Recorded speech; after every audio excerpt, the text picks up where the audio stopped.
Agatha Christie's Poirot.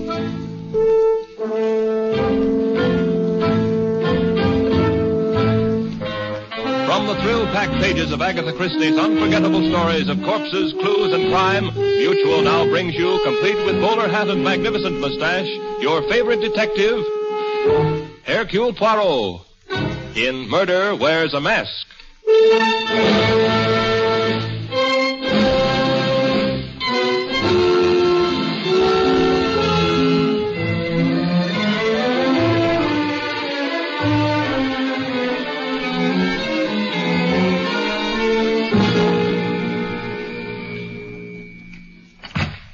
Yes? I'd like to speak to Mr. Poirot.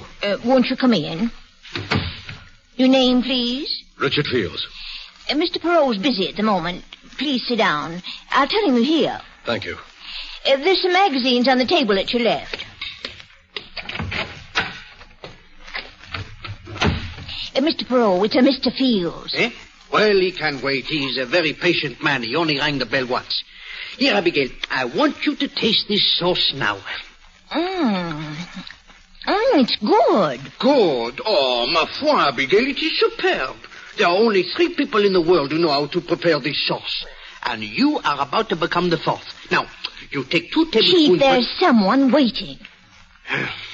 Oui, this Monsieur Fields, eh? Eh bien, I suppose we must see him. Come.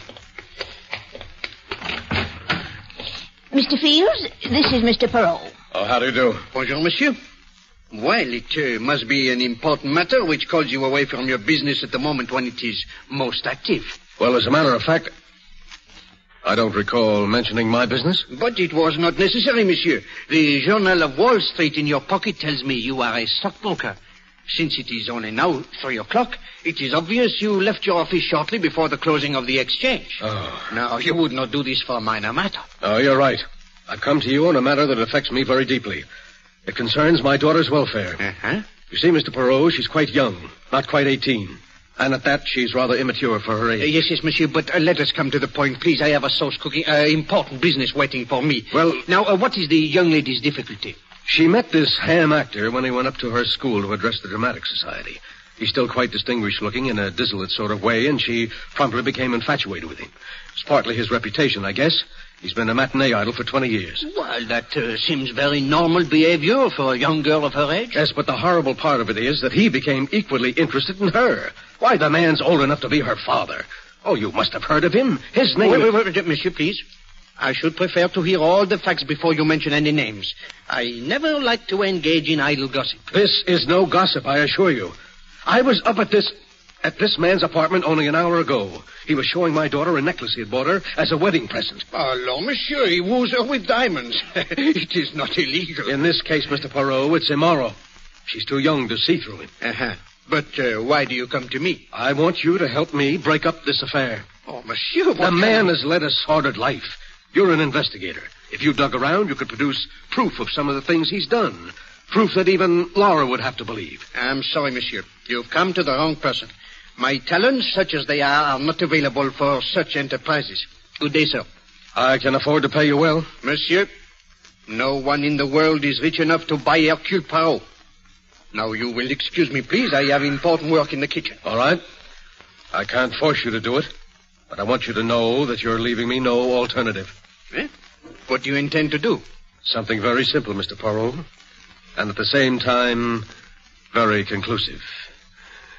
Good day.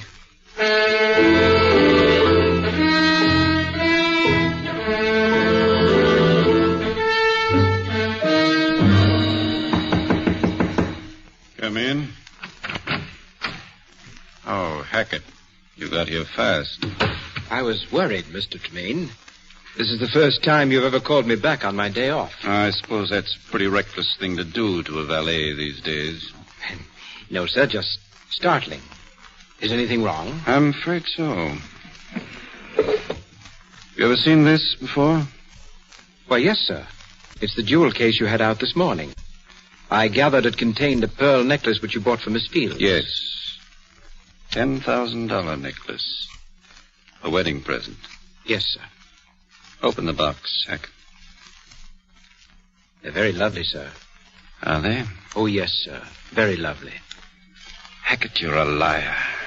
I beg your pardon? You're a liar. You know perfectly well these are not real pearls. Mr. Tremaine, surely you're jesting. You've made a mistake, Hackett. You thought I was a complete fool, didn't you? You waited till Laura and I left for the theater at 2 o'clock and then substituted these cheap, cultivated pearls for the real ones, hoping I'd never find out until it was too late. I couldn't do that, sir. The pair of pearls were in the safe, and I don't know the combination. Who put them in the safe? I did. You asked me to. But I didn't ask you to leave the safe open, did I? I remember now that I didn't hear you twirl the knob. What did you do with those pearls? I never touched them. Very well. Give you your chance. I'm turning you over to the police.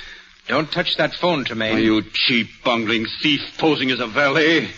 I should have realized what a bad performance it was. Well, I'm sure your experience will come in handy in prison. Drop that phone, Tremaine. Get your hands off me. All right, Tremaine, you asked for it. What are you? Put down that knife. Put down that... No!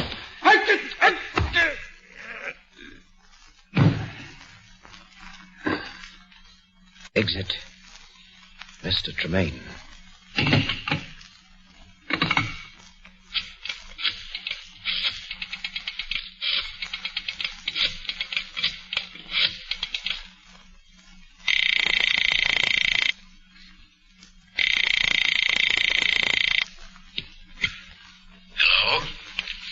Hello, Mr. Fields. Yes.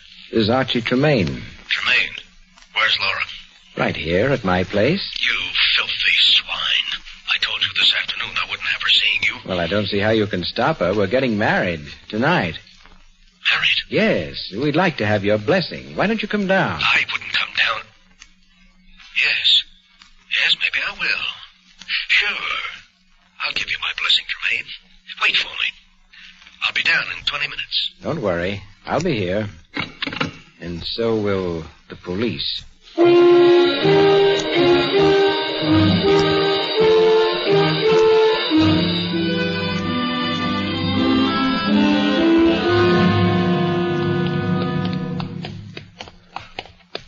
Inspector Stevens, I tell you, the next time we have dinner together, it will be in a place without a telephone. Then I will be certain at least we can finish our dessert without interruption. All right, here we are. This is the place. You could have stayed and finished your dessert, Poirot. I didn't take you by force. It is the same thing. Why, you very slyly tell me you have received an anonymous call reporting a murder. Alors, you know I cannot resist such a situation. He has excellent taste, this Monsieur Archie Tremaine. Me, I like very much these brownstone houses. Nobody home. Place is dark. We're probably on a wild goose chase. But the door, it is open. Oh. And the light switch, I presume, is here. So, and now? Oh, we better start looking around just to make sure. Now, let's try the library first. It should be... There's no doubt down this hall here. All these brownstones, you know, they are very much the same. Inspector, flash your light around, please, eh? All right. Here's the switch. Sacre. Tremaine. Yeah, he's dead, all right. Stabbed through the heart. Stabbed once, Inspector, with that letter opener. He must have dropped on the spot. There's no other blood around, just that one big pool he's lying in. And these bloody footprints all over the floor. They must be the murderers, Poirot.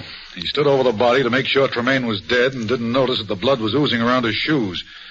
Then he went over to the desk here, maybe to make a call, then into the bathroom to wash his hands. He came out, headed for the door, And, what, Inspector? Well, the footprints stopped suddenly. I don't get this. Inspector, have you observed this newspaper? Half the front page is torn off. You think the murderer dried his shoes with it? No, Inspector. I believe this is what happened. He did all the things you have described. Then, when he reached this point where the footsteps stopped, he realized that his shoes were bloody. Well, he could not go out wearing such shoes, and he could not carry them in his hands. Now, he looked down, and voila! He sees another pair of shoes. Fine, clean shoes, free of any blood. Where? On the feet of the dead man. You mean these shoes belong to the murderer? But obviously. They are covered with blood, and the laces are open because the shoes are a trifle too small. Now, the murderer put on the dead man's shoes. He finds they are too large. So, he tears up part of the newspaper and stuffs it into the shoes in order that he may walk with more comfort. By Jove, Poirot, I believe you're right. Now, all you have to do is to find the owner of these shoes. We'll try it through checking the manufacturer's code number. Wait, perhaps I can make the task easier, Inspector. I think you will find that the owner of these shoes is a stockbroker named George Fields.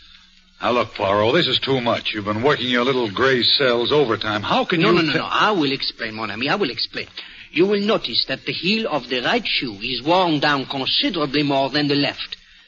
Earlier today, this Monsieur Fields, who limps rather badly, came to see me. He uttered dire threats against someone who fitted the description of poor Monsieur Tremaine here. So you see, Inspector, I employ the sharp eyes and the ears rather than the little gray cells. And they tell me that you had better question this Monsieur Fields at once.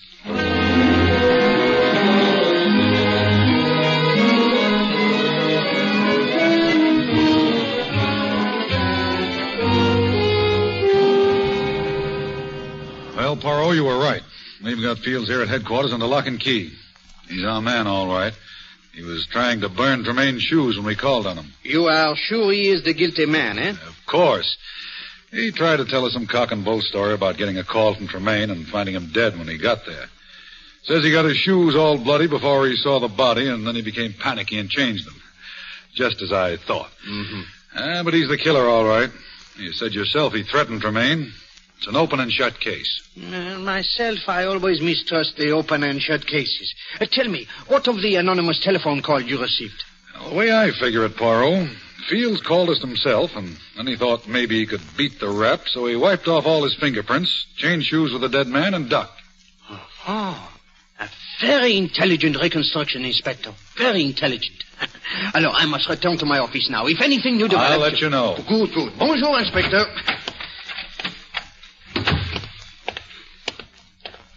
Mr. Poirot. No. Oh, Mademoiselle Fields. Mr. Poirot, may I please talk to you for just a moment? Oh, but of course. I know how distressed you must be. Well, here is a bench in the corridor. I don't think we will be disturbed here. Thank you. Mademoiselle, let me assure you of my great sympathy if there is anything I can do. There is, Mr. Poirot. You can prove my father is innocent. Oh, that would be extremely difficult, Mademoiselle. All the evidence seems to point to his guilt. Well, I don't care about the evidence. He didn't do it. He couldn't. He was in my office, Miss Fields, and he threatened to take desperate measures. He lost his head, but he didn't mean what he said. And he was there in Monsieur Tremaine's apartment about the time of the murder. He admits this. Well, of course he admits it. He has nothing to hide. But at first, Mademoiselle, he did deny it. And the exchange of shoes, the removal of the fingerprints. No, these do not seem to be the acts of an innocent man. Mr. Poirot, he was trapped. Someone lured him down there and planted the evidence to convict him. That is what he tells us, and I will not say it is impossible, you know, but there must be proof. Don't worry, I'll find it somehow. George will help me. George? Oh, that is Monsieur Hackett, eh? Yes, Archie's valet. He knew a lot about Archie. He's downstairs now talking to the detectives. I'll go and get... Oh, here he comes. George! I beg you... Oh, Miss Fields. How are you? George, this is Mr. Poirot, the great detective. Well, how do you do, sir? I've heard of you, of course. Enchanté, monsieur. I have heard fine things about you, too. Oh, thank you. George, you've got to help me find the murderer. Well, Miss Fields... Go on, say it. You think my father's guilty. No, I won't say that, but I don't see how I can help you. Well, did Mr. Tremaine have any enemies? Anyone who hated him? Enemies? I don't think so. Of course, there were many people who disliked him. Why, monsieur? Well, frankly, sir, he was rather an egomaniac. He couldn't stand being in the background for a minute. It was always top billing for Archie Tremaine. But as I told the police, I can't think of anyone who'd want to kill him. Well, maybe some woman who was jealous about the necklace. The necklace? Yes, the pearl necklace he was going to give me. You were there, George, when he showed it to me that afternoon. Oh, yes, miss. I heard some conversation about it. Of course, I didn't see it. Mr. Poirot, the police found the necklace, didn't they? Matched pearls with a small diamond clasp. No, mademoiselle, I do not believe so. I myself saw everything that was found in the house, but This is the first I have heard of a necklace. Oh. Monsieur, I hope you will not be offended if I ask about your movements on the day of the murder. That was the first thing the police asked me, Mr. Poirot. It was my day off. I left Mr. Tremaine's apartment shortly after he did and spent the rest of the day and the whole evening with my parents. Oh? I do that every week on my day off. I see. Your parents, they live here in this city, huh? Yes, of course. They share a flat with me. Eh bien, I was merely curious, you know. Mademoiselle, I do not know where this matter of the necklace may lead us, but it gives one furiously to think. What say you, Monsieur Hackett? I think Miss Fields has brought up something important. Something very, very important.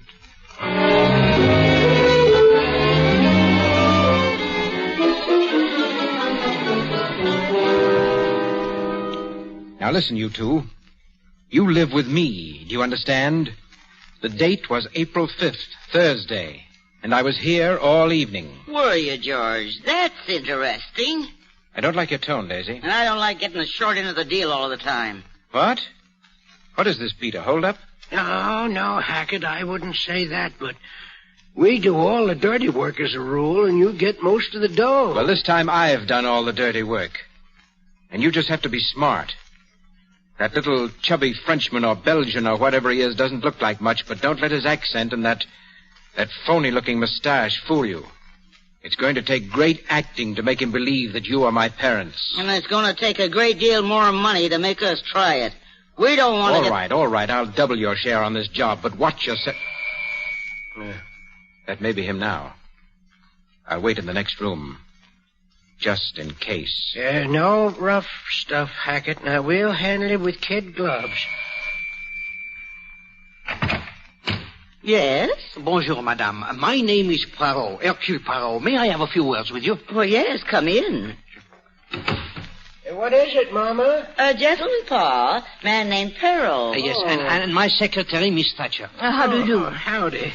Excuse my shoes being off. We wasn't expecting any callers. Oh, no. Do not be deranged, monsieur. We will be here only a few moments. Will you have some cherry cordial, sir? I made it myself. Madame, you are too kind. No. I wish only to ask a few questions about your son. George, what about him? Well, you know, I presume that his late employer was found murdered. Oh, yes, poor Mr. Tremaine. A kinder man there never was. Every Thursday, George would come around and talk about nothing but his wonderful Mr. Tremaine. Every Thursday, madame? Yes, sir. His day off.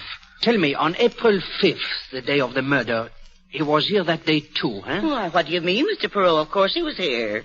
All day? Oh, from, about 2:30 on. He was teaching us to play gin rummy.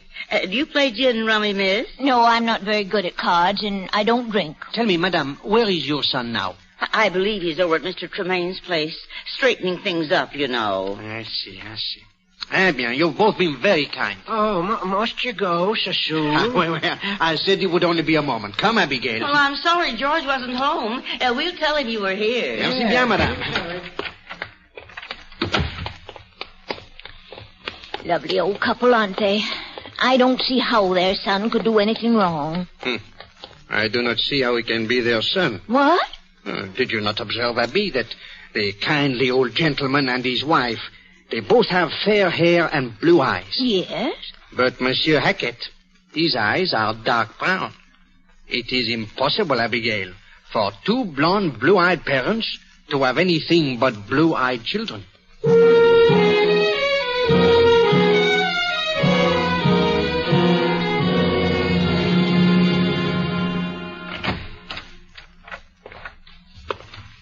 May I help you, sir? Oh, yes, if you don't mind.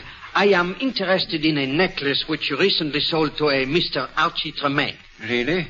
May I ask what your interest is? Oh, my name is Hercule Poirot. I would like Hercule Poirot, the brilliant Belgian detective. Oh, monsieur, I am flattered. Most people take me for French. We've heard of you, the diamond people in Antwerp. They speak your name with reverence. Well, thank you. Now, about this necklace. Oh, yes. You did sell a necklace to Monsieur Tremaine, eh? Yes, a very fine pearl necklace. See, it was delivered to him on April 3rd. April 3rd. 2 days before he was murdered. Yeah, this puts a new light on everything. How so, Chief? Well, the motive, Abby. If the motive was robbery, Monsieur Fields is clear. He himself is very wealthy. He would not kill for jewels. But it's gone, Chief. Who took it? I do not know, Abby. But when we find the person who has the necklace, we will have the murderer. In that case, Mr. Poirot, you'll have to arrest me. Eh? You? I have the necklace right here. Mr. Tremaine returned it on, let me see, on April 5th, last Thursday. Monsieur Tremaine himself returned? Yes, Mr. Poirot. He bought it on the understanding that he could return it within 10 days. He walked in here last Thursday, said he'd changed his mind about the lady and the necklace. And you refunded his money? Yes. As a matter of fact, we gave him the cash. It was just after 3, and the banks were closed. He said he was leaving town that night. Well, there you are, Chief. That brings Mr. Fields right back into the picture. Monsieur, you are quite certain that it was Archie Tremaine who was here? Positive. Well, his picture was in the papers every other week. I imagine everybody knew what Archie Tremaine looked like. The silver hair, the monocle. No, then it must be so. Come, Abigail. There is still one small matter about which I must satisfy myself. Where are we going, Chief? To the library, Abby, to do some research. The library? What do you expect to find there? The biography of a murderer.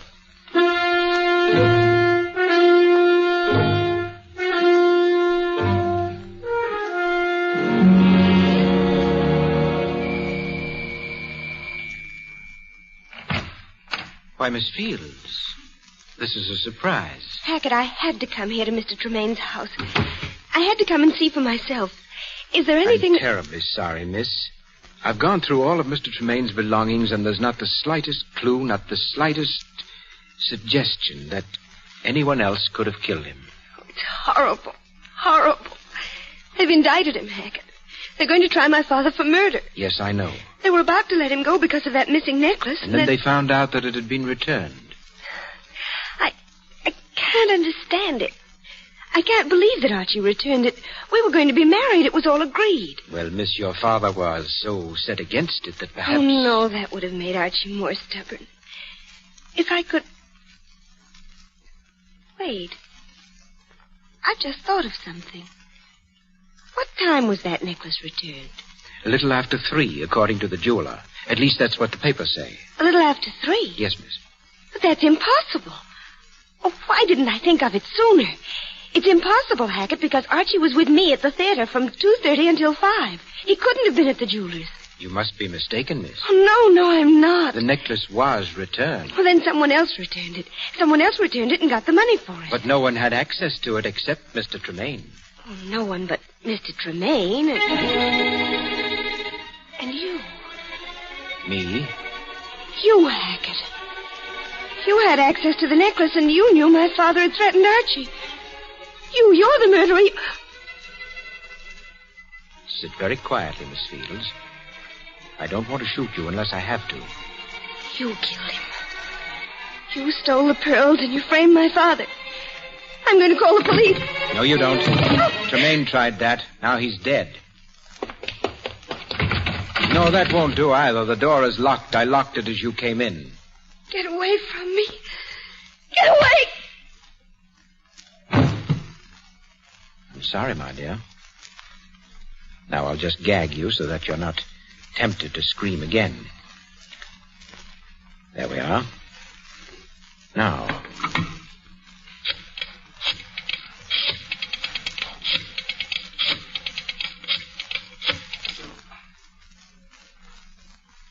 Hello, Daisy. I have a little job for you. No, it's not as hard as the other one. Doesn't require as much talent. Is that laundry wagon still available? It is.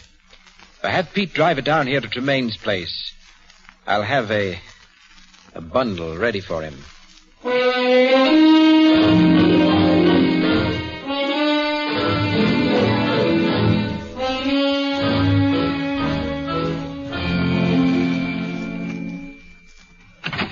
Pete. Oh. Bonjour, Monsieur Hackett. May we come in? Why, the place is topsy-turvy, Mr. Poirot. I'm in the middle of packing. Good. I may be of some help to you. You know, I have a very orderly mind. Come, Abigail. Hey, Oh, but monsieur, this is not the middle of the packing. It is barely the beginning. Yes, the other rooms are all done. I've left this one for the last. And after this room is packed away... The curtain will ring down on Archie Tremaine. Ah, oui. You phrase it so well. Of course, there is still the small matter of punishing the murderer. Yes, I know. You know, I feel sorry for him. For whom? For Mr. Fields. He's not really a murderer. I mean, say he's not the criminal type. He was driven to do what he did. Oh? You know, that is very interesting, Monsieur Hackett. Very interesting. I see that you are quite a student of criminology. Well... Oh, come, my friend. Do not be so modest. You have many accomplishments. Have I? But of course.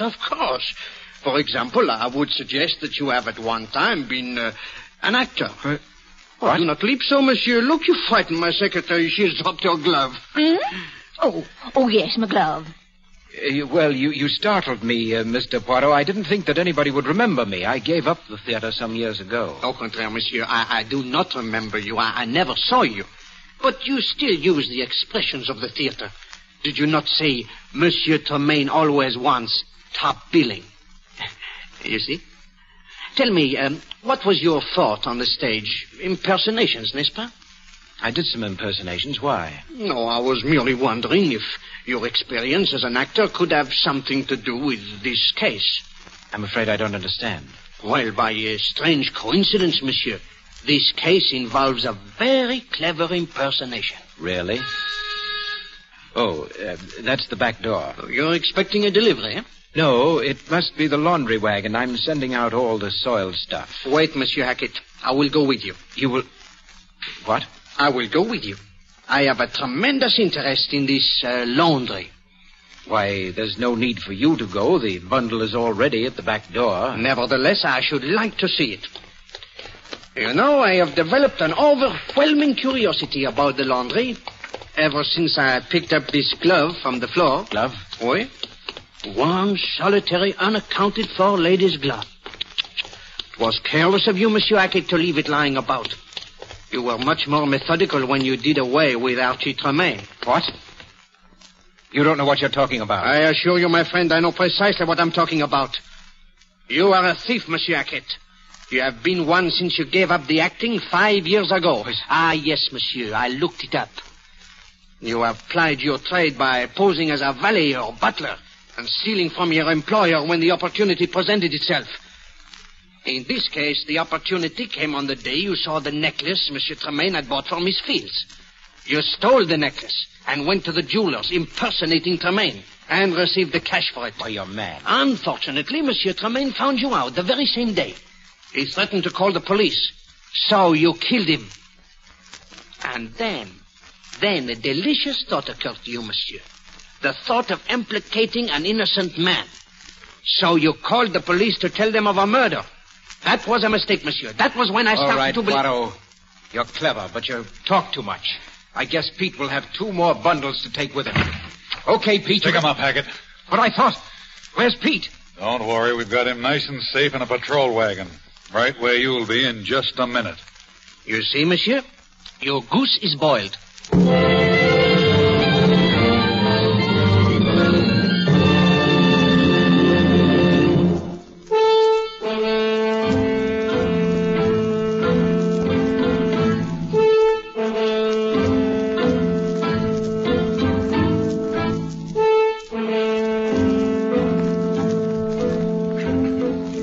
Be sure to listen next week when Agatha Christie, America's favorite mystery writer, brings you her favorite detective, Hercule Poirot, in the case of Death Points a Finger.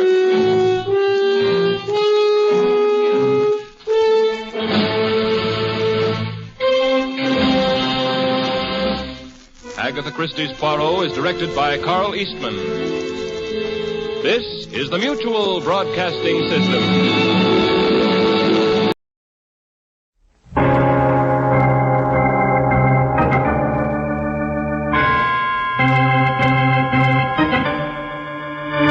My name's Regan. I work for Anthony J. Lyon, Detective Bureau. They call me the Lion's Eye.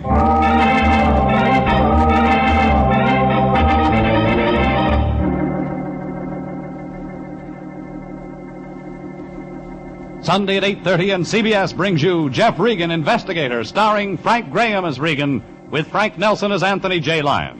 So stand by for mystery and suspense and adventure in tonight's transcribed story, No Sad Clowns for Me.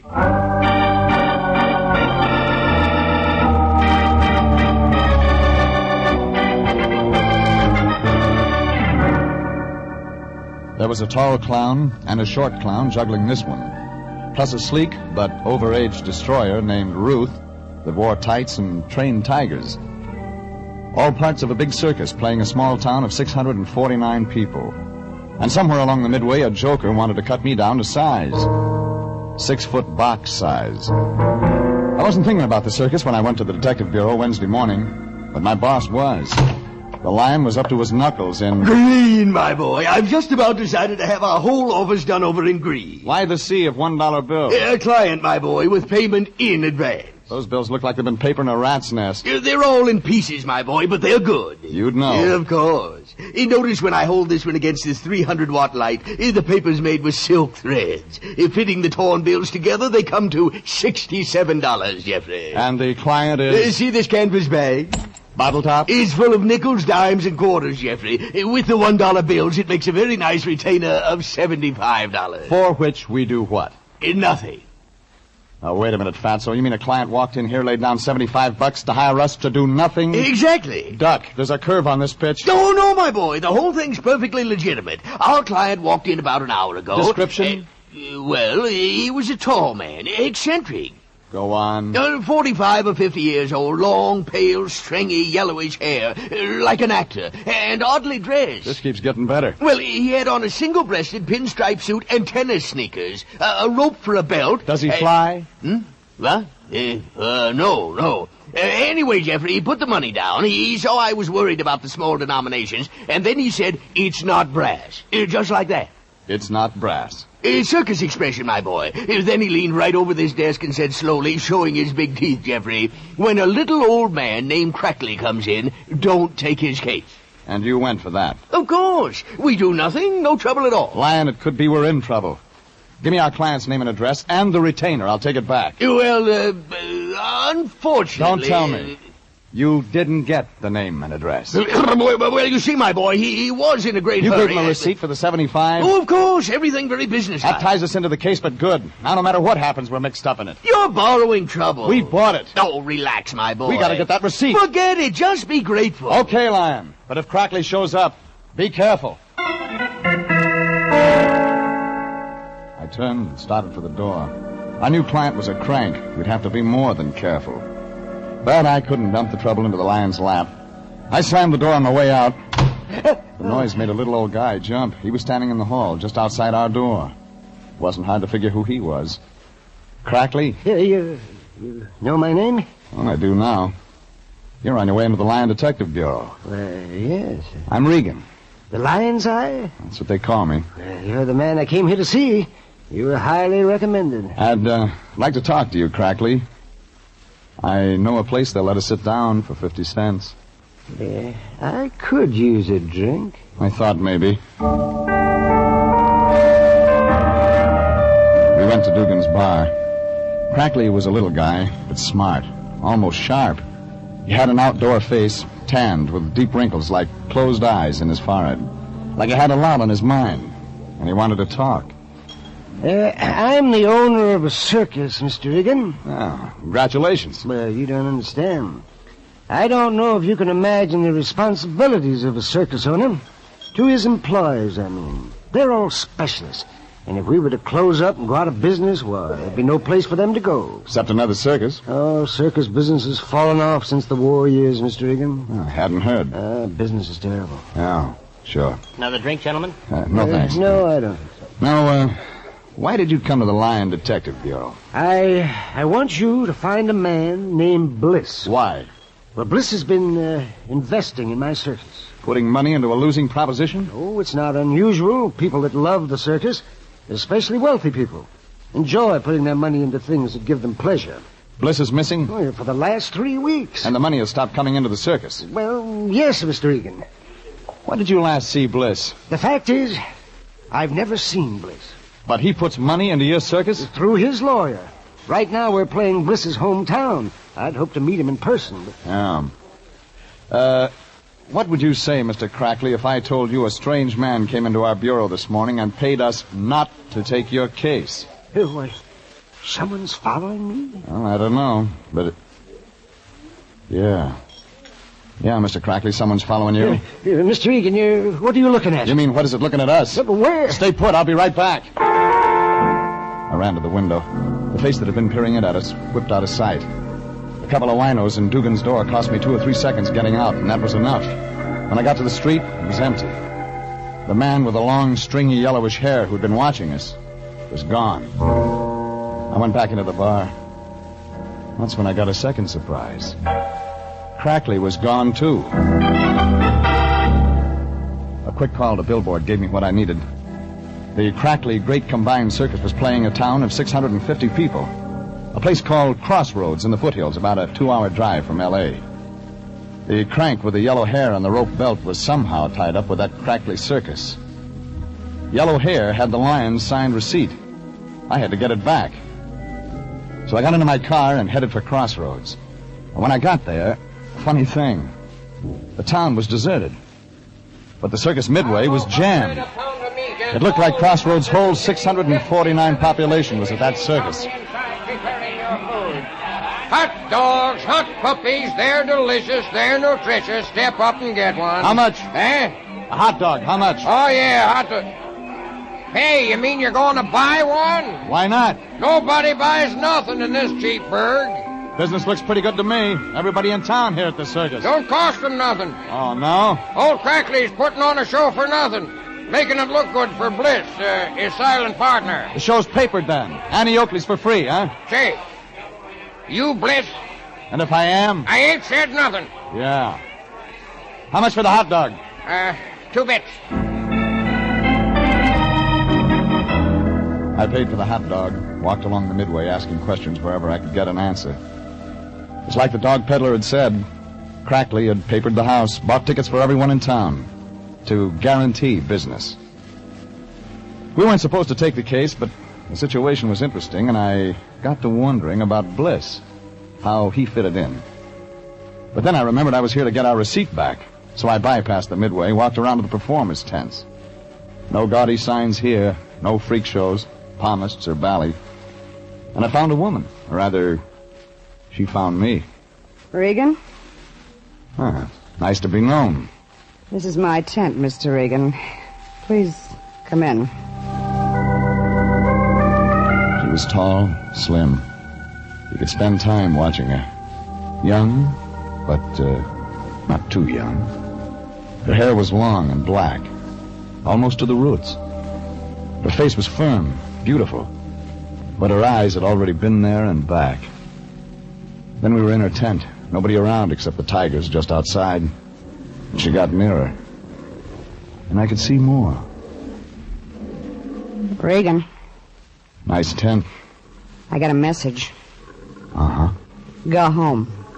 That's your message? Go back to L.A., Crackley says. You a friend of Crackley's? He saw you on the midway. He said, that's Regan. That's the Lion's Eye from L.A. that ought to go home. You sure it wasn't Bliss? You know Bliss? Oh, yeah, a very close personal friend of mine. You're clever, Regan. It's my business. Make sure your business doesn't get you into trouble. Hey, that tiger's close. Yeah, I work the big cats. They hate me and I hate them. I like them kept near me. Gives me a chance to whip them through the bars whenever I'm feeling blue. Lady. Yeah? What's your name?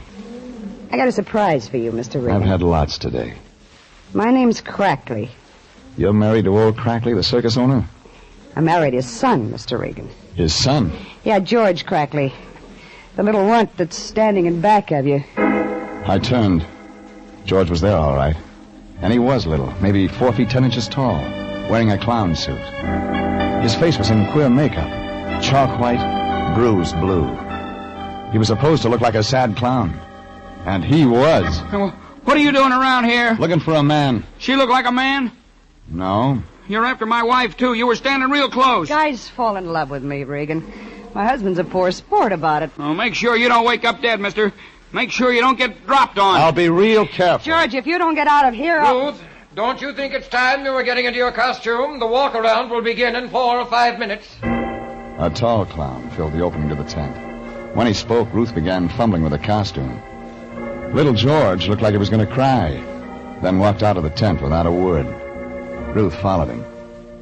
And I was left alone with a tall clown in makeup, with a red watermelon mouth and cold blue eyes. I hated to interrupt, Mr. Regan, but Ruth must dress for the walk-around, as we of the circus call our opening parade. You seem to have an effect on George, too. Oh, George and I are partners. He's the sad, bruised clown, and I am the cruel clown.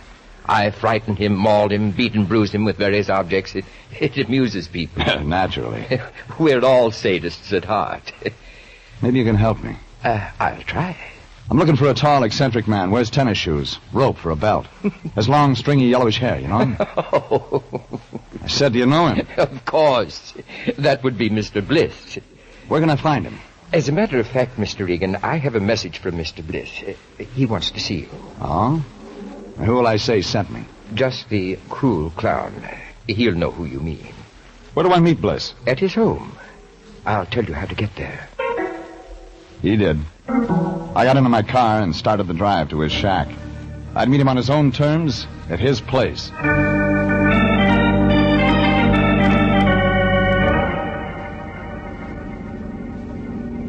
It was a 15-minute drive, most of the way up a side road. I was almost there when a car pulled into the side road behind me, coming up fast, its headlights glowing in my rearview mirror. I pulled over to let the speedball pass. He began to cut in on me. The trailer he had hitched on sideswiped me. I felt myself go against the steering post. Then I didn't feel anything for a long time.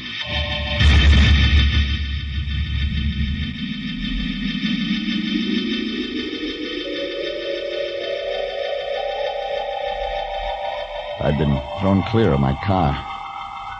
When I came to, there was a huge man standing over me, black in the moonlight. My gun was gone. My hand caught at a club, and then I saw it wasn't a club, but a small, very small chair arm. Must have fallen from the trailer. The trailer was gone. The man started moving in. Well, sweetheart. Stand back. Coming to, sweetheart? Get back. I got your gun, baby. I'm Logan, chief of police at Crossroads. Maybe I ought to take you into custody for reckless driving. Logan, I'm a private detective from Los Angeles. Well, why don't you get up from the ground and tell me about it? Here. Yeah, thanks. Somebody ran me off the road on purpose. And I think I know who. That's so, sweetheart? That's not all. There's something phony about that circus play in your town. Ain't no circus around here. You're real funny. Fact is, I'll make you a bet, baby. You can't show me no circus around these parts. You seem sure of that. Give you 20 to 1. Let's go take a look. All right. We drove in his car to the circus lot. When we got there, we saw the lot was full of color. All of it moonlight. Vacant. Not a candy wrapper. The crackly great combined circus was gone. As though it had never existed.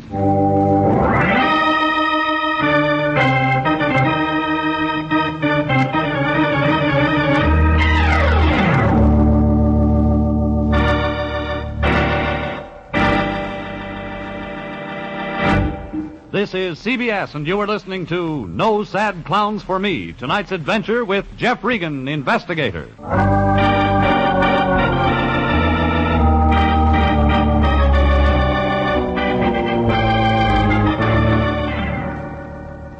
It started bad, and it got worse. Lion had us balled up in it like a cat in a fish line before I even heard of the case. Then I took over. I did fine. Trying to get our receipt for $75 back, I got myself run off the road near the town of Crossroads, got my car smashed up. Then the chief of police told me that the crackly great combined circus where I'd spent an hour wasn't there. And it wasn't. The chief of police thought this was real funny. Where'd the circus go, sweetheart? L.A., probably. You're kind of slick. Couldn't have been gone more than an hour. Look at those filled-in post holes. You're a real bright fella. And I know why it left in such a hurry. Oh, you city fellas are Real sharp like. The circus left because of a guy named Bliss. You know about Bliss. Bliss was putting money into a circus, not taking any out. Keep talking. Bliss gets tired of this, slaps an attachment on the circus. Crackley pulled the show out before it could be served. Yeah, you're real smart. You'd better come along with me, sweetheart. We better have a little, talkie. It hit the bullseye, and I got more than I bargained for. It seems Bliss had no friends, except Logan, who, being the local legal eagle, was also appointed by Bliss as his lawyer, having full power of attorney. Now Logan was ready to talk. Bliss, now, he ain't no dummy. He was in the circus himself years ago, before he got wise and made a lot of dough in plumbing fixtures.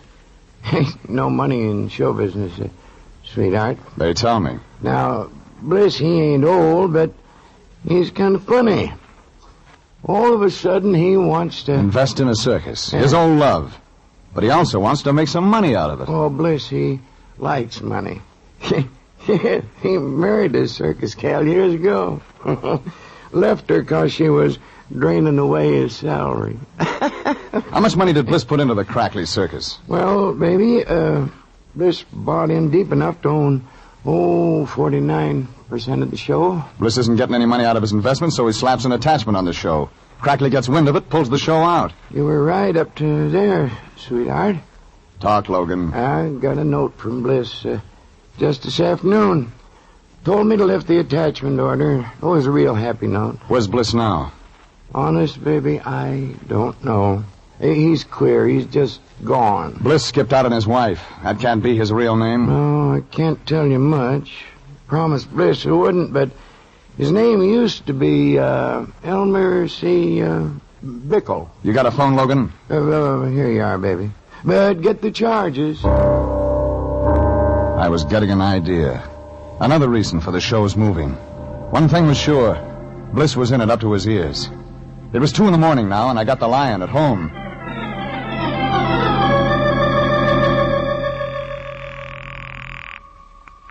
Anthony J. Lion Detective Bureau, Home Office. We never sleep. And why haven't you been asleep? Jeffrey. Well, I've had some very important work to do tonight. Such as?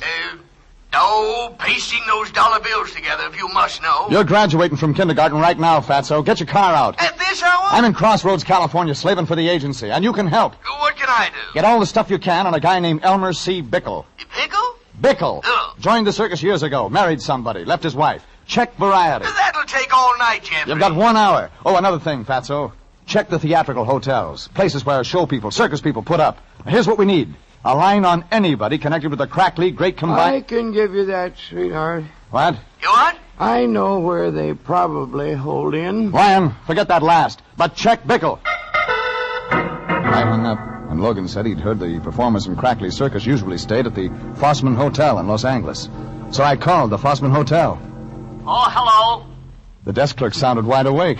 Fossman Hotel? Has Mr. Crackley checked in?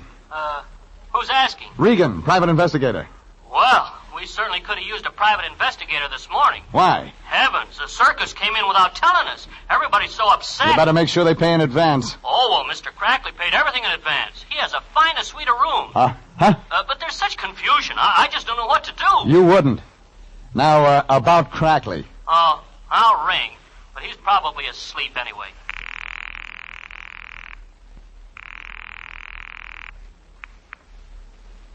Hello? Crackley, this is Jeff Regan. Oh, Regan. Why did you run away? I don't know. We had to leave because we were so low on funds that the sheriff's office was going to attach the show. We heard of the order and left town to leave their jurisdiction. Yeah, sure. Well, your worries are over, Crackley. I've found Bliss for you. Bickle, too. Oh, no, it's impossible. What I mean is... Yeah, I know what you mean. It hit me. The circus was making money. Crackley had paid his hotel bill in advance. Fine suite of rooms. Well, he'd probably been keeping a double set of books cheating Bliss. I got Logan, got in his car, and drove back to the deserted circus lot. We drove fast. The circus had pulled out in the middle of the night for another reason. And I knew now we'd better look for that reason. The lot was deserted. Low, cold mist over the ground. Gray morning. A small animal moved through the mist like a creature from another world. A small dog. He'd found what we couldn't see. He had something in his mouth. A cap with a red pom-pom on its pointed end. A clown's cap, stained with blood.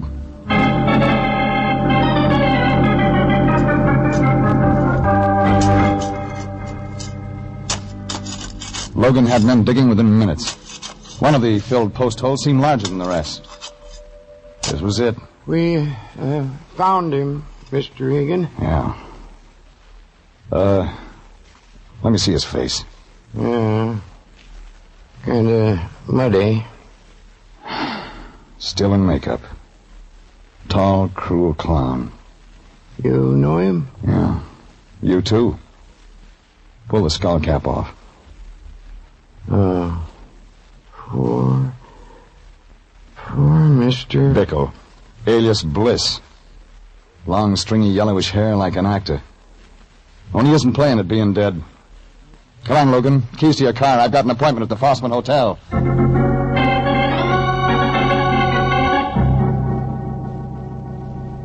I took Logan's car, made the 2-hour trip back to L.A. I phoned the Lion as soon as I hit town. I got the complete rundown on Bickle. Then I went to the Fossman Hotel. I asked the room clerk for old Crackley's room number. It was 203. I didn't wait to be announced. You should lock your door, Crackley. You could get company you might not enjoy. Well, I've been waiting for you. I know why you pulled out of Crossroads so fast last night, Crackley. But I don't know anything. I found Bliss. I'm not interested in Bliss anymore. And maybe you're interested in Bickle, the tall clown. Now, please, Mr. Regan. Bliss joined the circus under his real name, Bickle, to check up on his investment. The tall clown was Bliss? Yeah. He was eccentric, but not eccentric enough to throw his money away. But he got more than he bargained for. No, please, now leave me alone. He's dead, Crackley. Dead. Yes, dead. You pulled out of Crossroads last night because a man was killed and buried there on the lot. But I didn't kill him. But you know who did? No. I had the Lion check on Bickle. It seems he married a Ruth Sandusky in Chicago, April 18th, 1930. Now, Ruth Sandusky was only a kid then, featured in an animal act. My son George married her in good faith, Mr. Regan. I was against the marriage. Where's George now? But I can't tell you. I left him in Crackley's suite of rooms, checked the front desk for George's room. Was told he lived in his own small trailer. But when he was in town, he always parked it down by the circus warehouse. That's where I headed.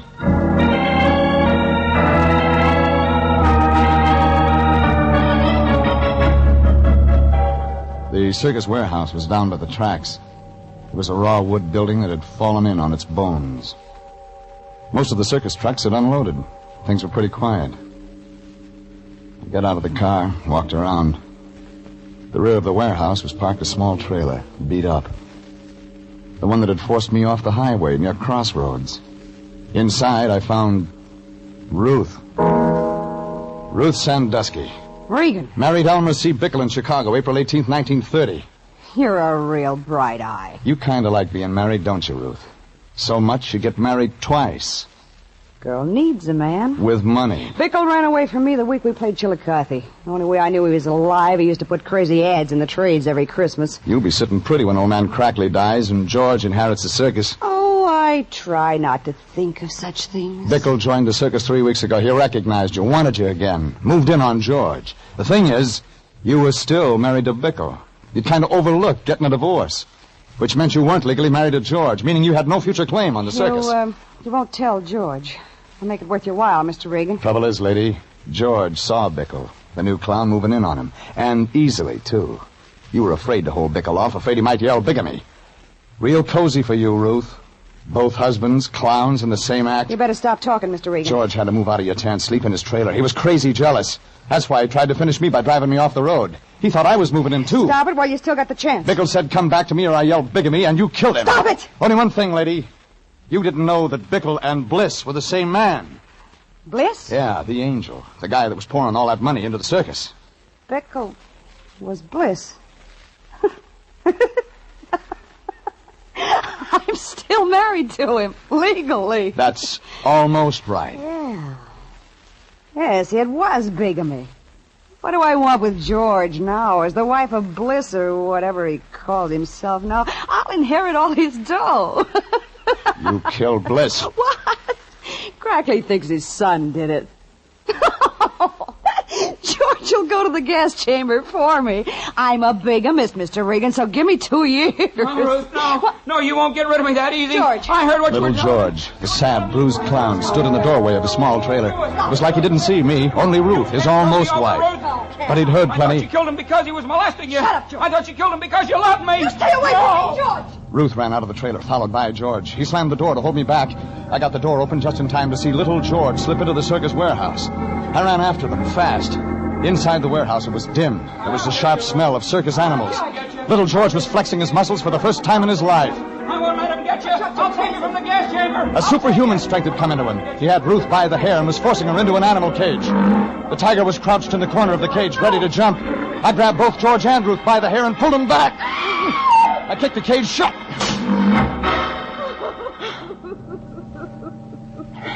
Why didn't you let me finish? Sorry, George. The state will want witnesses when Ruth finishes her act. In the gas chamber.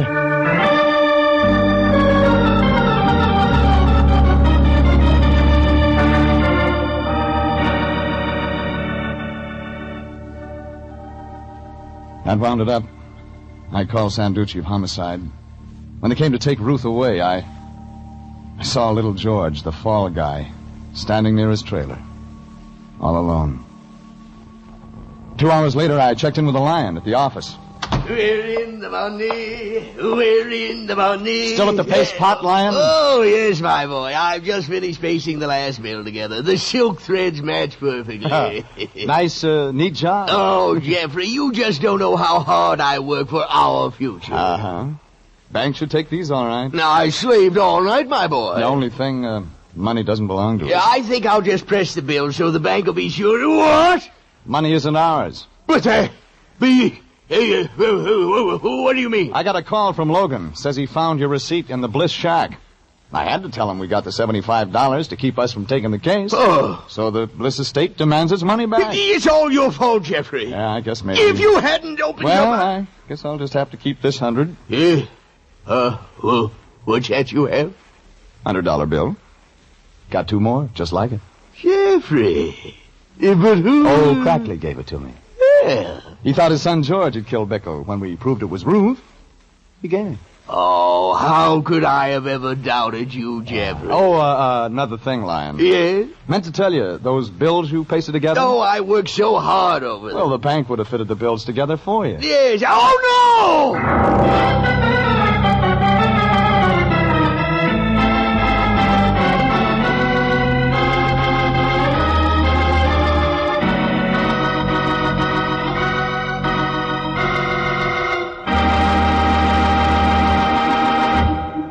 Jeff Regan, Investigator, is written by William Frug and Gilbert Thomas, directed by Sterling Tracy, and stars Frank Graham as Regan with Frank Nelson as Anthony J. Lyon. Original music is by Dick Arant.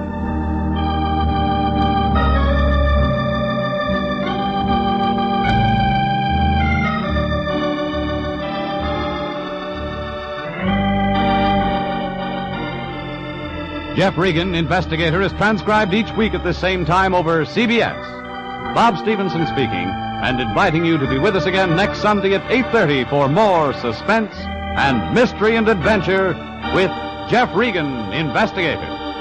This is CBS, the Columbia Broadcasting System.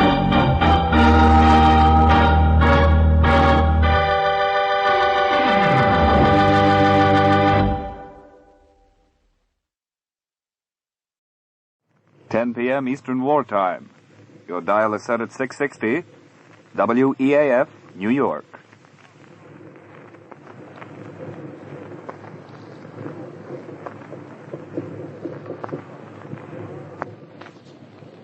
Rinso, R-I-N-S-O, Soapy Rich Rinso presents Boston Blackie, starring Chester Morris.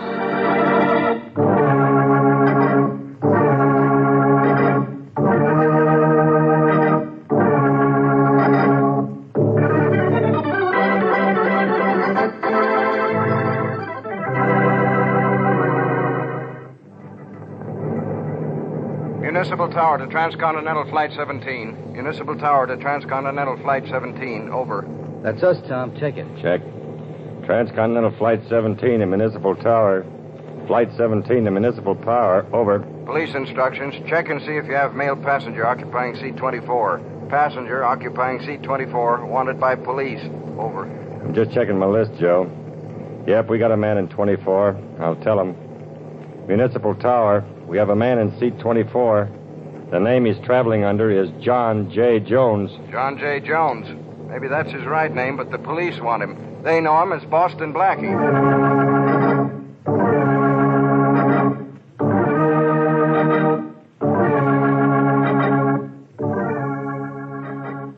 Maybe you've met Boston Blackie before on your local movie screen. In case some of you haven't, I think you'll soon be fast friends of his. And maybe you've already tried new Soapy Rich Rinso, too.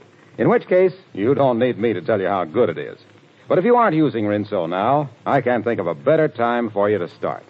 Now when summer is here, you certainly don't want to spend hours on wash day scrubbing and boiling clothes. Well, just keep in mind that Rinso gets out the dirt without hard scrubbing or boiling. A short soaking in Rinso's lively suds, a few quick finger rubs, and you'll be ready to hang out a Rinso whitewash. Try this on your clothesline and see if you don't start whistling while you wash. And now, meet Boston Blackie. Outside the law is no strange territory to Blackie, but never does he stray for personal reward, although the police, and notably Inspector Faraday, find no solace in his motives, and only bewilderment in his ability to remain out of their reach. Meet Chester Morris as Boston Blackie, enemy to those who make him an enemy, friend to those who have no friend.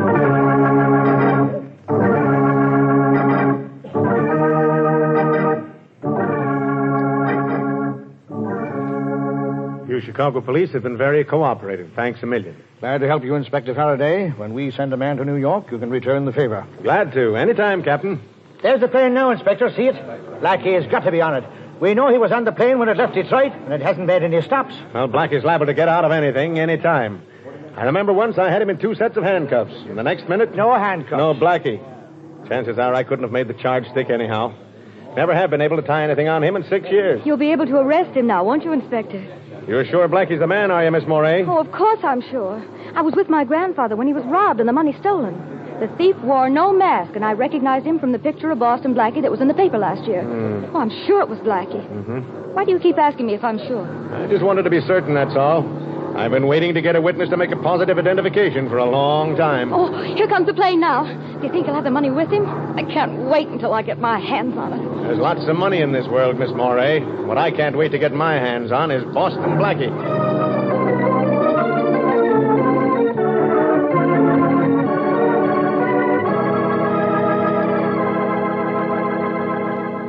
Go ahead in, Miss Moray. I've been keeping Blackie in my hotel room here until our plane leaves for New York. Talk to him yourself. I can't get anything out of him. Go ahead now. Monahan's in there guarding him, and I'll be right here outside the door. All right, Inspector Faraday. Blackie always was a soft touch for a girl. Here's hoping you get something out of him. Oh, Inspector, you'll never know how important it is to me that I do. Hello? He won't say a word, miss. Just sits there like he did all the time the inspector was questioning him. Oh, I'll try. Blackie? Boston Blackie, would you talk to me? About business or pleasure? Maybe a little of both. Detective Monahan, could Mr. Blackie and I go over in the corner and talk? Yeah, sure. I don't know why not. I'll stroll over to the window. Would you please come over here with me, Blackie? Why, sure. I've been waiting for a chance like this to have a little chat with you, Miss Moray. You identified me as the man who stole $10,000 from your grandfather. Yes, I did. You know, you never saw me before in your life, Miss Moray. I wish I had. Then I wouldn't be in such desperate trouble now. You're in trouble? You had me arrested because you're in trouble? What is this, a new switch on the Share the Wealth plan? Oh, please let me explain. From what I've heard of you, Blackie, you're the only man living who can help me. But I had no idea of where or how I could reach you. Oh, so you made up the story of my stealing your grandfather's money, huh? Yes, I did. I knew the police could trace your movements where I couldn't. And I knew you could get away from Inspector Faraday once I'd seen you. Well, thanks for the confidence. The very worst, I could have said I was mistaken in the identification, and then they would have had to let you go. Only by then it would be too late. Say, look, let's get organized. Too late for what? To recover the diamond that was stolen from me. You've got the wrong boy, lady. If a diamond was stolen from you, let the police get it back. They're in that business. But that diamond, Blackie, the rest of my life depends on it. I must have it back by tomorrow night. Oh, please help me. Well, with these handcuffs on and 2 New York detectives guarding me, I couldn't be of very much help to anybody. But those handcuffs, haven't I heard that you can get out of them whenever you want to? Yes, but I've got to want to first. Oh, I'm sorry. I'm more than sorry. I'm miserable. I knew I had to reach you, and I just messed up everything. No, I'll never... Oh, wait a minute, Miss Morey. We'll figure some way out. Here, wipe your eyes with this handkerchief. Thanks. But your hand. You got it out of the handcuff. Okay, now, there, your eyes are nice and dry. Now blow.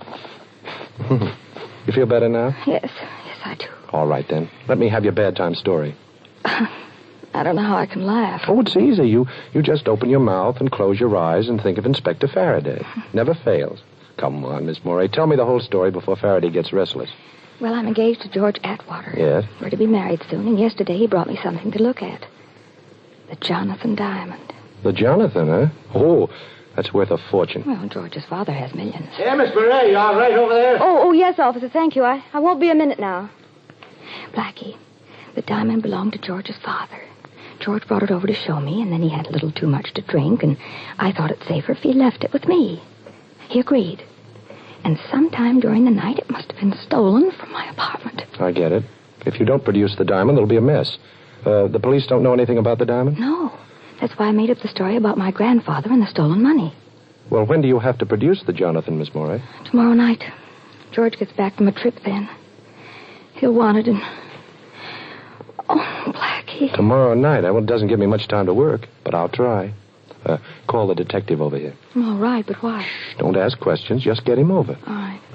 Officer, would you come over here a minute, please? Sure, Miss Fletcher. Well, did he tell you anything? No, but I've got something to tell you, Monahan. Indeed, and what's that? This. Shouldn't have done that, Blackie. You shouldn't have hit the officer. You sure would have disappointed me if you hadn't said that. Now, listen. I'm going out the window and down the fire escape. As soon as I get moving, you scream for Faraday. Tell him what happened, that I socked Monahan and put the handcuffs on you. Here, I'd better do that now. Faraday's got the key. He'll open them later. There. Now, remember, you finally worked this handkerchief from around your mouth and screamed. Have you got that? Yes. Oh, Blackie, please remember that getting back that diamond means my marriage and my whole life's happiness. Okay. Well, I'm going to New York, and I'll do my best. If I get back the diamond, you get married. You know, I wouldn't be surprised if instead of Boston Blackie, from now on I'm known as Chicago Cupid.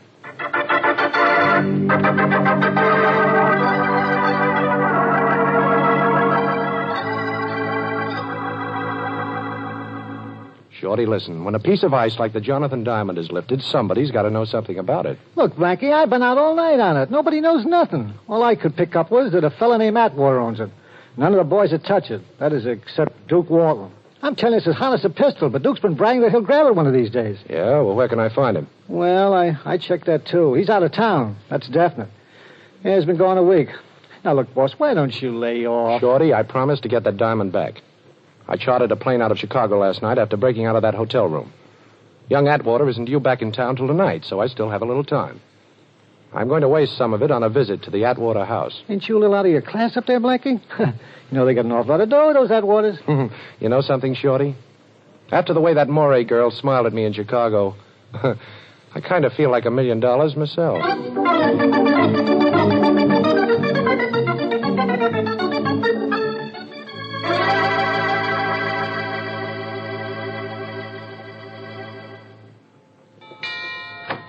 Yes, sir? I'd like to see Mr. Atwater. Who shall I say is calling, please? Mr. Jones, Mr. John J. Jones. Mr. Atwater doesn't know me, but you can say it's about his son. About Mr. George Atwater, Jr.? That's right. He's in, sir. Would you like to see him? George is in? Well, I certainly would like to see him. When did he get back? A little while ago, sir. He returned earlier than we expected. Come this way. He's in the library, right here. Shall I announce you? No, thanks. I'll go right in. Very good, sir. Hello there. Mr. Atwater? Yes, I'm George Atwater. Who are you? Well, my name is Jones, Mr. Atwater. John J. Jones. I'm a friend of your fiancée's. Oh, a friend of Lee's? That's right. And if you don't mind, I'd like to ask you a question. Sure, go ahead. Well, the night before last, when you left Miss Moray, you were a little, Oh, what do you mean a little? I was a lot. Well, I don't mean to be personal, but did you stop off anywhere on your way home? No, I got a cab and came right home. Mr. Atwater, where do you usually keep the Jonathan Diamond? I don't know what you're driving at, Mr. Jones, but, well, we keep it here in the library, in this wall safe. Only it's not here now. Would you open the safe for me, please? Well, now, Mr. Jones, you're a perfect stranger to me, even though you are a friend of Miss Moray's. Well, you could hardly expect... Oh. So, this is a holdup, huh? I'm sorry I had to pull this gun on you, Mr. Atwater, but I want to see that safe. You don't mind if I lock the library door, do you? I do mind, but I don't suppose that matters. Not a bit. There we are. So the Jonathan was kept in this safe, huh? The combination, Mr. Atwater, and keep your hands where I can see them. Sorry, Mr. Jones. I seem to have forgotten the combination. Well, I haven't time to make you remember it. Oh, the safe doesn't look too tough. Come over here where I can watch you while I go to work on it. All right. There's nothing inside the safe, but go ahead and open Quiet. it. Take that watch off your wrist and put it in your pocket. It's making too much noise. I can't hear the tumblers drop. Come on, take it off. All right. I think I've got the first number. Now for the second one. This box of yours is pretty simple, Mr. Atwater. In fact, it's about the most unsafe safe I ever saw. There, that's the second number, all right?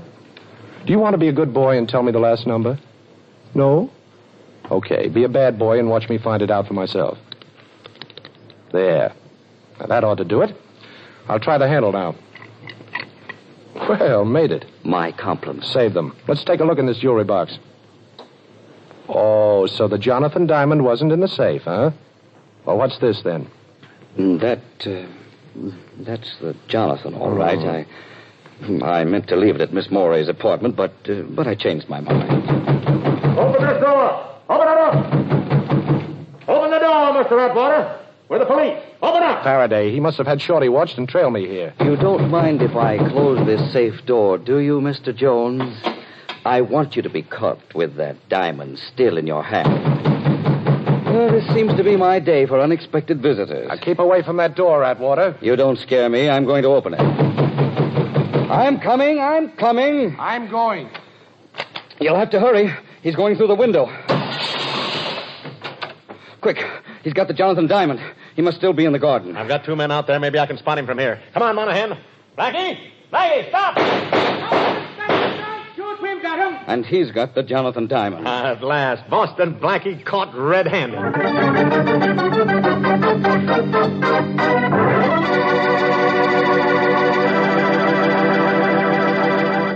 Well, it does look as though Blackie is in for it now, but I have a hunch there's still plenty of action coming up. And shifting from Blackie to Whitey, that is Rinso White, I'd like to tell you about a completely different kind of action, the kind you get with Rinso suds in your washer. Yes, those Rinso suds are so peppy and lively they get your clothes sparkling white and bright with as little as a 5-minute run per load. And when I say sparkling white, of course I really mean exactly, Rinso White. And there's no better way than that whistle to describe the special kind of white Rinso gets your clothes. That's because Rinso gets out more dirt. Simple, isn't it? No wonder Rinso is the only soap recommended by the makers of 33 leading washers. And, of course, a short run is not only easy on your washer, it's easy on your clothes. Keeps them new-looking longer. So next wash day, do yourself a big favor. Whistle up a Rinso White, Rinso Bright wash. And now, back to the adventures of Boston Blackie, starring Chester Morris.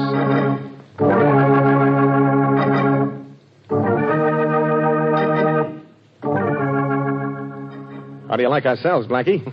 Air conditioning between the bars and everything. Comfortable enough for you? Oh, sure. This one's wonderful. I wish you'd try sleeping on that mattress they have in here. I gave up in the middle of the night and slept on the stone floor. It was softer. Oh, come on, Faraday. How about a couple of pillows? Oh, poor Blackie. Too bad I didn't hear you. I've suddenly gotten very deaf. Isn't that terrible? You've suddenly gotten very deaf, and you've always been very dumb. Oh, very funny, Blackie. Yes, I know. New gag writer. Last one have to go back to kindergarten? Yes, and he told me how much all the other children miss you since you stopped going, Faraday. Blackie, We had to grab you on that Morey girl's charge. All right, so you grabbed me. That $10,000 stick-up, Blackie. That isn't important now. We'll talk about that later. But where's the Jonathan diamond? Jonathan Diamond? What's that? Listen, Blackie, you've had that diamond in your hand. Now you had it when we broke in. Atwater saw it there. Where is it now? Now, you listen, Faraday. You've got to get me out of here in a couple of hours. You haven't a thing to hold me on. No, breaking into the Atwater house. I broke out of the house, not into it. I'll see if that's a crime, Inspector. You opened the safe in the library and you stole the Jonathan diamond. How about that? You sure I did? Does that safe look forced? Did you find the diamond on me? No to all those things. But we've got George Atwater as a witness. A witness to what? I was calling on him at the suggestion of a mutual friend, Inspector. We were having a chat when somebody started to pound on the door. I got scared and jumped through the window. You know, things like that happen, Inspector. People get scared and they jump. Blackie, I'm telling you this man to man, we've got a case against you. Atwater's word against yours that you robbed his safe. And slugging Monahan in Chicago. The Morey girl's testimony that you robbed a grandfather. That'll add up to 10 years at least. Go ahead, Inspector. All right, I'll be honest, Blackie. Young Atwater screaming about his diamond. Says you had it 1 minute, we grabbed you the next minute, so it can't be missing. Only it is. All right, you tell us where you hid it, and I'll get him to drop all charges. I'll even talk to the Morey girl to get her to go easy if you return her dough. Now, how's that? I don't know. Oh, you must have it stashed somewhere. Give me your word of honor to deliver it back to me today, and I'll let you out. Your word's always been good with me, Blackie. Now, come on. Don't you want to get out of jail? Well, I don't know now, Faraday. It's kind of a nice jail. You know, air conditioning between the bars. Blackie, be a good guy. Okay, Faraday. As a favor to you, I'll come out. And you'll have your diamond back 2 hours after I leave here. But I'm not to be bothered during that time by the cops. You understand? Bothered? You'll be protected. And thanks a million, Blackie. That's all right, Faraday. I'll get plenty of satisfaction every time I remember you begging me to get out of jail.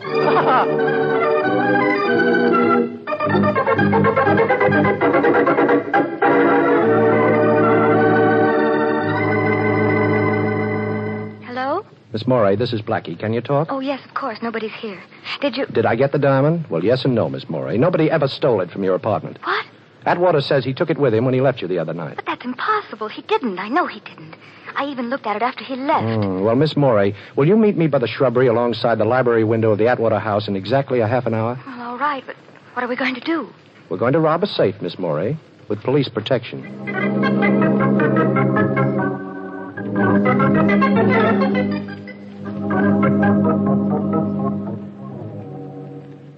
Keep that flashlight steady, Miss Morey, please. If we're lucky, the safe won't be locked. Why not? Because nobody knows I put the diamond back in it when the police pounded on the door. And it was only slammed shut by young Atwater. Well, here it is. There, you see? It was open. And here's the box that holds the Jonathan diamond. Put your flashlight on it. We'll take a quick look. All right, there. But, the box is empty. Uh-oh. Atwater must have seen me put it back and grabbed it. But why is he telling the police that I have it? And see that I'm not disturbed. Quick, that's Atwater now. Put out that flash and get back of these drapes. Hurry. All right.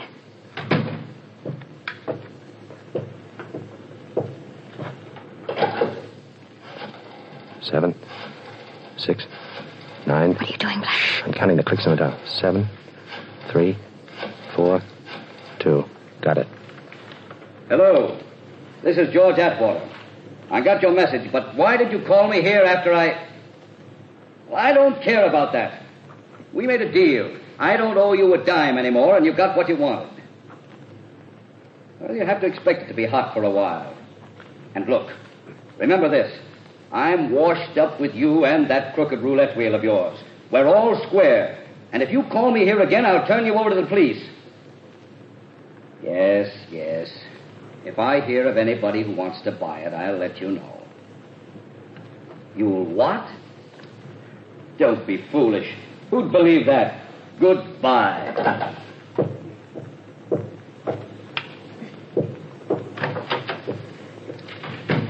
I think I understand everything now, Miss Morey, but I've got to find the man Atwater just called. How can you? He didn't mention any names. No, but I counted the clicks as he was dialing that number. If my ears hadn't let me down, I can call that number, too. Anyhow, I'm going to try. You think that man has the Jonathan diamond? Yes, I think so. But you don't have to worry about it from now on. You won't be blamed because it was missing from your apartment. But you're in a mess now, aren't you? Well, yes, kind of. You see, I promised Faraday that he'd have his diamond back in 2 hours, and I can't keep that promise. Well, I hope the OPA hasn't put a ceiling on tempers, because if they have, he'll hit it.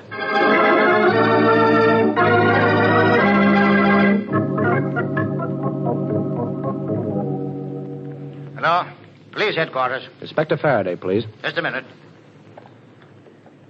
Faraday speaking. This is Blackie, Faraday.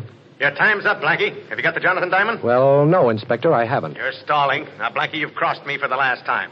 I'm going to have a dragnet out that'll have you down here before you know it, and you're going to stay in jail this time. Yeah, but, Inspector, listen, He wouldn't listen, Shorty. I've got to work extra fast now. Gee, Blackie, look, if there's anything Hold I it, can Shorty. I'm going to try that number Atwater called.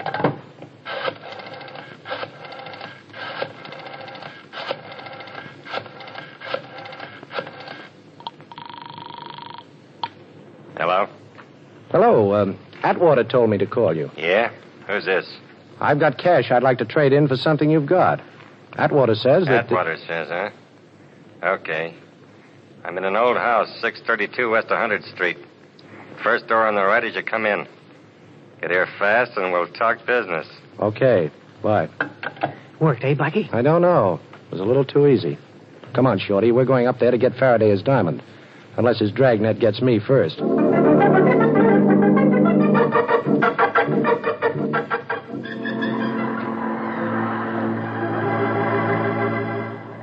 Blackie, duck down. Duck down this hallway. Okay, what is it, Shorty? Prowl car just coming this way. I never saw so many cops as we pass on the way up here. Never mind, Shorty. Stay flattened out against this door until it's time for what I told you to do. Yeah, okay, Blackie. But who really stole the Jonathan diamond? Nobody stole it, Shorty. Atwater left the stone at Lee Moray's apartment and then returned later that night and lifted it so that Miss Moray could report it stolen to the police. Ixnay, boss. Coppers.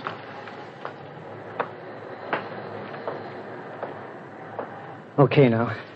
Look, boss, why did Atwater want the Dane reported? So he wouldn't be involved. This guy I called up, the one who lives in this building, has something on Atwater and wanted the diamond as his price for clamming up. Atwater had to get it for him, see? Oh, yeah, I get it. He stashed it in his own safe until he could reach this guy and turn it over to him. Only you opened the safe before he could do it.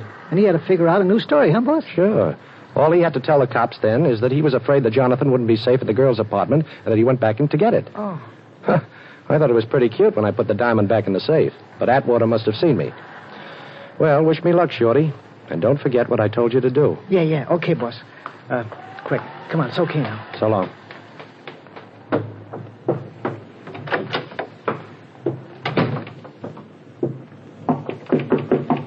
Yeah? Who is it? I called you a little while ago. Okay. Open up. Okay. Well, Duke Walton. Put that gun down, Duke. You and I can make a deal. Think so? Sure. Lucky you're not as cute as you thought. I called Atwater back and found your call was a phony. Too bad for you. Now I gotta bump you. Wait a minute, Duke. I'm gonna wait a couple of minutes, Blackie. Some friends of mine are coming over with a car to take you on a little trip. Now sit down in that chair and put your arms behind your back. Go on, I ain't the patient type. Okay, Duke. How's that? That's better. Now I'm gonna tie you up nice and pretty like that. How do you like it? Too tight for your pretty hands to be tied? Well, yes, if you really want to know. I don't. I'll give it an extra yank just to make sure. Hey, Duke. Huh? Duke, look under the door. Huh? That's smoke. Where? Hey, that's right. Well, that makes things easier. This joint's a fire trap. I'll scram out of here and leave you tied up, Blackie. Lucky? I guess I was just born under a lucky star. Eh? Maybe. But don't forget, Duke, sometimes stars have a habit of falling. Yeah, okay, so I'm ducking right out of here. Fire! The whole building's on fire! Come on, get out of here! That does it. So long, Blackie. Me and the Jonathan Diamond are getting out of here, and both of us are nice and safe, which is more than I can say for you, pal. Now, wait a minute, Duke. I've got a proposition. Sure, but I got a date. No use trying to bust them ropes, boy. Maybe the fire will burn them through for you, huh? Hey, you did it. How'd you get out of them ropes? Never mind, ain't gonna do you any good. Oh, yes, it is, Duke. This place is on fire. Go on, try and get out. I don't have to try. I'm getting. Take a look at the door, Duke. It's locked. Sure, it's locked, and I'm going to open it right now. Hey, where'd the key go to? I've got it, Duke, right here. I locked the door and removed the key when I had my back to the door after you got the drop on me. Come on, give it to me. Give it to me. We'll both be burned to death. Sure, Duke. Here it is. Catch. Hey, don't throw it like... Hey, where'd it go? I got to get it. Sure, you're going to get it, but good. You missed me, sucker. I'll sucker you. I'll get you for this Blackie if it's take a million. Oh, hey, you're breaking my wrist. Drop that gun. Okay. Now, where's the diamond? Never mind the diamond, Blackie. The fire will both be trapped. Well, there's no fire, sucker. Huh? My pal Shorty burned some papers in the hall and pounded on the door. But Now, give her that diamond. You must have it on you. When you thought there was a fire, you'd have never left without it. I ain't got it, Blackie. When I found your phone call was a phony, I give it to a guy to hold for You're me. lying, Duke. I'm going to search you. Now, turn around with your back to me and keep your hands in the air. Yeah, okay, but I tell you, I ain't got it on me. Well, we'll see. Not here. Not here. It's not here. It's me, boss. Everything all right? Okay, Shorty, I'll let you in. Wait till I pick up the key. Now, don't move, you. Well, it worked, huh, boss? Yeah, it worked, but do you recognize this guy, Shorty? Sure. That's Duke Walton, the guy I was telling you about. It was bragged he'd have the Jonathan Diamond. Well, he hasn't got it. I've searched him. He's clean, Shorty. He's holding out, the dirty heel. Yes, the dirty... Heel? Heel, huh? You know, Shorty, I think I've got something there. It's the one place I didn't look. Take off your shoes, Duke. Come on, take them off. You win, Blackie. The ice is in my right shoe. There's a slide in the heel. The diamond's inside. Now, that's being very sensible, Duke. I'll just take the diamond out of that slot it's in and at the same time pull myself and Inspector Faraday out of a great big hole.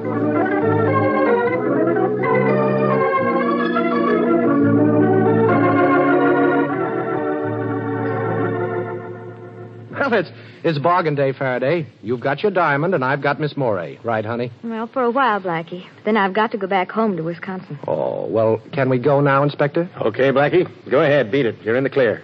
Only remember this. You make one slip, Blackie, and as sure as my name is Faraday, I'll be on your neck. You'll be on my neck, huh? Okay, Inspector, but before Miss Morey leaves for Wisconsin, I hope I'll have her there for a little while first.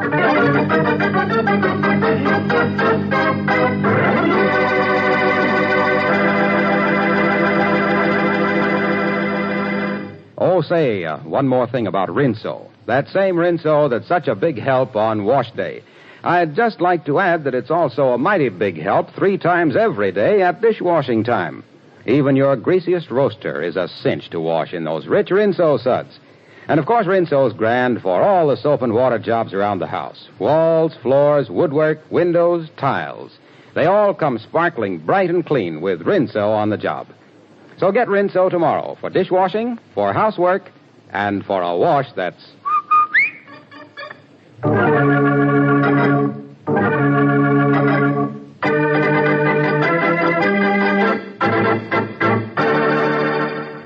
And now a glimpse at next week's adventure of Boston Blackie. I won't do it, I tell you. I can't do it. Mr. Manletter, it's the only way your business can be saved. I don't care about that. If the only way it can be saved is by risking the life of my friend Boston Blackie, well, I'd rather it were lost. I won't ask Blackie to keep that appointment. I don't even want to know about it. All right, Mr. Manletter, if that's the way you want it. I'm going out and try to raise the money.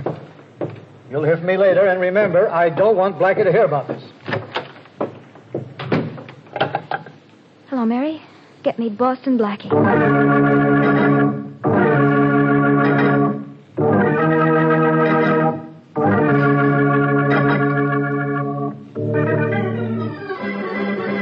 Be sure to listen at this same time next week for another exciting adventure with Boston Blackie, starring Chester Morris with Richard Lane as Inspector Faraday. You can see Chester Morris as Boston Blackie on the screen at your favorite movie theater. Boston Blackie's latest Columbia picture is One Mysterious Night, soon to be released. Original music for this program by Charles Cornell. This is Harlow Wilcox speaking for the makers of Rinso and wishing you all a very pleasant good night. And don't forget, tomorrow, when you ask your grocer for the new Rinso, buy a cake of Lifebuoy at the same time. Lifebuoy's rich, purifying lather goes right after dirt and perspiration, leaves you feeling extra clean. So use Lifebuoy daily in your bath or shower. Remember, it's the only soap specially made to stop B.O. This is the National Broadcasting Company.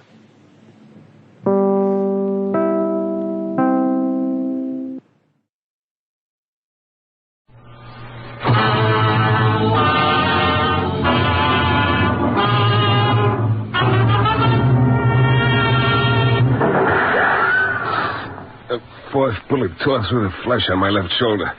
There was nothing between him and me now except a tree. I stood there waiting, with 2 more shots left in the gun. I caught the glint of the gun barrel in the moonlight, and then the granddaddy of all firecrackers blew up in my face.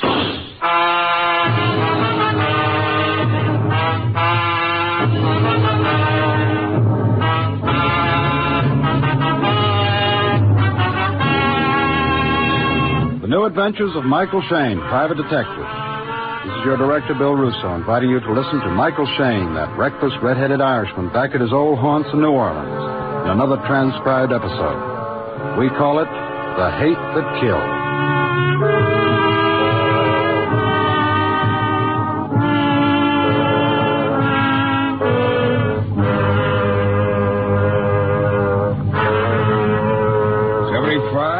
$85, 86, 87. $3.87. Michael, you old capitalist, how do you do? Mr. Shayne. Mr. Shayne, you've got to listen to me. You've got to help me. I do, huh? Oh, Sanderson. Hey, you look better in your newspaper pictures. I thought I made it clear I wasn't interested in your case. But on the telephone, you wouldn't let me tell you what I want. I've got plenty of money. I'm not interested in your money either. Right on that door, it says Michael Shayne, private detective, doesn't it? Well, doesn't it? Yeah. It cost me 2 bits a letter, too. You said something about somebody wanting to kill you. Yeah. Well, why don't you take your troubles to the police? I can't. I don't have anything to tell them. You think I'm a crank, don't you? No, I think you're very charming, Mr. Sanderson. Just keep your voice down. I know a weak, dissipated body and a mind that's crazy half the time. But if you lived one day, just one day, in the atmosphere I do, you'd be shaking just like me. I tell you, death is in the air. Yeah, sure. What's the matter? That scare you? I suppose you like divorce cases, alimony, spying on women. I'll bet you like spying on women. Well, that's enough, Buster. Goodbye now. Oh, wait a minute. I tell you, I'm going to die. Not in my office. I'm busy. Beat it. You don't believe me. Look, just tell me one thing. Yeah? One thing. Why did the insurance company refuse to sell me any life insurance? From where I sit, you look like a mighty bad risk. No, I've had an examination from my personal physician. There's nothing wrong with me. That is a matter of opinion. They wouldn't tell me the real reason. That was just an out. All right, so what? Just find out, that's all. Just find out why they refused me. Well, it'll cost you $20 a day in expenses. Oh, here's my address. You'll find 3 houses on the estate. Mine's on the right of the big house. I know all about you, Sanderson, and your famous father. He died the other day, didn't he? Yes, he's dead. And he wasn't my father. Huh? He was my stepfather. That's why I used the name of Mark Sanderson. But his corruption lives on like something rotten inside you that you can't get out. Like something in your blood and your heart. And you can't tear it out. Yeah, that's cute. You ought to set it to music. Are you always this jittery? Why shouldn't I be jittery? Do you have some water? Water? You mean you drink water, too? Yes, my medicine, my capsules, for my nerves. You'll find some water down the hall. You'll let me know tonight, huh? You'll find out? Yeah. I got a pretty good hunch why they refused your policy. You do? Why? Why? Because they probably don't expect you to live very long, Mr. Sanderson.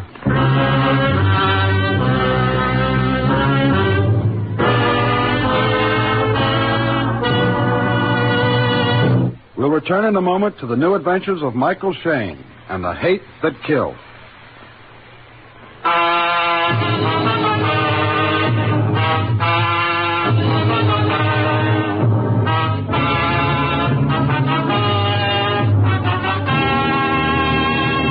He was a fancy client, all right.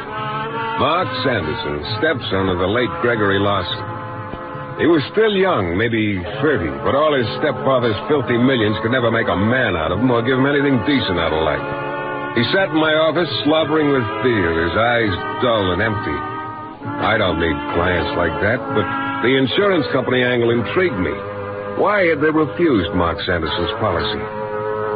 Well, I turned toward my phone, feeling like a Hollywood agent doing his best for a client he didn't have much hope for, and dialed the life insurance company.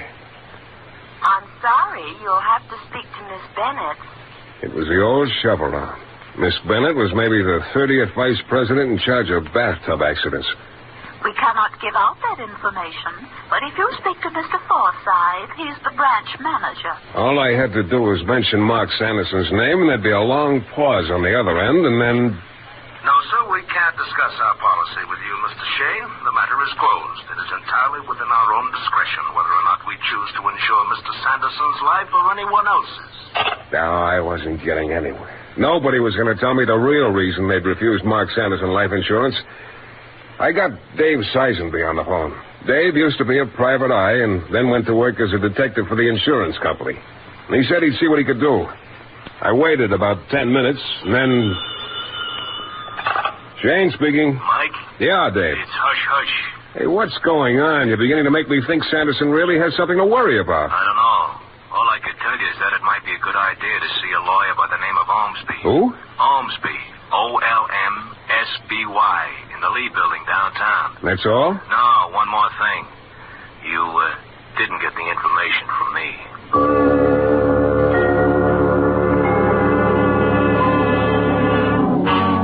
Philip Ormsby, attorney at law. The office was easily as old as Ormsby himself. About 70. Dried up like a prune. His voice was like parchment, dry as dust and ready to crack. You're a shrewd young man by the look of you. And if you have in your head the good sense to avoid unnecessary trouble, you will desist from inquiring into the affairs of the Larson family. Well, that's as pretty a turn thread as I've ever heard. It's excellent advice, Mr. Shayne. As for your question, I am not at liberty to divulge any information. You mean to me? To you or anyone else. I realize Mark's hysteria has caused you some trouble. And as the family attorney, I'll be glad to pay. Smooth. I didn't think I was going to take this case, Mr. Ormsby, but you know, I'm getting more and more interested. Then you will get yourself more and more involved. Well, that's my business, Mr. Ormsby. Mr. Shayne, you must anticipate a short life. Could be, Mr. Ormsby. At least a happy one. So long, Pop.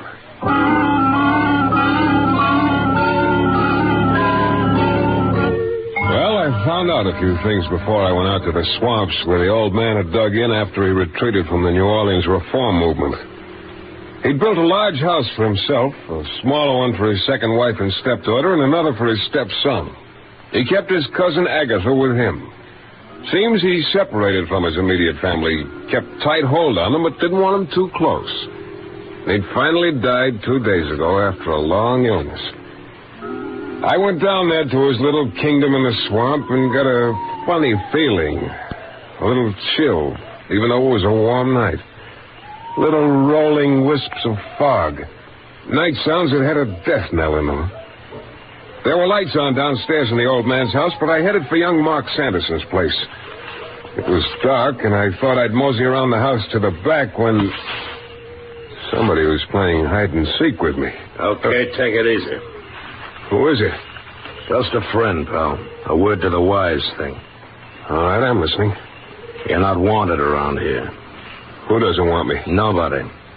Okay, I get the message. Why don't you guys ever listen? This is for your own good, pal. I don't want to have to use this blackjack. You made a mistake. Never tip your mitt. You asked for it, bro. Yeah, you moved pretty fast for a big guy, but not fast enough. All right, I got the blackjack now. Come on, get up. There, now beat it. Yeah. Shane, you surprised me. Must be something to it after all. The bigger they are. Well, that was quite an exhibition. Oh. Are they wearing revolvers with dinner dresses this year? Who are you? Mike Shane. There's a flagstone path here. Let's get around front, out of the shadows. You must be Celia, Mark's sister. Do you have to keep pointing that gun at me? Yes, for a while. Well, anyhow, I'm glad to... Oh. Yes? Oh, my. What's the matter? Haven't you ever seen a woman before? Not very often like you. Is that really the color of your hair? My hair has been red since the day I was born. You've got nice shoulders. Oh, I like yours better. You're going to catch cold in that outfit. You have what so many men lack these days. A sense of virility and strength. And that comes from eating all my vegetables. What are you snooping around here for? I was looking for Mark. Oh. You're the detective he hired. Check. Now you do interest me. Who's the man you were fighting with? Don't you know? No, I don't, Mr. Shayne, isn't it? That's right. Mark and Aunt Agatha and Mother are in the house. Oh? The reading of stepfather's will tonight. Mr. Ormsby, the lawyer. May I come along? Why not?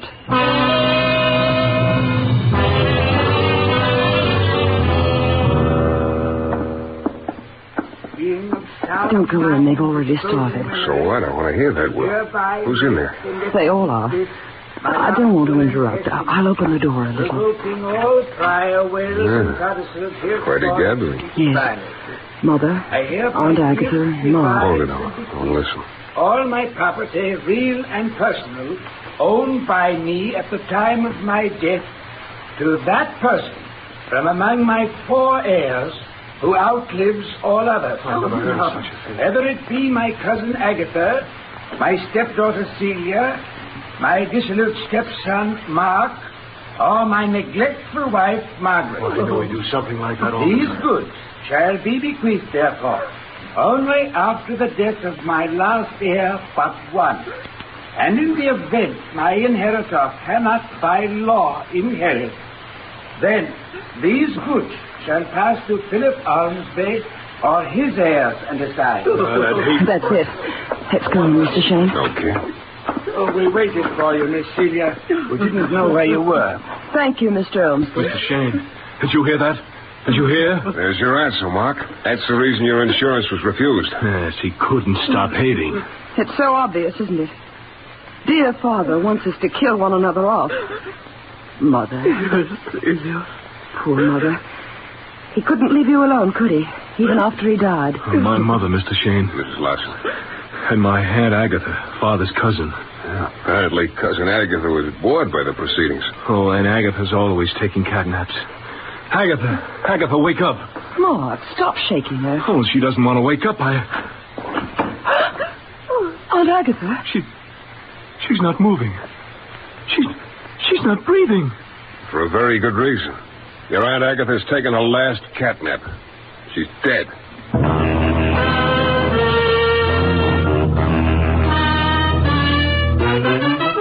We'll return in a moment to the new adventures of Michael Shayne and the hate that killed.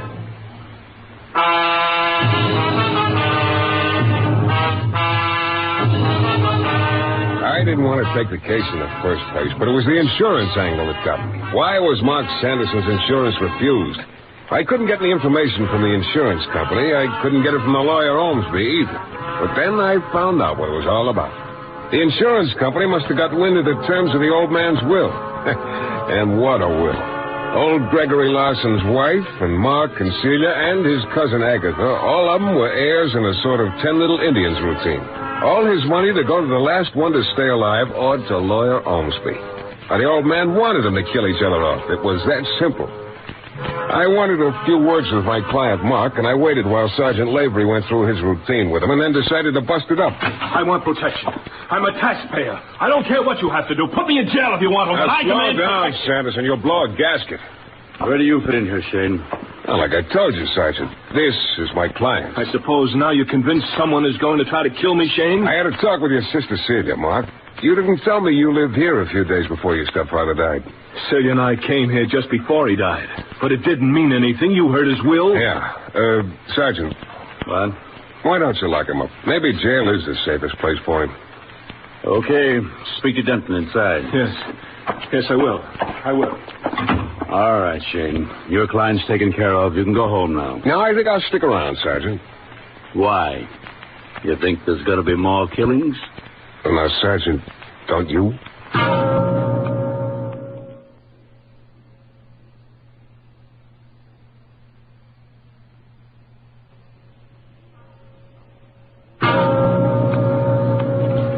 I was curious about Margaret Larson, Mark's mother. Why hadn't she been with her husband the last days of his life?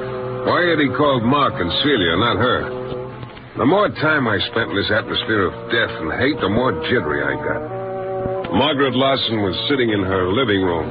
A low fire crackled in the fireplace. That was the only light in the room.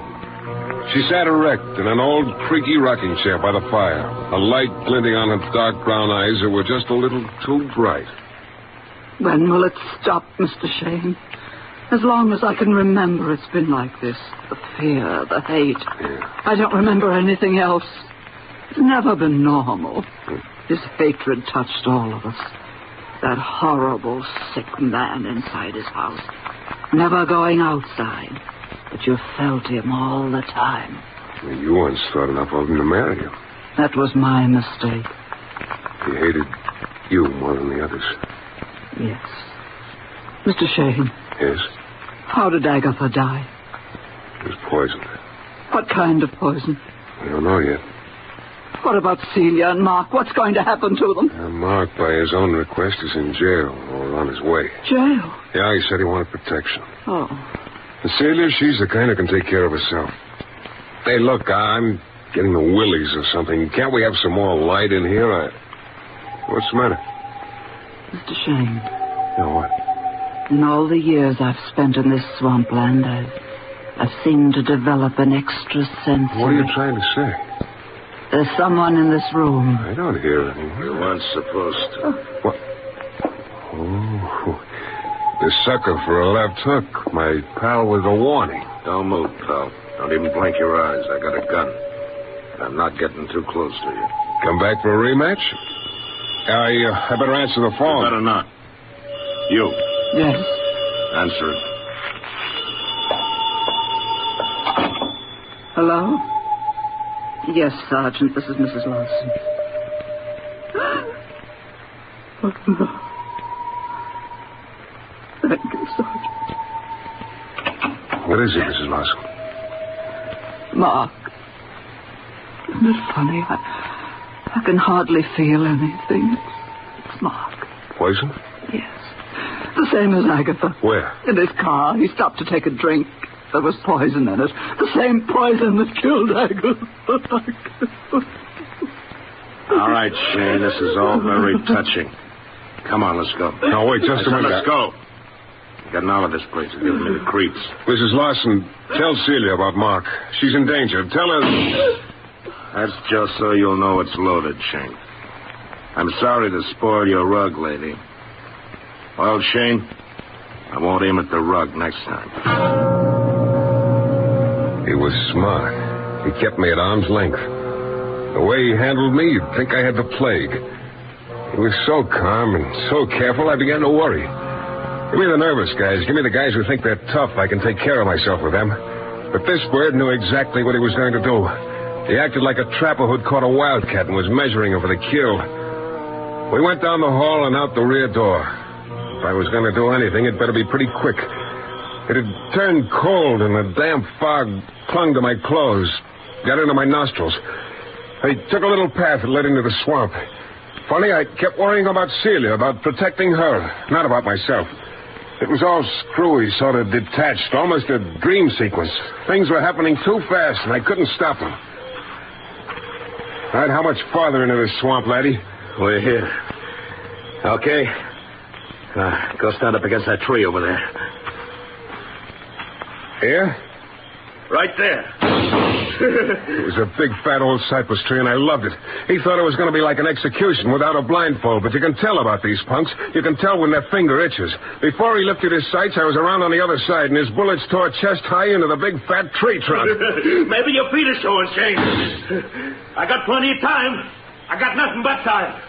This is the most important thing I ever did in my life, and I'm going to do it right. Now, careful, Shane.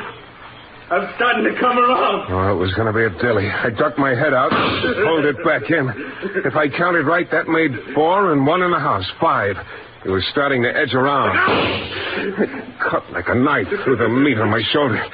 Must have been just a nick because it only burnt. It didn't slug me. 6. He was still edging around, coming a little closer, but he still wasn't taking any chances on my jumping him. Nick, you, Shane? Watch it now. I'm going to run. Which side, Shane? That spun me around, caught my other arm. The bullet hit solid. I almost went down. 7. You counting them, Shane? I got a couple of more clips when this one's finished. Here I come again. Who wrote that story about the hunter who wasn't happy unless he was hunting a human being? He must have laughed like this punk. Must have been off his trolley. I caught a look at the weasel's face, and then... It was like the granddaddy of all fuses blowing out. I'd heard about people feeling the wind of a bullet, but this wasn't a wind. It was a gentle sigh, a little puff. It missed my nose by a 32nd of an inch. And that was 8. I dashed out after him. But he was on his way, fumbling with his gun, putting a new clip in while he ran. Only he wasn't watching where he was going. He tripped over a log. I pulled up short and I stared. There were several logs laid out in a rough circle, sort of protecting a patch of ground. Ground? The punk had tripped and gone in head first and started to sink. His body thrashed around. The head came up covered with what looked like oily mud, only then I knew what it was. Quicksand. It didn't take 15 seconds. And he disappeared. Even if I wanted to help him, I couldn't. It came too fast. I looked and he was gone. A couple of big bubbles came up, slick and moldy, and then that was all.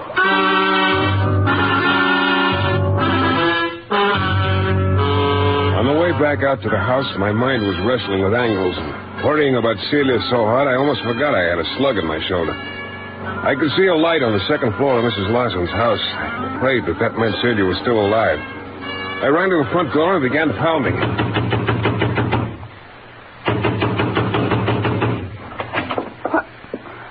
Mr. Shayne. Oh, why all the commotion? Oh, you're still okay. How about your mother?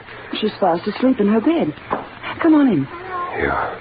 What's that? Oh, her cat must have followed me here. That's good luck, Mr. Shayne. And old New Orleans superstition. Let her in. Sit down. Now, what... Oh, Mr. Shayne, you're bleeding. Yeah, I almost forgot. Here, let's get that jacket off. Okay. Easy. Sorry. Now, I'll just tear the shirt open. You heard about your brother? Yes. Mother told me. In a way, I think perhaps he's better off. He never was very happy. My stepfather saw to that. Oh. Sorry. I've got to clean it out, you know. Yeah, sure, go ahead. Celia, I'm going nuts trying to figure this thing out. Your stepfather hoped you'd kill each other off. He planned it that way. But you and your mother wouldn't bite on that kind of bait. Thank you. The only other answer is Ormsby. He gets everything if all of you are taken care of. I don't have anything on him. It won't gel. I'm afraid this will sting a little. Oh. There. It's all over until the doctor takes over. Here, have a little of this. It's from my dear departed stepfather's wine cellar. Napoleon brandy, 1812. Don't often get a whiff of anything that rare. Thank you. Oh, I'm sorry. That was clumsy of me. I'll pour you another. Anyhow, that stray cat's going to have a good time. He likes Napoleon brandy, too. Yes, he does, doesn't he? You know, I think I'll join you. I have a weakness for good brandy. Fine. I have a weakness for women who have a weakness for good brandy. Here you are, Mr. Shayne. Mike. You were right, Sid. That cat was good luck. He'll be stiff in another few minutes. What? Yeah, that brandy is spiked with enough poison to kill Gargantua. Where'd you get this brandy, Sid? Why, I think Mr. Ormsby gave it to me.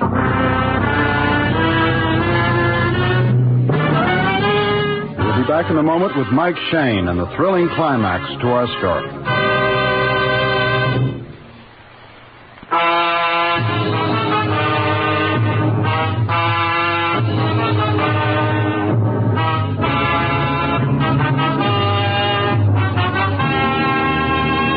About Ormsby almost sent me off on a tangent. The big idea was slow in coming, but it paid off. The whole thing fell into place. It was kind of hard to see all at once. It came out gradually. Sid, your mother didn't go into your stepfather's house before he died, did she? She hasn't been inside that house in 15 years, Mr. Shayne. Oh, that's it. Well, it's so simple, so very simple. Here, let me have that brandy bottle. I'm taking it down to headquarters for a little fingerprint job. I don't understand. I'll be back. Now, you probably don't know it, but you called me Mike a few seconds ago. It's enough of a start for me. But what about Mr. Ormsby? There's a payoff for him, too.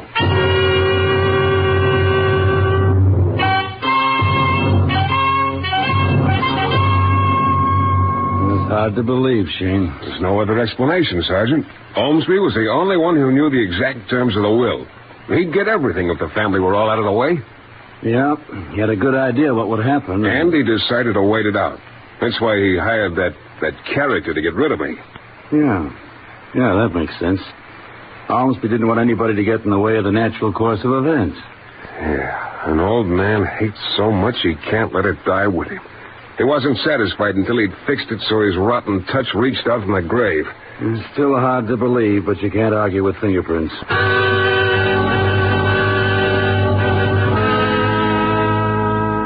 Sure. There was only one answer. The fingerprints on the bottle of Napoleon brandy and the fingerprints on Mark's flask and Aunt Agatha's special milk bottle, they all matched. His plan was simple. He figured all the suspicion would rest on his wife after Agatha and Mark and Celia were dead. Yes, the fingerprints all matched. They were the fingerprints of Gregory Larson. He kept right on killing even after he was dead. There's a moral in all this somewhere. Something about evil turning on the evildoer and paying him back. I haven't quite figured it out yet, but Celia's a pretty clever girl. I think I'll show her how the other half of New Orleans lives. Take her to dinner tonight and discuss it with gestures.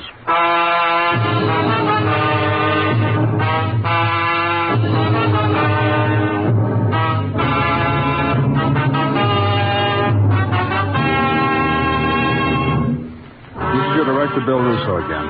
Our story was based on characters created by Brett Halliday. Our music is composed and conducted by John Duffy, and Michael Shayne is portrayed by Jeff Chandler. The New Adventures of Michael Shayne is a Don W. Sharp production, transcribed in Hollywood and distributed exclusively by the Broadcasters Guild.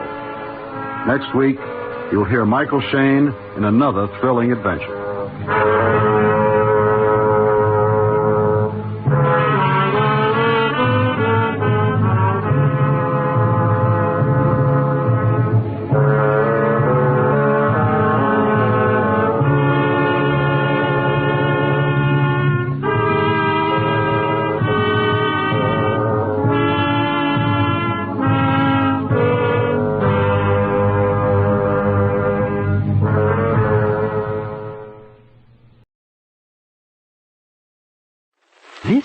Is Mr. Moto, Mr. I.A. Moto.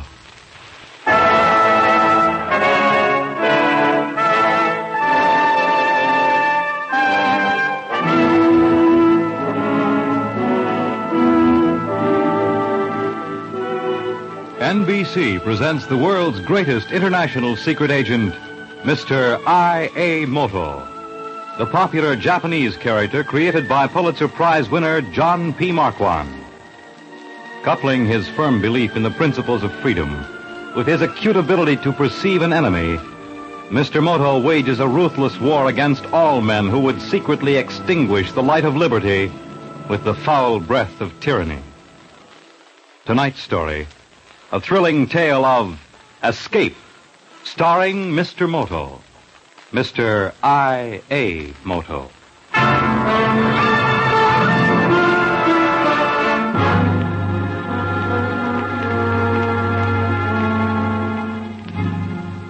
Assignment Escape began in the seething politics of Italy. Vincenzo Di Pietro, leader of the Italian Christian Democrat Party and all his life a violent anti-communist, was making a speech in Rome. On the outskirts of the enormous crowd gathered in the Piazza Gregorio to hear him were two Americans, Frank Falvo, a New York reporter on vacation, and his wife, Julie. Quite unwittingly, they became a part of the thunderbolt unleashed that fateful Saturday in the Eternal City.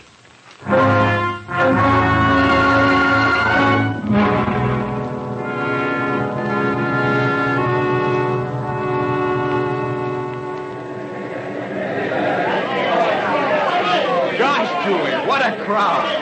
I tell you, Rome's the most exciting city in Europe. Oh, Frank, isn't that Di Pietro now? Well, yeah. Now you would hear our real speech if you knew Italian. Your mother's going to teach me. Golly, they're crazy about it. Julie, this speech will set communism in Italy back 10 years. Frank, look. What? That man over there. Where? He's got a gun. He's going to shoot.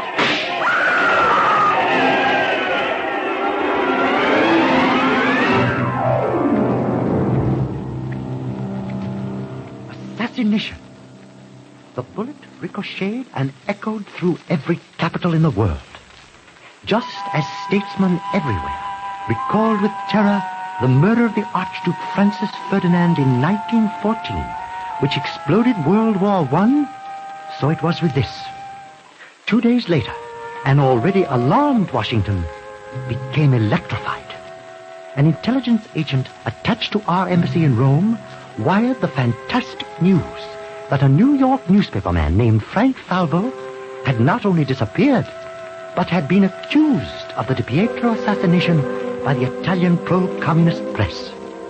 While Italian-American relations stuttered, I flew to Rome.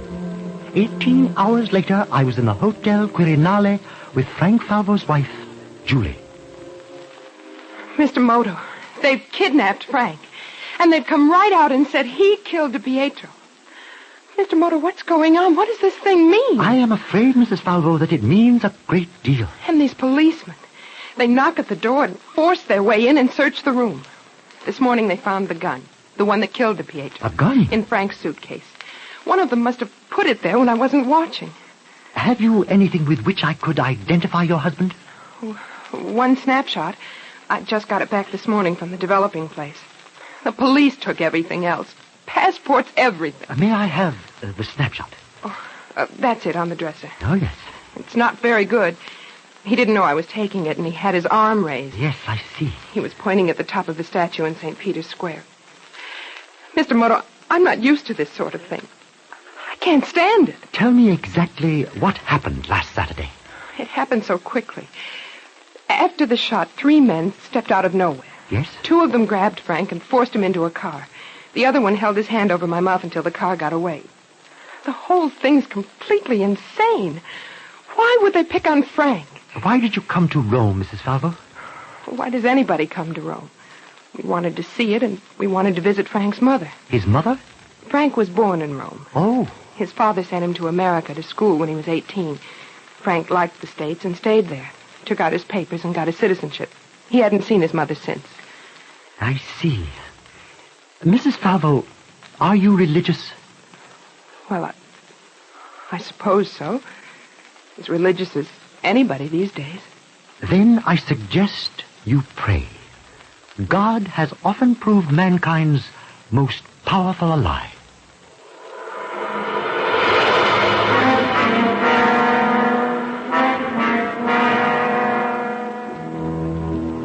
Julie Falvo had posed the question, why?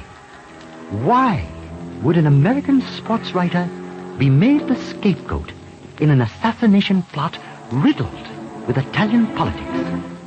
There seemed no reason. He was neither important nor influential. Why Frank Falvo? Where had it started? With whom had it begun? For the moment, there seemed no answer. Signora Falvo, I understand your son is coming to Rome next month. Si, Signor Battisti. You are the old friend, so you will forgive me if I am like the bird with the excitement. My boy is of the big importance in America. Every day, for all the newspapers he writes. Every day, the pages and the pages. A syndicated column, isn't it? Scusate? In a lot of papers at once. See, in all of them at once. All over. Even the Presidente, he asks my boy the permission. And the money. Madonna mia, the money. To his old mama, he has brought the honor and the riches. No, Signora, your name did that long ago. See, in 1826, a Falvo married the Emperor of Brazil, and by a cousin we were related to the Medicis. But never a Falvo like my figlio Francesco. And his wife, she is an angel of virtue, with the beauty of a Madonna. I am sure she is. And now, I'm sorry to rush, but I have an appointment. I have been tiresome to you with my foolish boasting.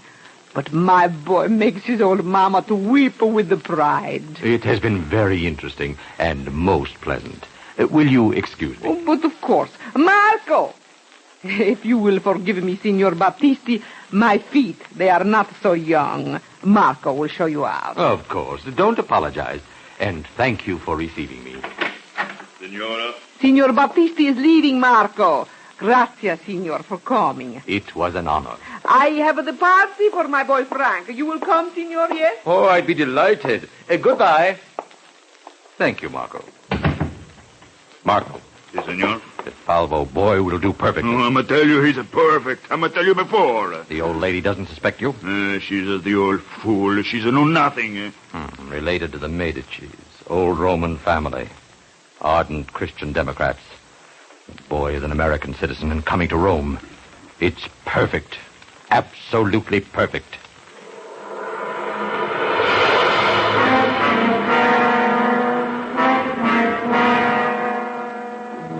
The question why kept whirling in my brain. It was a question which had no answer. Lieutenant Grant of our intelligence in Rome placed himself at my disposal. He informed me in my hotel room that he, too, was baffled. There's nothing new, Mr. Moto. The whole thing's a mess. It will get even messier, Lieutenant Grant, if Frank Falvo signs a confession. But why would they pick him? The same tired-out tactics. The same old propaganda. Down with capitalist America. Foment dissension, excite the people. Prove that America is a country who sends gangsters abroad to murder and kill. Yes, I know. It's the same old stuff. Oh, incidentally, I got a note today. A note? Yes. Here it is. Thank you. If you want more information about Falvo, meet me tonight, 314 Piazza Barberini at 10. Marco Giolitti. Who is he? He's the old lady's combination major domo, butler, and cook. Signora Falvo's? Yes. She lives in a broken-down house in the Via Latina. You will keep this appointment? Why not? Marco's harmless. While you are talking with this Marco, I shall call on Mama Falvo. Something must be made to happen quickly. And, Lieutenant Grant. Yes, Mr. Moto? I know you are tired, but when you go to 314 Piazza Barberini, see that your weariness does not replace your wariness.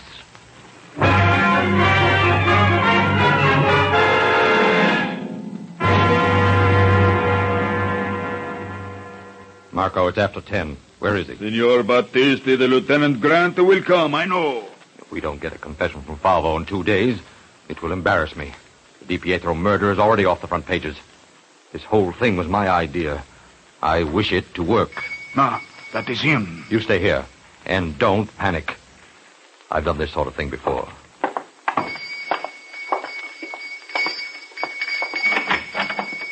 I'm looking for a man named Marco Giolitti. Does he live here? No, he works here. Are you Lieutenant Grant? That's right. Marco's expecting you.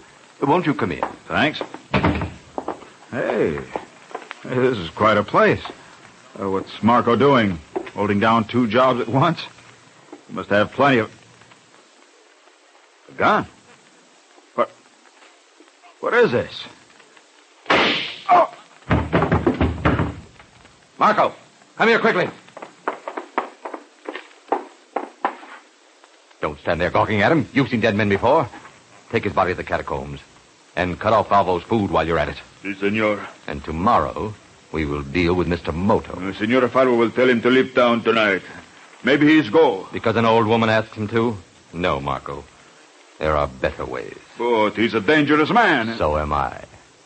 The idea's been turning over in my mind all day. Moto has never seen Frank Falvo. There are no photographs of him in Rome. Oh, no, senor, it is impossible. Why not? I'll take Falvo's clothes. You'll be caught. His cuffs, his tie. I'm about the same size. I'll tell Mr. Moto that Lieutenant Grant is a prisoner in the catacombs. I'll suggest that we rescue him. You be there waiting for us.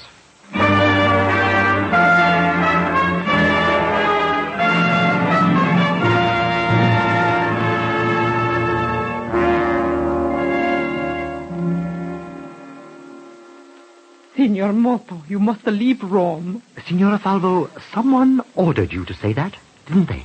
To say what? To tell me to leave Rome. No, Mr. Moto, no. They are making you helpful, aren't they? They are threatening you. They are threatening to kill Frank unless you cooperate. Please, Signora Falvo, tell me the truth. Don't you understand what will happen if Frank confesses to this murder? I know nothing about a confession. My Frank is all I live for. Please, Mr. Moto, you go now. Per favore, leave Rome. Signora, where did that come from? What? That mud. There, on the floor. I don't know from where comes that dirt. You leave Rome, Mr. Moto, please. Signora, this little piece of mud has ended our conversation. I don't understand. And still moist, too. Mr. Moto, please, per favore, leave Rome tonight. If you don't, they kill my boy. I can tell you no more than that. I I cannot. You do not have to. This little piece of tufa granulare has told me everything.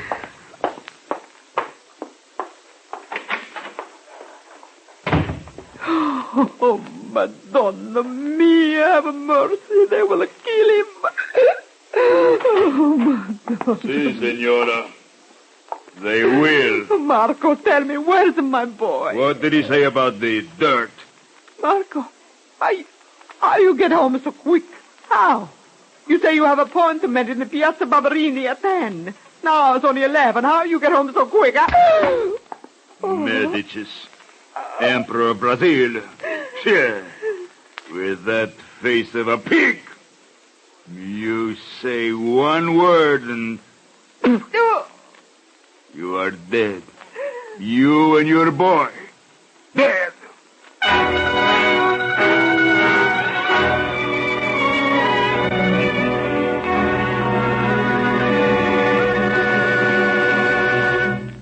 Mr. Moto, I don't understand. What is Mama Falvo hiding? How can a piece of mud be so significant? Mrs. Falvo, this piece of mud is tufa granulare. I am an amateur geologist, and I recognized it instantly.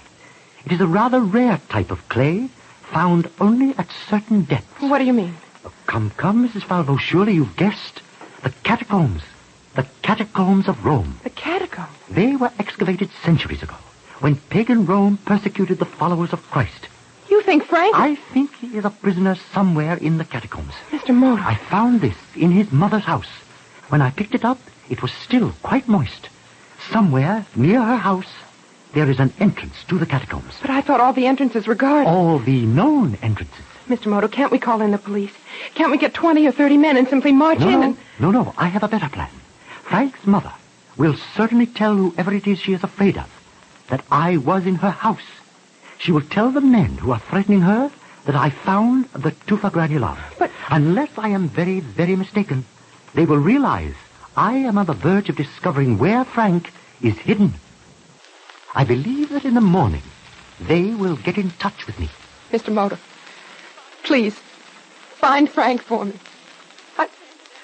I can't stand it anymore. Mrs. Falvo, I promise you that your husband will be safely back with you in 24 hours.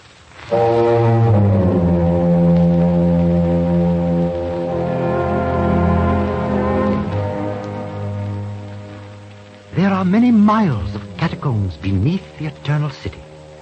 I had in my possession one tiny bit of earth. Where did it fit?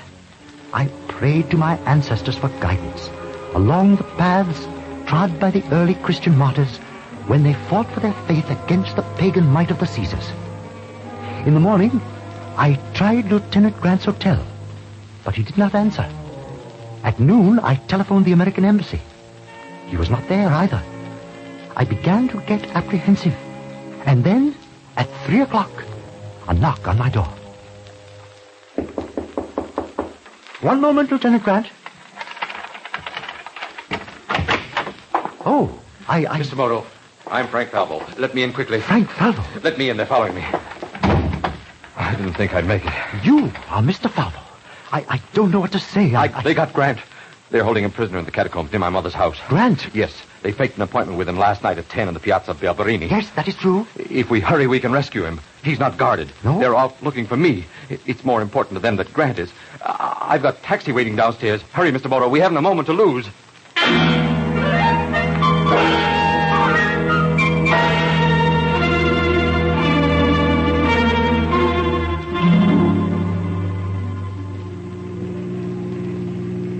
Mr. Falvo, have you seen your wife? I telephoned her. She doesn't mind waiting a little longer.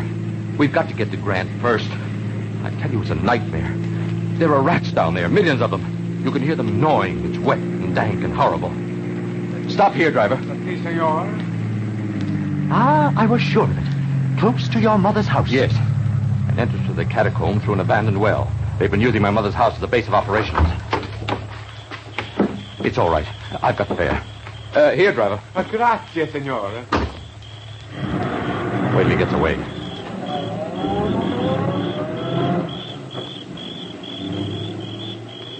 Now, this way. Christians of ancient Rome are great planners. They had to be. Never knew they'd get thrown to the lions. They made secret entrances to the catacombs all over Rome. Oh, this is the well here. There are steps down. We should have a flashlight. There's a lantern at the bottom of the well. Climb over and be careful. Right behind you. There.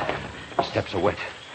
Be careful. Isn't it ironic, Mr. Falvo, that the persecuted of old should have left such hiding places for the persecutors of today? Yes, it is. There's water here at the bottom. Be careful. Here's the lantern. Have you a match? Yes. Here. Now what? Will you carry the lantern? My right arm's stiff. I was wounded in the war. Oh? Hold it high. That's it. Now, there's a stone door fitted in the side of the well. Ah, here it is.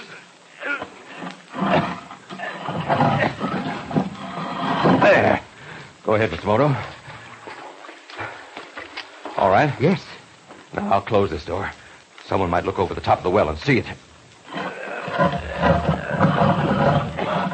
There. Which way? This way. The left. Ah, the catacomb of Collister. Yes. It goes down many levels. We only go to the first. Grant and Cubicula along here. It has the odor of death. 2 million corpses, it should have. What was that? A cat. Oh, must have gotten in another way. Hurry, Mr. Moto. I want to get back to Julie as soon as I can. Is she a communist, too? Moto, have you gone crazy? If you move so much as an eyebrow, I'll shoot you. The real Frank Falco could have carried this lantern. I saw a photograph of him with his arm raised, pointing. Any time a pint-sized little Jeff Parker. Marco, are you there? Yes, senor. Come here quickly. I've been waiting the whole day. I'm gonna think you no come. This is Mr. Moto, such as he is. Throw him in with Falvo and Grant.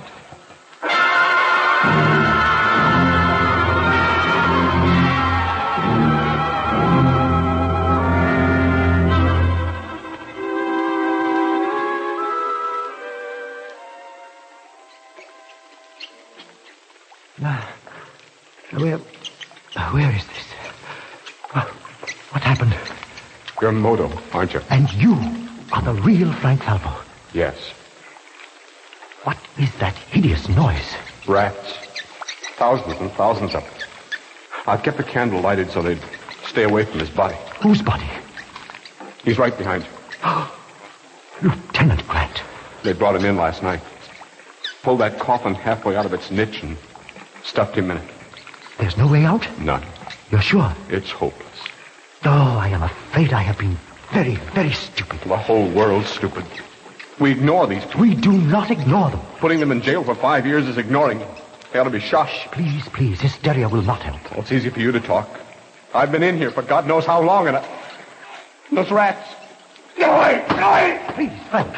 Please, try to keep calm. Now, please. I know you have suffered, and I know our situation is difficult. I'm sorry. That's better. But it's so horrible. It's so fat. So filthy. Ah. So my little feline friend has been captured also.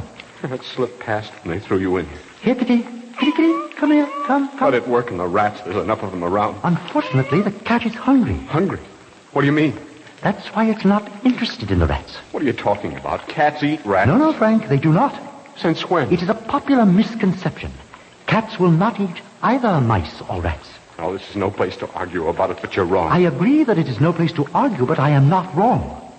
A cat will kill a mouse or a rat purely for pleasure, and only if it is well fed and energetic.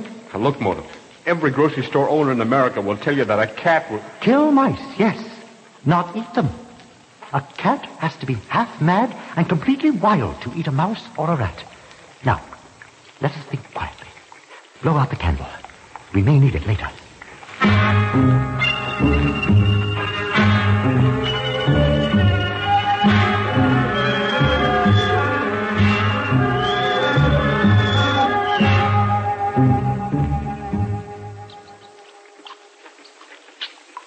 Frank, how long have I been here? Oh, 3 or 4 hours. I can't keep track of the time. All I can think of is those rats. Get away! I got it. Mr. Moto, I can't stand much more of this. I can't. Frank, please. Please, try to hang on to yourself. Light the candle, quickly. Hurry. You should save it. Light it, I said. Since when are you in charge here? Will you do as I tell you? All right. I knew it. Look. What? Here, Kitty. Kitty. Why, it's killed a rat. Yes, here, Kitty. Nice, Kitty. Yes, Frank, yes. Somehow this cat has gotten out, been fed, and come back. It wouldn't chase the rats before. Now it has killed one. Somehow it has been fed. There is an exit somewhere. Wait. That sarcophagus with poor Grant's body. Was it out of its chamber before? No, it wasn't. They pulled the marble marker off. Yes. Dragged the coffin out and stuffed Grant's body in this afternoon. Hold the candle in the hollow. Over Grant's body. Okay. Further in. How's that? A little more. That's it. Yes, there is a small hole. These burial chambers were built to hold as many as 3 or 4 sarcophagi. About 9 feet beyond the end of this one is an exit. Where would it lead? Grab one end of the sarcophagus. Okay, sure. Now, pull.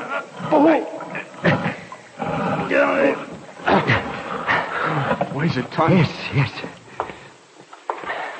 Mr. Moto, listen. Someone's coming. Frank, don't give in. Don't sign that confession. Don't worry.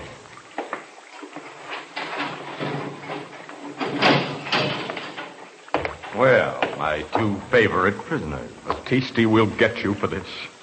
America's about fed up with the way Europe's been treating her nationals. Mr. Falvo, we are getting tired. I wish a signed confession from Mr. Falvo by tomorrow morning. I'm telling you I won't sign. Then, Mr. Falvo, in the morning we shall be forced to remove your clothes and coat you liberally with honey. You will both be chained to the wall, and there will be plenty of light so Mr. Moto may watch. And remember, Mr. Falvo, that rats are very fond of honey.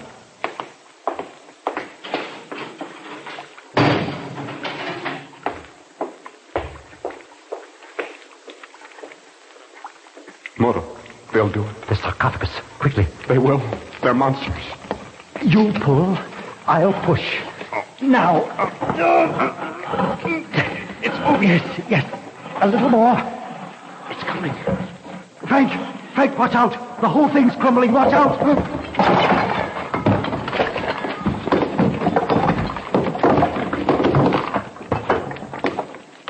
Are you all right? Yes. Come on. Frank, wait. Wait, the cat. Moto, for Pete's sake, that noise will have him down here in 30 seconds. Here, Kitty. Leave it. It's only a cat. It saved our lives. Moto, come on. It's hurt. Here, Kitty. Moto, you're crazy. They'll get us. Frank, it is one of God's creatures, and it saved our lives. Come on, Kitty. Come on. Good. All right, Frank.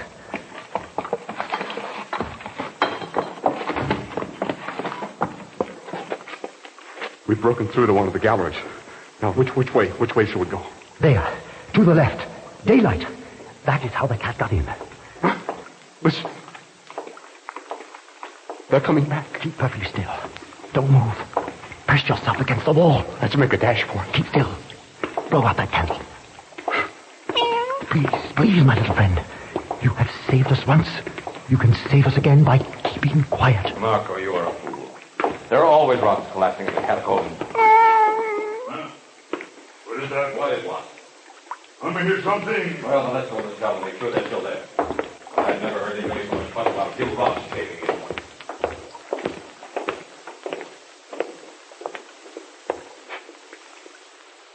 Now, Frank, quickly. Towards the daylight. We're going to make it. Yes. And we're going to convict Marco and Battisti of murder. We're out. Yes, Frank. We're out in God's sunshine. There's my mother's house. We've come up on the opposite side. We have made it into the light. Yes. Yes, all 3 of us.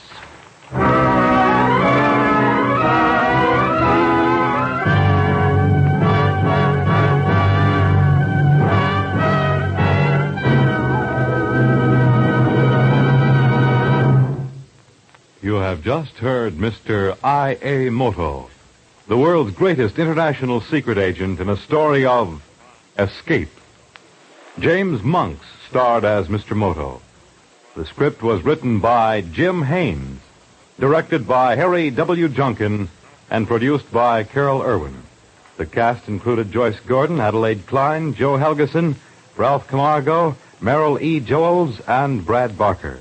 The music was transcribed. This is Fred Collins speaking, and here with a preview of next week's story is Mr. I.A. Moto. Thank you.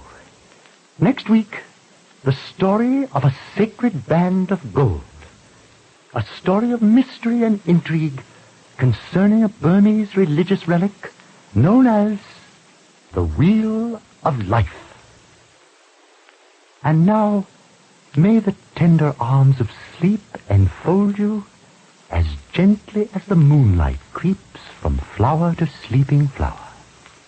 And may the new dawn, blessed with God's good light, renew and prove your faith that right and right alone is might.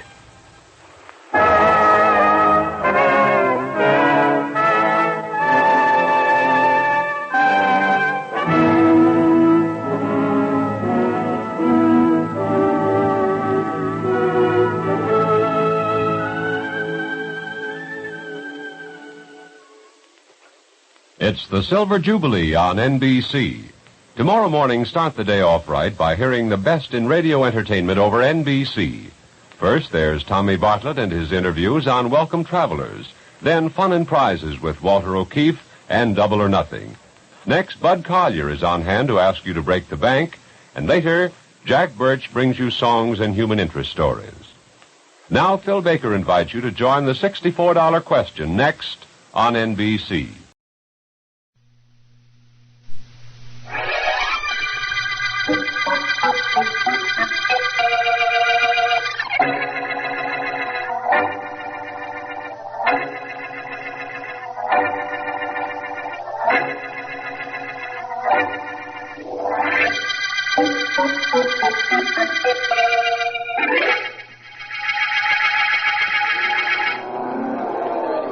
As we go into the final laps of this race, ladies and gentlemen. Duke's in the lead. Yeah. Now he can only hold it. One more lap and he'll cut the flag. Sure, Joe. Come on over here away from the rail, Tony. We can see if he wins it from here.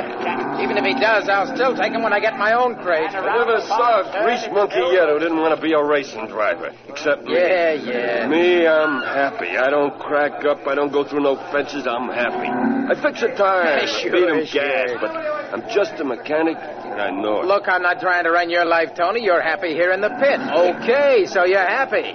Hey, there goes number 8 out after Duke. He's catching him. And they're coming around the bend and into the stretch. Hey, did you see that? Sure, Duke tried to push number 8 through the fence. That's Duke for you. That's him all over. Hey, here they come. Hey, look. Number 8's nosing in front. Yeah. Duke's eating top. That's even too good for him. They're heading for the finish. There's a guy with a checkered flag. It's between number 8 and Duke. It's Duke. No. There's a finish. It's number 8. So what? Somebody's got to win, don't they? It don't have to be Duke just because we're here in his pit. I'm going over to the rail. Here he comes rolling toward us. Okay, I'm with you. He'll be fit to be tied, Joe. Now, ain't that just too bad? I'm going to talk to him. Hey, Duke. Yeah? Gee, that was a tough one to blow, Duke. You only lost it by a nose. I didn't lose it.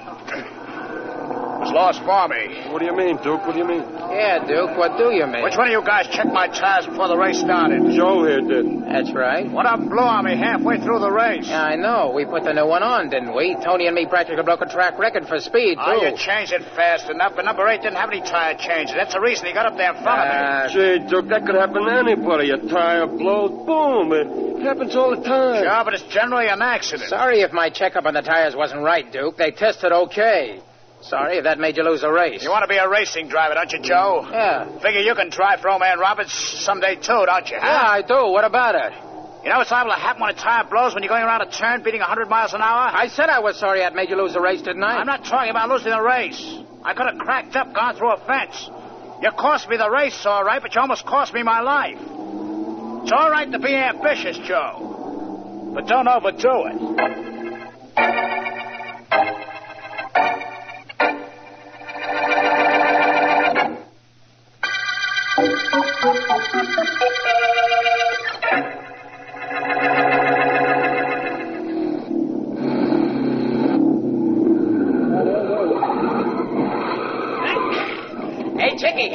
What was my time? Hold it, Joe. I'm on my way over. Oh, you did great, Joe. Just great. Yeah? What did I do exactly? You did it a minute faster than number 8 that topped the big race on Saturday. The one that beat out Duke. Yeah, good. That means I enter this crate for the next big race. You know, this little supercharger of mine really went to town. This thing was hopping all the way. Joe, you're going to beat Duke when you go up against him, aren't you? Oh, you know I am, honey.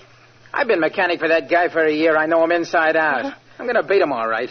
Before the year is over, I'll be the top driver for Old Man Roberts. Oh, you bet you will. That's my guy who said that. And that's my girl who says that. You really have forgotten all about Duke, haven't you, Chickie? You made me forget him, Joe. I've forgotten him. But not what he did to me. You've got to run him into the ground at the next race, Joe. You've got to beat him. Don't worry, Chickie. I'll beat that guy. One way or another.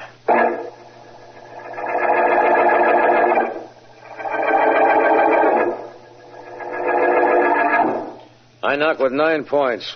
Kings, 10s, and 6, 7, 8 of diamonds. How many do you have, Duke? I don't know, Mr. Roberts. Got to figure it out. Here's a king I lay off on you. 10 I lay off. That makes it 3 5s, 3 deuces, 3 and an ace. 4 points, undercut. Well, how do you like that? Tony, did you ever see anything like the luck that Duke has in gin rummy? He's awful lucky, Mr. Roberts. Oh, stop turning around and look at Tony after every hand, Mr. Roberts. That isn't going to help you win, you know. Well, something better helped me. I haven't won a hand all night. And in my own office with my own cards, too. Now, Mr. Roberts, if I was you, I wouldn't hold no hard cards. Maybe that's a way to beat Duke in gin rummy. Save the small. Now, wait a minute. Wait just a minute. Tony, how is it every time I play Duke, you're standing in back of me? Well, I just like to watch you play, that's all. I don't open my mouth, do I? I don't say nothing. No, you don't talk. But you can see my hand and you can signal him. Signal me? Now, wait a minute, Mr. Roberts. Wait, nothing. You can signal him, Tony, with that toothpick you always have in your mouth. Yeah, you keep it in one corner. It means I have kings, a little toward the center queens, in the center jacks, and the other corner tens. That's how it could be done. Now, Mr. Roberts, you don't think I'd cheat you, do you? After all, I drive for you. After tomorrow's race, you'll be saying used to drive for me. I've got this thing figured out now. Tony signals with the toothpick. And if he takes it out of his mouth, that shows I need the card he's signaling for in a run. That's what's been going on here. Gee, Mr. Roberts, I don't know what you're talking about. I ain't smart enough to signal nobody. I wouldn't know how to signal anybody. You'd know how to remember what's told to you. Duke, you've won at least $15,000 from me in the past few months. I want that back. Mr. Roberts, that's being unreasonable. You aren't being cheated. I won that money honestly. I doubt it. I don't think you ever did anything honestly in all your life. Do I get that money back, Duke? I don't see why I should give it to you. You don't, eh? No. I'll explain it to you. I hate losing. But worse than that, I hate being cheated. Something is going to be done about it, believe me. And very soon.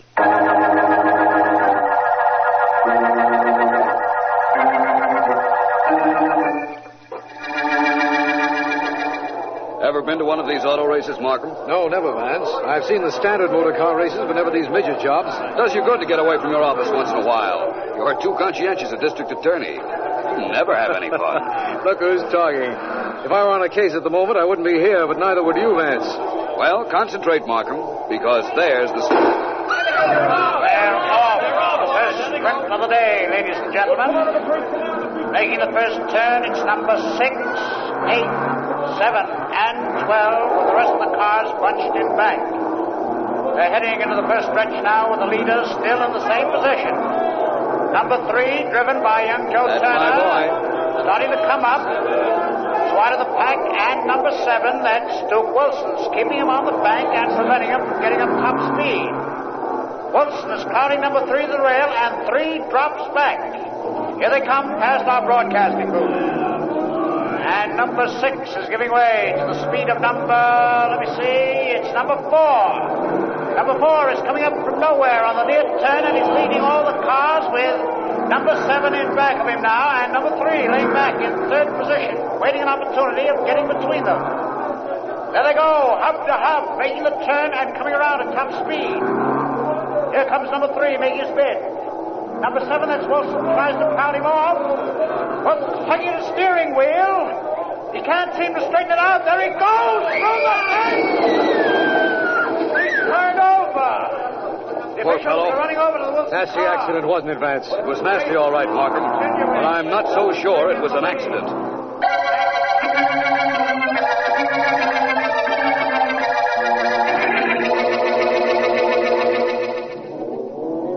Sure was a tough break for you, Mr. Roberts. Your car was leading all the way when Duke went through that fence. It was a tougher break for Duke. The ambulance doctor said he doesn't have a chance. Yeah, that's what happens in this racket, Mr. Roberts. You never can tell when you start a race where you'll end up. That's the reason I don't want never to drive. Me, I'm a grease monkey. I'm no auto racer. But I still say it was a tough break for you, boss. How do you figure that? You got kind of sore at that game last night. You promised Duke something. Looks like you kept your promise. Why, you... Not to me, don't you understand, but to other people. If they should happen to be told what you said after the game busted up. Yeah, go ahead. I like working here, Mr. Roberts. Take me out of a pit where I can kick a motor around and fix it, and life ain't worth living. I stay on the payroll, don't I, Mr. Roberts?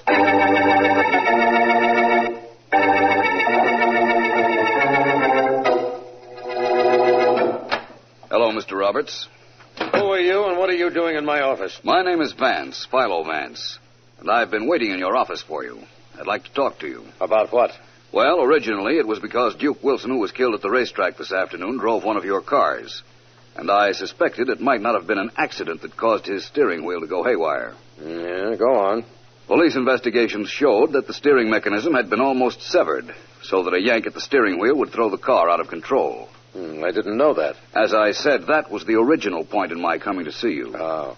Since I've been here, I happened to notice this gin rummy pad on your desk, with the score of an unfinished game and scores of a lot of games that you did complete. What about it? Someone with the initials DW won all of the games, and was winning the game which you quit on. Could that be Duke Wilson? I played with him quite a bit. I've never heard of a gin game being called off before it was over unless it was interrupted by someone or something like a quarrel. And after looking at these scores, I can see what you might have quarreled about. Didn't you ever win? No, as long as you asked, I didn't. What about it? Who's there? Me, Mr. Roberts, Joe Turner, and Miss Dale. Turner won today's race, didn't he? Yes. Please ask him to come in, Mr. Roberts. Come in. Mr. Roberts, I didn't know you were busy. Come on in. This is Joe Turner and his girlfriend, Chickie Dale, PHILO Vance. Hi, How do you do? Mr. Glad to meet you. Congratulations on winning that race, Turner. Nice driving. Thanks. Mr. Roberts, I came up here to see if you could use a guy like me, testing your stock cars and driving for you, now that Duke's not around anymore. You didn't waste much time, did you, Joe? Huh? Do you know Vance and the police think Duke was murdered? Murdered? The steering wheel was fixed, so the first yank at it would send the car out of control. You were a mechanic, I understand, Joe. Yeah, that's right. Were you near Duke Wilson's car before the race started or late last night? Of course not. Are you sure? Well, I was in the garage, just getting some tools of mine. I used to work there. But I never went near the car. Perhaps you didn't. Don't believe him, Vance. No. Well, it seems that we have a young man with opportunity and motive right here in the office. What do you mean? Quite interesting. It's a good thing for you, Miss Dale, that you had no reason to hate Wilson and that you weren't near his car last night. Good thing?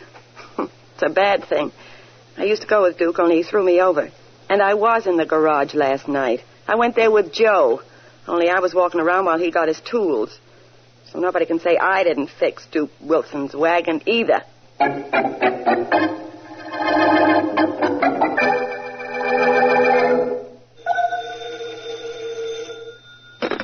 Hello? Chickie, this is Joe. Oh, Joe, darling, what happened after I left you and Vance in Mr. Roberts' office? Well, nothing much while Vance was there, but after he left, Mr. Roberts offered me a job. Oh, Joe, that's wonderful. It's great, only I don't understand something he said. Well, tell me about it. What was it? Well, he said that starting right away, I could start driving for him, providing that I forget about what I saw last night. Uh-huh. But, honey, I didn't see anything last night. Didn't you, darling? Well, no. Well, I did. Hey, what are you talking about? When you went into the garage to get your tools, I was walking around like I told Vance. And who do I see right near Duke Wilson's car but old man Roberts himself? He's hiring you to keep my mouth shut.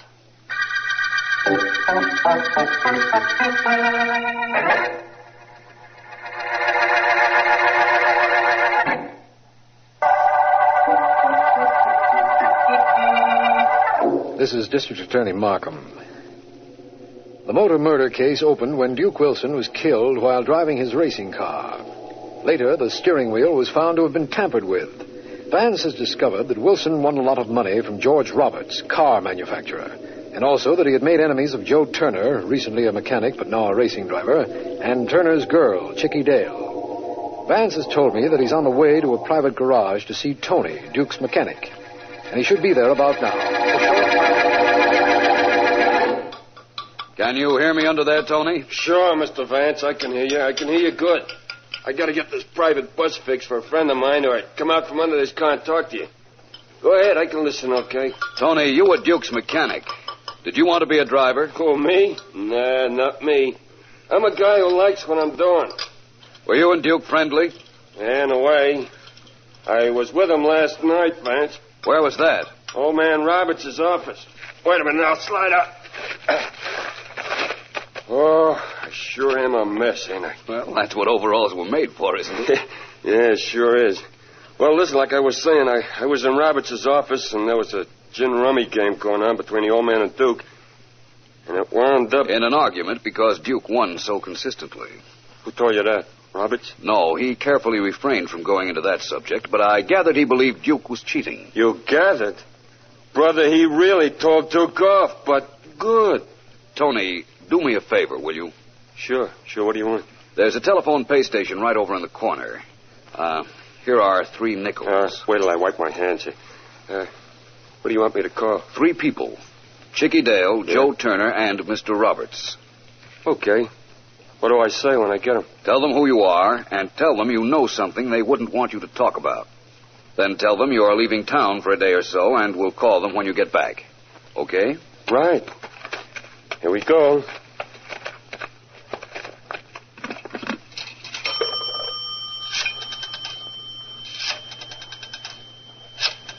Which of the 3 are you calling, Tony? I may be stupid, but I'm polite, Mr. Vance.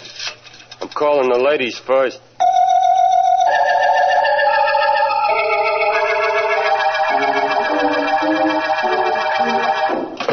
You sent for me, Mr. Roberts? Yes, I did, Turner. Sit down. Thanks. I offered you a job last night after Vance left this office, remember? Sure, I remember. Not only did you offer me a job, but I took it. Well, I've changed my mind. There is no job with my company for you. Wait a minute. Hey, now look. You said something about my not talking. I don't care now whether you talk or not. I can't bribe everybody in the world to keep quiet about my fighting with Duke or my being near his car the night before he was killed. I don't want to know what you can or can't do, Mr. Roberts. I got a job with you. You said so yourself. I told you I changed my mind. You can't do that. I counted on that job. It means a lot to me. It means Chickie and I can get married. Who cares about Chickie and you? I care about Chickie and me. You're not going to do anything to hurt us. Do you understand? Well, do you understand? Get out of here. Oh, no. This means too much to me. I'm staying right here till you decided you've changed your mind again, that you do want me to work for you. I said get out of here. Get out or I'll throw you out. Don't try it, Mr. Roberts. Don't. Hey, take your hands off me. Take them off, I told you. Okay, this will take them off. You'll be a sorry young man for that, Turner. A very sorry young man. You'll never drive another racing car on any track in the country. I'll see to that. Go ahead. See what harm you can do me, especially when the police hear about you being next to Duke Wilson's car the night before it was fixed so it would crack up.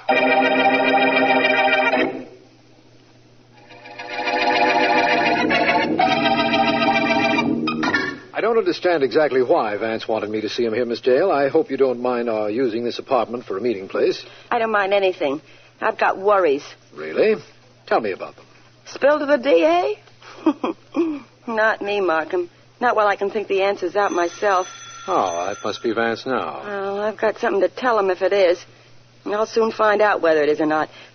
Press that buzzer on the wall, will you? It opens the door. All right. Hello, Miss Dale. Markham. Good evening, Vance. Hi, Vance. I want to talk to you. Something's going on that I don't understand. What's the trouble, Miss Dale? A couple of hours ago, I got a call from that stooge grease monkey, Tony. He says he can louse me up, and he'll see me in a couple of days when he gets back in town. Well?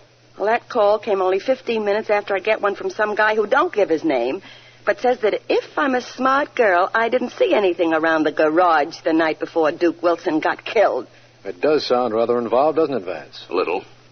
Miss Dale, did you ever go out with Tony the mechanic? Me?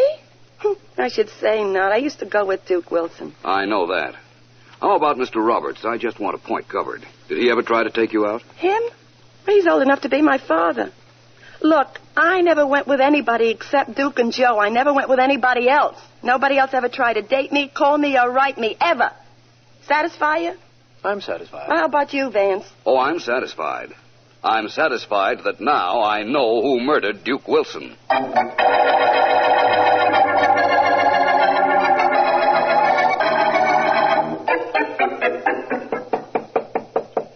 Come in. Oh, hello, Mr. Roberts. Well, what do you want, Miss Dale? And make it quick. Oh, take it easy, Mr. Roberts. I came here to make a deal, not to start a fight. What deal would I possibly want to make with you? Oh, let's put it this way. Vance and Markham just left my apartment. But they left after Vance insisted he knew who killed Duke Wilson. How can that possibly affect me? Oh, stop kidding, Mr. Roberts. You're not talking to a dope.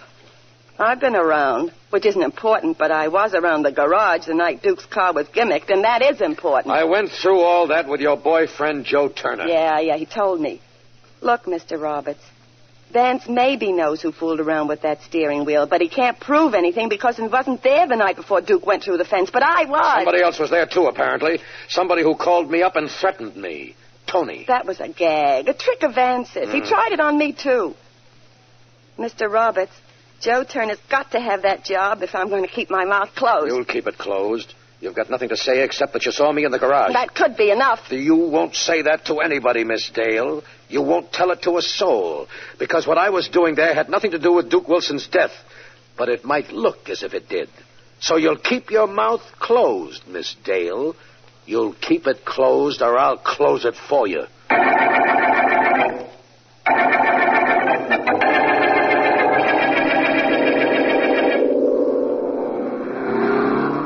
Look at him go, Vance. Turner has a good car, and apparently he's a good driver. And he believes in practicing. That's important. Think he practiced murder before he killed Duke Wilson? I didn't say Joe Turner killed Duke, Markham. You didn't say he didn't either. You didn't get me down here to the racetrack just to watch Turner work out. No, that's right, I didn't. Hey, Mr. Vance. Pretty good time Turner's making, huh? Very good, Tony. Tony's checking Turner's time and helping out at the pit. Come on over. He can tell us something we want to know. Right. Vance, suppose you tell me something I want to know on the way. All right, I will. I called Mr. Roberts and asked him to meet us here. Now I'm completely informed. Thank you very much. As if I knew what I was thanking you for. You'll know very shortly, believe me. Well, Mr. Vance, how about that car? I really got it working like a charm, ain't I? I imagine you have. And I imagine Mr. Turner will concur with my imagination. Hey, what a motor, Tony. You're a genius. This thing runs like a clock. Oh, hiya, Vance. Welcome. Hello, Turner. Whose car is that you're driving? I own. The one I won the race with. The race where Duke Wilson got killed. Built it yourself, eh? Yeah, Tony and me. Did Tony and you build the murder of Duke Wilson, too? What are you talking about? Hey, Mr. Vance, I don't like that kind of talk. I don't like it at all. I'm sorry. I apologize. Very well, Mr. Turner. Tony and you didn't kill Duke Wilson. Tony did it all by himself. Me? How did you know I killed him? I'll knock you up. Vance, look out. I got a monkey wrench. I'll stop myself. Well, thank you, Joe. You can do other things well besides drive racing cars, I see. So this is the monkey who killed Wilson. He's the one who gimmicked the steering wheel. That's right. Vance, did you just trick him into making a break, or did you really know? I knew, Markham, believe me. Of course, his admitting it won't hurt your case in court, but I knew. I'll meet you tonight and tell you how I knew Tony murdered Duke Wilson.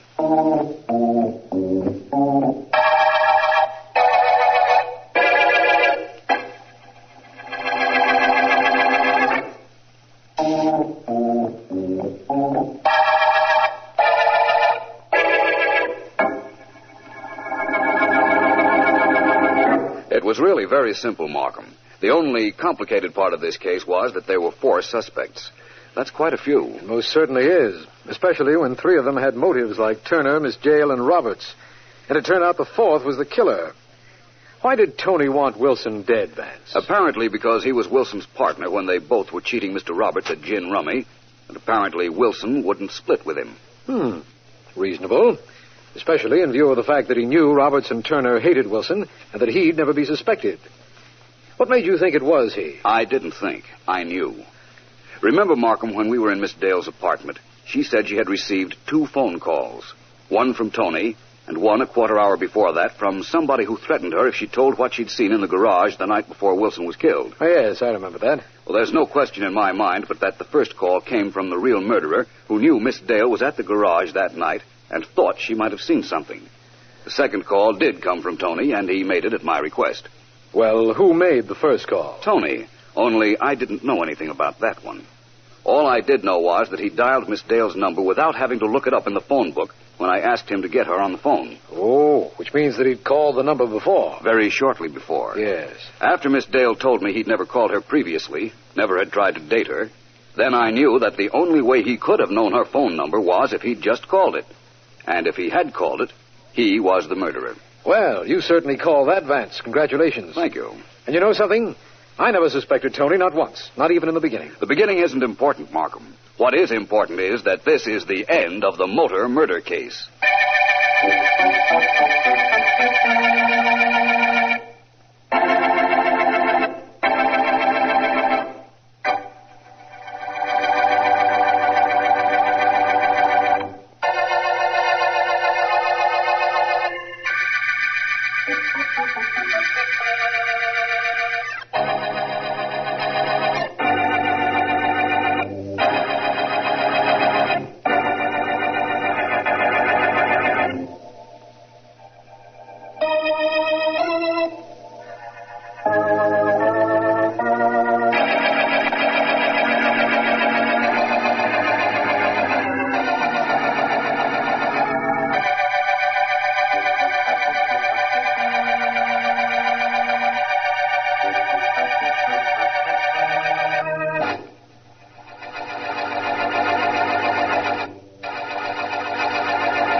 Rewind brings you Casebook of Gregory Hood.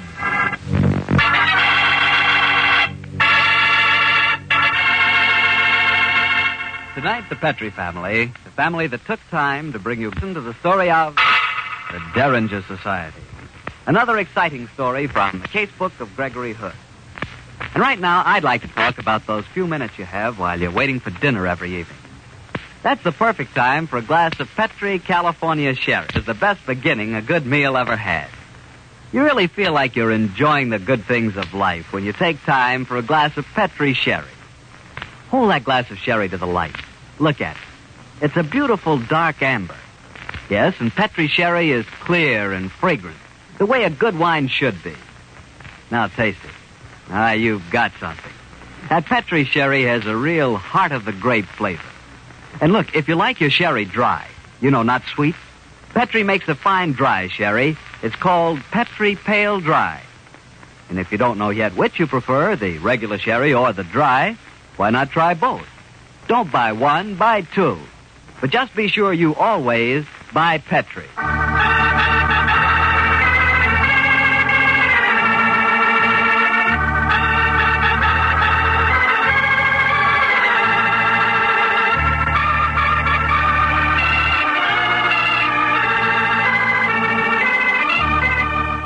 Well, it's Monday night in San Francisco, and we have a date with Gregory Hood and his friend and attorney, Sanderson Taylor. Tonight's rendezvous is at that delectable backwater, the Happy Valley Room at the famous Palace Hotel. Let's keep our date, shall we?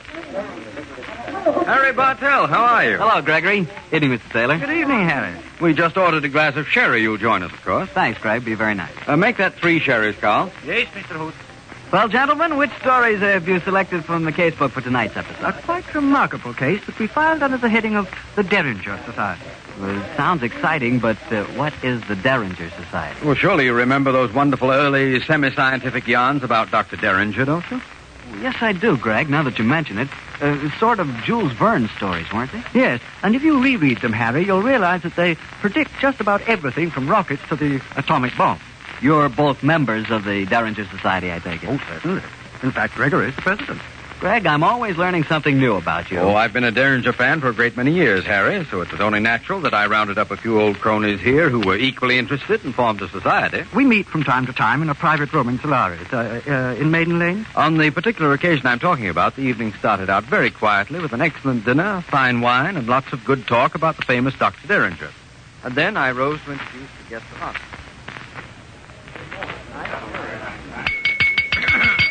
Fellow members of the Derringer Society, you will already have noticed that we have violated our long-standing stag rule. We have a lady among us. Oh, shame. No, George. We've broken the precedent for a very particular reason.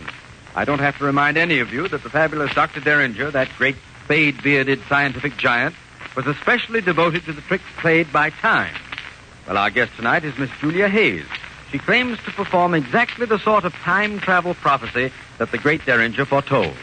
Miss Hayes, gentlemen, claims to be able to predict future events.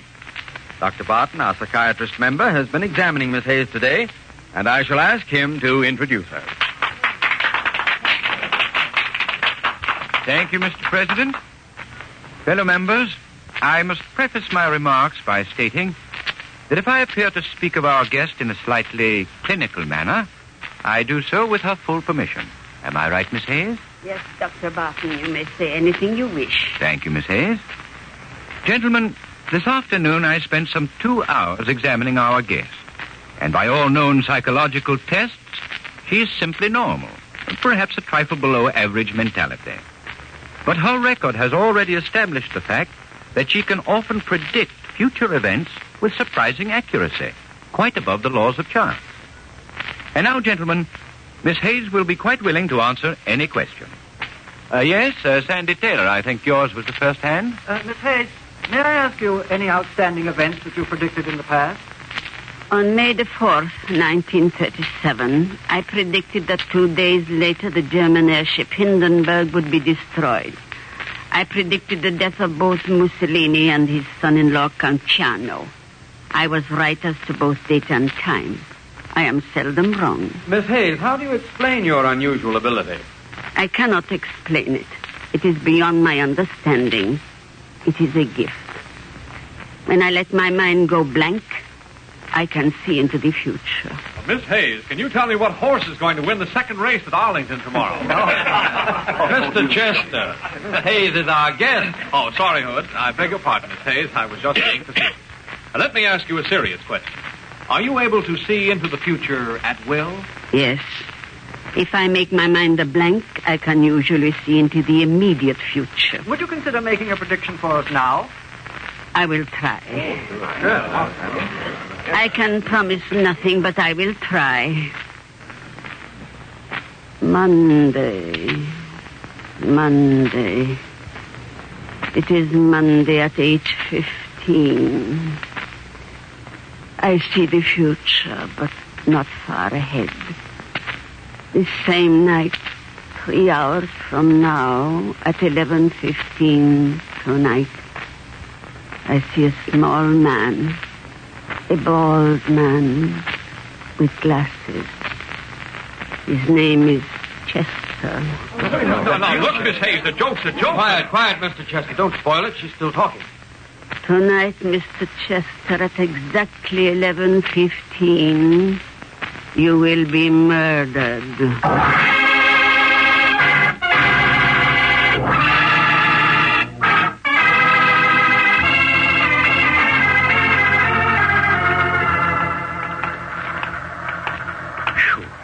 I think that was one of the most emotional meetings we've ever had of the Derringer Society. It certainly broke up in a hurry when she predicted the murder of Chester. Yes.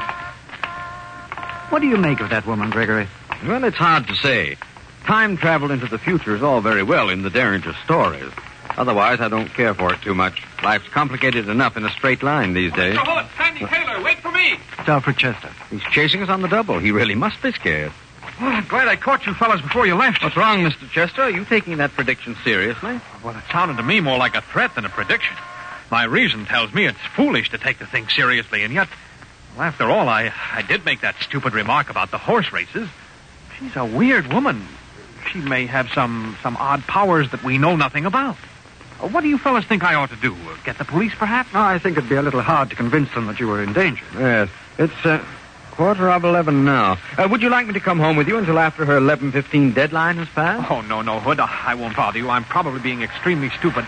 Well, thanks for this little talk. I feel a lot better. Good night. Good night, Mr. Chester. Good night. He really is frightened, isn't he, Gregory? Badly. Ah, well, Sandy, I don't think we need take the business very seriously. Of course not. Just the same, I have a feeling that Mr. Alfred Chester may not sleep too easily tonight.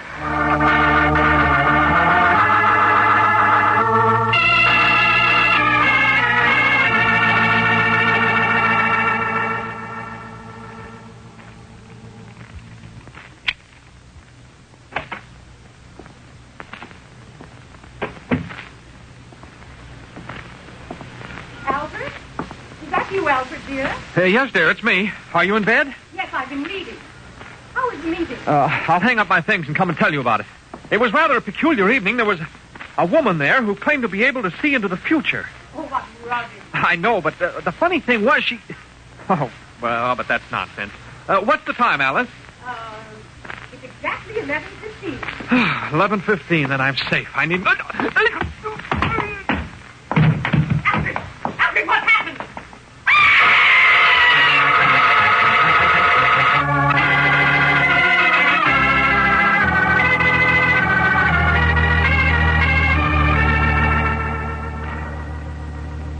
The top of the morning to you, Stan. Hello, Lieutenant Silvers. Good morning.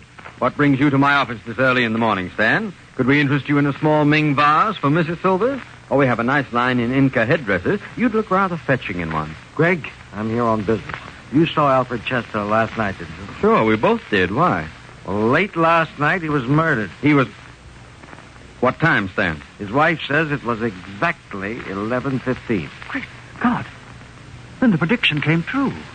What prediction are you talking about, Mr. Taylor? Chester attended a meeting of the Derringer Society last night. A woman by the name of Julia Hayes went into a sort of trance. Predicted Chester would be murdered at exactly 11:15. Then that's a woman I've got to talk to. We'll all go and talk to her, Stan, but before we do, there's one thing I'd like to know. How was the murder committed? Chester was stabbed from behind by a medium-sized right-handed person. No fingerprints, no clue. Who are you calling, Gregory? Barton. He can tell us where Julia Hayes can be found. Get me Dr. Barton's office, please. Yes, Mr. Hood. Dr. Barton. I know him. He's a psychiatrist, isn't he? That's the man. He brought Julia Hayes to our meeting last night. Here's Dr. Barton, Mr. Hood. Oh, thanks. Dr. Barton? Yes? This is Gregory Hood. Oh, yes, Greg. Can you tell me where I can get in touch with Julia Hayes? Well, she's here in my office now. And I found out something very interesting about her, Gregory. So have I, Barton. Please keep her there until we arrive. We're leaving right away.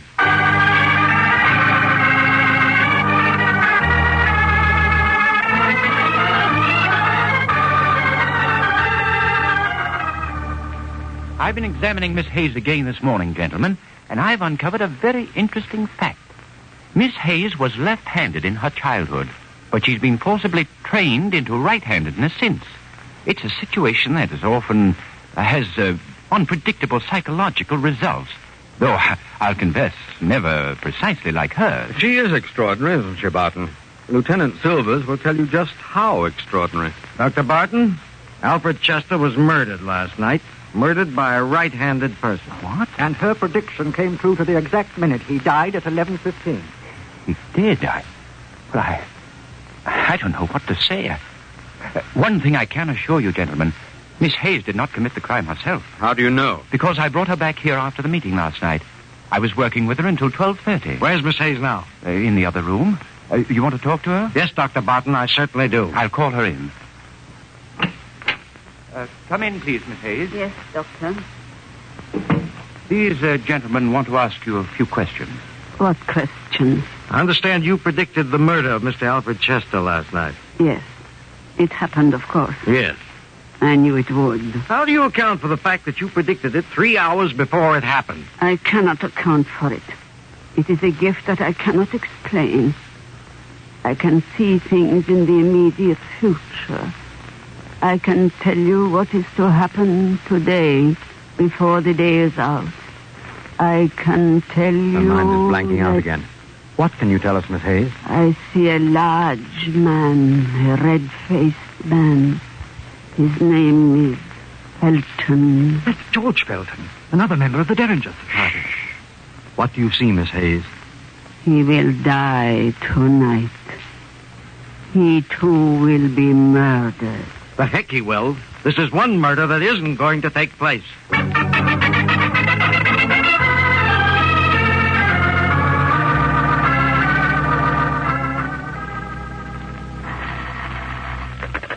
George Felton speaking. This is Lieutenant Silvers again, Mr. Felton. Silvers, why don't you leave me alone? I don't want any police protection, and I won't have any. But, Mr. Felton, I told you that Alfred Chester was murdered last night, right after he'd been threatened by this woman. His death was a coincidence, Silvers. It was probably a prowler.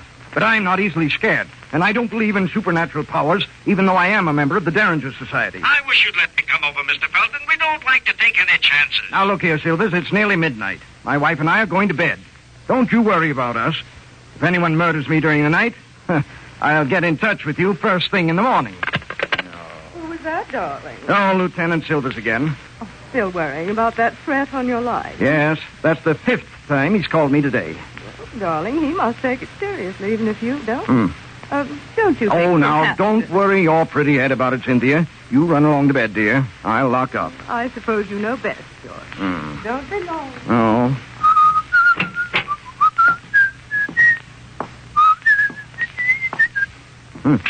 What's that? I heard something.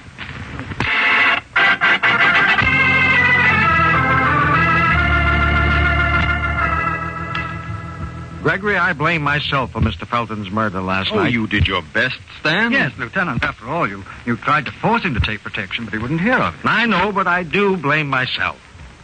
Well, let's see what Julie Hayes has to say about this one. She's waiting outside. Come in, please, Miss Hayes. Very well, Lieutenant. Now, Miss Hayes, I want to know how you knew this latest murder was going to take place. I cannot tell you how I knew. It is just that when my mind is a blank, I have the ability to see into the future. Now, look, Miss Hayes, I'm a plain, straightforward police officer. One coincidence I can take, but not two. And I can't write on the police report that you knew about the murder because you can see into the future, you know. Why not tell me the truth? I am telling the truth. Oh, Gregory, see if you can get anything out of her. Miss Hayes, What is it? I understand about your being able to travel into the future, but surely you must be able to remember more about what you saw when you had that vision. Try and think back, will you? Think back? Back? No, I can only see forward. Forward. Scott, my mind's blanking out again. I see another death in the immediate future. Sudden death. The man is tall and dark. His name is Hood. Gregory Hood.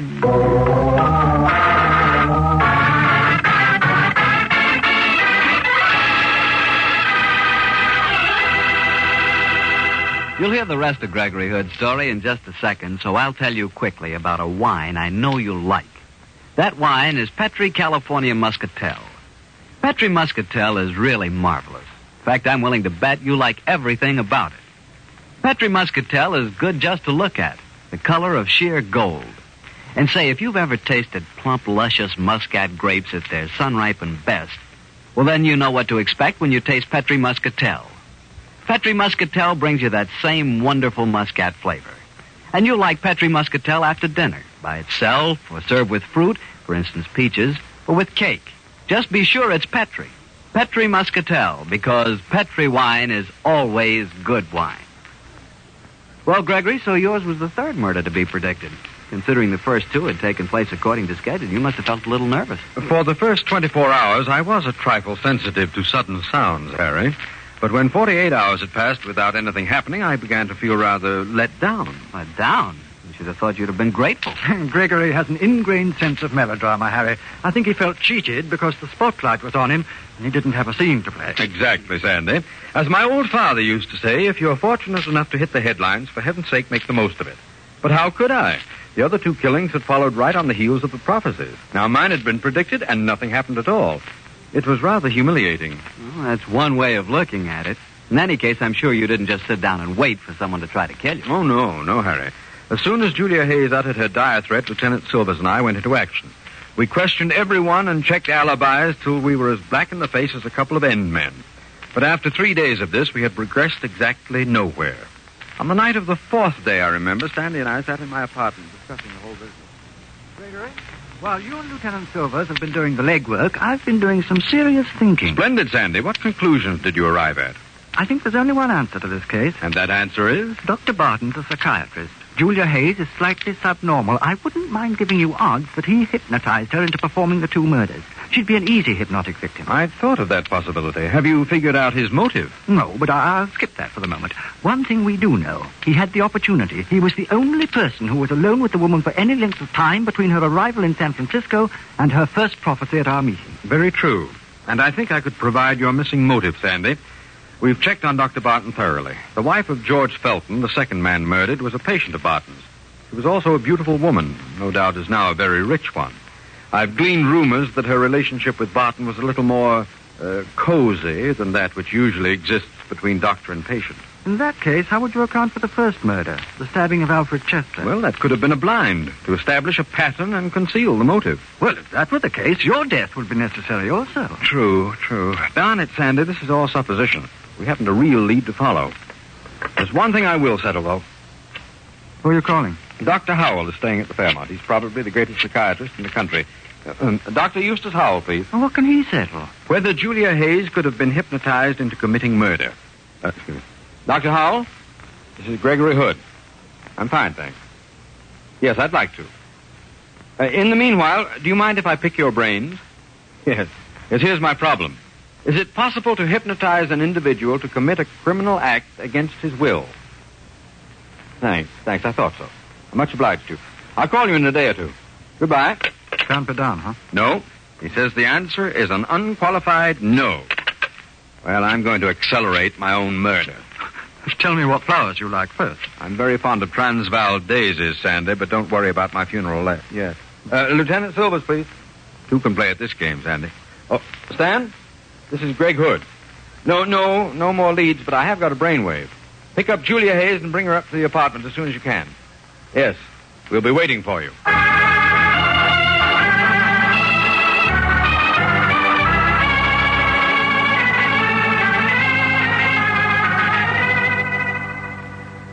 I cannot answer any more questions, Mr. Hood. But, Miss Hayes, you predicted that I would be murdered in this apartment.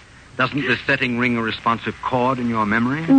No, it does not. Your other prophecies came true. What happened to this one? I do not know. I cannot explain it. Perhaps you've lost your mysterious power, Miss Hayes. Oh, perhaps you never had it. Perhaps you made the whole thing up. Why not admit you're a murderess who poses as a prophet? I am no murderess. I can see the future, or I could.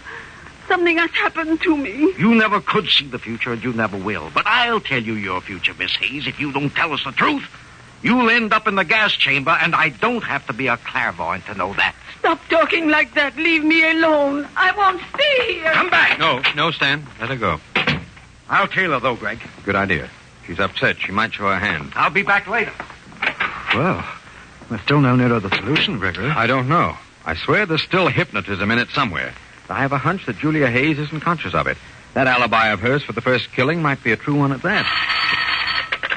Hello? Gregory, this is Dr. Barton. Yes, Barton? I have rather a serious confession to make to you. I lied to the police. About what? In saying that Julia Hayes was with me at the time of the first murder.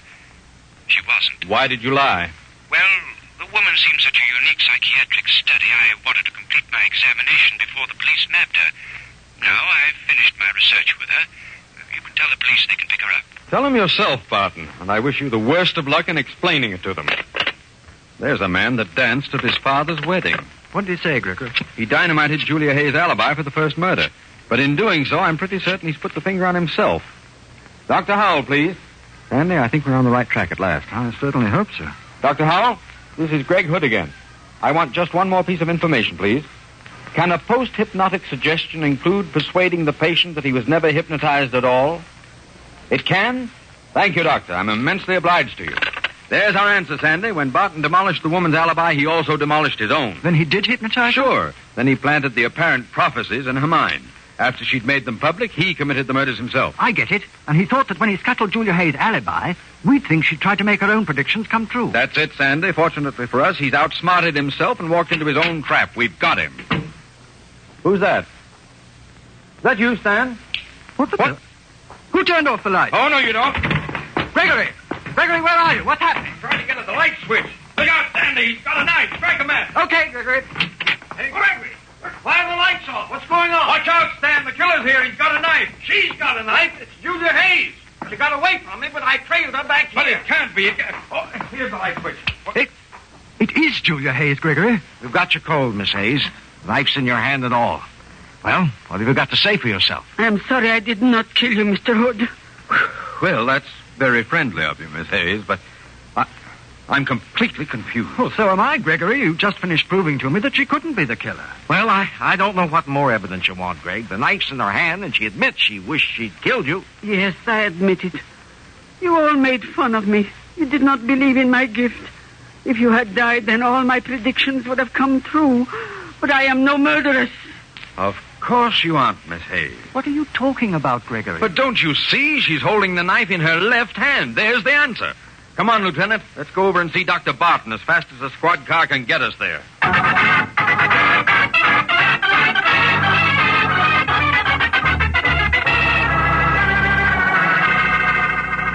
Yeah, this is all very dramatic. A police inspector, an amateur detective, and his attorney stand in my home and accuse me of murder. Is this some form of practical joke? If you think it is, you must have a very warped sense of humor. I don't think the judge will find it funny, Dr. Barton. And I know that your attorney won't. But this is ridiculous. You're suggesting that I hypnotized Julia Hayes into making murder prophecies, and then that I carried out the murders myself? To coin a phrase, yes. But, my dear Hood, you've just admitted that she attacked you tonight. Yes, you suggested the idea. And the three of us, by taunting her with her failure as a prophet earlier on, helped. Her never-too-stable mind snapped, and she attacked me to fulfill her record of prophecies. But why couldn't she have committed the two murders? You overlooked one thing, my friend.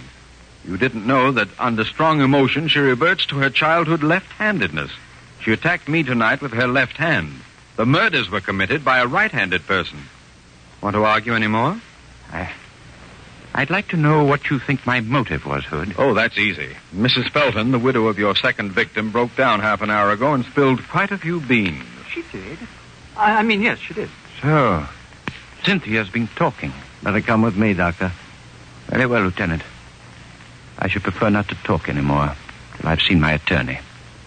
Good night, gentlemen. See you in court, Barton. Gregory, you tell the most convincing lies.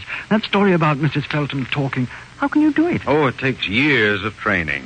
My old father always used to say that if you couldn't think of a really convincing truth when you wanted to make a good point, then tell a thumping great lie. You're a chip off the old block. Sandy, I'm worried. Conscience bothering you? Mm-mm. I'm thinking about the Derringer Society. What about it, Gregory? Well, Sandy, brood about it. With two of our society murdered and a third headed for the gas chamber, we can certainly use some new members.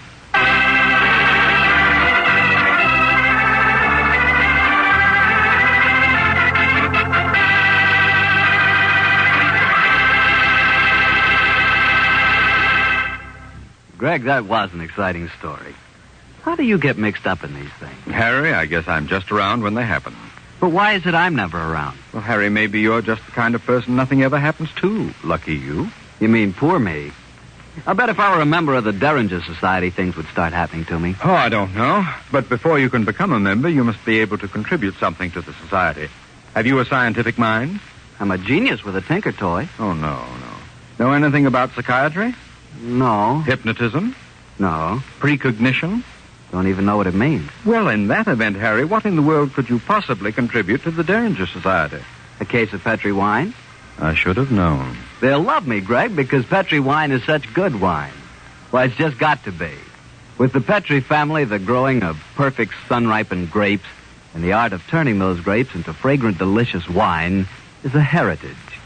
It's a heritage passed on down from father to son, from father to son. No wonder Petri wine is so good. Yes, the making of Petri wine is a family affair, and the Petri family has every intention of keeping it just that.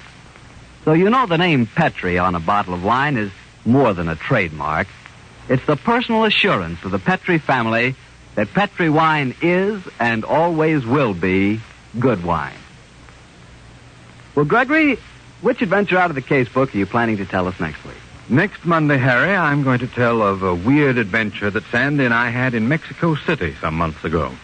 During the course of the story, I succeeded in getting myself kidnapped by a female sharpshooter and nearly ended up with an extremely beautiful wife.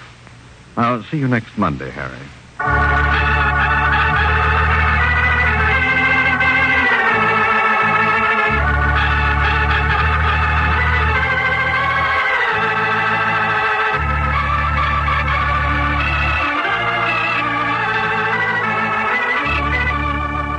The Casebook of Gregory Hood is written by Dennis Green and Anthony Boucher. Original music composed and played by Dean Fostler. Gail Gordon plays the part of Gregory Hood, and Sanderson Taylor is played by Carl Harbord.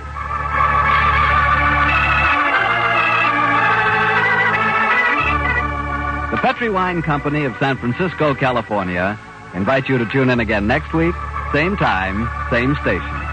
The Casebook of Gregory Hood comes to you from our Hollywood studio. This is Harry Bartell saying goodnight for the Petri family. For a solid hour of exciting mystery dramas, listen every Monday on most of these same stations at 8 o'clock to Michael Shayne, followed immediately by The Casebook of Gregory Hood. This is the Mutual Broadcasting System.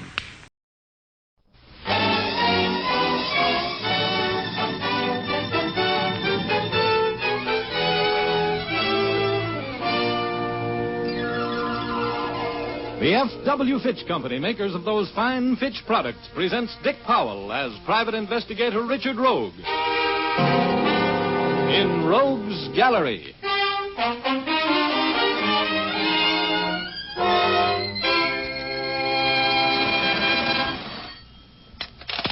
Hello, Richard Rogue speaking. Hello, Mr. Rogue. This is Stark McVeigh in Minden, California. Yeah? I want to talk to you, Rogue. Well, you're talking. I want you to come up here to Minden and do a little job for me. I don't want you to let anybody in this town know who you are. You can register at the hotel as a traveling man, a salesman or something. And hold it, McVeigh. I can't get away right now. I wired you $500 expense money. It should be at your office now. We'll talk over the rest of the deal when you get here. Oh, 5 bills, huh? Well, what kind of a case is it? A case that pays money. You can get out of there at 7 o'clock, and if you want to take a train... I'll drive. I'll leave as soon as the 500 arrive. Take me about 2 hours to get there, won't it? That's right. I'll contact you at the hotel tonight about 9. Okay, see you then.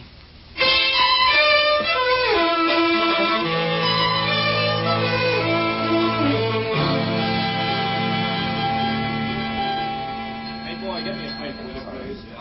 Carry your bag, sir? Oh, yeah. I want to check in. Here. Thanks. Hey, clerk. Yes? You got a room? Well, I don't know. No, I didn't ask the price, did I? I'll take anything from a broom closet to the bridal suite. Now, here, buy yourself a box of cigars to smoke while you're thinking it over. Oh, thank you, sir. If you'll just register, I think we can take care of you. Thanks. Have my bag sent up, will you? I'll pick up my key in a minute. Hey, Sonny, got an evening paper? Yes, sir, but all the news isn't in that paper, mister. Believe me. What do you mean? There was a murder in town tonight. Just a little while ago, as a matter of fact. A man was shot. Killed. Dead. All that? Well, Minden is an enterprising community. Who got the business? A fellow by the name of Stark McVeigh.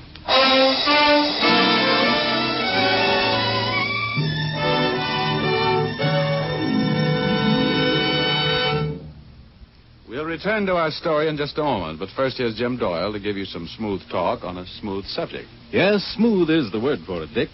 That describes Fitch's No Brush shaving cream to a T. For it has a rich, creamy consistency that spreads over your face like a cool April breeze. There's nothing heavy or greasy about Fitch's No Brush, Yet it does a man-sized job when it comes to wilting a tough beard. You see, Fitch's No Brush is a blend of 3 important shaving ingredients. These are balanced in such a way that you get efficiency in softening whiskers, plus a skin conditioning action that protects your skin from irritation. Yes, they all add up to a shave that's really solid comfort. You men who say there's nothing like lather for a swell, smooth shave will like Fitch's Brush Cream. It gives lots of dense lather that stays moist all during the shave and rinses off easily. It, too, contains the special skin conditioner for sensitive skins. Both Fitch's Brush and Fitch's No Brush shaving cream come in handy jars, big 25 and 50-cent sizes. For smoother, happier shaves, switch to Fitch. And now we return you to Dick Powell as Private Investigator Richard Rogue in Rogue's Gallery.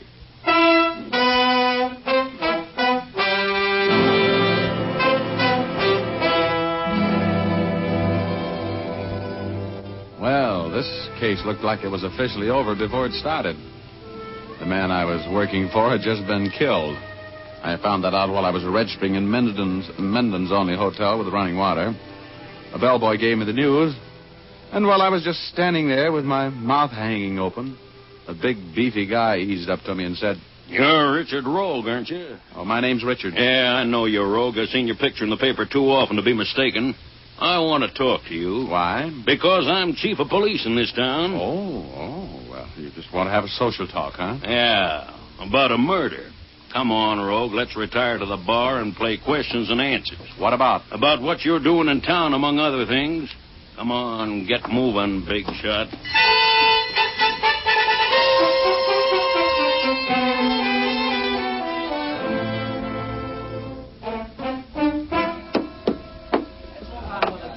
All right, now, Rogue, suppose you start talking.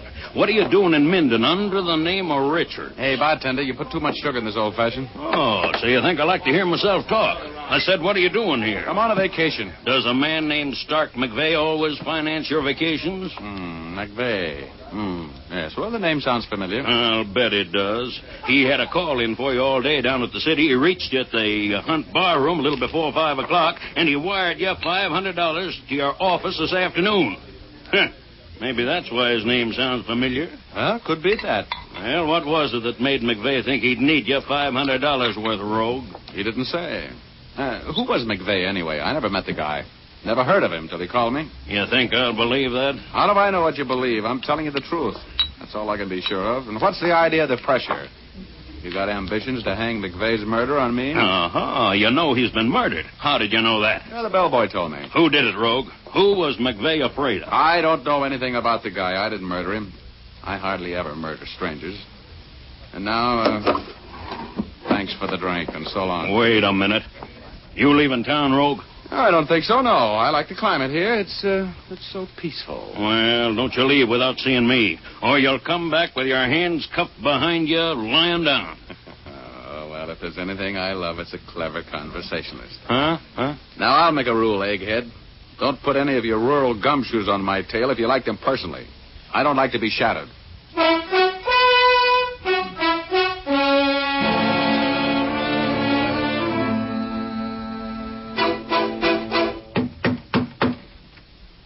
Come in. Here's your ice water, Mr. Rogue. The name is Richard. Skip it. I heard you talking to Chief Reese. I know who you were anyway. Oh, well, you're a smart lad, huh? Did you know Stark McVeigh? Sure. He used to be around here quite a bit. In the bar. What was his racket? What did he do for a living? How long had he been living here in Menden? Nobody knows where he made his money. He didn't work since he moved here about 2 years ago. Retired, I guess. That's what everybody thought. Always seemed to have plenty of money. Oh, he did, huh? Well, who were his friends? Was he married? Look, if I'm going to answer all of those questions, I want to work on the case with you. You need somebody who knows the town. Now, I'm an ex-GI. I work with intelligence. I can be a big help to you. Okay, you're working. Now, was McVeigh married? No.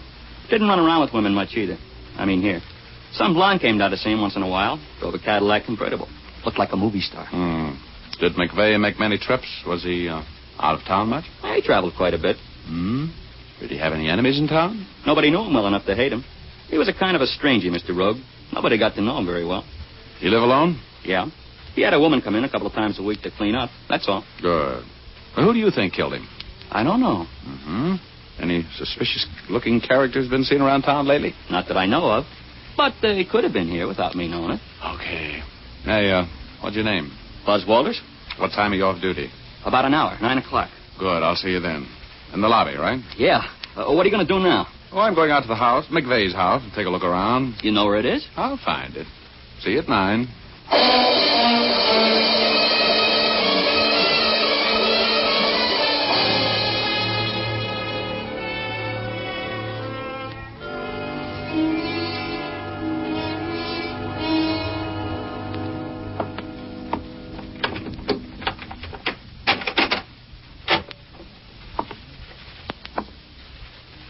Who is it? Turn on the lights. Who is it? Is that you, Hank? Yeah. Turn on the lights. Hey, you're not Hank. Who are you? What are you doing here? Will you turn on the lights so we can talk this thing over, Junior? Oh, you're the guy who bumped McVeigh, huh? Okay, Junior. Stand right where you are. And let you shoot at me? That doesn't sound practical. I've got my gun out now.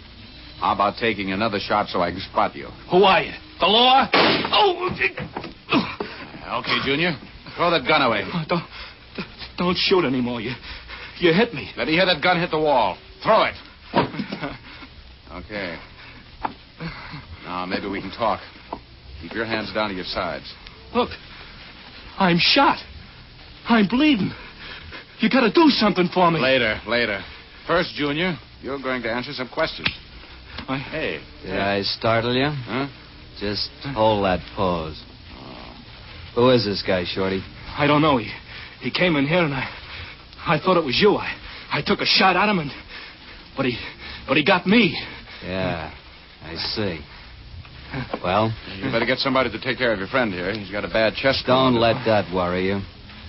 You're going to have worse before long. And we'll start you out like this.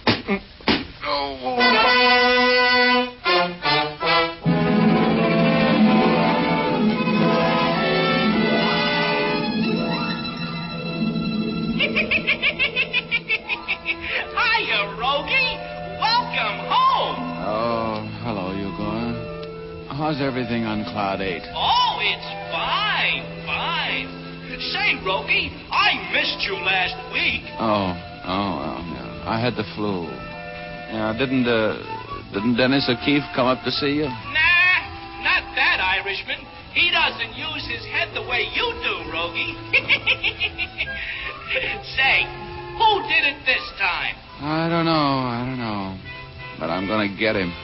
If it's the last thing I do. Oh, you better hurry back downstairs then. You're getting further away every minute. Huh? What do you mean? You got a surprise coming, Rogie. You're a side door tourist right now. Huh? Oh, well, that settles it. I'm going over the side. So long, Igor. So long, Rogie.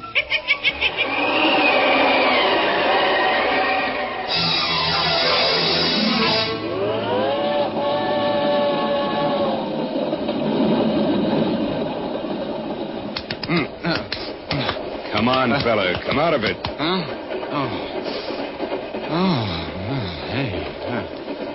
Hey, this thing's moving. Sure, friend.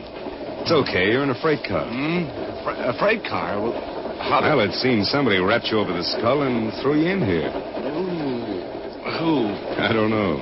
You were here when I got here. Don't worry, you'll be okay. Yeah.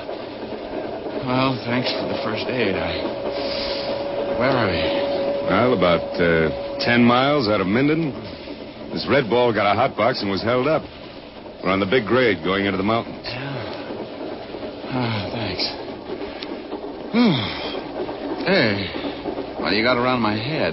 Yeah, you were bleeding. I tore up your shirt and made a bandage of it. Oh, thanks. Hey, wait a minute. Where are you going? I'm going to jump out of this thing. Are you crazy? Could be. Hey, look. I've still got my wallet. You have? How come you didn't lift it?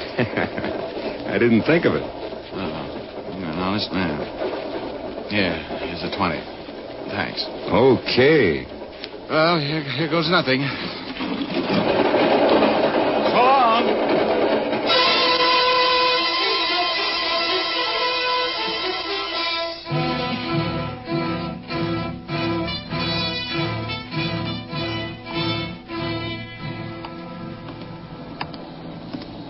ride? Hey, driver! Driver! Ride! Driver!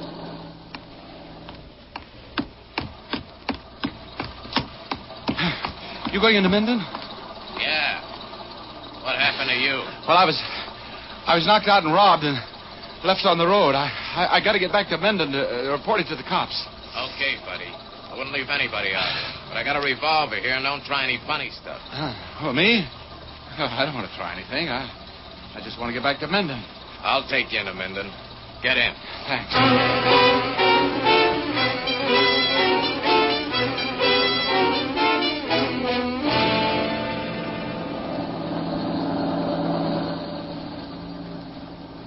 You can let me out here. Oh, no. Just stay right where you are. Hey, what's the idea? Will you get that heater out of my face? I'll tell you where to get out. Oh? Well, when will that be? When we get to the police station. That's where you're going, mister.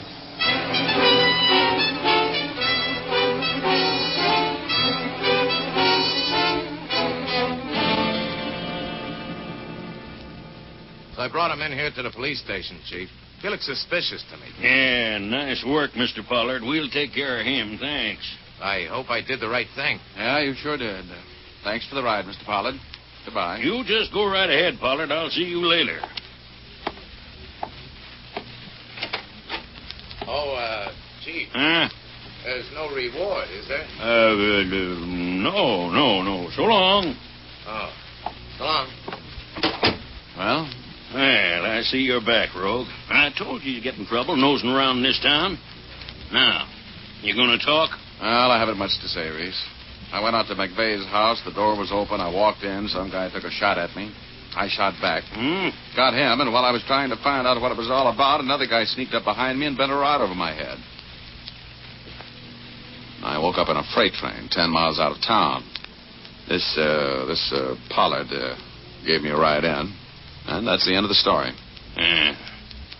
Well, how do you figure it? I don't know, but I want to get back out to that house. You coming with me? Well, what do you expect to find out there? We combed the house from one end to the other. Well, there's something going on in your charming little town that needs taken care of, Chief. And how come you don't have men at that house? There was a murder there a few hours ago. Now, don't you tell me my business, Rogue. Something smells. Come on. Let's get out to McVeigh's house. I want to do a little combing myself. Now, you'd better stay in line, Rogue. After all, I'm the chief here, and Yeah. I've read your star. I don't know whether you're a dumb chief or a smart operator. But we're going to McVeigh's house, and we're going to tear it to pieces until I get a lead. Now, come on.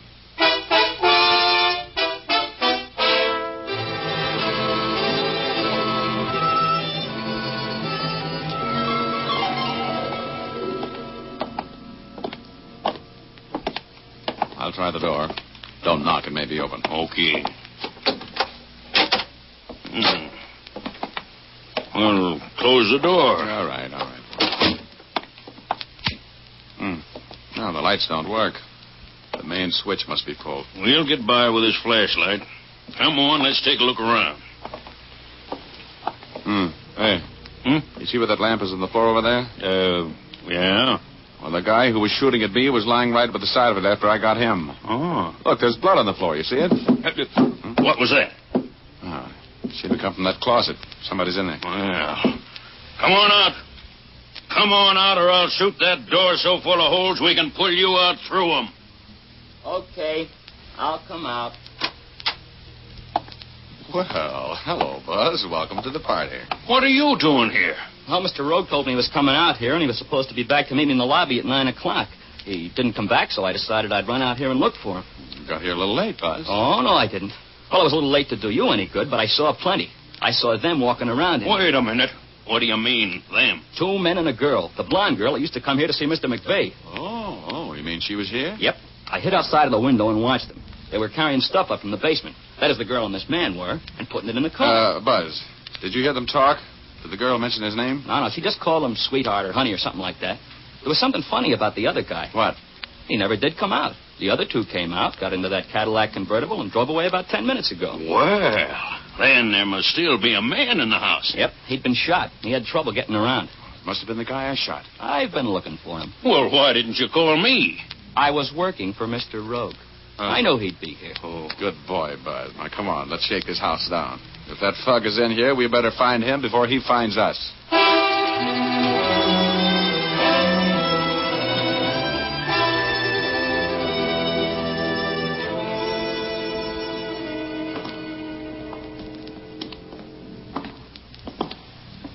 Well, this is the best kept basement I ever saw in a bachelor's house, Buzz. How about it?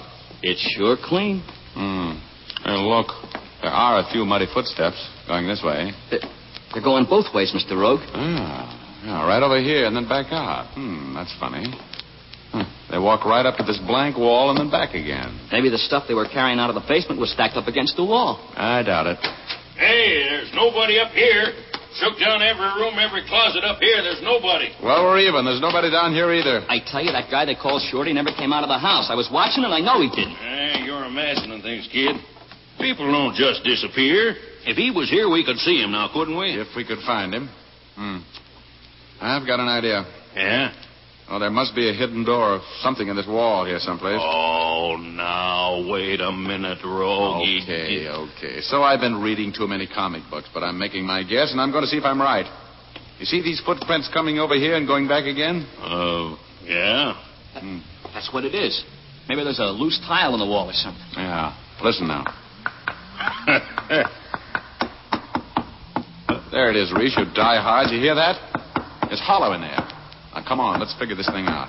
Hey, there is a loose tile right here. Huh? Let me see. Yeah. Well, I'll be... Are you sure you're surprised, Sheriff? Why, There's a regular doorknob in there. Yeah, there is. Well, it's locked, but I think I can take care of that. Look out. Now, that ought to do it. Flash your light in there, Reese. Okay. Oh, brother, look at that. Huh?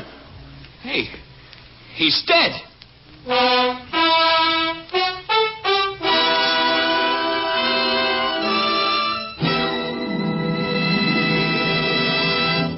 We'll return to our story in just a moment. But now I'd like to ask the ladies a question. Have you ever had the shampoo blues?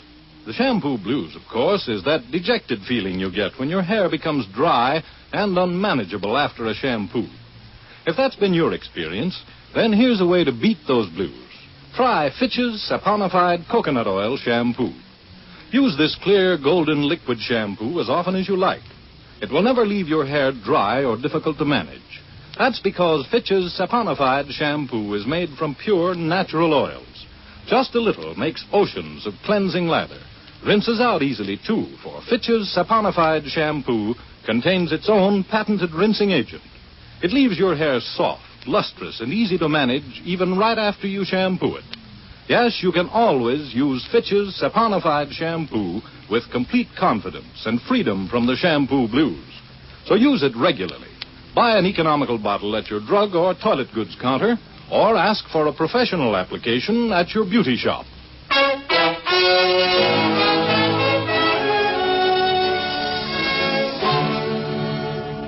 And now we return to Dick Powell as Private Investigator Richard Rogue in Rogue's Gallery.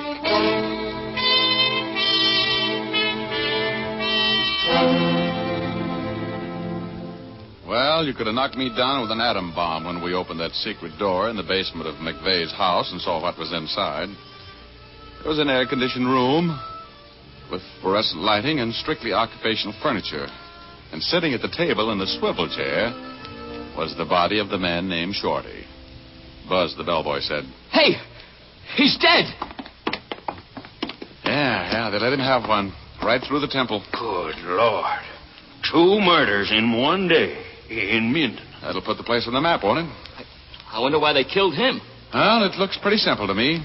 I got him through the chest when he shot at me, and the wounded man is kind of a handicap to a mob that's trying to make a getaway with a set of counterfeit plates. Counterfeit? Is that what they were doing? Yeah. This place is one of the best equipped engraving shops I've ever been in. You knew that right away, didn't you, Reese? Oh, sure. Right there. That's what McVeigh's racket was, huh? Yeah. Come on, let's take a look around. Here. Looky here. What did you find? Exhibit A. A whole stack of $10 bills. Let me see. Yeah. All with the same serial numbers. Oh, there's phonies, the coarse girl's accent. Well, Reese, let's get back to town and get some post-mortem fingerprints off your late pal, McVeigh. And some information on the license number Buzz got off that Cadillac.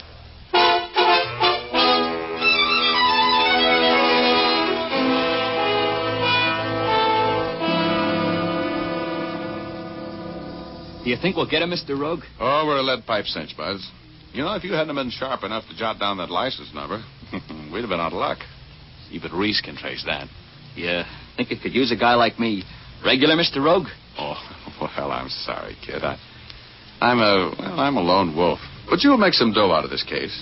You can bet your shirt there's a reward out for this mob, and we'll split it. You know, Junior, if you hadn't been around that house and seen those two drive away without Shorty, this crime may have never been solved. That's right, I guess. Nobody would ever have looked for the secret room. You know, I've always wanted to be a detective. Well, Rogie, the Department of Motor Vehicles says this is the address that car's registered to. Miss Sylvia Adams, 1924 Euclid Avenue in Los Angeles. Well, that makes it my meat, Reese. Oh, yeah. Come on, Buzz. You want to drive to L.A. with me? Sure, Mr. Rogue. I want to be in at the kill on this case.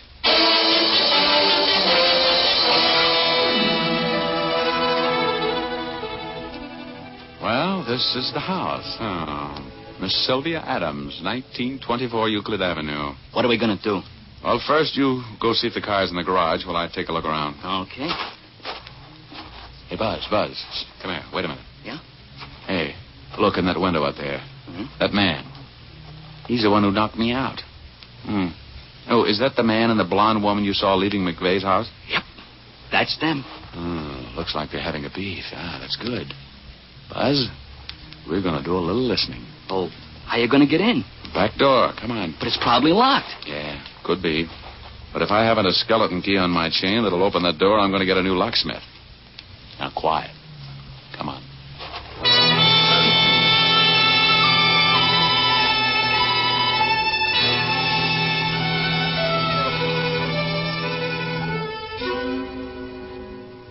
You didn't have to kill them both, Hank.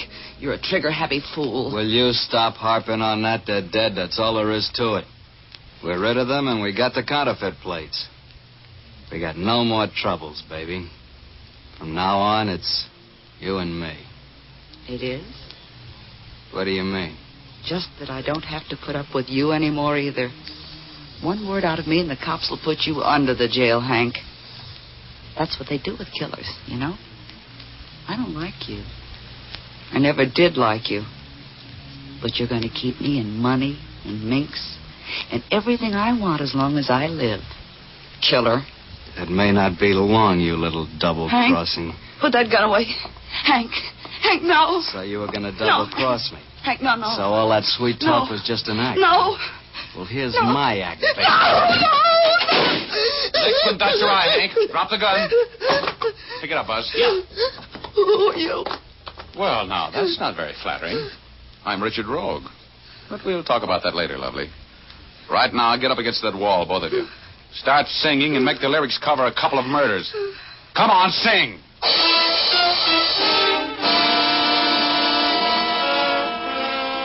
Well, that was the end of that story. It all happened over a woman. Almost everything does. When I got through chatting with Sylvia, I had the whole story. McVeigh and Hank had a sweet little counterfeiting deal all set up and running smoothly. McVeigh, a master engraver, made the plates and hand-printed them in his shop in Minden. Hank wholesaled the stuff. Everything was just too divine. Until Hank moved in on McVeigh's girl, Sylvia, and got caught at it. McVeigh wanted to hire me to front for him in exposing Hank as a counterfeiter, and that's what started all of the excitement and the murders.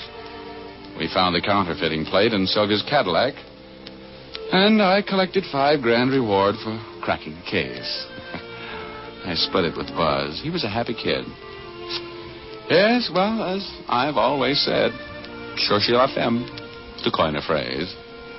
It means find the woman. And by the way, if you have any luck, cherchez one for me, too, will you? I'm feeling much better and not doing a thing tonight. You know what I mean.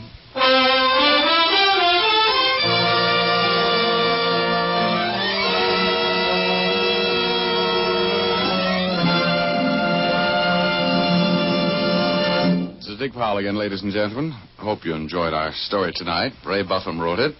Leith Stevens composed and conducted the music, and Dee Engelbach produced and directed. But don't forget now, you've all got a date with us next Thursday night. We have a story for you about a man with $1 million, a beautiful wife, and an overpowering jealousy. We call it Best Laid Plans. So make a date with us, will you? Thanks for listening, and now here's Jim Doyle. Don't forget to tune in again next Thursday, same time. And be sure to see Dick Powell in his newest RKO picture, Cornered, at your local theater soon. And remember, tune in again next Thursday, same time, same station, when you will again hear Dick Powell as Richard Rogue in Rogue's Gallery.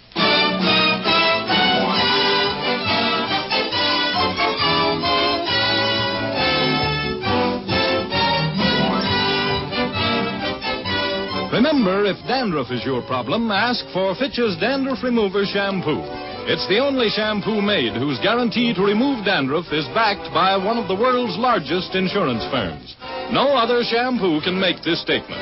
Ask for Fitch's Dandruff Remover Shampoo at your drug or toilet goods counter, barber or beauty shop.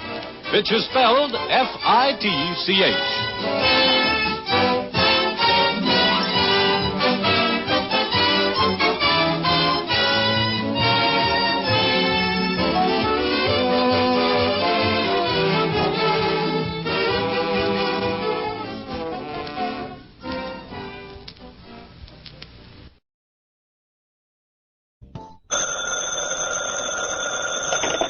Hello? Yes, this is the Falcon speaking. Oh, Peggy. I'm glad you called. I'll have to ask for a rain check, Angel. I'm all tied up. Mm-hmm. An actor friend of mine just bought himself a gun, and the way it looks now, he figures to make a big hit.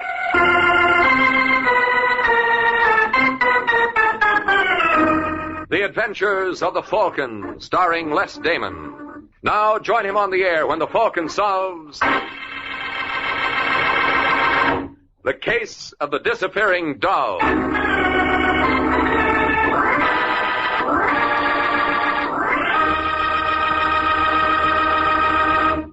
It's Wednesday evening in New York, and in a small furnished room on Manhattan's East Side, a gentleman named Carl Hoffman glares at an old clock, as if commanding it to stop.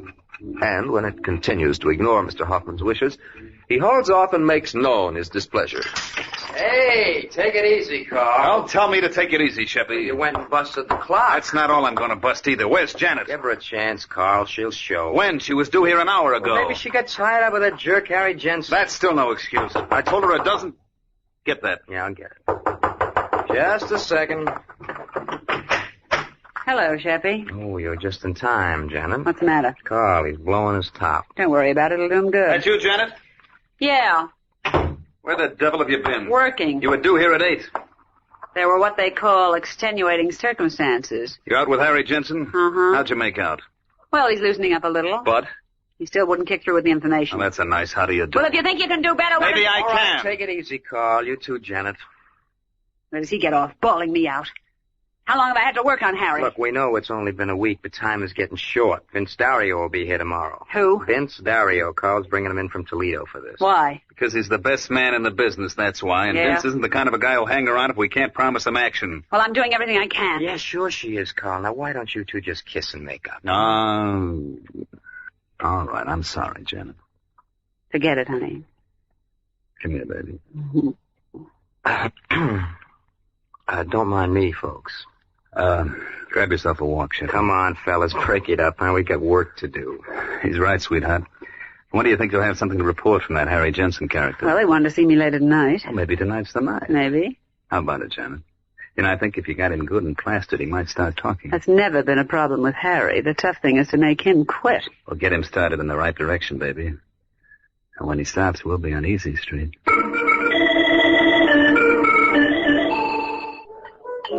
Hey, no more for me, Janet.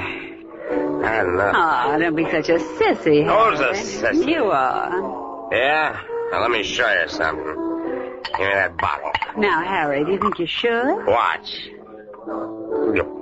Well, well, well. How's that? Oh, darling, you're terrific. Hey, you want to know something, Janet? What? Hey, you're pretty terrific, too. I'm crazy about you, baby. Crazy enough to marry me? Say the word and we'll do it like that. Don't tempt me, Harry. I mean it. So do I. What did we live on? What will we live on? What's the matter with me? I make good dough. $80 a week. Is that anything to sneeze at? Oh, no, that's wonderful, darling. Yeah, I'm top man with the outfit.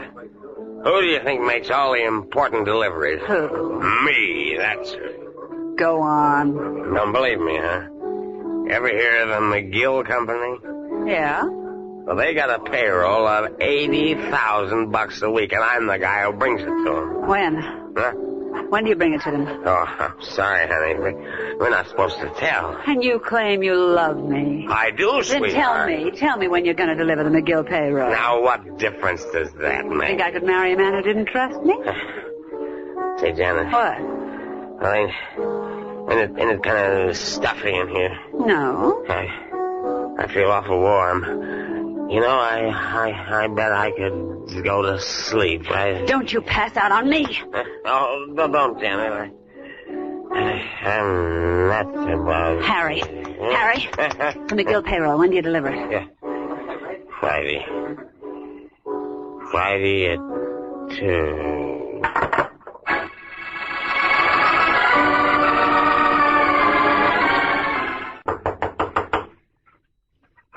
Yeah, what do you want?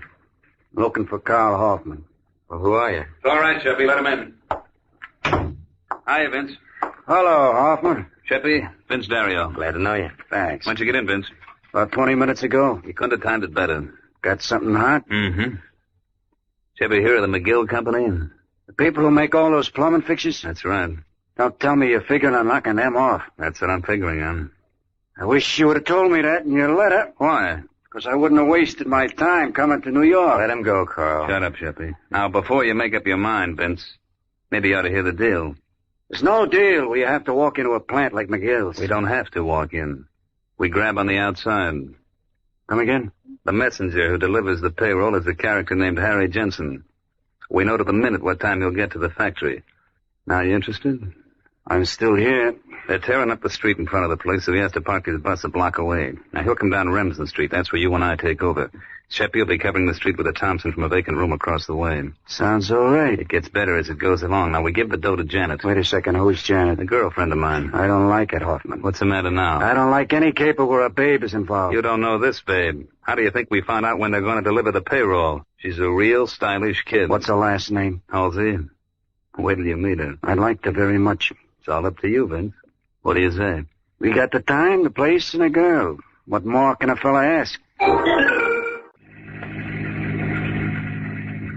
How did she handle, Janet?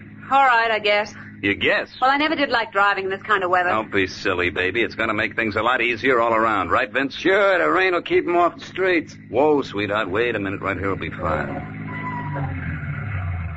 Did I shut her off? Now, keep her running. And remember, when you start off again, go right into second and don't feed her too much gas. Yeah, I got it. What time is it, Vince? Make it a couple of minutes to 2. Mm-hmm. You see Sheppy across the street? Think so. Well, that does it.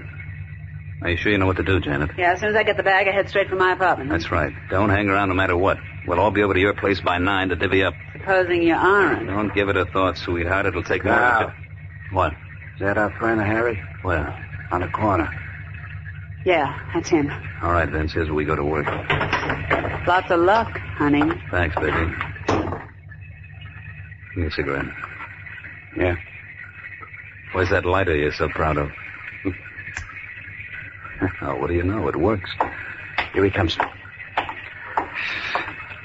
Hey, buddy. Me? Yeah. Can you tell us what Tremont Avenue is? Oh, you're on the wrong side of town, mister. I tell you what you better do. I'll tell you what you better do. Don't make a move, bud. Not even a teeny one. Hey, what is this? Just what it looks like. Pass that grip to my friend. Go on. Sorry, pal. You know how it is. No hard feelings, I hope. Oh, that's all right, mister. I got a good memory for faces. I won't forget you. In that case, let me give you something else to remember me, boss.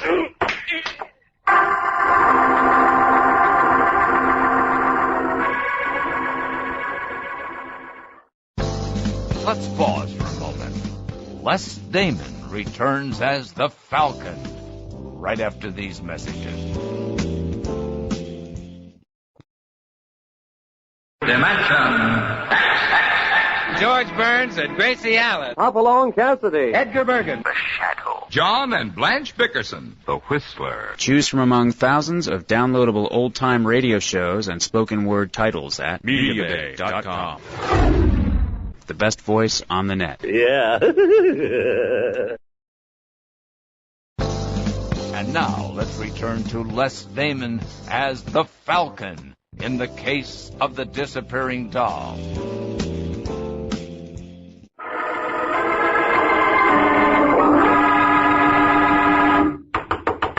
Who is it? That should be open up. Hello, Carl. Vince. Hi. Went off like clockwork, didn't it? Yeah. Where's Janet? She ain't here. Huh? What? No. I was the first one in. It's lucky I had a key to her place, huh? And you're lucky I don't have a suspicious mind. Well, I have. Did she phone in? Uh-uh. You told her to come straight here, didn't you, Carl? Yeah? Well, you don't think she had an accident, do you? No. We would have heard about it. I had the radio in the car tuned to the police calls. But if the cops snapped her... You kidding? There was nobody within miles of her. After you chucked the bag into her car, she took off. She'll show up, Vince. She better. She's got all the dough. Just what are you getting at? You told me yourself she's a very smart girl. Women who are beautiful shouldn't be brainy. Meaning? I think we got a double cross. You're nuts. I'll leave it to Sheppy. No. Janet wouldn't do that, Vince. Why not? Well, because she never did it before. Did she ever have 80 grand before? Look, what are you worried about? It isn't even 9 o'clock. Well, supposing she doesn't show by 9. Then I'll start looking for her. And if she isn't dead when I find her, she'll wish to heaven she was.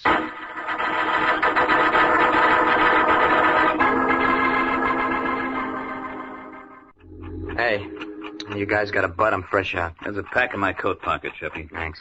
Carl, you wouldn't have anything else in that pocket. Like what, Vince? Like 80 grand. Pardon me for pointing, but it's 20 after 9. Your girlfriend hasn't shown up yet. So? So I think we ought to start looking for her. Suppose she comes back in the meantime. You can always leave a note. No. I think one of us ought to hang around here. Who, for instance? Why, do you want to? Maybe I'd better. Okay, you wait here. Sheppy, you cover the east side. You know the places Janet likes. I got you. What are you going to do, Hoffman? I got an angle I want to try. Like what? Never mind. But if Janet's tossing us a curve, I think I know the one guy who can throw her out at home. I'll let you know how I make out.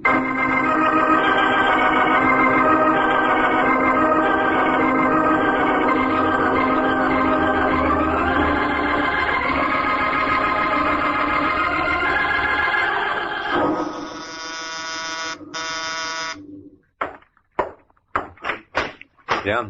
I'd like to see Mike Waring, the Falcon, please. You are now. Oh, well, my name's Carl Hoffman. Yeah? Can I come in? Oh, sorry. Thanks. Sit down. Much obliged. What's on your mind? Well, I'm looking for a girl. Aren't we all? No, I mean, this is a special one. Her name is Janet Halsey. Janet Halsey? Yeah. She's my girlfriend. Well, maybe we better take this from the beginning. Well, Janet and I were supposed to be married next Sunday. So I opened up a joint account for us at the bank. How big? $2,000. And she skipped? Mm-hmm. This morning. She lived at the Brighton Towers. How do you know she didn't meet with an accident? Well, she's done this same thing before. Oh, she has? Yeah. She served 3 years in the women's penitentiary under the name of Lois Hart. She got out in 48. Well, how come you trusted her with your money? Well, you know how it is, Waring. You always hope that this time it's going to be different. Mm-hmm. Well, I'll see what I can do, Hoffman. As you say, the first problem is to locate the girl. Yeah, and the moment you do, will you give me a call? I'll be waiting at the Brighton. Brighton? Didn't you say that's where your girlfriend lived? Yeah. I'm using her apartment to operate from. Uh-huh. You see, I wouldn't want to miss her if she came back. Well, I guess that does it, Falcon. I'll be waiting for your call.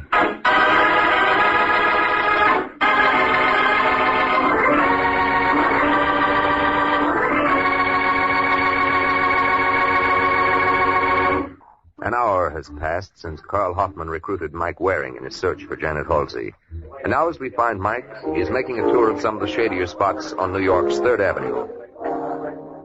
Looking for someone, mister? As a matter of fact, I am. Falcon. Hello, Joey. A long time no see, pal. What can I do for you, Mike? Well, you're a man who knows all the wrong people. Ever hear of a girl named Janet Halsey? Huh? Oh, we seem to have an audience. Yeah, and I like your act, mister. Only I missed the last line. Would you mind repeating it? Now, cut it out, Sheppy. This is Mike Waring. I'll give a rap who he is. What do you want with Janet Halsey? I don't think that's any of your business. All right. Suppose we take a little walk outside. No, thanks. It's too hot. That's all right. I got something in my pocket to chill you off. Now take it easy, Shep. Keep out of this, Joe. What do you say, Waring? I don't seem to have much choice in the matter. No. So start walking. I'm sorry, Mike. All right, Joey. All in a day's work. Quit gabbing. Come on, I haven't got all day. Look, if you'd like to put this off, I'll be a wise guy. Okay, where do we go from here? Let's try that alley. Now, look, you heard me. All right, hold it. This is fine.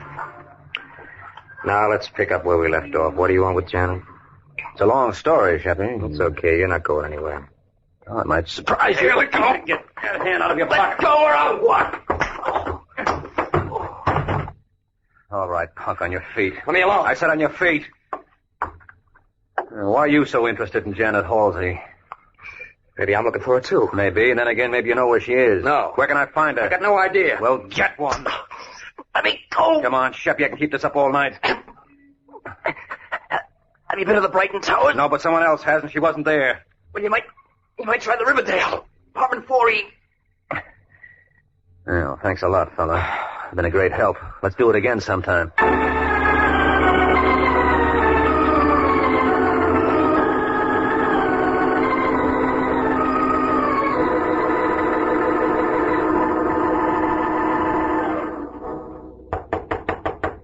Who is it?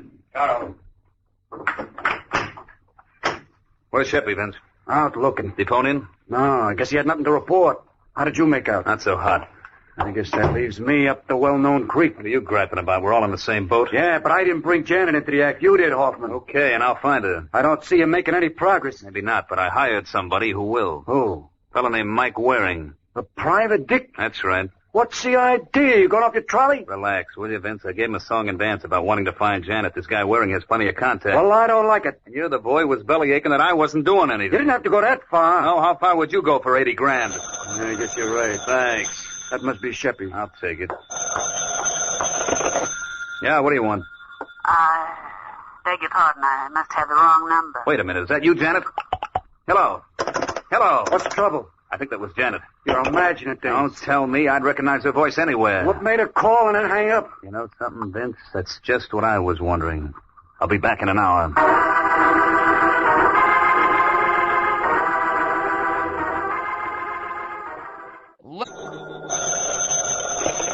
Hello. Hello, is it Janet Halsey's apartment? Yeah? There's Carl Hoffman there. Who's calling? Mike Waring. We just stepped out for a while. Want to leave a message? Who's this? It's okay. I'm a friend of his. My name is Vince Dario. Well, tell Hoffman I've got a lead on his girlfriend. She's supposed to be at Riverdale Arms. If you'll meet me at the 86 Club, we'll go over together. Thanks a lot, Mr. Waring. I know Carl'll be glad to hear that. Waring, over here. It's about time, Hoffman. Sorry I'm late, but I just got your message. Where'd you get your dope from? A punk named Sheppy Oliver. What? Yeah, he pulled a gun on me. That's the funniest thing I've heard yet. Is it? Yeah. Sheppy's a friend of mine. Oh, is that so? Sure. When he heard you asking for Janet, he must have gotten suspicious. Why? Well, he's not very bright. What was that address he gave you again? Riverdale Arms. That's what I thought. It's a bump steer. How do you know? That's where Sheppy lives himself. Why would he give me his own address? Probably rattled him so badly it was the only thing he could think of. Well, that's one possibility. Can you think of any other? Yeah, maybe Janet had a partner. You mean Sheppy? Why not? He's my best friend. Uh-huh. Janet was your best girl. Let's go see who's playing on whose team.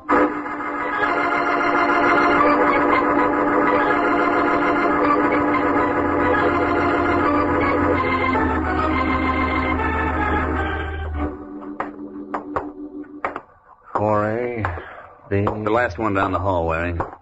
You know, there's one thing that throws me. Only one? After I left your office, I went back to Janet's apartment. I was talking with Vince Dario when the phone rang. So? A girl got on. I would have sworn it was Janet, but she claimed it was the wrong number. Well, maybe she was trying to get in touch with Sheppy, and she got frightened when she heard your voice. Could be, but I never thought Sheppy was their type. This is the place. I just can't believe that he... What's the matter? Unlocked? Yeah.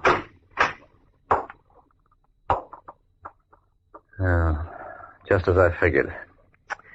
Well, I guess I better call the police, huh? Well, what's the matter? Take a good look. Holy smoke. It's Sheppy. Yeah, and with that slug in his head, I don't think he's in any position to call the cops himself. Where's the phone?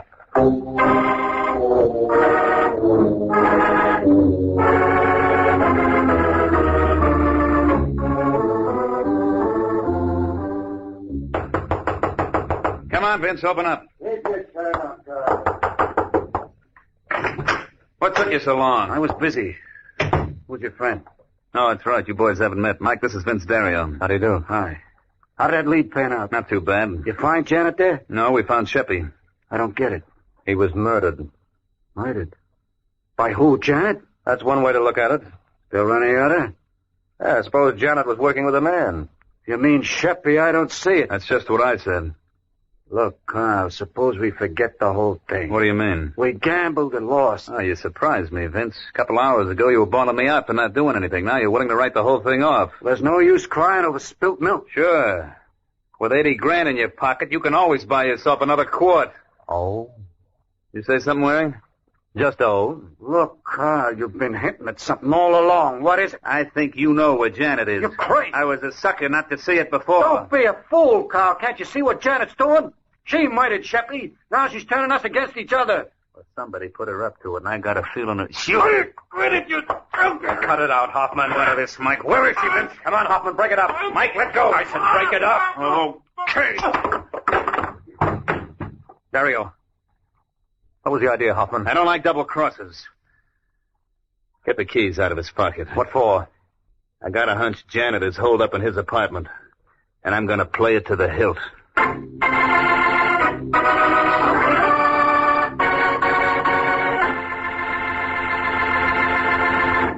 Only a few minutes have passed since Carl Hoffman decided that Janet might be hiding in Vince Dario's apartment. Now he and Mike are at Dario's, but so far there's been no sign of Janet. Well, looks like your hunch was worthless, Hoffman. You try the kitchen? I've been all over the place. There's no one here. I still believe that Janet was over there. Wait a minute. Open that drawer again. I thought I saw an envelope in there. Yeah, you're right. Mr. Vince Dario, 2719 Bolton Avenue, Detroit. Look at the postmark. Bedford Hills, March 16th, 1948.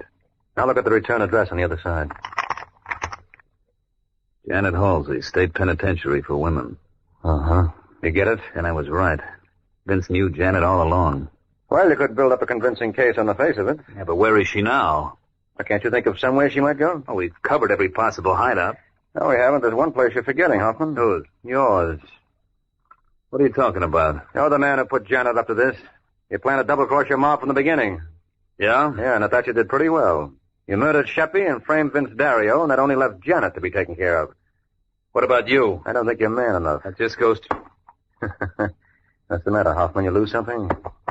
That's what you're looking for? Where'd you get that gun? I lifted it off you when you were shoving Dario around. Just say the word, friend, and I'll give it back to you. A slug at a time.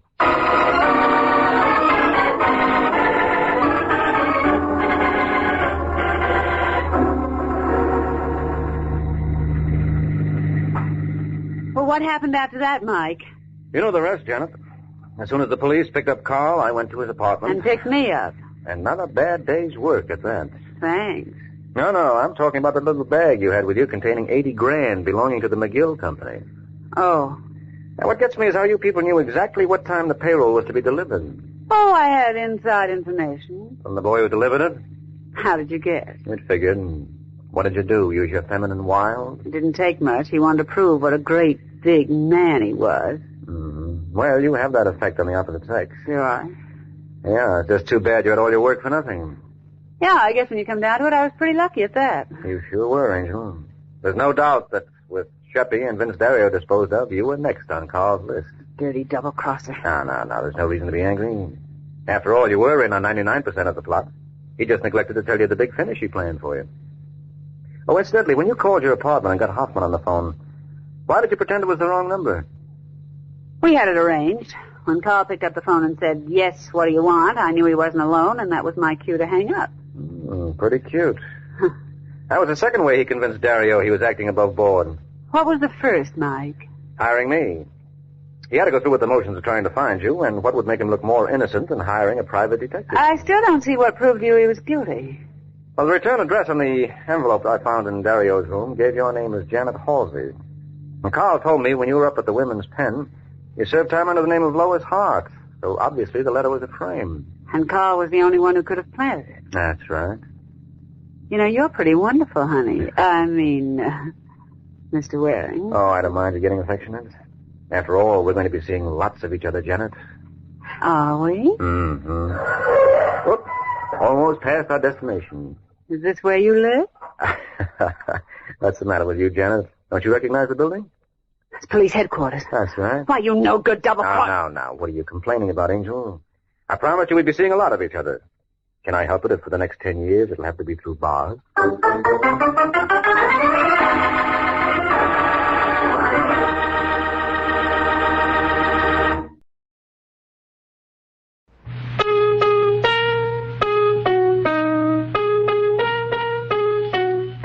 Oh, no, Nicky, darling, that's not it. It isn't, Nora? No, it goes like this.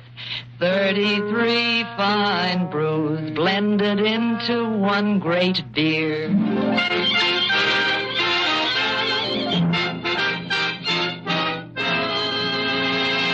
Pabst Blue Ribbon Beer presents The New Adventures of the Thin Man with Nick and Nora Charles, the happiest, merriest married couple in radio.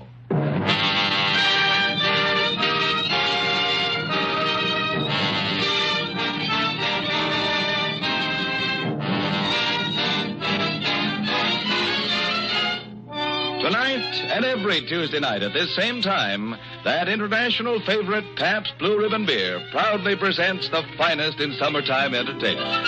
So, sit back, relax, and pour yourself a tall, foaming glassful of blended, splendid Pabst Blue Ribbon while you listen to the stars of our show, Claudia Morgan as Nora and Les Tremaine as Nick, in tonight's adventure of the Thin Man entitled The Haunted Hams.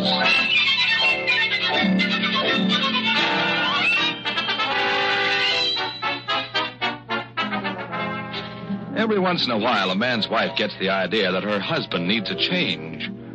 Of course, the conscientious little homemaker never suggests that her husband change his wife. Well, this evening, we find the great ex-detective, Nick Charles, in a car with his lovely wife, Nora, and his good friend, Ebenezer Williams, driving through the countryside. Nicky, look at that moon come up over those trees. Can you see anything as beautiful as that in the city? Yes. Well, name it. The moon over the polo grounds as the Giants and the Dodgers play a night game. That just shows how badly you needed this change, doesn't it, Eb? Yes, I reckon so. You've been working too hard, Nick. Me? Working? Yes, you got to get your nose out of that grindstone. Eb, you, my partner, can say a thing like that? Yeah, I got to get my nose out of the grindstone, too. That grindstone's becoming crowded with noses. Nora, the only thing we've had our noses in were comic books and detective stories. That's right. Detective stories, comical books, detective stories. We was in a rut. And you think we'll get out of it by going up to your farm, Ed? Why, of course. It's about time we changed ruts. Ed. Huh? Ed, listen, there's a fire engine coming up behind you. Oh, better pull over. I used to be a volunteer fireman around here in the days when I was sheriff. Here comes the engine, Ed. Yeah. Well, say, that's my old friend Newt, the fire chief. Ed, he's stopping. Yeah. Howdy, Newt. Howdy, Eb. I thought that was you driving the car, and I stopped just to make sure. That's you, all right. Reckon ain't nobody else. Well, I'm awful glad to see you back, Eb. Well, I'm glad to be back, Newt. Oh, this is my friends, Nick and Nora Charles. Howdy, folks. It's nice to know you. Are you going to or coming from a fire, Mr. Newton? Going to, of course. Say, Eb, did you hear that Shad Simmons had a calf with 2 heads last April? Well, what do you know? Yes, but even with 2 heads, he ain't no smarter than one with one. Is this a serious fire you're going to, Newt? Well, I can't till I get there, my friend. Say, Eb, did you hear about Methuselah Marbrain? Don't tell me that he finally married Belle May Bogardus. Well, they set the wedding for September, but postponed it. Again? Oh, dear. After him being engaged to her for 15 years? Well, they had a good reason. They figured they'd wait till they was better acquainted. They didn't want to be hasty. No. Marry in haste, repent.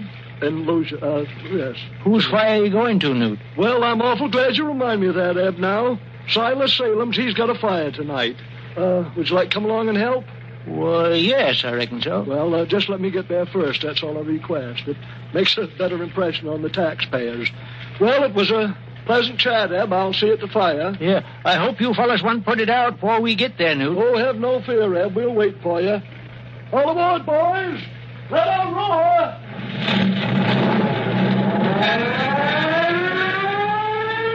Does he always dash to a blaze like that, eh? Newt? Well, he ain't exactly speedy, but we elected him because he was the only one that can play the tubie in the fireman's band.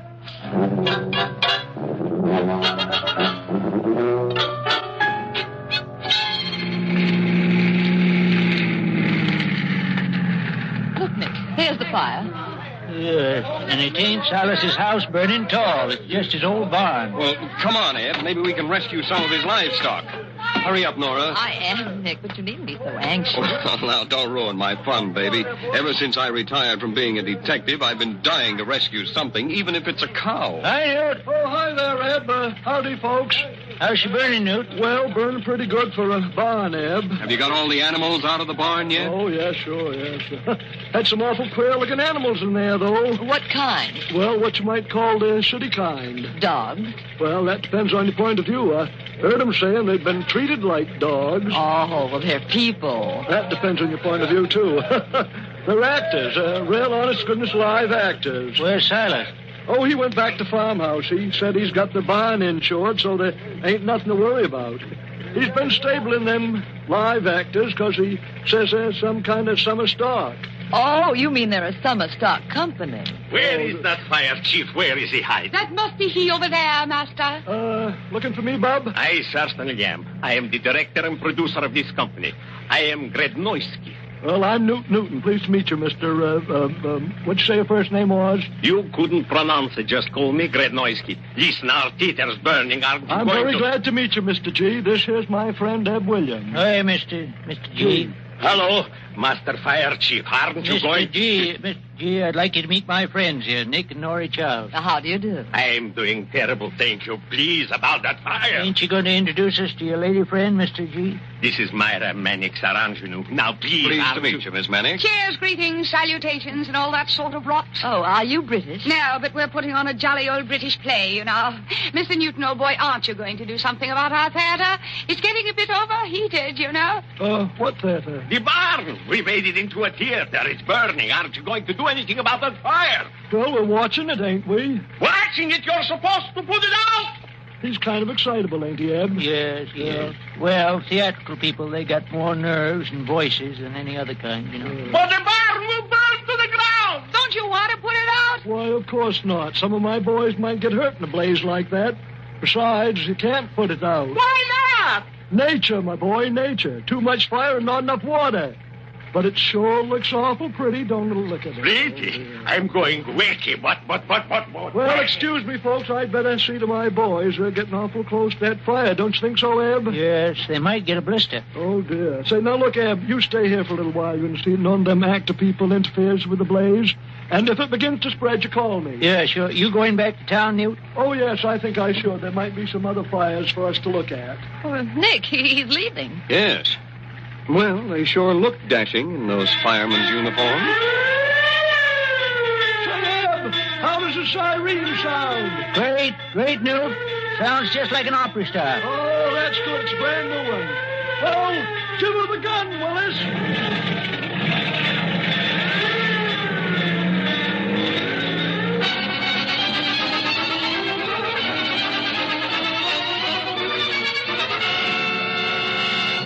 Well, Nick Norrie, that barn's practically burned to the ground now, so I reckon we can go. All right, Eb. But I wonder what poor Mr. Grednoisky and his actress are going to do without a theater. Eb, you have a nice big barn on your farm, haven't you? Yes, but don't say it so loud. Oh, it's too late. Here comes Grednoisky and his ingenue, and they've got an opening night gleam in their eyes. Don't depart, Mr. Williams. Wait a moment. Yeah, chums, we got great plans for you.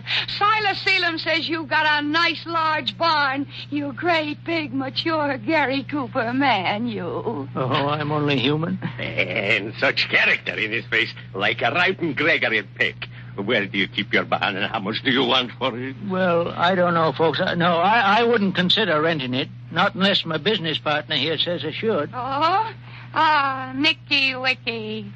Did anybody ever tell you you're gorgeous? Yes, my wife. Well, that doesn't count. With me, it does. I can't make up my mind without her advice. Nora. Grednoisky. You adore her. But I do. Would you like to be worshipped? I can make you a star overnight. Well, I'm afraid we're not interested. You see, we came up here to get away from all the excitement and insanity of the city. Madame, wouldn't you like to be a great star? Well, every woman would like to be a great actress, but I'm different. Well, if you won't help us, won't you at least listen to our tale of woe? Tell me, have you ever heard of Floyd Fresnay? Fresnay? Hasn't he something to do with the movie? Why, yes, Nick. He's some sort of big-time agent. He is a movie mogul, and he is backing this company. We are supposed to develop new movie stars, and when he finds out that we have no bar, oh, Myra, weep at them to show them how unhappy we are. You mean no theater, no chance at Hollywood? That's right, Nora. Of course, I despise the coast and the cinema with its pots of gold and lack of artistic standards. But if Floyd Fresnay signed you up to go out there... I'd gladly murder my dear grandma to get there. Now, do you understand? We expect to see Floyd Fresnay any minute. He was going to come by for a dress rehearsal. Hey, look, Grednoisky. Isn't that Mr. Fresnay's car now? Yes. Myra, think of some brilliant excuse for this catastrophe. Shall I tell him that we worked with an ardor so burning that the barn caught fire? Hello there, FF. Greetings, Grednoisky. I have a wonderful explanation why the barn burned down. You've heard of the Chicago fire, no doubt? Heard of it. I saw it. In Technicolor. Colossal. Well, the same thing happened to us. Who would dream that there is a distant relative to Mrs. O'Leary's car? Just a moment. No improvising. Everybody quiet. Who is she? Nora Charles. Come here, child. Me? Yes. Bare your teeth. There. Do they bite? You want to find out? No. Then get your hands off my face. I'm just feeling the bony structure. Hey, what do you think you're doing? Who is he? Her husband. Get rid of him. Listen, Fresnay, who do you think you are? Tell me, my man, does your wife have a figure as good as it looks? What? Well, you want to know, does she? I certainly have. Glednoisky, this woman has the most photogenic face and figure I've seen in 20 years. She's a new garbo. I want to see her give a performance in 2 weeks. 2 weeks, mind you. Find another barn. I'll pay all the bills. Adios. Adios, FF. Nora, this is the opportunity of a lifetime. Yeah, and you'll be able to give us all a break. Well, really, Think of it. Your name in life. Platinum swimming pools, sable underwear. Do you think I'm a foolish, silly girl like all the other girls in the world? Yes. You're patriotic, aren't you? I certainly am. Then think of this. Your income taxes alone will make the government rich. Mr. Grednoisky, I'd love to help you and your friends, but if you think I ever had any ambitions to be an actress, adored by the world, thrilling audiences, having my name and picture in the papers, just being too wonderful, you're absolutely right. Eve, how soon can we get the cattle out of your barn?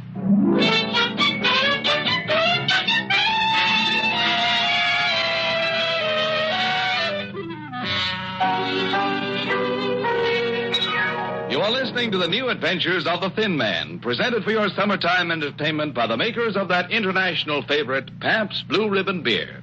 Say, Mr. Orchestra Leader, would you mind blowing that little pitch pipe of yours?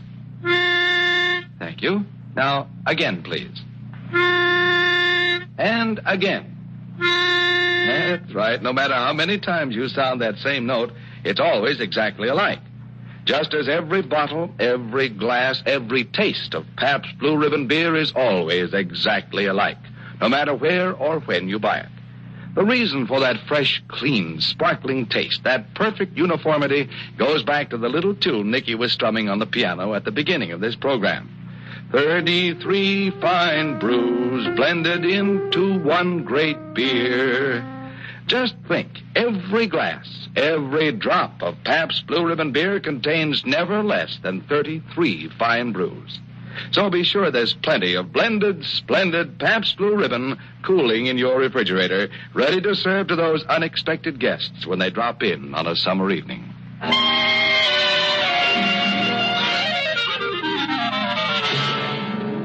And now for Act 2 of tonight's Thin Man adventure. 2 weeks have passed since Nora was bitten by the acting bug, and we find her now studying her part in the play that the great Russian director Grednorsky and his actors are going to put on in Ebb Williams' barn. But I do think you're terribly, irresistibly smushing, Lord Cornish Thimpleberry. A gay laugh. Do you think that last ha was a trifle phony, Nick? I think the whole thing's phony. Oh, well, you're just saying that because Grednorsky only gave you a small part and I'm playing the lead. Nora, do you really want to become a movie star? Do you think I'd be acting this silly if I didn't? But, darling, despite Floyd Fresnay, you just can't be a star overnight. Grednorsky thinks I can, and he knows much more about it than you do, dear. And don't talk to me this way. You get me out of the mood.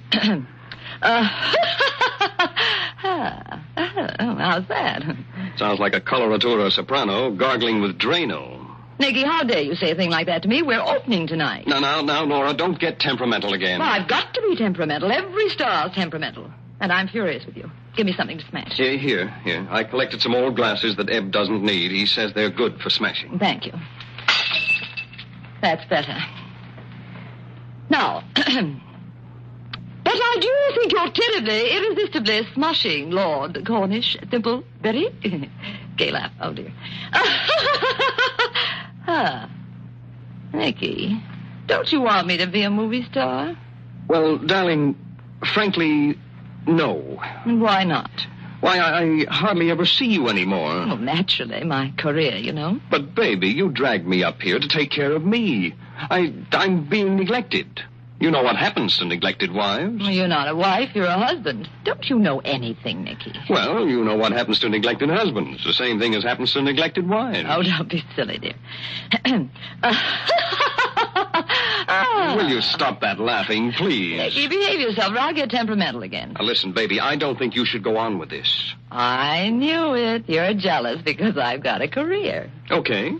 I'm jealous. Well, darling, I let you have a career as a detective for years, and now you won't let me become a movie star. Is that fair? No, darling. Well, then why do you want me to give it up? Because... Don't you think I'm any good? Frankly? Frankly, no. I said it, and I'm glad. Give me a glass, please, Nicky. Here, dear. Get rid of your disappointment. Hey, don't aim at my head. Nora, cut it out. I changed my mind. You're great. I knew you'd alter your opinion. Oh, I'm decent. Howdy, Norrie. You're wanted on stage for rehearsal. And guess what? One of the actors just quit, and Mr. G, he give me a part, too. I'm going to be Duke Lucyfoot Grenadier. Mr. G thinks I got a lot of plain, common, ordinary nobility. Mr. G is a genius at discovering talent. Yeah. And, Nick, if you think I'm no good, just watch what happens at this dress rehearsal. But I do think you're terribly, irresistibly smushing, Lord Cornish Thimpleberry. Gay laugh.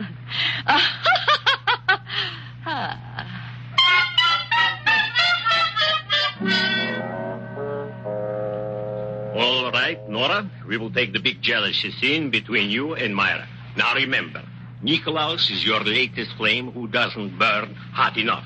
And Ebenezer is your philosophical advisor who hates you and loves you both together. Who said that? Nobody, Mr. G. That's just one of my ducks. I wish I were sure of that. It sounded like someone was whispering Russian insults in a loud voice. Hear that? I taught the duck to talk Russian. Well, that explains it. Come on with the scene. So, you dare enter my home, Penelope? Yes, Lady Chatterleythorpe, to claim that which is rightfully mine. Duke Lucyfoot Grenadier, you have never given me bad advice. What shall I do, my dear Duke? Ebenezer, do you have a cold? No, that's just my cow peeking in the door. Oh, he would make a wonderful actor. Beautiful voice. Proceed. Throw the little scamp out in the gutter, from whence she rose, my dear, dear Lady Chatterlethorpe. Lady Chatterlethorpe. Yes, Colonel Biscay Rendango? I can bear it no longer. Won't you call me Rumpy Dumpy, as you did when we romped in the castle together in our childhood? I will never call you Rumpy Dumpy again. That is all part of our hideous past, Colonel Biscay Rendango. I deny that. To me, you will always be Princess Bunny-Gunny, the golden-haired girl who taught me about life under the castle moat. What did you say, Grednoisky? Nothing. It was the goat out there. Oh, that's funny. He sounded just like you. I have a more beautiful voice than that miserable goat. Oh, yeah, Mr. G? Let me tell you, that's one of the finest goats in Crabtree County. I bet you can't make a noise as fine as that. I certainly can. The goat sounds better. Myra, are you turning against me too? Can I help it if the goat has a lovely vocal organ? Will you stop this? The curtain goes up in 2 hours, and I'm forced to talk to Nanny Goat. Shut up! Speak! Lady Chatterlethorpe, you are cruel beyond words, and I don't care what happens to me, even if I pay for this with my life. So there. Oh! No, that's no way to scream when you're shot. But I was trying to do it with a British accent. Aye, Grednoisky, we'll show you how to make screams with an English accent. Like this. Ah! You see? You must scream like a lady. Ah! Ah! No! Ah! Oh! Oh! Oh! Oh! No! With passion! That's better. That was the rooster. Oh, you think I'm terrible, don't you? You think I can't act as well as that rooster? I didn't say that. Well, you're not much better than that nanny goat. Why do you let those animals come in here and upset me? I hate you all. Nora, darling, come back here. Cock-a-doodle-doo yourself. I'll eat you someday.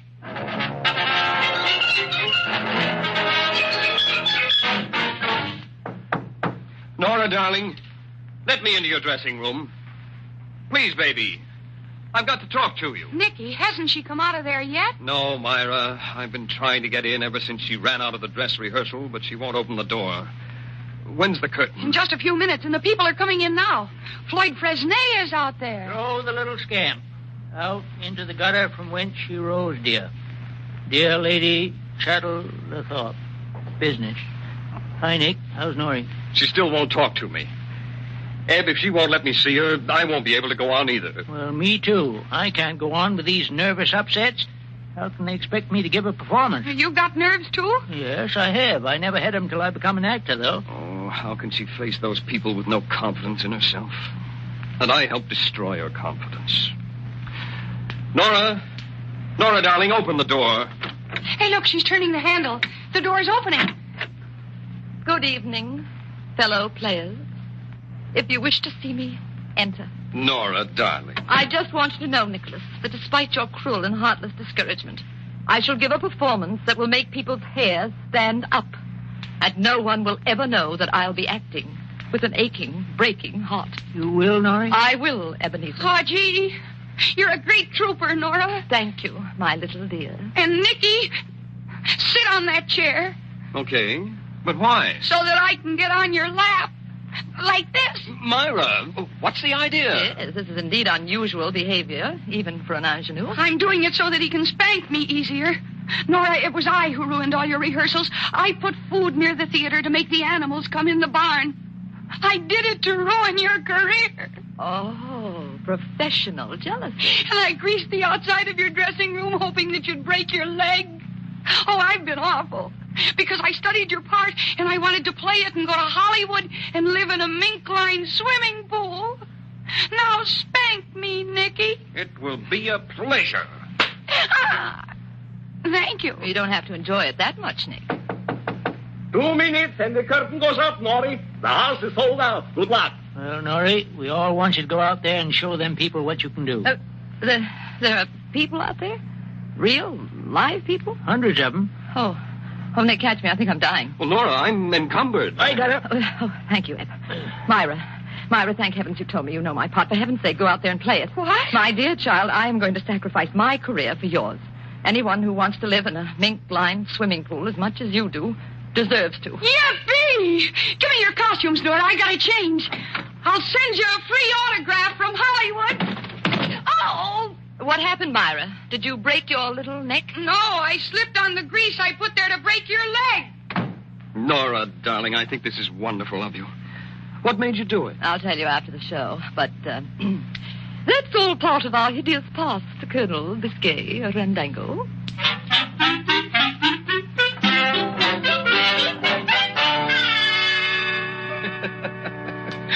Well, I can just imagine Nora telling Nick all about it after the show over a sparkling glass of Pabst Blue Ribbon, the beer that's blended from never less than 33 fine brews.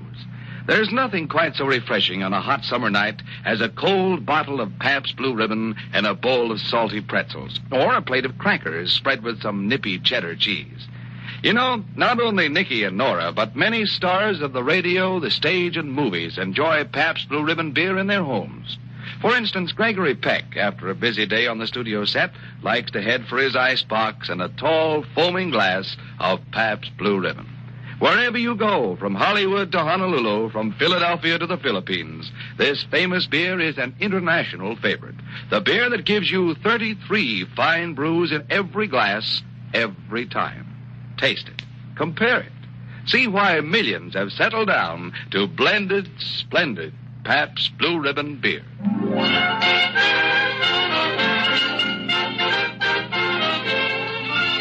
And now for the conclusion of tonight's Thin Man adventure. Myra was wonderful as Lady Chatterthorpe. Didn't you think so, Nicky? Mm-hmm. I'm glad she got that contract from Floyd Fresnay. She really played that part much better than I could have. Oh, no, I wouldn't say that, baby. You would have been great in it. You didn't think so this afternoon? I think so now, dear. Oh, yes, when it's safe. Well, Nora, I must confess, what worried me this afternoon was that you might have become a great star and you'd never have time to bother me or drive me crazy. You really mean that, Nicky? Yes, Nora. Well, that's why I gave up my career, darling. I think you're much sweeter than a mink-lined swimming pool. Why, thank you. Mm-hmm. And Nicky? Yes, dear. Oh! Nora, what's the matter? What's wrong? I just wanted to show you I could do that scream properly. Oh! Why? You see? That's wonderful, Nora. The world lost another Helen Hayes in you. I know it, my dear. I know it. But it's no more than any wife can do. You mean every wife is a great actress? She has to be, darling. And no professional acting in front of an audience could even touch the performances the average wife puts on for her husband. You've got something there, dear. By the way, how'd you like me tonight? Frankly, dear. Frankly? Frankly, you're a great detective. Oh, yeah? Well, I'll have you know that Floyd Fresnay was deeply touched by my interpretation of the role of Colonel Biscay Randango. Touched where, in the head? He wants me to go to Hollywood. What are they looking for, a new Boris Karloff? You don't seem to realize what a talented man you're married to. Oh, yes, I do, Nick. Are you going to take the offer? No, baby. I'm giving up acting for the same reason you did. You're lovelier than sable underwear. Why, thank you, Nicky. You know, dear, I don't think Lunt and Fontaine can throw as beautiful baloney to each other as we do. Here's your Oscar. Good night, Nicky, darling.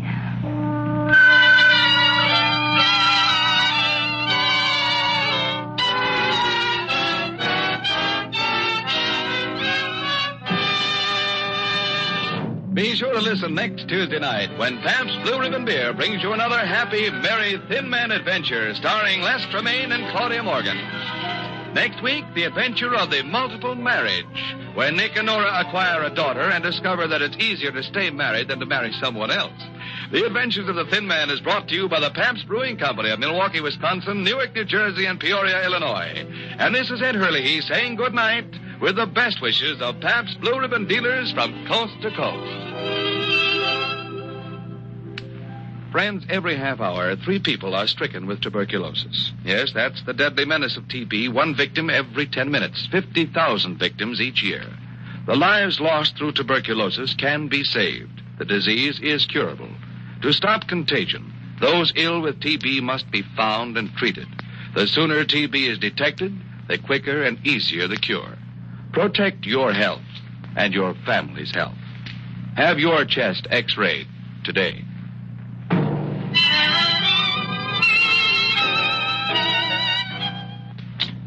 This is NBC, the National Broadcasting Company.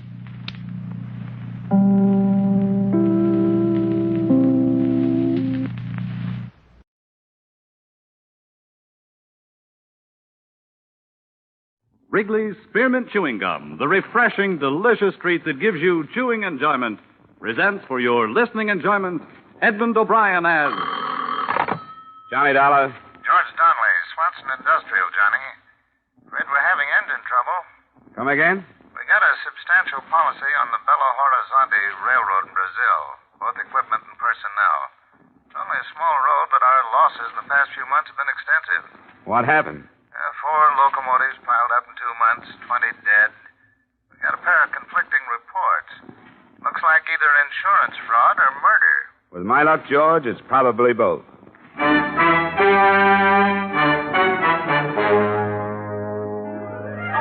the makers of Wrigley's Spearmint Chewing Gum bring you Edmund O'Brien in another adventure of the man with the action-packed expense account, America's fabulous freelance insurance investigator. Yours truly, Johnny Dollar.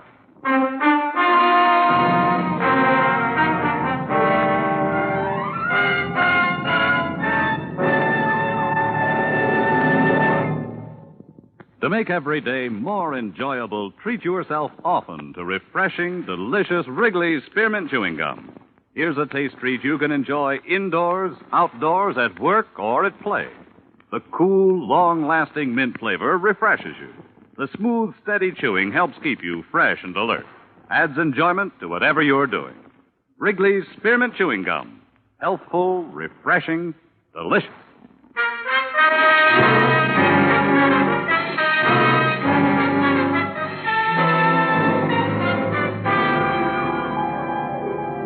Expense account submitted by Special Investigator Johnny Dollar to Swanson Industrial Insurance Corporation of Hartford. Attention, George Donnelly.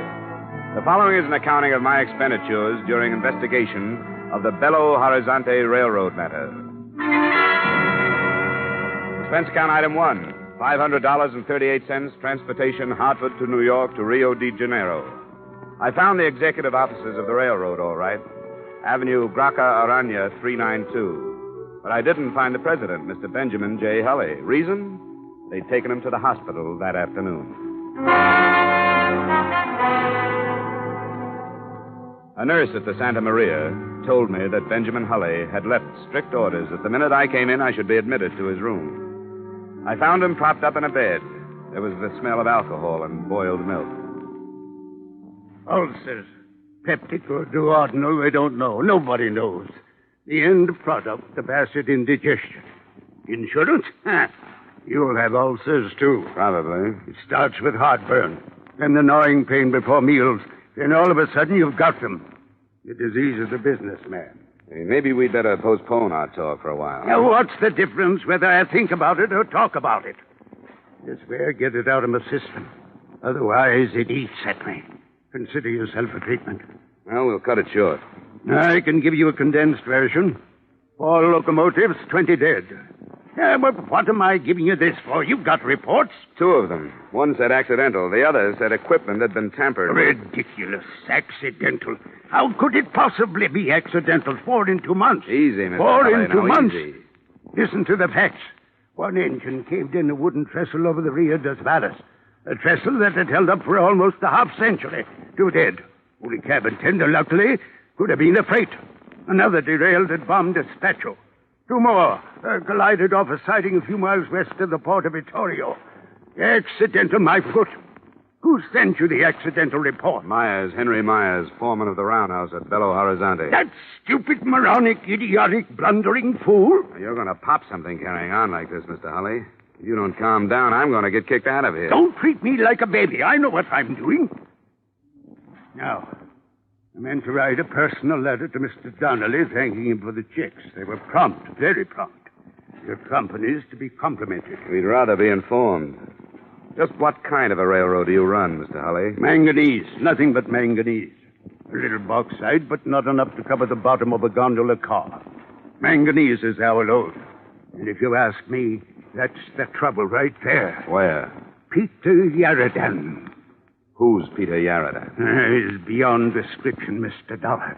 The greediest, trickiest man I've ever known. I haul manganese for a competitor.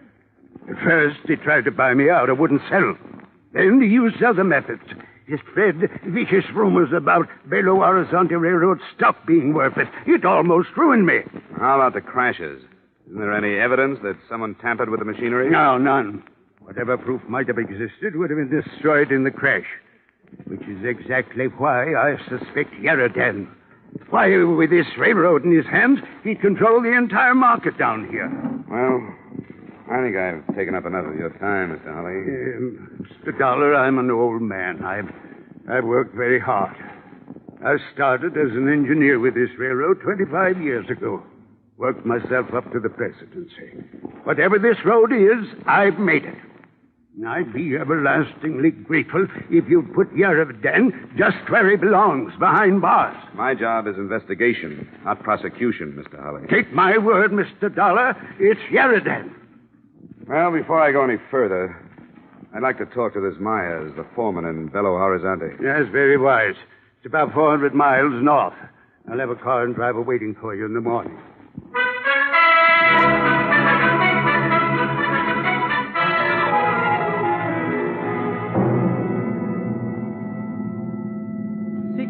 That is what my mother has named me. I do not know why. Perhaps after a pig or a cow. My mother named all her children after animals. It is what you might call nickname. Of course, nicknames are terrible things. They stick to you like paste. You like the way I drive? Ah, you drive swell. Swell? Good, fine, great. Oh, no, not that. The compliments are too much. Maybe fine, perhaps good, but not great. Why you go to BELO-HORIZONTE, Mr. Dollar? Business? You're silly. You're silly. You think you can keep your business from me? You think you're hiding something in the state of Minas Gerais? You're foolish to try. Then why am I going to BELO-HORIZONTE? Your name is Johnny Dollar. You investigate people for an insurance company. You are here by the engine crashes. You are going up to see Mr. Myers, who worked for me to Holly. You will find nothing. Is that enough? Why did you find out these bits of information? What? Around the town. How do you know I won't find anything? A brilliant mind. A gift of my father, who also had a brilliant mind. Tell me, do I really look like a driver? Why? What are you supposed to be? This is merely a costume. I am in reality a poet, philosopher, a seventh son. Say, can't you make this thing go faster, seventh son?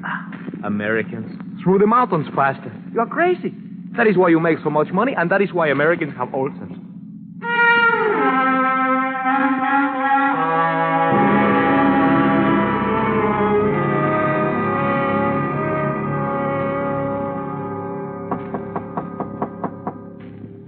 Second.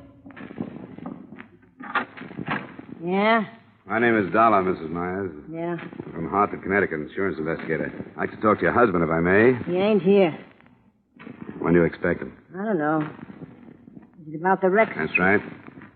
Well, I don't know if it'd be right to ask you or not. Well, it's up to you.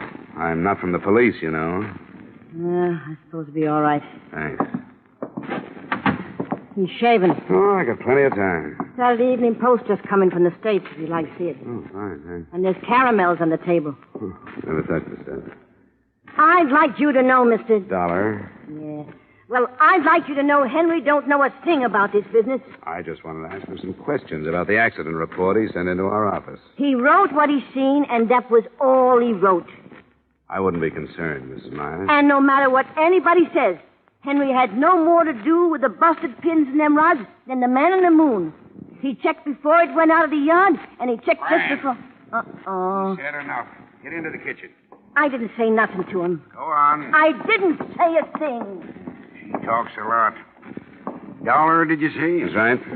She talks a great deal for a woman her age. Her parents let her gab all the time. Have a caramel? No, thanks. Hey, what's this about busted pins? Yeah, she mouths. Come on, Myers. If you've got nothing to hide, there's no sense of evading the questions. The Pins were sawed. Somebody, I don't know. I should have checked them before they left the yard, but I didn't. That's why you reported the crashes as accidental? All right, I was scared. A man gets scared for his job. How do you know about the busted pins? After the wreck, one of the guys told me. You mean somebody knew the pins were broken, and he let the engine leave the yards? Yeah. Who? Come on, Myers. Who? You'll have to find that out yourself, Dollar. You're in plenty of trouble, Myers. I told you all I'm going to tell you. Now get out of here. Okay. But if you change your mind, I'll be at the San Carlos Hotel. I'll remember that. The San Carlos. All day.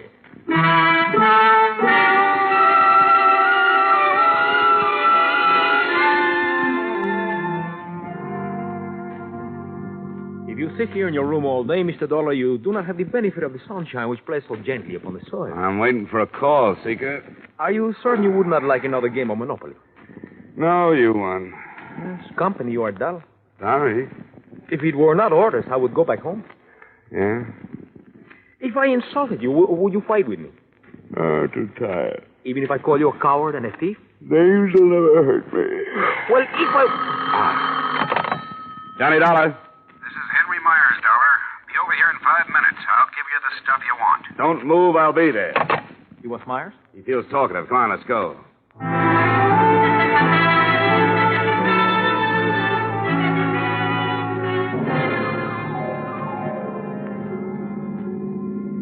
How did you know he would call? I didn't. Then why were you waiting? What else could I do? The American mind. Shrewd. Here. Let me over to the next corner. All right. And pick me up in about a quarter of an hour. No. I go in with you. All right, come on then. Do not run so fast. Oh, my ain't Pete. Pooped.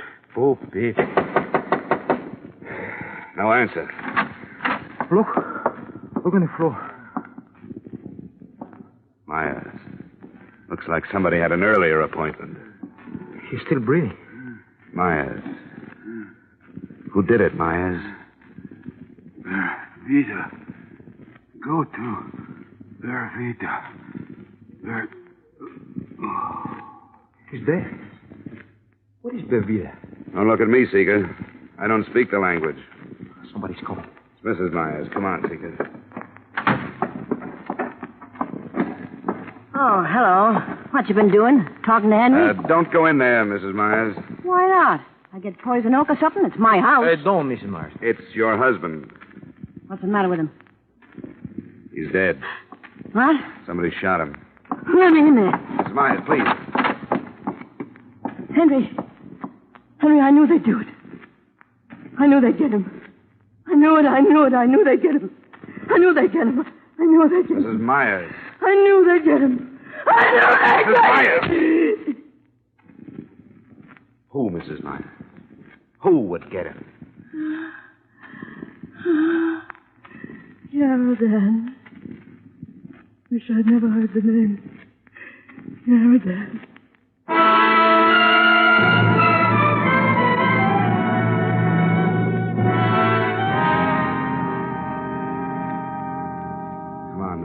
Now try to remember. What does the word mean to you? Vervita. Is it a town? I don't know. A mountain? A person? Oh, try, Mrs. Myers. Your husband must have mentioned the word to you sometime. Look, if I remembered, I'd tell you, wouldn't I? Yeah.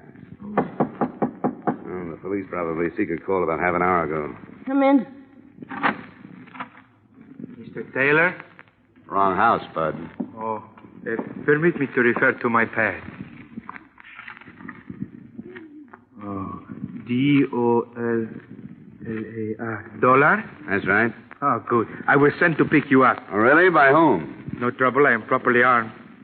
The woman and your driver will also come. Better not argue, Mrs. Myers. He's the same one who killed Henry. He must be. Who's your boss, friend? Yaradan, Mr. Dollar. Peter Yaradan.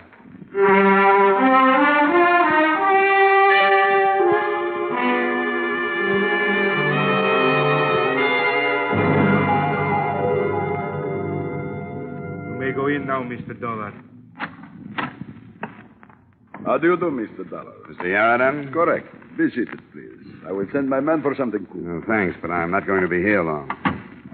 You have faith in my tolerance, Mr. Dollar. In your intelligence, Mr. Yarradon. A man of your reputation should know better than to play with guns. At times, a man of my reputation has no choice. Careful, Mr. Dollar. Let's get to the point. Very well. I hear that your investigation is not progressing very satisfactorily. I thought perhaps arrest might gain you a new perspective.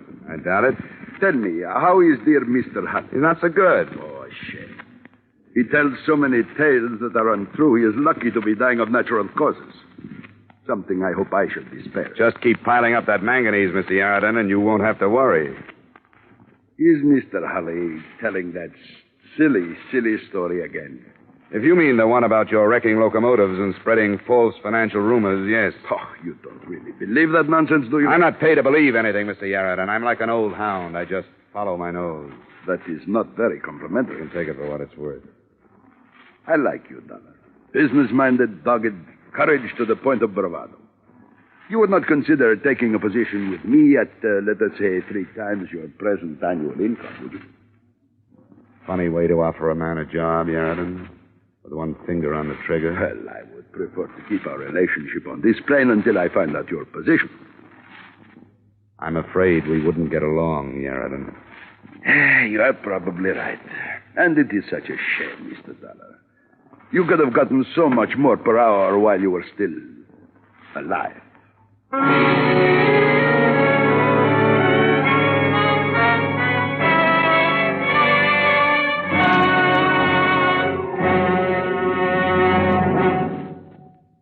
To make every day more enjoyable, treat yourself often to refreshing, delicious Wrigley's Spearmint Chewing Gum. A lively, full-bodied, real mint flavor cools your mouth, moistens your throat, freshens your taste. And the chewing itself gives you a little lift, helps you keep going at your best. So for real chewing enjoyment that's refreshing and long-lasting, always keep Wrigley's Spearmint Chewing Gum handy. Healthful, delicious Wrigley's Spearmint Gum will make every day more enjoyable. And now, with our star, Edmund O'Brien, we return you to the second act of Yours Truly, Johnny Dollar.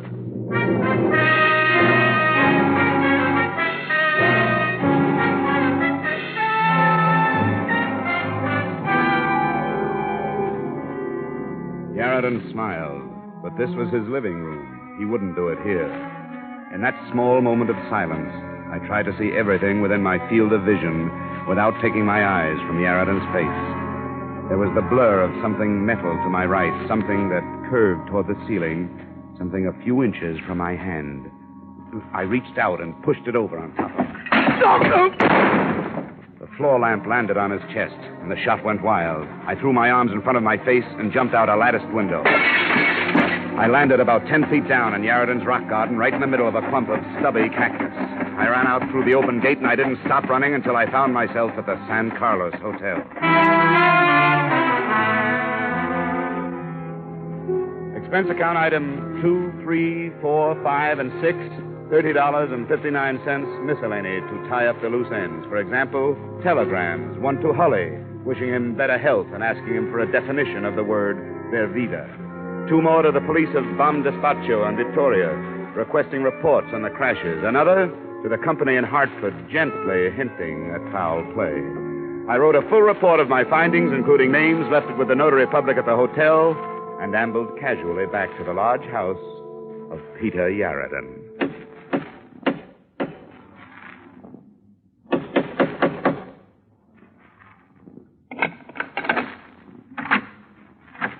Hello, Bud. Well, don't just stand there with your teeth showing. Invite me in. Thank you. Now run to the study like a good little boy and tell your boss he has a caller. Hurry up now. Put up your hands, Mr. Dollar. Don't be silly. You don't think I'd come back here without adequate protection? Put that thing away. Come with me.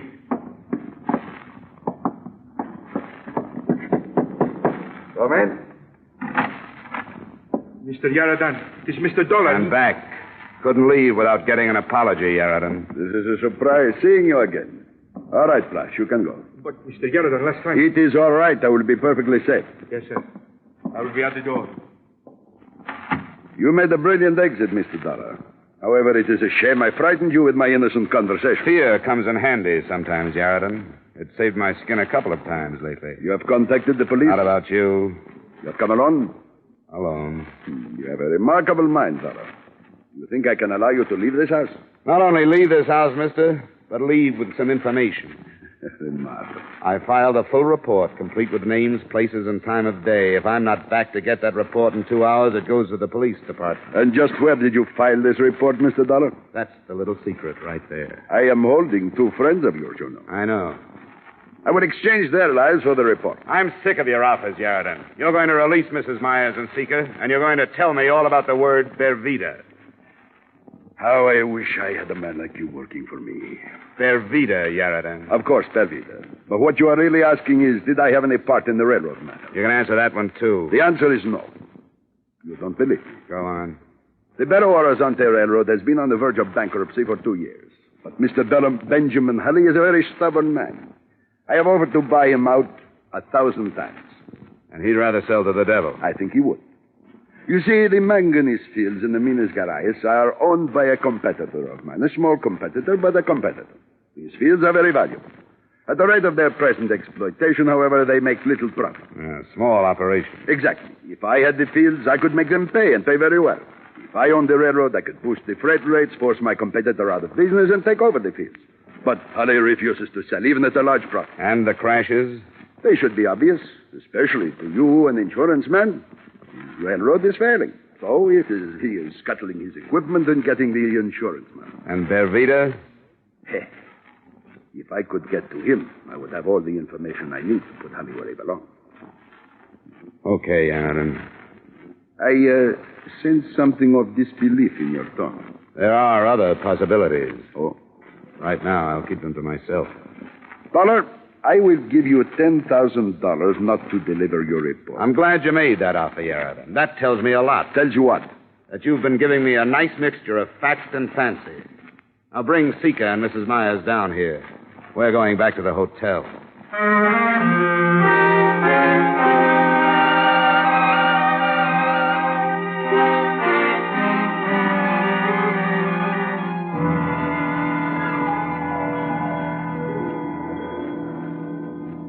Look, Mrs. Myers, whoever he is, wherever he is, his life's in danger. If you don't trust me, you better find somebody real fast, or Mr. Bervita is going to be dead. Oh, they wouldn't kill him. He's in somebody's way, or Yarraton wouldn't be that interested. All right, all right. There was 20 killed in the 4 crashes, Mr. Dollar. 20 dead, that's right. Yeah, and 1 injured. Ah? A survivor. The only witness. Bervita. Yeah, Bervita. Where is he? Small cabin in the mountains. I'm the only one that knows besides Henry, and Henry's dead. Bervita was fireman on one of the engines that crashed near Victoria. He saw somebody pull the hand switch, so the 2 locomotives was on the same track. The engineer put on the brakes, but not quick enough. Bervita jumped. Thanks, Mrs. Myers. I think I'll have the notary mail that report on Yarraton to Hartford for safekeeping. And, Seeker, my boy, we're going to pay our respects to Mr. Bervita. You stay here in the hotel, Mrs. Myers. I want to know who killed my husband. I'll give you that information when I get back. I'll contact Rio and have Mr. Hulley's secretary put through an authorization for a locomotive and engineer to take me up. There's a dirt road, Mr. Dollar. Why don't you take a car? No. I think the locomotive is much faster. Seeker's right, Mrs. Myers. We'll go by rail. Mr. Dollar. Yeah? Would you mind very much if I stayed here in Belo-Horizonte? Wife and children, you know. Well, I never would have put you down as having a family, Seeker. Well, to tell the truth, I don't, but someday I hope to have.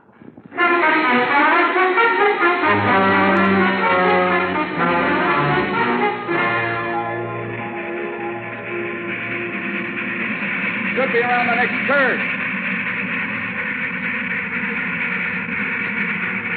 That must be the place. Up ahead.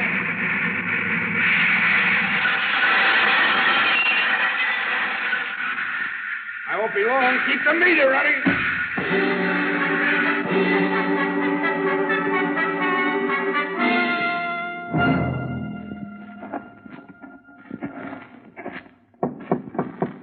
Who is it? My name is Dollar. What do you want? I want to talk to you. Come in. Hands up. Stay outside, Seeker. Oh, it's late at night. Wolves, foxes. Stay outside. What do you want? I've come all the way up here to ask you a question, Mr. Bervita. I won't answer anybody's question. Even for Henry Myers? What about Henry Meyer? They killed him. Good. I'm glad they got him. As much as I hate them, I hate him worse. He was the one who sought the wheel pins. I'm glad they got him. And who pulled the switch handle? I'm not answering any questions. Go away. Go away or I shoot. Go away. Look out! Down! Who is it, Seeker? It's so dark, I could not see. He's running toward the engine. Get that light out. We'll make too good a target at the door. Yes, come this way. He's just guessing, Seeker. Yes, but that was a good guess. I could hear it. Come on, Seeker. Let's get down to that engine. Oh, I wish I had a gun. I wish you had a gun. I wish one of the two of us had a gun. Hey, someone is climbing into the cab. The engine's on ahead. It will not take too long to start. Look, he's dumped the engineer to the ground. The engine is starting. We'll never get there in time. Stop! Stop! He's going too fast. There's a curve up ahead. Much too fast. Look! It can't make the curve.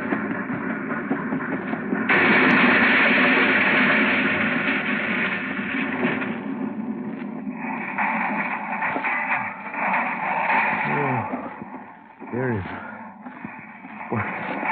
What could it be, Mr. Dollar? Who could it be?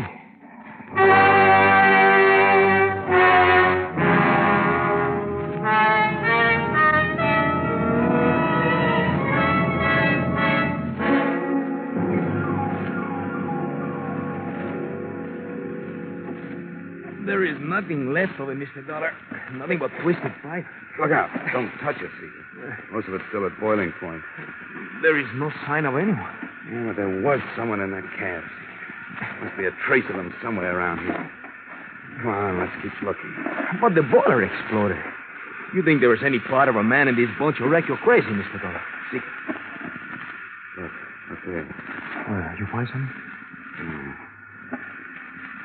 There's a wallet. The outside's burned to a crisp. Can you open? Yeah, I can't read the cup. Wait. There's one that isn't burned. What does it say, Mr. Dollar? It says, this certifies that the holder is a 25-year member of the Railway Engineers of South America. And the name? What is the name? Benjamin J. Hulley, late president of the BELO-HORIZONTE Railroad.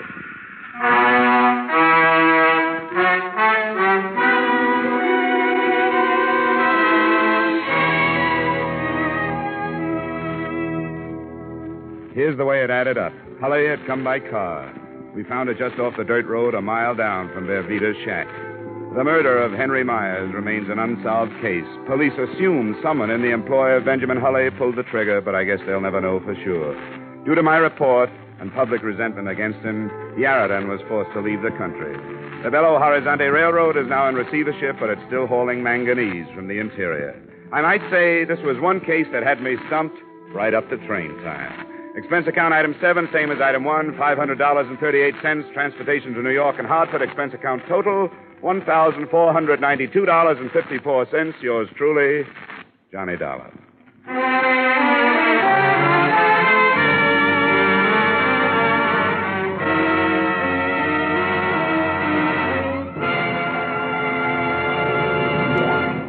Remember, friends, to make every day more enjoyable, treat yourself often to refreshing, delicious Wrigley's Spearmint Chewing Gum. There's lots of cooling, real mint flavor in every stick. And chewing Wrigley's Spearmint helps keep you feeling fresh and alert. You feel better, work better, get more fun out of doing things. So indoors, outdoors, wherever you go, keep some healthful, refreshing Wrigley's Spearmint Chewing Gum handy. To make every day more enjoyable, treat yourself often to delicious Wrigley's Spearmint Chewing Gum.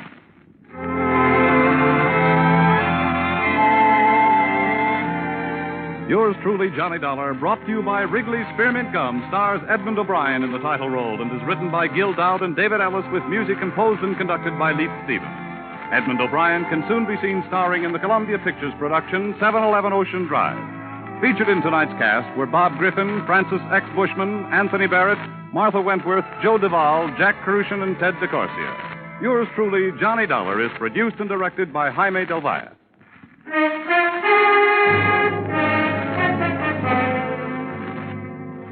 The makers of Wrigley's Spearmint Chewing Gum hope you've enjoyed tonight's story of Johnny Dollar and that you're enjoying delicious Wrigley's Spearmint Chewing Gum every day. We invite you to join us again next week at the same time when, from Hollywood, Edmund O'Brien returns in another adventure of... Yours truly, Johnny Dollar.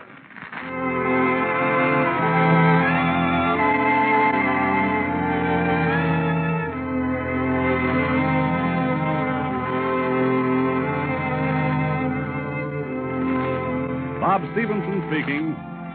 This is CBS, the Columbia Broadcasting System.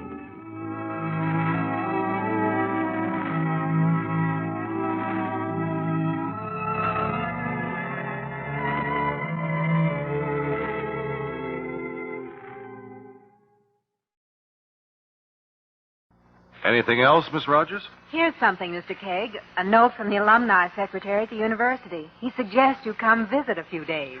Every time I go up there, I'm tapped for part of a new baseball diamond or a stained glass window in the chapel. You never seem to mind, Mr. Kegg. It's worth it to talk with some of my old professors again. At least you'd be away from murders and crime. Maybe so.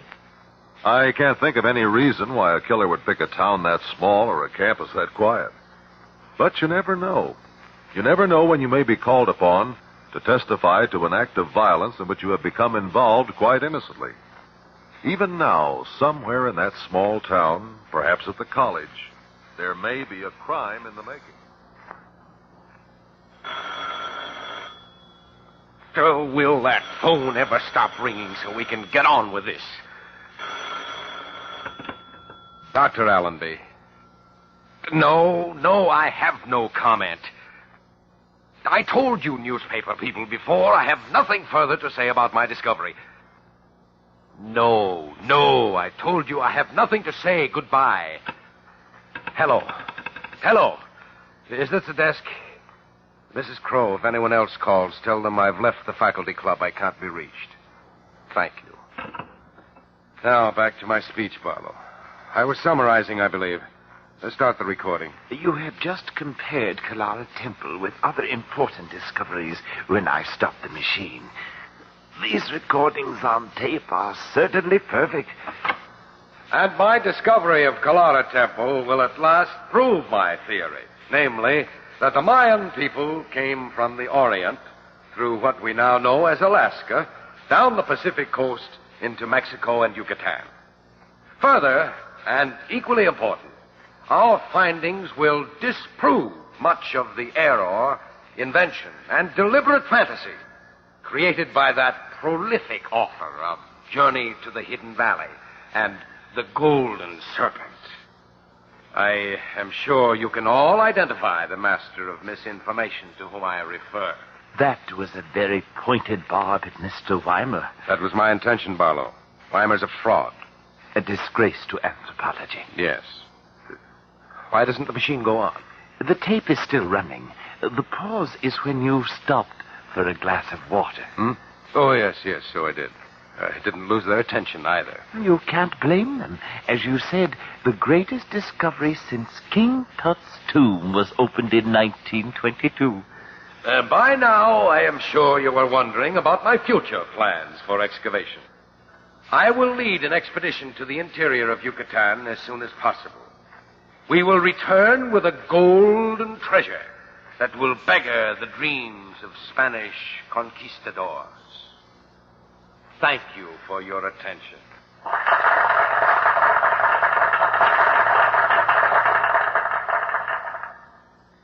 Exceptional paper, Dr. Allenby. Yes, Barlow. Nice of you to record it for me. I was glad to do it. Good of you to feel that way. Now, what's wrong with the machine? When the tape runs out, it always sounds like this. There's no excuse for that confounded noise. There we are. Yes. Well, thank you. Thank you again. I had made a copy of your speech, Doctor. What would I do with it? I have no machine to play it on. I mean a transcript, a typewritten copy. Well, someone else to bother me. And never mind the copy, Barlow. I'm coming. Wait a minute. Who is it? Dr. Allenby? Yes. Message for you. Hi, Doc. Rocky's the name. Rocky Martin. Like I told you on the phone. You said you had a message. It's from me, Doc. This faculty club is private. How did you get in here? Through the front door, tipped my hat, and slipped the bouncer a $5. The idea. I'll have you... Relax, Doc. Take it easy. Something I can do, Dr. Allenby? Stay here, Barlow. I want you to hear every word of this conversation. Now, Martin, say what you have to say and get out. Okay, Doc. I see here in the paper you found yourself some antique that's loaded with pots and pans made out of gold. Come to the point. I know guys who would finance a trip to Yucatan if they could get their hands on a piece of solid gold treasure. Now, you know where the stuff is. I know who'll back the trip. This is preposterous. He's suggesting that you turn over the treasure of Kalara to... hoodlums. Get out. We fence the stuff for you and give you a cut. Will you leave my room? We're not through talking. I believe I can end the conversation. Hand me the phone, Barlow. Give it that, you punk. That's better. It says here in the paper you've got a map of the place, Doc. Well, maybe that'd do. I'll ask my business partners, and I'll check back with you later. Think it over. So long, Dr. Allenby. Telephone the police. Tell them to arrest that man and... No, this is ridiculous. I'll simply tell the doorman I refuse to see him again. How did he know about my speech anyway? The newspaper. I mentioned... He did say that. Let me see the paper. I'll go on to my room now. Barlow, you stupid... You did this. My entire speech, word for word. You and that infernal recording machine. At no time did you mention that the report was confidential. I've been charitable with you, Barlow. I've overlooked your incompetence as my assistant. And your jealousy. Knowing full well you're a fool, a clumsy student, and a worse teacher. Now, by heaven, I'll... Weimar. If I were you, Barlow, I would thrash the brilliant Dr. Allenby. Get out of here, Weimar. I read your speech, Doctor. It was never supposed to be printed. So, these things you say behind my back. Stay away from me. You call my work errors, inventions, deliberate fantasy. You dare speak of me in this manner. You are a fraud. For 25 years, while you stayed on your campus, read your books, and showed off before your students, I lived in jungles, endured fever, fought with the natives, studied, and wrote. Now you tell me I'm a fraud. You who found the Temple of Kalara after you read my report telling approximately where the center of Mayan culture was located. That's a lie. Did you read Mr. Weimer's report, Dr. Allenby? Get out. Get out, both of you! I go. But I'll never forgive you. I'll repay you when the time is right. Good night, Dr. Allenby. I'm a liar. And a fool. Good evening. The desk. Gordon Weimer, please. Mr. Panford, do you have a Gordon Weimer registered? Weimer? Oh, yes. Room 407, Miss Crow. I'm ringing Mr. Weimer. Thank you. Dr. Allenby told Chief Norcott 2 men are bothering him. Allenby's an old fuss budget. I heard him talking to you, Mr. Panford. How did I know he wouldn't want to see any reporters? His speech was in the paper. Only the man wasn't a reporter. He said he was. I'm sorry, there's no answer in 407. Any message for Mr. Weimer? No. No, thank you. The man said Dr. Allenby was expecting him. $5 and you were sure. I certainly can't blame Dr. Allenby for... Good evening, the desk. Is that you, Mrs. Crow? Hello, Professor Barlow. I'm dictating a letter, and I've come upon a word I can't spell. Maybe one of us will know. Professor Barlow can't spell a word. No. What is it? What's the word, Professor? You remember years ago they opened a tomb in Egypt, a king's tomb in one of the pyramids. They called him King Tut. King Tut. T-U-T. That's all I remember. I'm sending this letter to another professor and quoting Dr. Allenby. I just can't say King Tut. The full name is Tutankhamun. Oh, dear. He has to have the full name. Tutankhamun. Tell him to call the library. Mr. Panford suggests you call the library. That's a very good idea. The number is College 4920, isn't it? Would you get it for me, please? Just a minute. I'm ringing the library. Library. Go ahead, please. Would you mind checking the spelling on the name of King Tut of Egypt?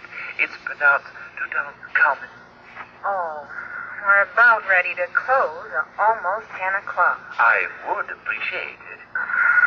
Well, I'll have to go to the reference room. Take me a few minutes. I don't mind waiting. Suit yourself. Is she going to look it up for you? Yes, I told her I'd hold the line. I hope that won't tie up your switchboard, Mrs. Crowe. I'm not very busy. I could hold the call here. Ring you when she comes back. No, don't trouble. I'll just go on dictating my letters. All right, Professor. Let me see. Mr. Robert Kennard, Harvard and Line Publishers, 120 Park Avenue, New York. Dear Bob, I hope by now you have looked over my latest draft on the manuscript and find it to your approval. Imagine that. Professor Barlow thought we could spell Tutankhamun, or whatever it is. One of the few around here that gives the help any credit. Most of them treat us like... Just a minute, young man. Where do you think you're going? I told you once tonight, pal, I'd get business with Dr. Allenby. He told me to keep you away from his room. That's so. Now you get out of this building before I call the police. Okay. There's lots of ways to skin a cat. What does that mean? Skip it, Horatius. See you around. Did you see him? The same man. He tried to break in here again. That's nerve for you. Today, Dr. Allenby presented his paper to the Archaeology Society and caused a sensation. You know how the tyrant can spellbind the crowd. Well, this time he outdid. Good evening. The desk. This is Gordon Weimer, 0407. I'm checking out in a few minutes. I want my bill ready so I can pay when I leave. Thank you. Get 407's bill ready. He's checking out. To Mr. James Roche, 1423. How long should it take to look up a simple word in a reference book and... Good evening. The desk. Hello. This is the desk. Hello. Dr. Allenby? Oh, this switchboard. This pen. Something's wrong with Dr. Allenby's line. Appreciating your cooperation, I remain truly yours, John Barlow. I can hear Mr. Barlow all right. Hello. Hello, Mr. Barlow? Hello, this is the library. Hello, can you hear me? Yes, I'm listening. The spelling on that word is Tutanken with an umlaut over the U. Thank you. Thank you very much. Goodbye. What's wrong with this switchboard? Hello. Hello, Dr. Allenby. Dr. Allenby. Mr. Panford, Dr. Allenby doesn't answer his phone. It's off the hook, but I can't get him to answer. That newspaper fella. Maybe he got in the back way. Call the police, Miss Crowe. I'm going upstairs. Be careful. Be careful, Mr. Panford. Go on, Mr. Panford. Dr. Allenby was lying near the table, face down, arms outstretched with a dagger in his back. His telephone was lying on the floor beside him. When did the police arrive? A few moments later. Thank you, Mr. Panford. That'll be all. Coroner Broman. Yes, what is it you want? My name is Jonathan King. I'm an alumnus of the university, and I have many friends here. I'd like to offer my services. In what capacity? I often serve as amicus curiae in cases of this kind. Amicus... Oh, yes, of course. I believe I recall your name, Jonathan King. Well, certainly. Pull up a chair. Thank you. Quiet, everybody. Now, this gentleman is Mr. King. He has a national reputation for serving as an amicus curiae, a friend of the court. He's kindly offered to help me in this inquest. Understand now, he represents no one. He simply uses expert knowledge and experience and his ability to cross-examine to get at the truth. Anything more, Mr. Krieg? I believe that covers it. You go right ahead. Call Rocky Martin. I'm not satisfied with some of his answers. Mr. Martin, will you return to the stand?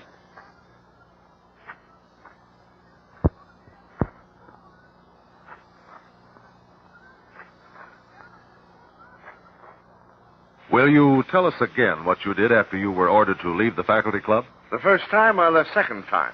The second time. I drive to the nearest place that's open, buy a cup of coffee, and try to figure out what to do next. Maybe I call my partners and tell them I'm getting the brush off.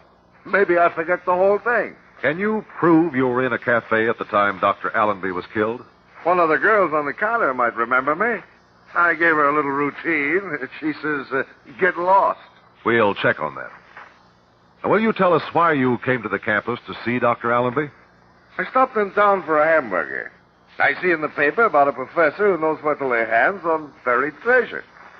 Being a small boy at heart, I figured it'd be good to pick up the doc and go digging. I call long distance a few other guys who say they'll bankroll the trip if the doc guarantees a payoff. What next is logical. I go see the doc. And he refuses to cooperate? He is insulting. He calls me a hoodlum. Me. So you threaten to return and take the map that shows where the treasure is located. I say maybe the map will do. Chief of Police Norcart has testified that Dr. Allenby telephoned and said you threatened to take the map. He asked for police protection. Maybe the doc was upset. Ask the little guy over there, Mr. Barlow. He heard what I told Allenby. Why did you try to see Dr. Allenby again? Give him a little time and people change their minds, you know. What was his answer? Like I say, I never popped the question. I never got upstairs. That will be all. Next, please, Professor John Barlow.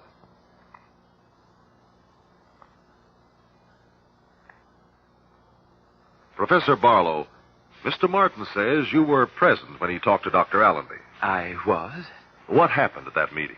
Mr. Martin entered the room as I was about to leave. He presented his proposition to Dr. Allenby, who flatly refused to be a party to it. Mr. Martin mentioned something about the map and said he intended to return. Was his manner threatening? He's a large man. He resented Dr. Allenby's refusal to cooperate. Was Dr. Allenby concerned? He said it was ridiculous. When did you leave Dr. Allenby's room? After Mr. Weimer came to see him. Mr. Weimer? Yes, a professor from another university. Did he threaten Dr. Allenby? He said he would never forgive Dr. Allenby and would repay him when the time was right. When did you leave Dr. Allenby? 9:30 or so. I was flustered. You see, I had displeased him by giving a copy of his speech to the newspapers. Did you argue? Dr. Allenby had a violent temper, but I have weathered his storms for over 25 years. You left his room and went to your own? Yes. I had some letters to dictate. You stayed in your room? Yes. You were on the same floor near Allenby's room? Yes, a few doors away. You heard no unusual sounds? No loud conversation? No. I really can't remember. Thank you. That will be all. Mr. Gordon Weimer, please. Mr. Weimer, you were in Dr. Allenby's room on the night he was murdered, and you threatened him. That is correct. Why did you go there? I was called a master of misinformation. Then you had a case for libel? I had every motive for murder. Where were you when Allenby was murdered? In my room, packing. Was your room on the same floor as Dr. Allenby's? I refuse to answer. I would do anything in my power to keep his justified executioner from being captured. Quiet. Quiet, please. Coroner Broman, I would like to request a recess until tomorrow morning. At that time, I would like to cross-examine an innocent bystander to the Allenby murder. In compliance with Mr. Kegg's request, this coroner's jury is now adjourned. And we'll meet again tomorrow morning at 10 o'clock.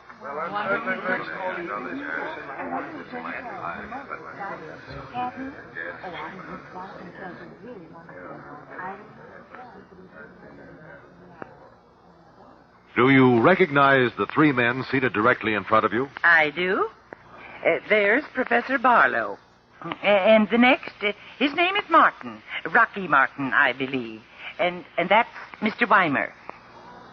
And the night of the murder, Mr. Weimer asked for his bill and tried to leave. The police came. He resented being detained. When he heard what had happened, he started to cheer. I believe Mr. Weimer called you earlier in the evening. A few minutes before Dr. Allenby was murdered. He said he was leaving. I was surprised he was in his room because I had rung a little while before. There was no answer the first time? No, sir. This Mr. Martin, are you sure he left the building? He walked toward the door. That's all I saw. Coroner Broman, Dr. Allenby was murdered a few minutes before 10 o'clock. At that time, Mr. Weimer did not answer the telephone in the room where he said he was packing. Also, the police report the waitress at the cafe does not remember Mr. Martin. Now, Mrs. Crow, there were other calls. Will you tell us about them? Professor Barlow called. Yes. He couldn't spell a word. That king from Egypt, King Tut. He needed the full name, and the library checked it up for him. Professor Barlow called the library, waited while someone found the spelling of Tutankhamun. He asked us first. Mr. Panford suggested the library. So you looked up the number? No. Professor Barlow had it handy. What time was this? A little before 10. He was still waiting on the phone when Dr. Allenby's light flashed. This testimony definitely establishes the presence of Professor Barlow in his own room at the time of the murder. Now, I want you to remember each sound you heard on the switchboard. Say, 1 minute before the call from Dr. Allenby's room. Mr. Weimer called. A minute before Allenby's phone fell to the floor? Yes. What was his room number? 407. Go on. Professor Barlow was still dictating his letters. While he waited for the librarian? Yes. Then Dr. Allenby's light went on, and I answered, but I couldn't hear anything. I thought the switchboard was broken again. What did you do? I kept saying hello. Anything else? I opened the key. I could still hear Professor Barlow. Then the librarian told him how to spell the word, and the professor thanked her and hung up. Nothing else? No other sound? That switchboard makes funny sounds once in a while. I did hear a sound, like applause. People clapping. Like applause. People clapping. Since the time we talked last night, Mrs. Crow, I have had a chance to record on this tape machine a crowd applauding. Now, will you kindly listen and see if this is what you heard?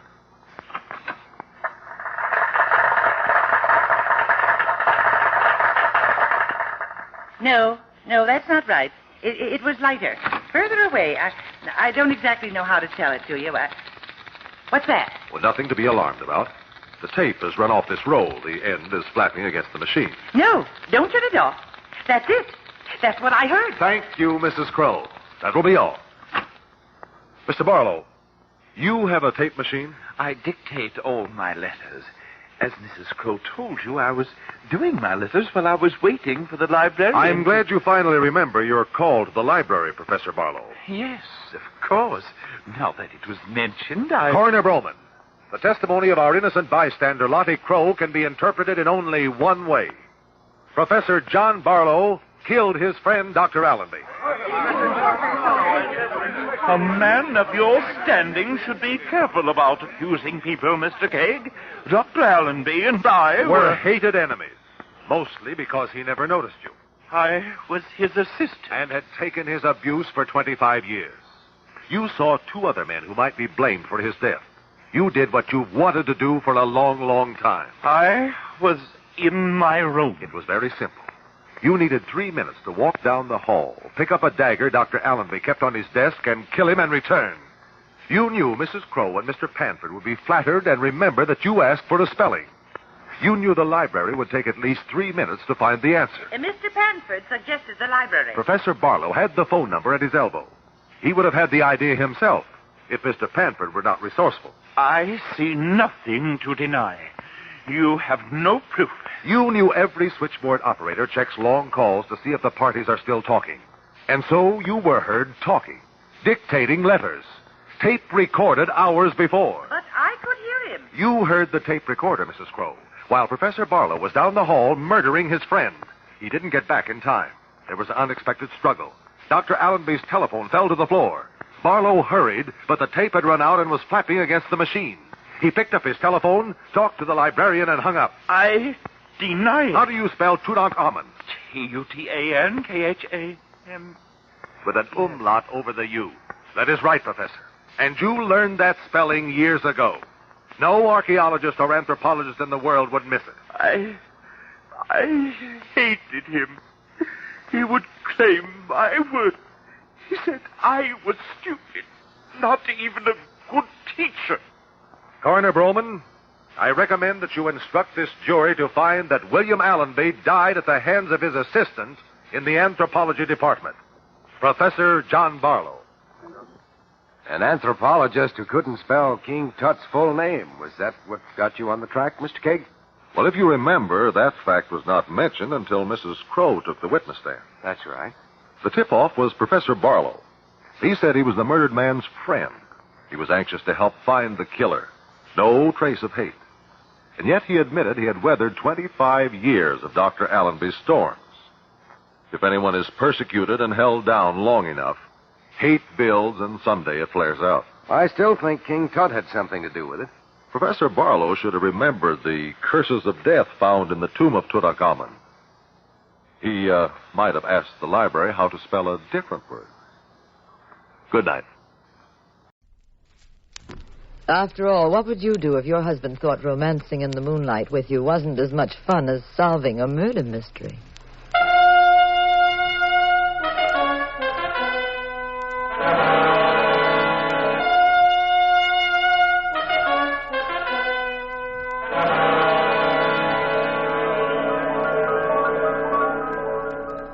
The National Broadcasting Company presents The Adventures of the Abbotts, starring Claudia Morgan and Les Damon as Jean and Pat Abbott, those popular characters of detective fiction created by Francis Crane.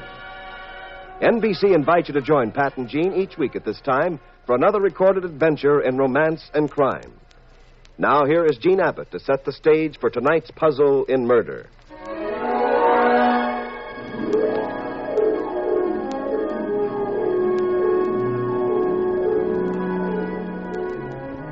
You've heard about the unbelievable fogs they've been having recently in England. Well, this one topped them all.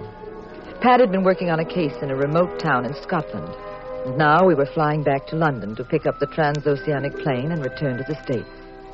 The plane we found in Scotland was a chartered job. It was the best we could get, being in a hurry to reach London. Pat, of course, was sitting as calmly as could be. Nothing on earth rattles that boy's nerves. He was nonchalantly thumbing through a magazine. Me, well, as usual, I wasn't doing too well, peering out at the weather.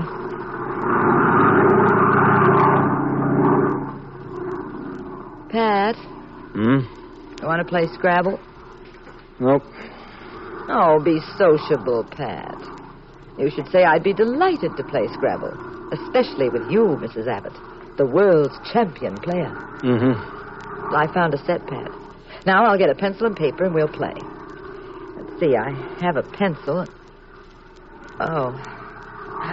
Maybe he has some paper. Who? That man right in front of us. That very distinguished-looking man. Well, if you're looking for an excuse to talk to him, dear, go right ahead. I'm not the jealous type, you know. Not much.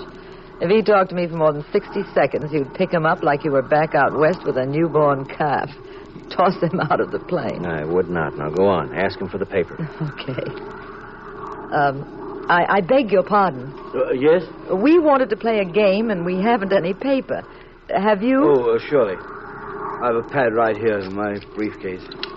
Well, it's awfully kind of you. Oh, not at all. There you are. Go on, take the whole pad. Well, thank you. Sounds a bit rude, but it isn't a game 3 could play, is it? Why, surely, Mr. Dr. Rhodes. Oh, I'm glad to know you, Doctor. I'm Jean Abbott, and this is my husband, Pat. You aren't Dr. John Rhodes, a psychiatrist, are you? Yes, I am. Well, I'm delighted to meet you, sir. I read your book, Psychoneurosis in Wartime. Jean, Dr. Rhodes is one of England's foremost analysts. You sound as though you were quoting the dust jacket on my book. I wish you wouldn't. It's most embarrassing. Are you a physician, Abbott? No, I'm a private detective from San Francisco. Your book, as you might well imagine, was very closely connected with my field. You mean some private detectives read? I was under the impression they all solved their cases by being periodically knocked unconscious. Well, that happens, too.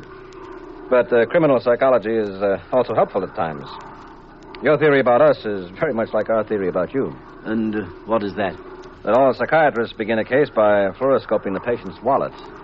I'm afraid our business is considerably more serious than that. Especially, Doctor, in the area where psychosis becomes crime? Yes, Mrs. Abbott.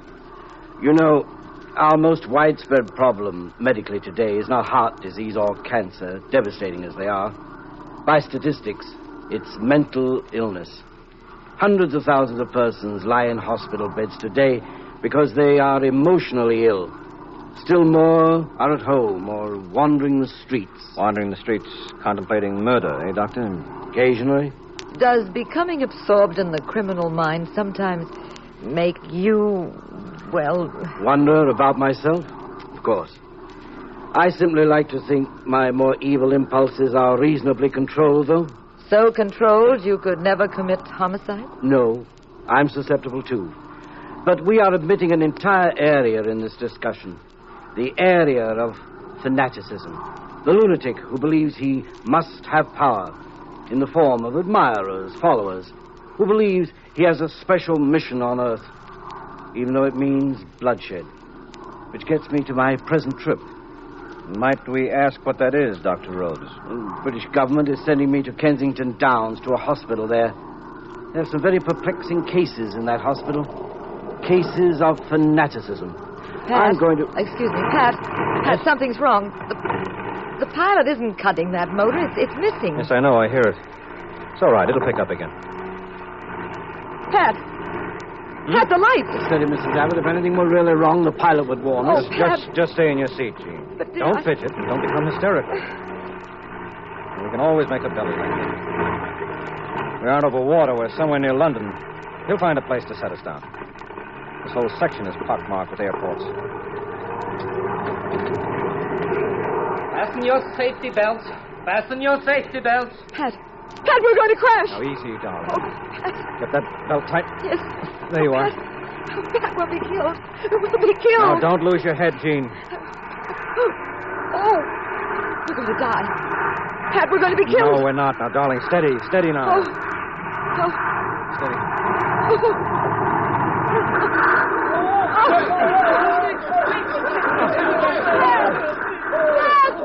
Where are you, Pat? Jean. Where are you? Jean, darling. You hurt? Oh, no. I'm all right. Are you, dear? Yes. Just a little shaken up. Oh. Can you stand up? I think so. Wait till I unfasten the belt. Here, let me help you. I'm okay. I'm pretty dizzy, though. Oh, golly, the plane's all in one piece. Yes, well, let's get out of here fast. It might catch fire. That emergency exit's open. See it up ahead? What is it?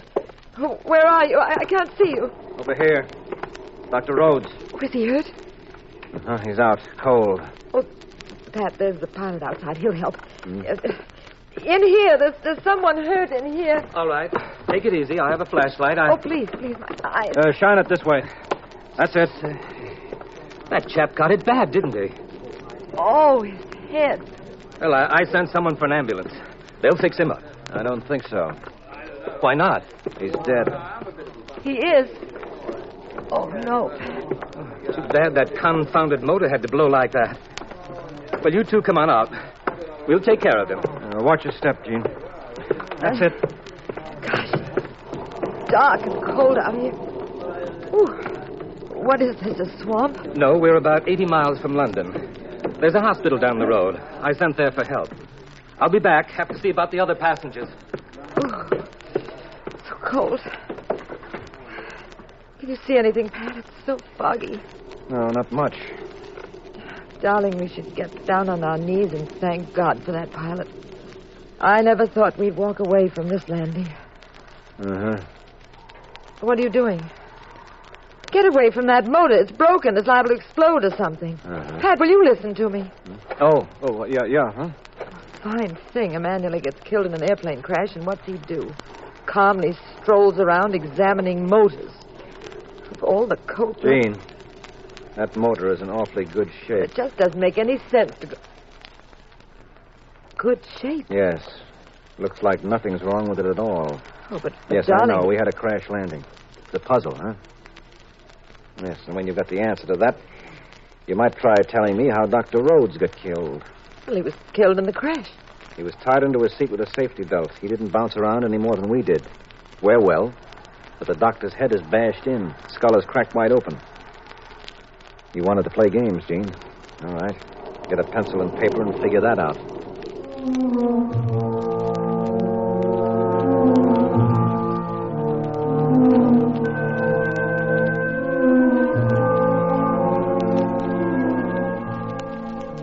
We stood beside the huge silhouette of the plane in that cold, damp English countryside with the dead body of Dr. Rhodes inside the plane.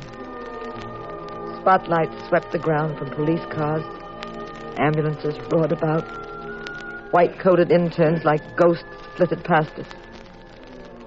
Pat was very deep in thought and businesslike. Now that he'd stumbled into a murder, he kicked the ground pensively. All right, come on, get it out. Yes, run away now. Now, Jean, listen. When they come over to us, no matter what I say, follow my lead. Don't ask questions. Pat, do you think you know why we had that phony accident? And why Dr. Rhodes was killed? I'm just a detective, dear, not a crystal gazer. Keep your pretty shirt on. Good evening. Evening. My name is Sterling, Major Sterling. I'm the director of the Regent Hospital down the road. You people feel all right? Anything we can do for you? Why, we're... I think you might help me. I feel punchy from shock. You're kind of tossed around in the plane. Why, certainly. If you'll come this way, I have a car. You can rest at the hospital, and we'll have a look at you there. Fine. Thank you, Major. Major, I'd appreciate it very much. I'm his wife. I'm Mrs. Abbott, and this is my husband, Pat. Well, don't worry, Mrs. Abbott. We'll have him fixed up in no time. He's probably just a bit rocky from the fall. Now, if you'll take his other arm, he can lean on both of us. That's it. There we are. Now, I'll just tell the pilot that I'm stealing two of his passengers. I say there. Yes? I'm taking Mr. and Mrs. Abbott to the hospital. Mr. Abbott doesn't feel well. He doesn't feel well? No, he said he's very dizzy and weak. That's funny. Why? We simply had a rough landing, that's all. I don't see how he could have been hurt so badly. You don't? No. Well, that's strange, too. Why? Well, you say the landing wasn't rough enough to injure my husband. But it was rough enough to kill Dr. Rhodes, wasn't it?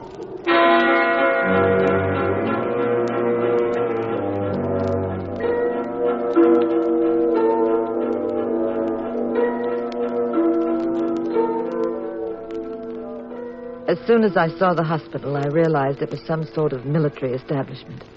It was surrounded by high stone walls with sentries and machine guns. The major told Pat he'd soon be okay and advised him to lie down for a while. They put both of us in a small private room.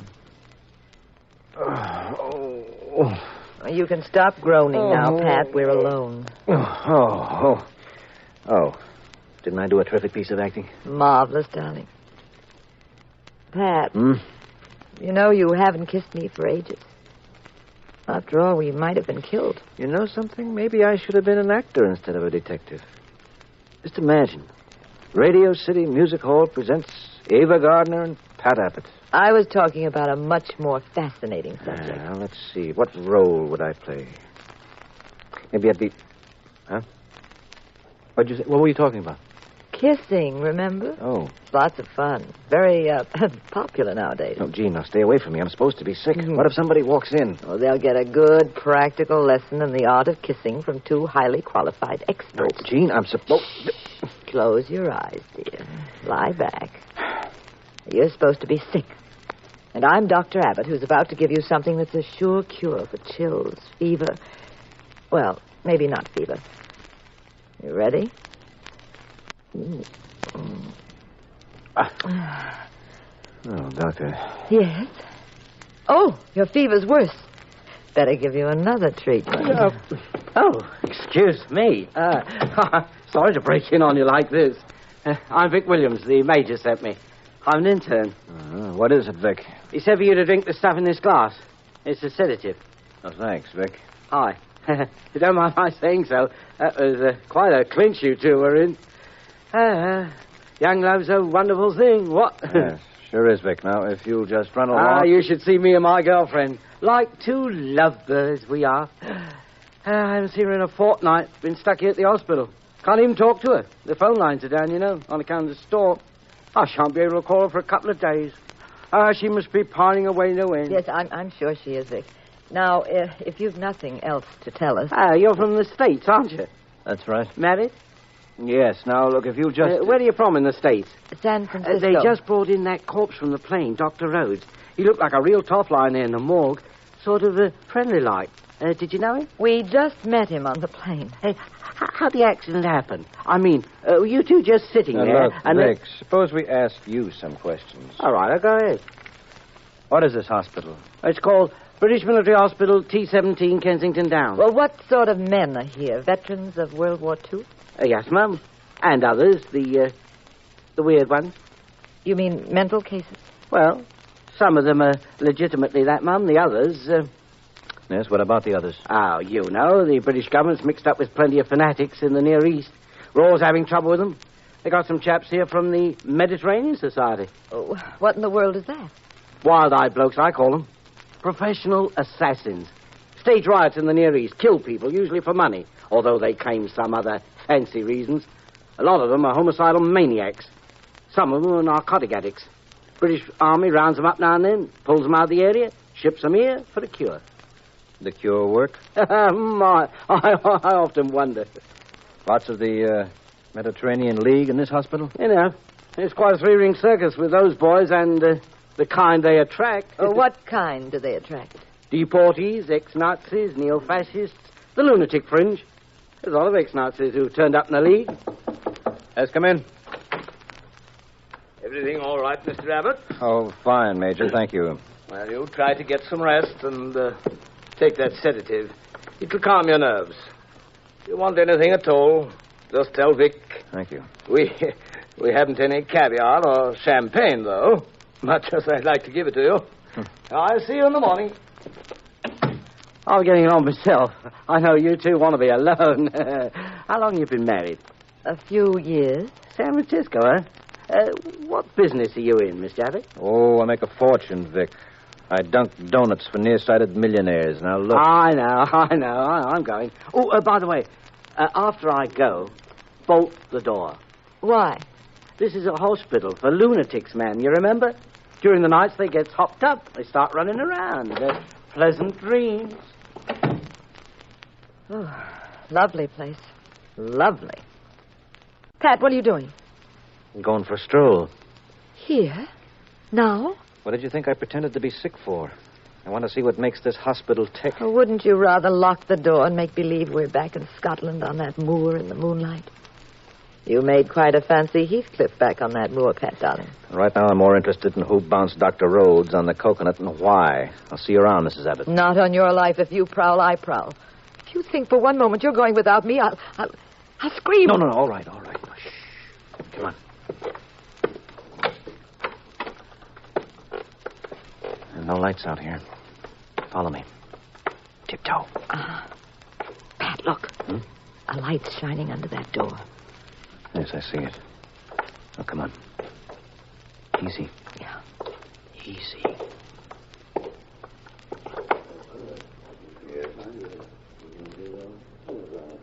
I'll peek through this keyhole. What do you see? 2 doctors. Looks like an operation. They're working on a man's arm.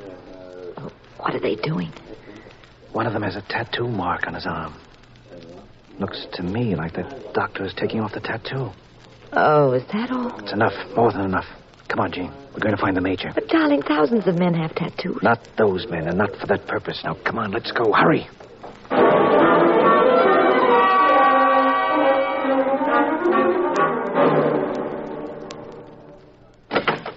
Sorry to break in on you, Major.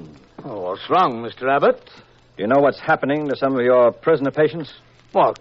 I just saw them in the operating room. The doctors are removing tattoos from the men's arms. Tattoos are usually... Jean, in a situation like this, those tattoos may be very important. Every man who served in Hitler's Waffen-SS bore a tattoo, a Nazi insignia and his blood group. Ex-Nazis by the hundreds have them. And as for that Mediterranean League, they probably have a tattoo also. Most fanatic secret societies do. You're right, Pat. I remember the Pachucos, the dangerous secret society in America. Same deal. Yes. And once out of this camp, any of those men has a much better cover story. It would be much easier to deny any affiliation they once had. Rotten trick of theirs.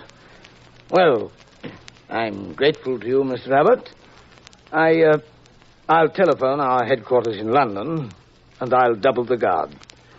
Oh, you'd best get back to your room. Mrs. Abbott will be safer there. These men may riot if they find out we're onto their game. It's okay, Major. Hello. I want military headquarters in London.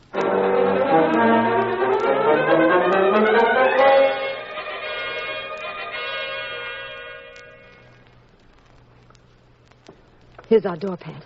Yes, and you're going to stay in this room, Jean, because... Look out, Pat, behind you, the pilot. He has a knife. Yes, I see him. You... Wrist. You break my wrist. Now drop the knife. Let go of that knife. All right.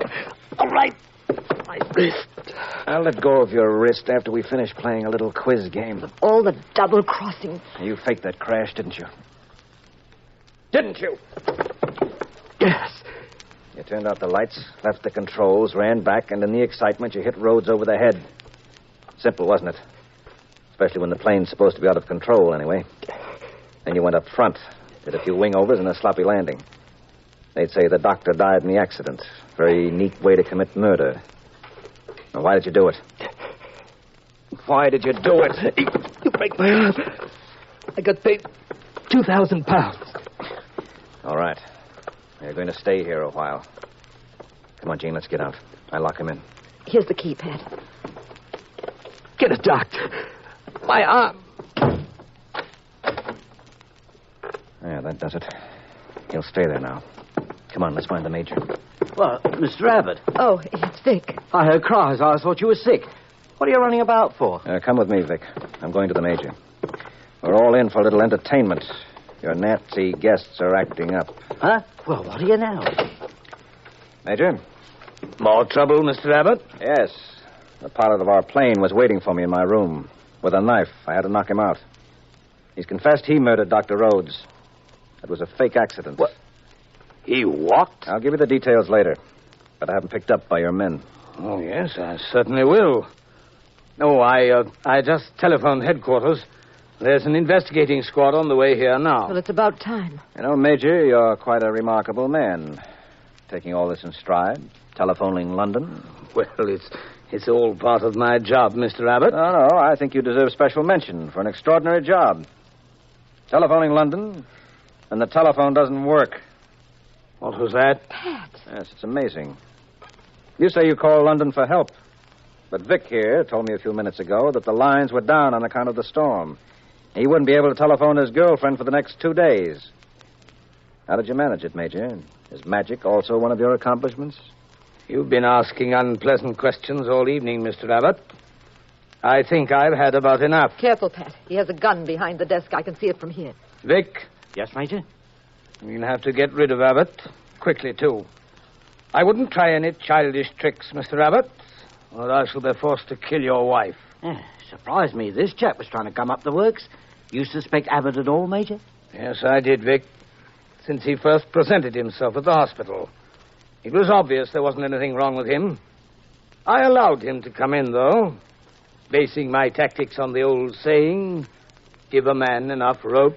You paid that pilot to kill Dr. Rhodes, didn't you, Major? You had to get Rhodes out of the way. Go on. Very interesting. The British authorities suspected everything wasn't exactly as it seemed in this hospital. They probably figured some of the so-called incurable prisoners were cured a long time ago. That some were feigning insanity. That all sorts of shenanigans were going on here, so they selected a top-flight psychiatrist, Rhodes, to check the patients. Not a full-dress investigation. Just a seemingly innocent visit. Yes, they underestimated me on that, too, Mr. Abbott. Yes, you needed a bit more time before staging what was probably going to be a wholesale escape. So you hired the pilot to keep Rhodes from coming here. You fit the pieces together very well. Thank you. You even told the pilot to crash right near Kensington Downs so you could sign the death certificate and get the body out of the way fast.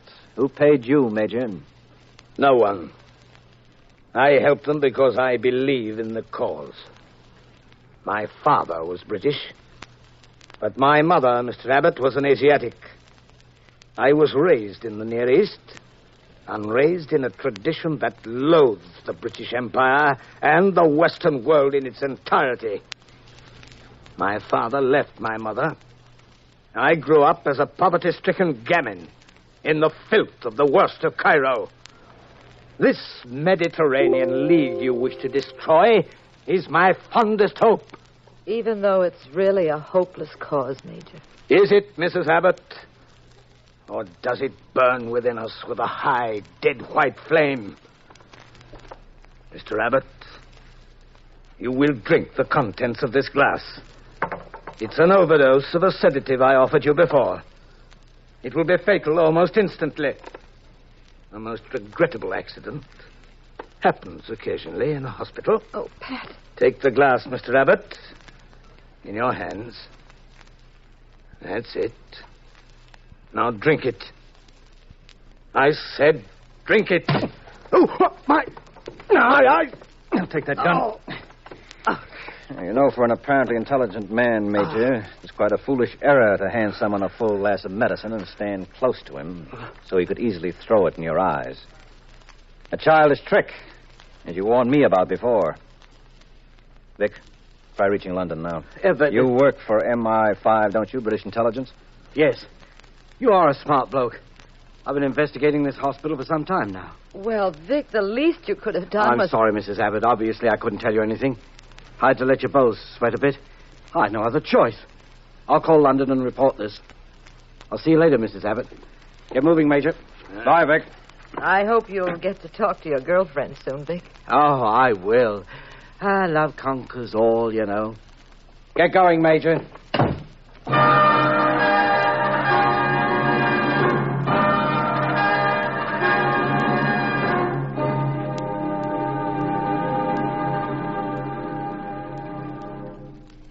Pat and I finally did get to London.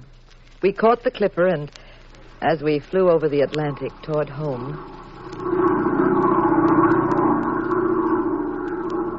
Pat? If Vic told you he was an investigator, why didn't you tell me? He never told me. Well, then how did you know? Because in the first place, he asked an awful lot of questions when we met him. Too many, in fact. Made me wonder whose side he was on. Then he told us to bolt the door, so I knew he was worried about us. Darling, how could you be sure? Well, dear, when the Major said he'd use the phone, Vic didn't say anything. Uh-huh. And that did it, huh? Mm-hmm. That did it. Pat. What? I just thought of a wonderful game we can play. Scrabble again? It's too dark. Well, what kind of a game can you play in the dark? You got neon checkers? No. I was thinking we could play... Well, what? Post office.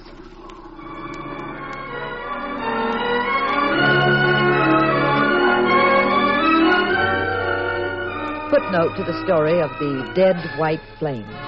Modern airplanes are perfectly designed for safety, speed, luxury travel, and indoor sports.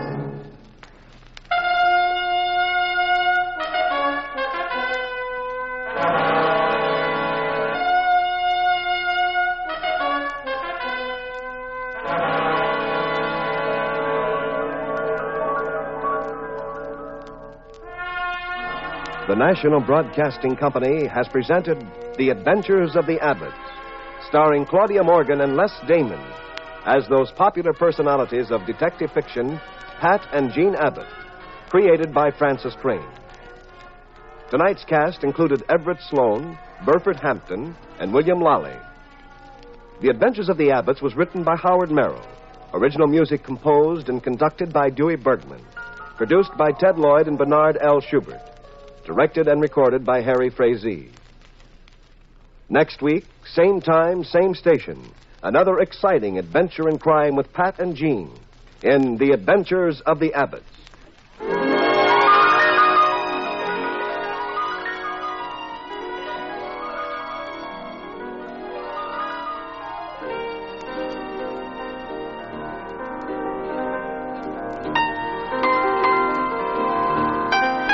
This is the United States Armed Forces Radio and Television Service.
The Amazing Mr. Malone.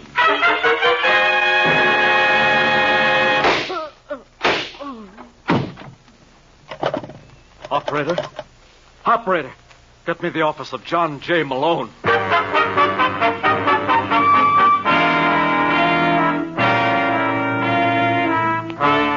National Broadcasting Company presents The Amazing Mr. Malone, an exciting half hour of mystery starring George Petrie as the lawyer whose practice before every type of bar has become a legend. Our locale is the city of Chicago, the time, the present, and the hero of these weekly adventures, the amazing Mr. Malone.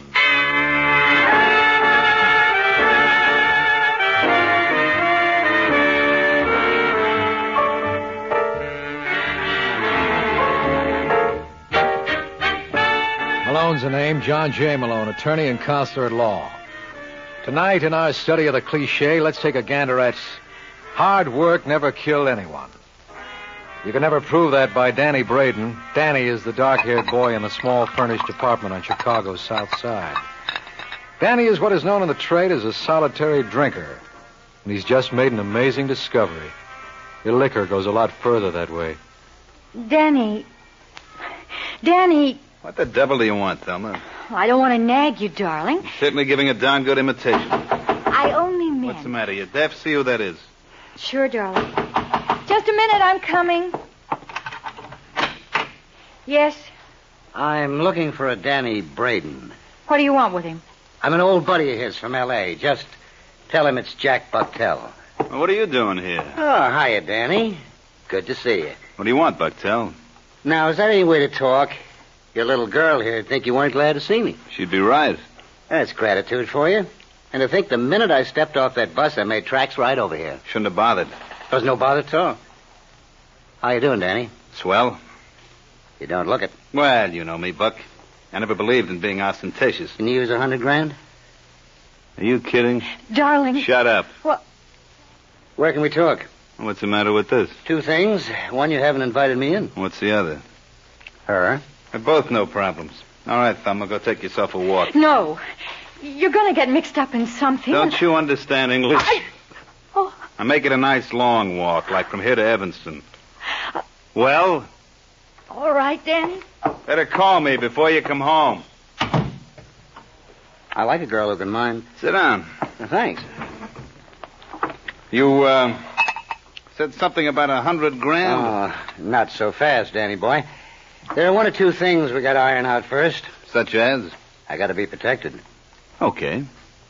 Then, sign right here. What is this? Just a little agreement that we split 50-50 on your income for the next 10 years.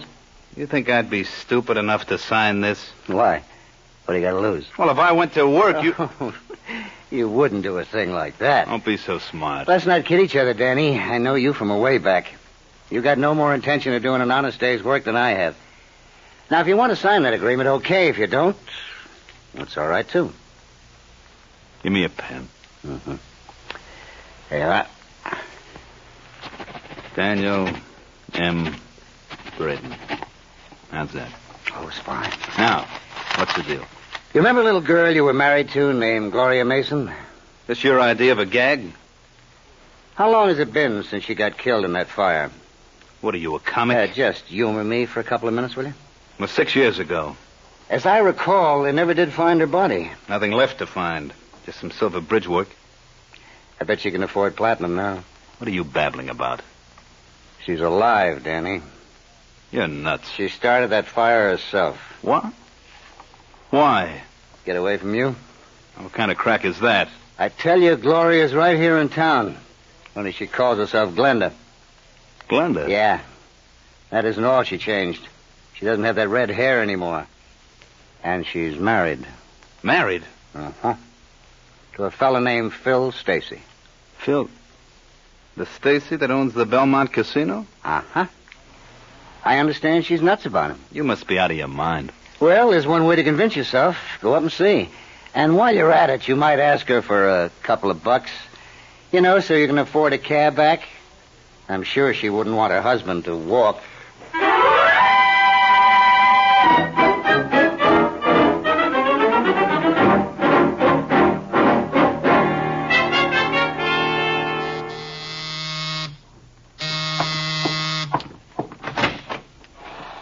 Yes? Well, what do you know? What? I never would have believed it if I hadn't seen it with my own eyes. Look, mister. What's the matter, Gloria? Don't you recognize your one and only? It's Danny.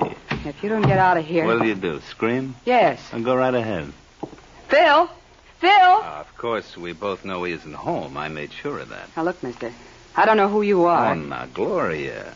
You couldn't have forgotten all we meant to each other? I don't know what you're talking about. Well, maybe I know a way to show you. Does that bring back fond memories? What do you want, Danny? I knew it would ring a bell. What do you want? Only what's mine. You. No. Ah, now you're my wife, honey. You don't know how I missed you. I'm sure you found someone else to beat up. Oh, now, Gloria. Oh, I beg your pardon, Glenda. There never was anyone like you. Well, what do you say you pack your bags and I'll take you home? Let me go. Oh, come on, sweetie. You'll love it. Once you get used to the bugs. What are you after? I told you. You. I only hope Phil won't be disappointed. You're not going to say a word to him. I'll kill you if you do. Well, he's bound to find out. After all, he thinks he's married to you. How much do you want? Now, you think I came here for money? How much do you want? I never thought of it like that. But, if you'd rather stick with Phil, why, far be it from me to interfere with your happiness. Let's make it $5,000. That's a nice round figure. Don't be a fool. Where would I get it? Oh, it doesn't have to be cash, honey. I'll take your check. I'm sure you wouldn't stop payment. How do I know you won't be back again? Of course I will, Glenda. You're my wife. Now, what kind of husband would I be not to drop by when I'm in the neighborhood? And I intend to be around real often.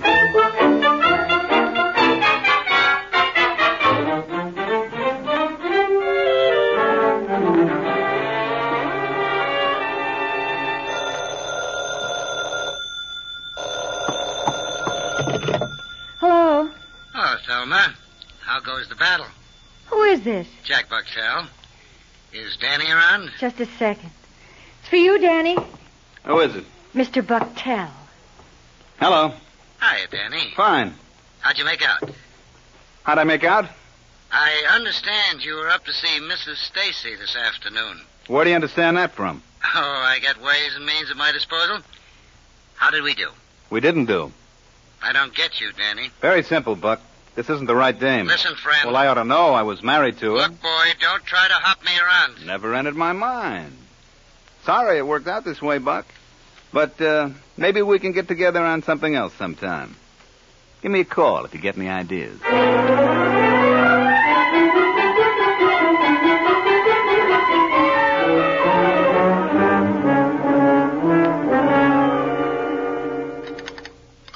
Some more coffee, Glenda? What? I asked if you wanted some more coffee. Oh, no, thanks, Phil. What's the trouble, baby? Trouble? We haven't said 2 words since we sat down. Well, I've got a slight headache. You want some aspirin? No, I'll be all right. Maybe if you ate something. I'm not hungry. You haven't been hungry for a week. If you don't stop picking on me. Sorry, honey. No, it's my fault, Phil. I'm just on edge. Well, I'm going to call Doc Wilbur and ask him. No, I don't want you to. I tell you, I'm perfectly all right. Then what's bothering you? Nothing.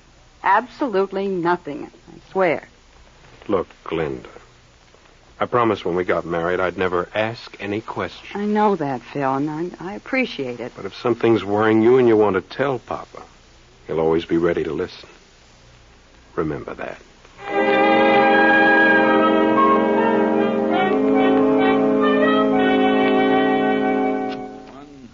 1, 2, 3.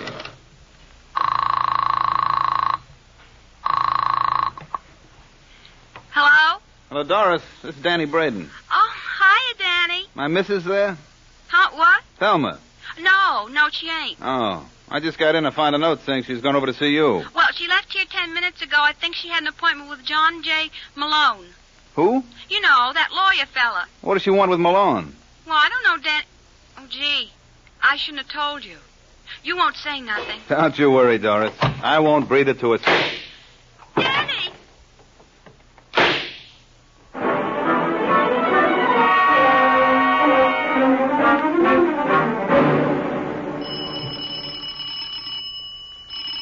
Just a second. I said just a second. Yeah? I'm looking for John J. Malone. Have you tried the Prescott building? I understand he's got an office there. His secretary told me he's never in.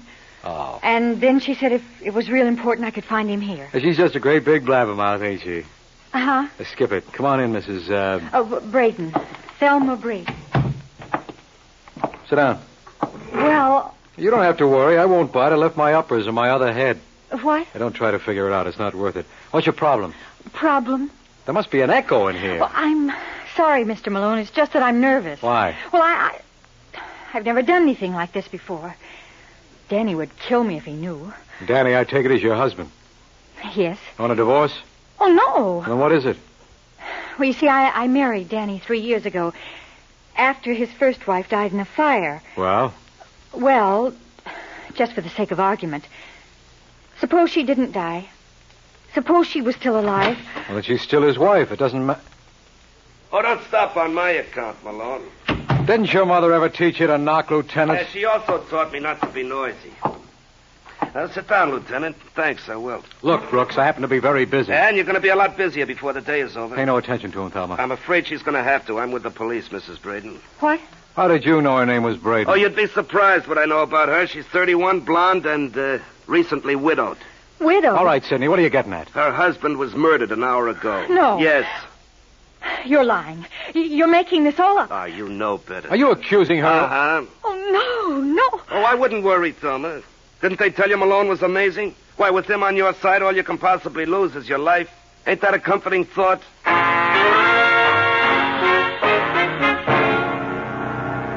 You're listening to The Amazing Mr. Malone.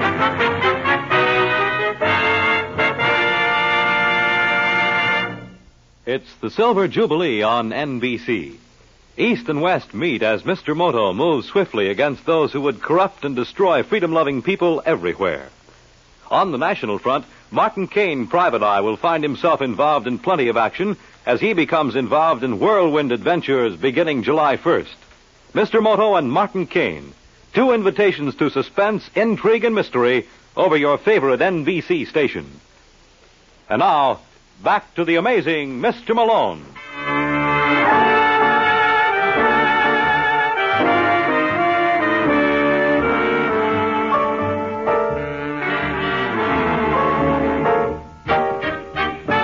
There's one nice thing you can say for my apartment. It's convenience. Within the space of 5 minutes, I had 2 visitors, and both gifted conversationalists. The first was Thelma Braden, the second, Lieutenant Brooks, and the dialogue was real scintillating. Then Brooks got started on a monologue. That's when the party got dull. It's my duty to warn you, Mrs. Braden, that anything you say may be used in evidence. Why don't you shut up? Can't you see she's in a state of shock? Thelma, Huh? can you understand me? He said I killed Danny. He didn't mean it. Didn't I? Now, look, Sidney, use your head. Where's her motive? Oh, you're just talking to pad your part. Where's her motive? Why, that husband of hers used to beat her like she was whipped cream. That's not true. Are you kidding? The neighbors told me he cuffed you around regularly. I didn't care. Then why were you consulting Malone? Well, That's a confidential matter. How did you know she was here? my friend must have told him. You mean Doris? You're right. Now, listen to me, Thelma. Remember that matter we were discussing before he walked in? What? Well, you know about this girl you knew whose husband thought she was dead? The girl I knew. Yeah, the one who was supposed to be burned in that fire. What was her name? I can't think. You've got to, Thelma. Look, is this a private game, or can a stranger take a hand? It's private. It's Stacy. Glenda Stacy. Phil Stacy's wife? I don't know. Well, I'll check. You go along with Brooks now. You mean I can have her? Don't get your hopes up, Lieutenant. She's only for a lend. I'll be back for her after I look up another prospect.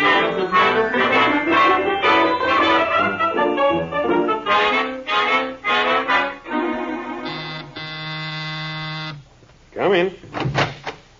Hello, Phil. Well, if it isn't the amazing Mr. Malone. Come on in. Thanks. Hey, it's quite a place. You know, I've never been up here. Like it? Why shouldn't I? Didn't I furnish it? What are you talking about? Well, I figure with the dough I dropped at your club, I must have at least bought the drapes. Sit down. Thanks. Drink? What do you got? Scotch? That's my boy. Say when. Yes, one of those things. Just one. Whoop. Here you are. What about you? No, I'll sit this one out. Well, like they say, here's to crime. All right, Malone, what's in your mind? Well, can't a man just drop around for a sociable drink? Not if you're the man. Well, I was kind of hoping to meet your wife. I've heard a lot about her. She around? No. When will she be back? I have no idea. In that case, suppose we have a little talk. Does it concern Glenda? Vitally. Then I don't want to hear it. I don't discuss my wife with strangers. How do you know I'm a stranger? Maybe Glenda and I have a big romance brewing. Oh, don't make me laugh. You know my reputation. Yeah, you're a sucker for a long shot. What's that supposed to mean? Take it any way you like. Look, Phil, I want to be on the level with you. I represent a Thelma Braden. I told you I wasn't interested. Well, you ought to be, because your wife... That's enough, Malone. I think you better go. You know, Phil, you're a remarkable guy. There are not many men around who would trust their wives so implicitly. I wouldn't know. Well, I would. Thanks for the drink, and tell Glenda I was sorry to miss her. Maybe I'll catch her on the next round.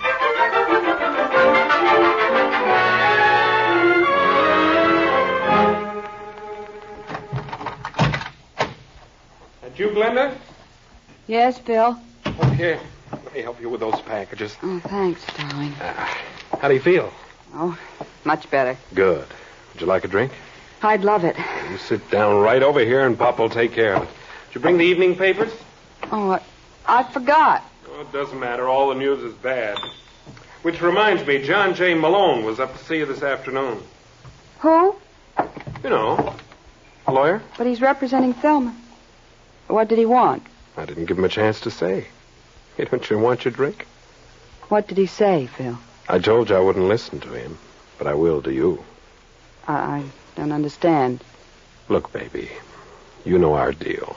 I never asked you about anything, but if you're in a jam, I want to know about it. I tell you, everything's fine, darling. All right, Glenda. Let it be like you say, everything's fine.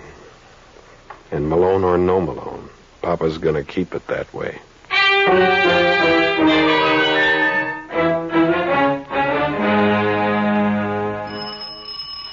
Tom. Mr. Malone? That's right. I'm so glad to find you in. You don't know the trouble I had getting your address. You shouldn't have bothered. Oh, I don't mind. All right, let's get it over with. I beg your pardon? Look, Junior, this is an old story to me, though generally I find him waiting inside. Weren't you sent here to warn me off? How in the world did you know that? I'm amazing. Besides, that bulge in your pocket gave you away. Oh, you mean this old thing? Hey, isn't that kind of heavy for a little man like you to carry? But then that makes you a big man, doesn't it? Oh, definitely. Who sent you, Glenda Stacy? And why would Mrs. Stacy want to do that? Because we both know she killed Danny Braden. Did she? Absolutely.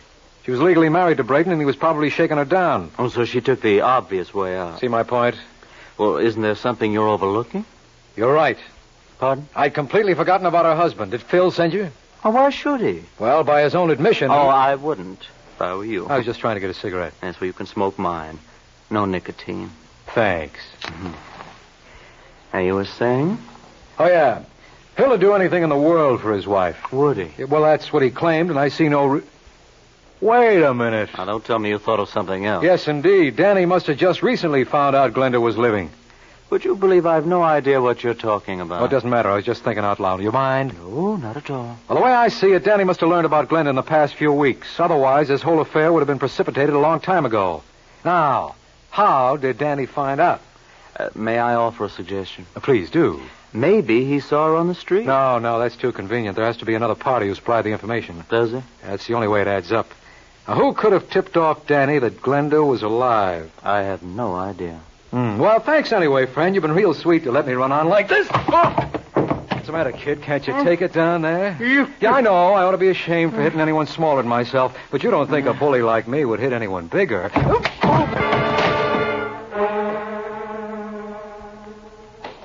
C-O-N-C.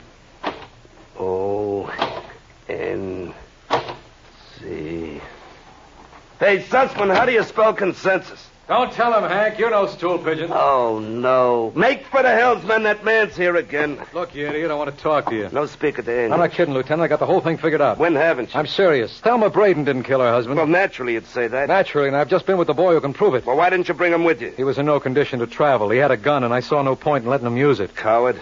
Who sent him? Well, he wouldn't say, but I'd be willing to hazard a guess. All right, let's hear it. Try and stay with me. Now, Danny Braden was blackmailing Phil Stacy's wife. Why? Because she was really Danny's wife. She was never legally married to Phil.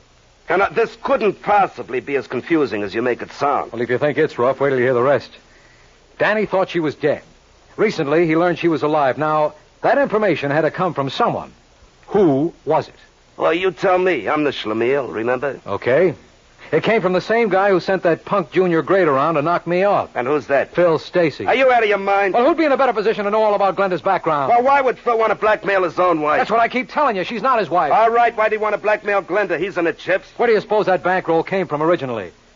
Glenda? Sure. She must be the one who's loaded. Phil's past is a mystery.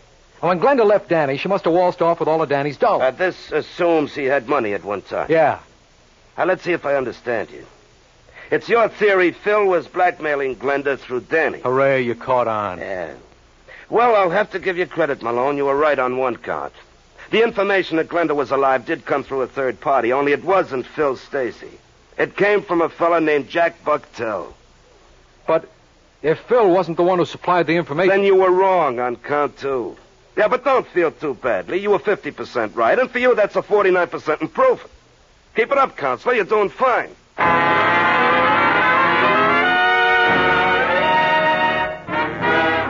You are listening to The Amazing Mr. Malone.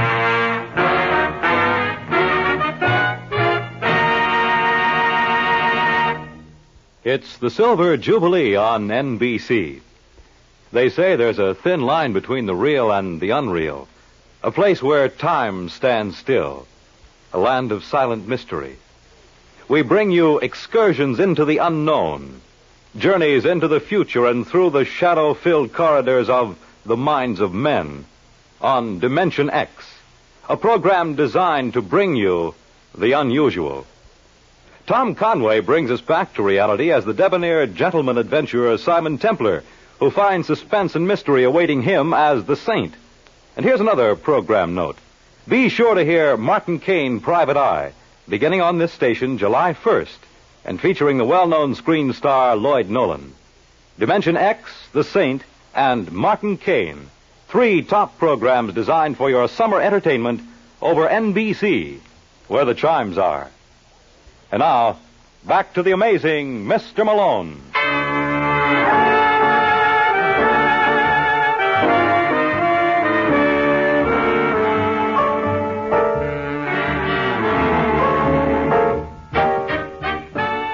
They say you can't keep a good man down, and they're absolutely right. Where if Lieutenant Brooks thought he had knocked me out with his haymaker that Jack Bucktel supplied the information to blackmail Glenda, he was wrong. It was a bad blow, all right, but I picked myself right off the floor and stepped into another. So Phil needed Glenda's dough, huh? Why, you schmo boy. Phil's been in the chips since 1930. All right, so I made a mistake. It's nice of you to admit it. I can't help myself. Where's this Jack Bucktel now? You know, I had a hunch you'd ask that, and I happen to be prepared with an answer. Sussman, show in Mr. Bucktel. Never mind, I can make it myself. Listen, Lieutenant, if you know what's good for you... Don't be silly. If I knew what's good for me, I never would have been a cop.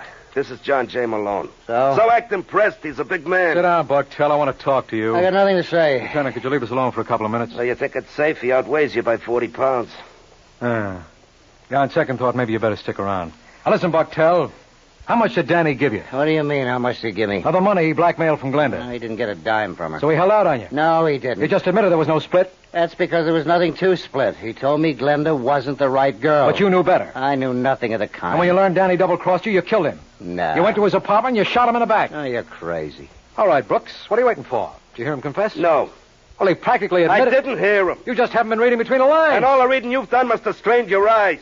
He couldn't have killed Danny. Why not? Because at the time of the murder, he was in Detroit. He what? You heard me. Had to fly Sussman there this morning to pick him up. That doesn't make sense. If he didn't kill Danny... Then it's barely possible your client did. Well, thanks for helping us out, Malone. I don't know what I'd do without you.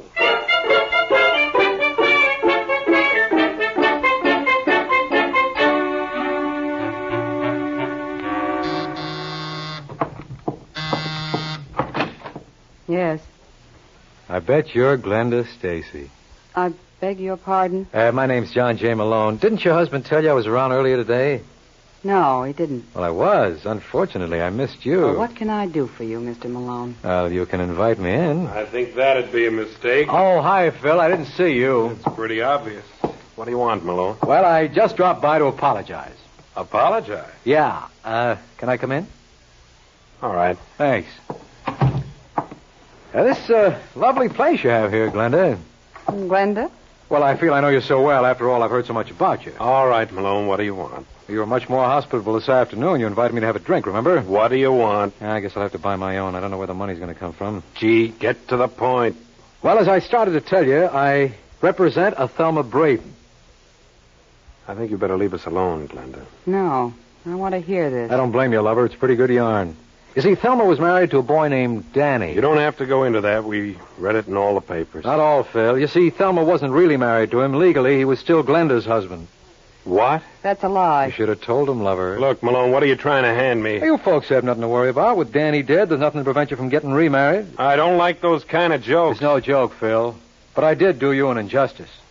Some gunzel came up to my apartment early this afternoon, and like a fool, I jumped to two conclusions. One, that you sent him. Now, look, Malone. Just hear me out. I also came up with a weird theory that you were behind a blackmail plot to shake down Glenda. Are you out of your mind? I must have been. Lieutenant Brooks told me you were the one with the money. I didn't take his word for it, so I checked with your bank. He was right. Where do you get I know, I got my nerve. They told me something else. That in the last month, Glenda here issued 4 checks to Danny Braden. I know about that. No. Sure I did, baby. He's telling the truth, lover. He saw the endorsement.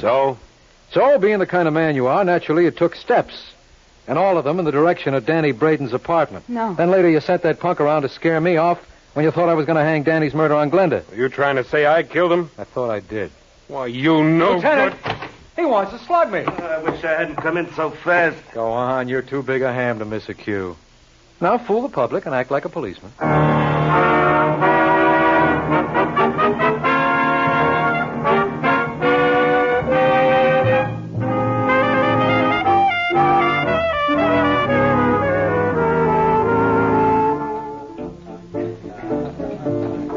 Hey, George, how about a little service here? Oh, what are you complaining about, Malone? We're getting as little as possible. Oh, I don't know why I come here every week. Everybody's a comic. Listen, Malone. What do you want? How did you know Phil killed Danny Braden? Well, it all came down to the process of elimination. Mm-hmm. You had a cast-iron alibi for Jack Bucktel. So that took care of him. And as far as Glenda was concerned, it wasn't in character for her to commit murder, or she would have done it long ago. Look what she went through to get away from Danny. And then when he turned up again, She paid them all. Well, maybe she got tired of that. Never. You know, the first touch is always the hardest for a blackmailer. Once the victim kicks through, from then on, it's clear sailing. So, that took care of Glenda and left us Phil. Oh, why didn't he let on to Glenda that he knew about Danny? Because that's the kind of a guy Phil is. He was crazy about her. If she thought she was keeping something from him, he wasn't going to let on. Now, does that take care of all your questions? No. This is all well and good about the process of elimination, but there's one party in this deal you overlooked. Who? Your client. Why couldn't Thelma have been guilty? Because you made the pinch. Well, you were right last week, so now it had to be my turn. After all, I'm the one who's amazing. Good night, Lieutenant.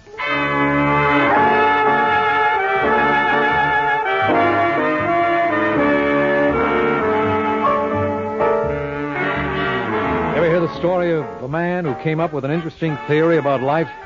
Then one of his friends shot it full of holes? As a lawyer, I can tell you, it was murder. I'll fill you in on the gory details next week, so why not pick me up at my office at the same time? I'll be waiting for you. Good night. George Petrie was starred as John J. Malone, with Larry Haynes as Lieutenant Brooks. Our program is written by Eugene Wang and directed by Richard Lewis. The Amazing Mr. Malone is based on a famous character created by Craig Rice and produced by Bernard L. Schubert. The events and characters in this story were entirely fictional, and any resemblance to persons living or dead is entirely coincidental. Fred Collins speaking. The Amazing Mr. Malone has come to you from New York. Stay tuned for The Man Called X, next over most NBC stations.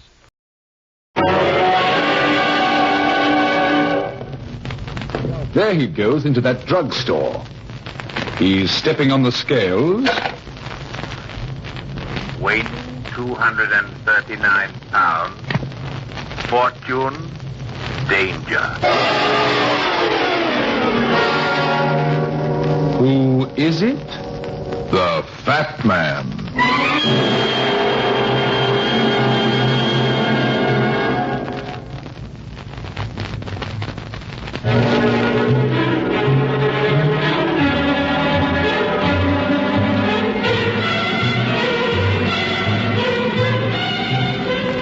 And now, here's the Fat Man in Murder Makes a Black Moon.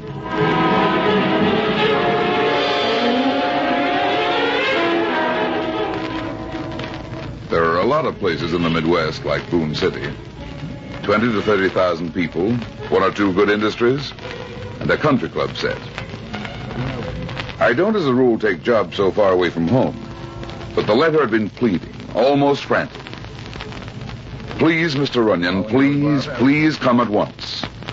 If anyone can help Tommy, it's you. There was a check and a promise of more, and it was signed Lucy Nelson. It took a shoe shine, a haircut, and an across-the-counter lunch to find out that Lucy Nelson lived with an aunt and uncle. The uncle, Frank Livingston, was the local big shot. He came from the oldest and richest family in town, and he owned the eldest and most expensive house. When I got there, a girl opened the door. She wasn't exactly beautiful, not if you go by Hollywood standards, but there wasn't anything wrong with her either. There was something clean and fresh about her. It made me think of burning leaves and football games. Her brown eyes were troubled, and her hands kept folding and unfolding nervously before she spoke. Mr. Runyon? Yes. Oh, I'm so glad you're here. Come in. Uncle Frank and Aunt Muriel are waiting in the living room. I'm Lucy Nelson, Mr. Runyon. I'm engaged to Tommy Barnes, the boy I told you about in the letter. We were going to be married this time next week, and then this terrible thing happened. Lucy, was it? Yes, Aunt Muriel, it's Mr. Runyon. Come in, Runyon. Come in. My aunt and uncle, Mr. Runyon. How do you do? How do you do? It was good of you to come, Mr. Runyon. Poor Lucy, she's been half crazy. I do hope you can do something to help. Sit down, Runyon. Yeah, thanks.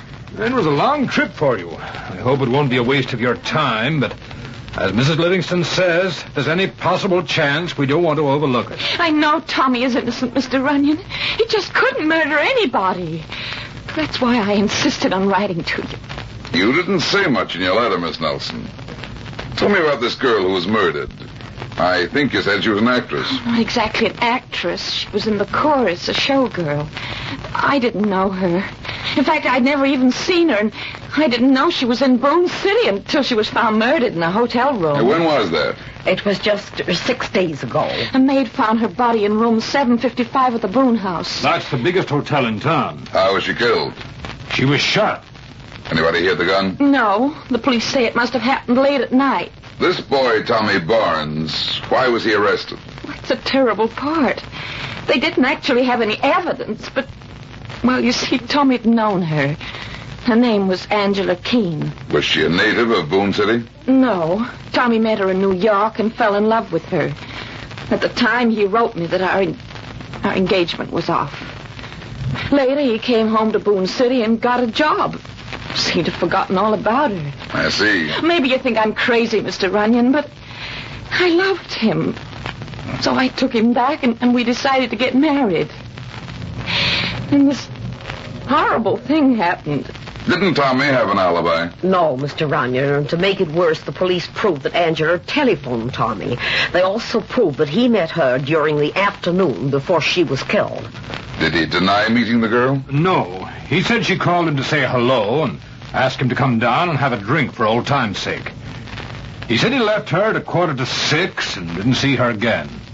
Didn't he know why she was coming here? He said that she told him she was just passing through and had stopped for the night. She was driving a car then? Yes, it was almost brand new, a beautiful car. Showgirls don't usually drive big, expensive cars. Of course they don't. And that story about just passing through. Tommy had known her, had been engaged to her, broken it off. No, it just doesn't make sense any other way. I like Tommy Runyon. I've known him all his life, but it does look bad. But he didn't kill her. He couldn't. Mr. Runyon, I'm sure there must be... Now, Lucy, you must try and control yourself. We're doing everything we can. I've got the best lawyer in town for the boy, but he told me quite frankly that he didn't think Tommy had a chance. He's innocent. I know he is.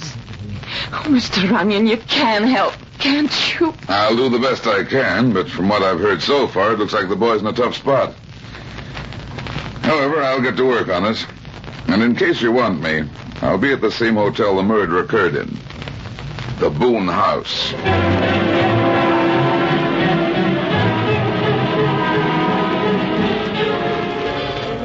Here, Mr. Room 750.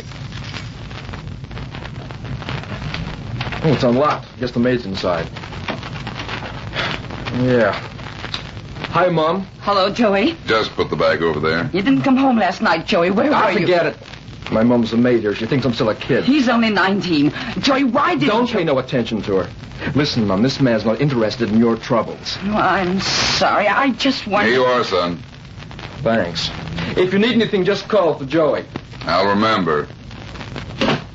I'm sorry I spoke like that, mister, but I was worried about him. That's all right. Kids that age are apt to get cocky. He's a good boy, and it's just recently he's been acting this way. I think the money he makes goes to his head. Bellboys don't make much money. No, but he gambles a lot, and he's been awful lucky. I found 3 brand new $100 bills in his shirt pocket the other night. New $100 bills don't usually come from bellboy poker games. Oh, don't worry about him. He looks like a nice kid. I'll have a little talk with him the next time he comes up. Thank you, mister. Understand you had a little excitement here last week. Yes. About the murder? Yeah. Oh, it was terrible. I found her in a room when I went in to clean. It was that room right across the hall, 755. Funny nobody heard the shots. Well, Joey says there was a drunken party going on in one of the rooms on this floor.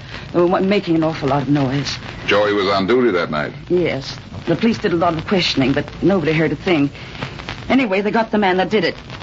She was such a pretty girl, too. So I heard. I'm talking my head off, and I've got work to do. You won't forget to speak to Joey. I won't forget. Thank you, mister.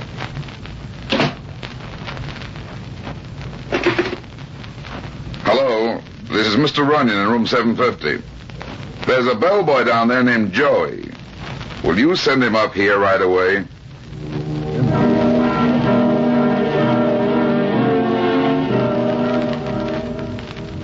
Got the right boy, mister. What can I do for you? Sit down. Sit down? I want to talk to you. What kind of... Oh, I get it. The old lady's been talking to you. Well, listen, she's nuts. She's getting old and screwed. I don't think so. Go on, sit down. Look, I ain't a kid. I work here and I got no time to be sitting around listening to lectures.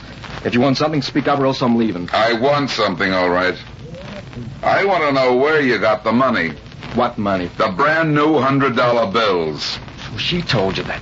Why, that knows That is no way to talk about your mother. Now sit down. Get your hands up. What do you think you're... Now, where did you get the money? That's my business. The FBI might think it's their business. The FBI? What are you talking about? The murder in room 755. Remember it? Sure, I remember it. It was a local job. The FBI don't meddle in local jobs. Oh, you're a sap, Joey.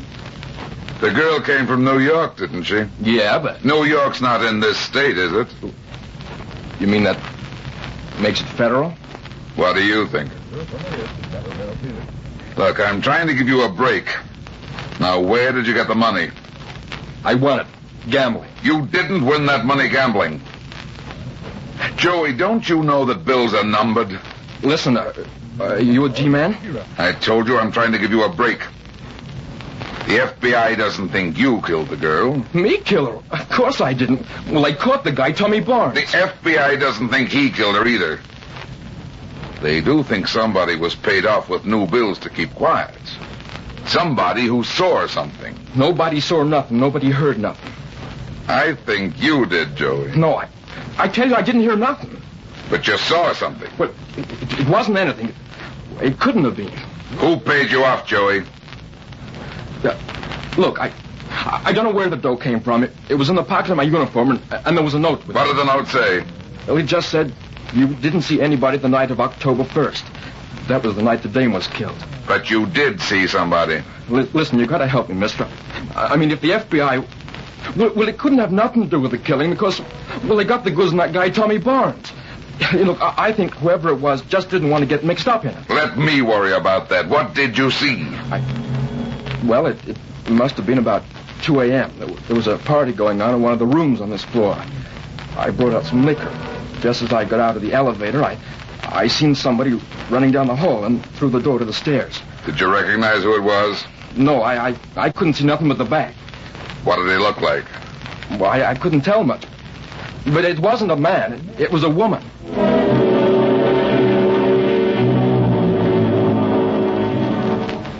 What is it, Mr. Runyon? Have you learned something? Yes, Miss Nelson. It might be important or it might not mean anything. Where's your uncle? Oh, just a second, I'll call him. Uncle Frank? Yes, Lucy? It's Mr. Runyon. Could you come downstairs? Just a minute. Well, what have you found out? Where were you, Miss Nelson, at the time of the murder? Well, I was here at home in bed. Could you prove it? Prove it? Well, I don't know. I was in my room. Well, what do you mean? I mean that somebody saw a woman running down the hall of the 7th floor of the hotel at about the time of the murder. But you don't think that... It could have been you. But... Oh, why, that's absurd. I was here at home asleep. What is it, Runyon? You've made some progress? I think so. I found a witness who saw a woman running away from the murder room. A woman? But I don't understand. Why didn't this witness come forward when Tommy was arrested? Somebody bribed him to keep quiet. Who? He said he didn't know where the money came from. But I think he was lying. Who was the witness? A bellboy in the hotel. Didn't he recognize the woman? He said he didn't. But I've got a hunch he'll be able to identify her if he sees her again.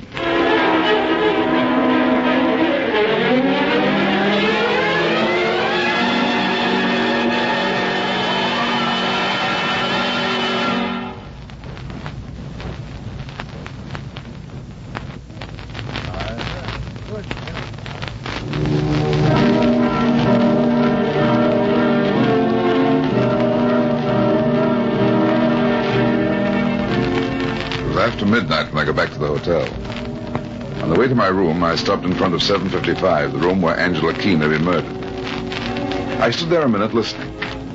No sound came from inside, so I took out a ring of passkeys, found one that fitted, and went in.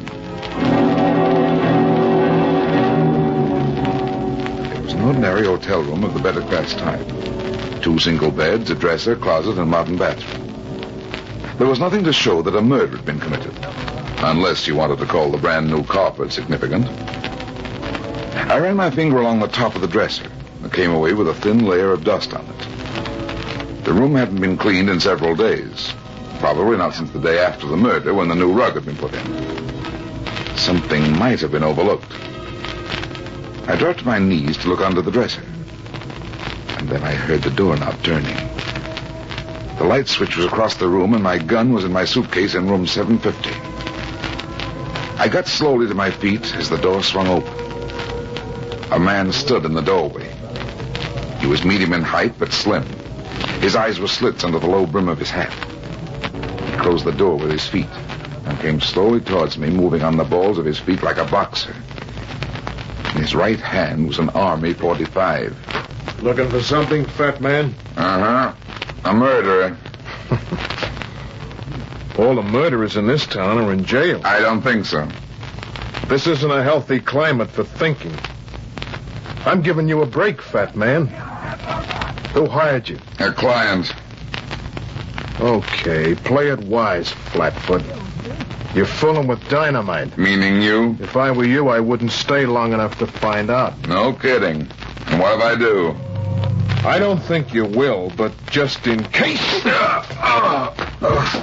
Maybe that'll help you make up your mind.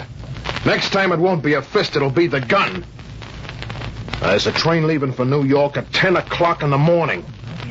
Get on it, fat man, and forget you ever heard of this town.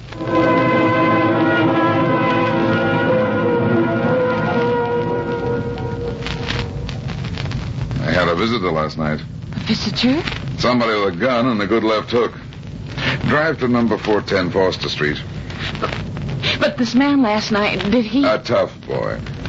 Took a crack at me and told me to get out of town on the 10 o'clock train this morning. I don't understand. Why would... That's the easy answer. Your boyfriend didn't murder Angela Keene, but somebody is pretty anxious to pin it onto him. Do you know who the man was? I'm a stranger in town, sweetheart. I mean, did you see... Well, what did he look like? Dark complexion, about 5'10", slim. His hook isn't as good as it was 10 years ago, but he still knows how. He's in his late 30s, and I think he was a pro boxer at one time. Brass. What? He must have been Luke Brass. Who's Luke Brass? He's a local racketeer. Everybody knows him, and nobody does anything about him. Seems to have a hand in everything. He was a boxer once. Good one, too. You're telling me. But why would he threaten you? Unless he killed Angela Keene. Do you think... Maybe. But if Luke threatened you, he means it. Oh, he's dangerous. Look, it's only 9 o'clock. You can catch that train. I thought you wanted me to prove your boyfriend's innocent. Of course I do, but don't you see that there really isn't any need for you to stay now anyway?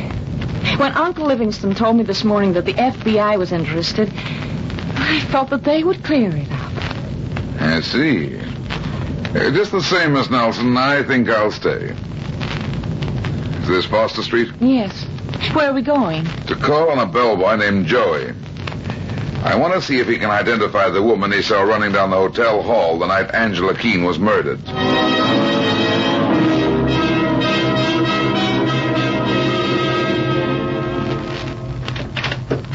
Yes. Why, Mr. Runyon. That's right, and this is Miss Nelson. Oh, how do you do? I didn't mean for you to go to all this trouble to speak to Joey. I thought you'd see him at the hotel. I did see him at the hotel. I want to see him again. Is he here?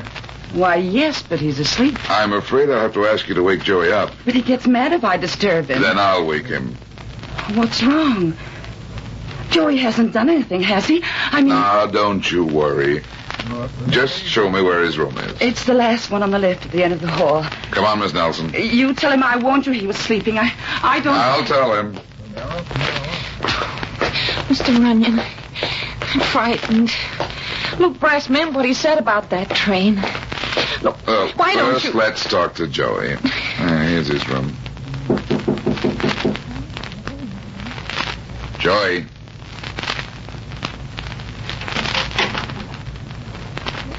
Is he there? Yeah, he's here. Joey. Joey, wake up. What is it? Stay out there. Why? What's wrong? Plenty. Somebody climbed in this window and killed Joey.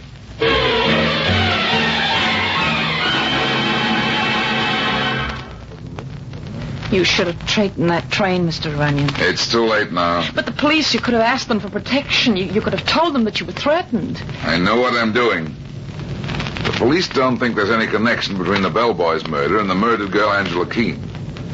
When the kid's mother gets through babbling about his gambling, the police will be sure he was killed over a bad debt. What are you going to do? I'm going to get out at the next corner and send you home. No, I'm not going to leave you alone. I got you into this, and if you insist on going ahead, I'm staying with you. You're going to do as I tell you. There have been 2 murders already. Whoever's behind this business isn't kidding. I'll be better off without you around, and so will you. Now, pull over and let me out. All right. Well, I hope you know what you're doing. I do. Drive back home and stay there. Oh, and by the way, tell your uncle to stick around, too. I may need all the local influence I can get in a little while.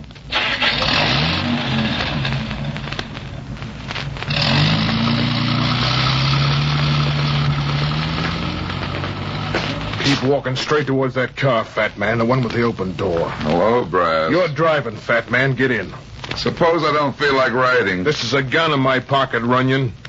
We're going to a nice, quiet spot out in the country.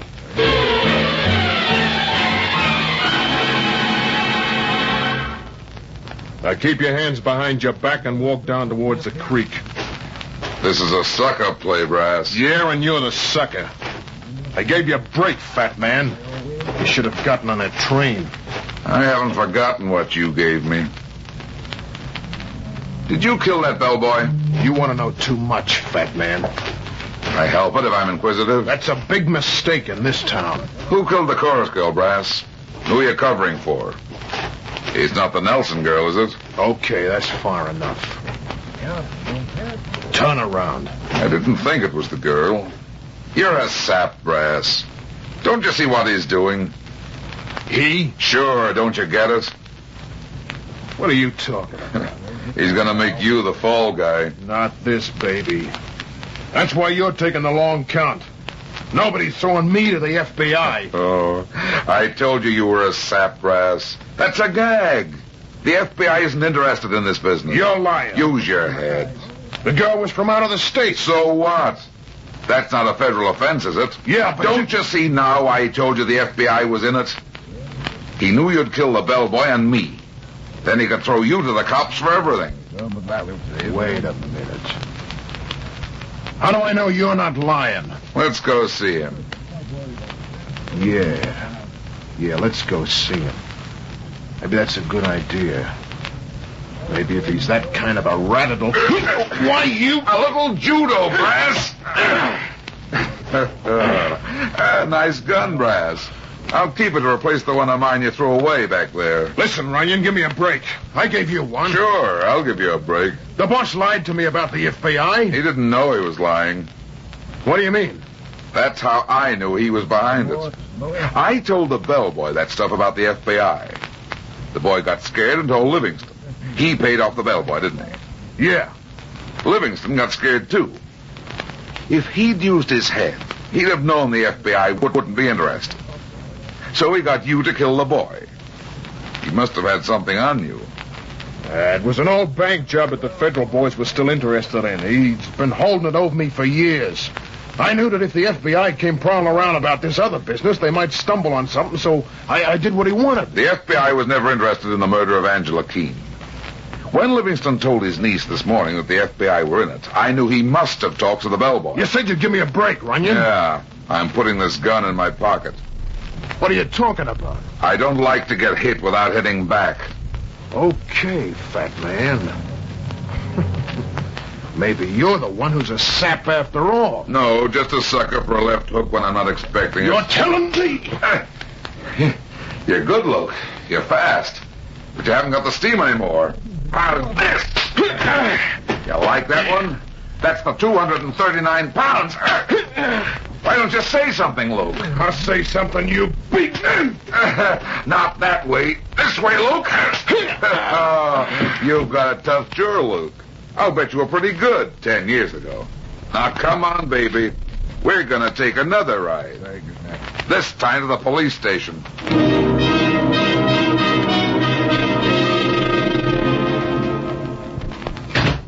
Why, Runyon, what happened? I had a little trouble getting here. Mr. Livingston, it seems some people had other plans for me. I don't understand. Luke Brass. He's in jail, Livingston.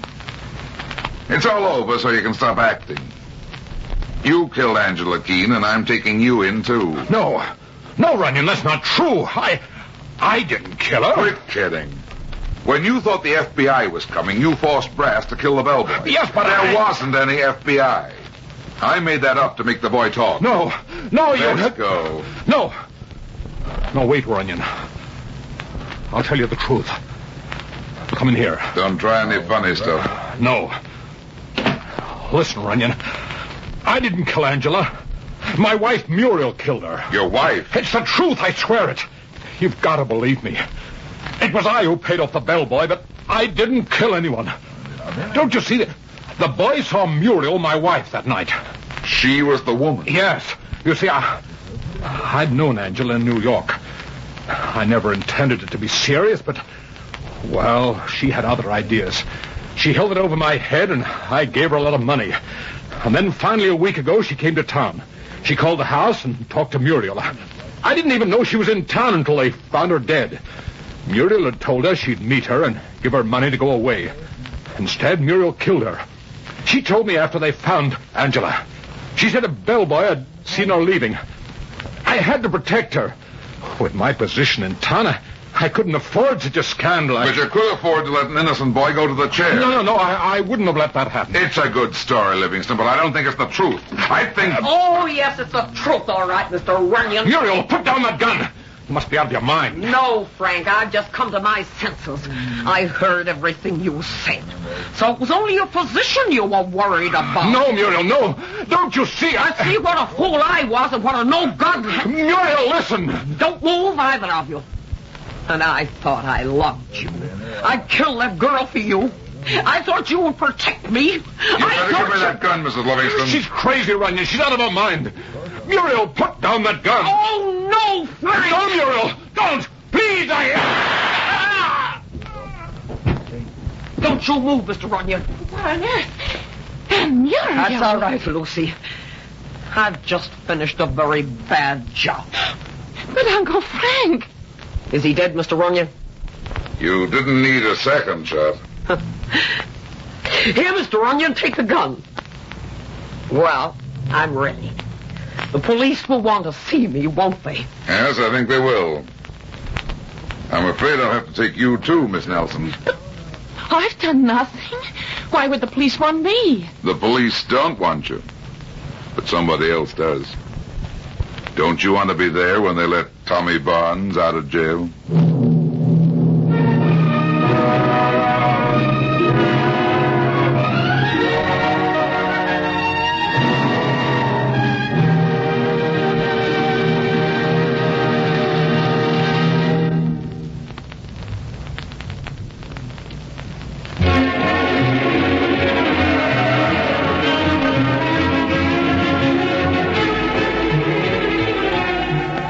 Well, that's that. It seems I spend my life in getting into trouble and getting out of it. But at the same time, I generally manage to get some other people in and out of trouble, too. Be seeing you again. So long.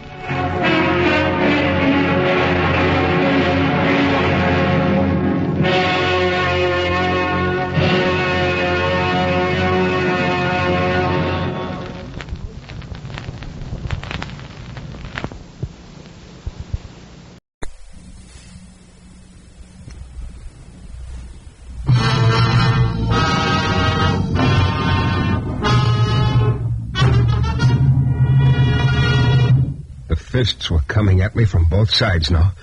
I was bouncing back and forth like a ping-pong ball. The room was starting to spin. I swung wildly a couple of times, got nothing but air. Then something hard smashed into the side of my head, and I went down on my knees. I tried to get up, but a size 13 shoe connected with my chin, and then all the lights went out.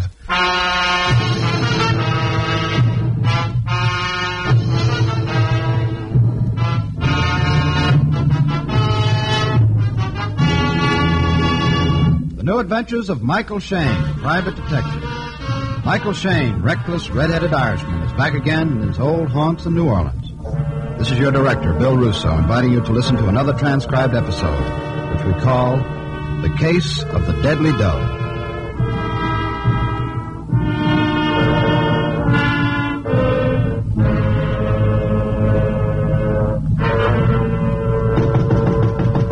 Come in.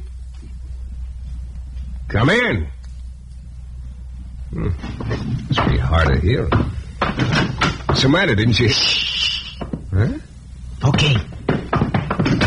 Hey, look, why the hush-hush routine? Thought I heard a noise down the hall. Noise? So what? So maybe I was being followed. Oh, look, little man, let's start from page 1. Who would... You Mike Shayne?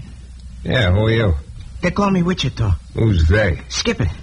I got a job for you, Shayne. You know, that's the first thing you said that makes sense. I'll give it to you fast. I haven't got much time. Here.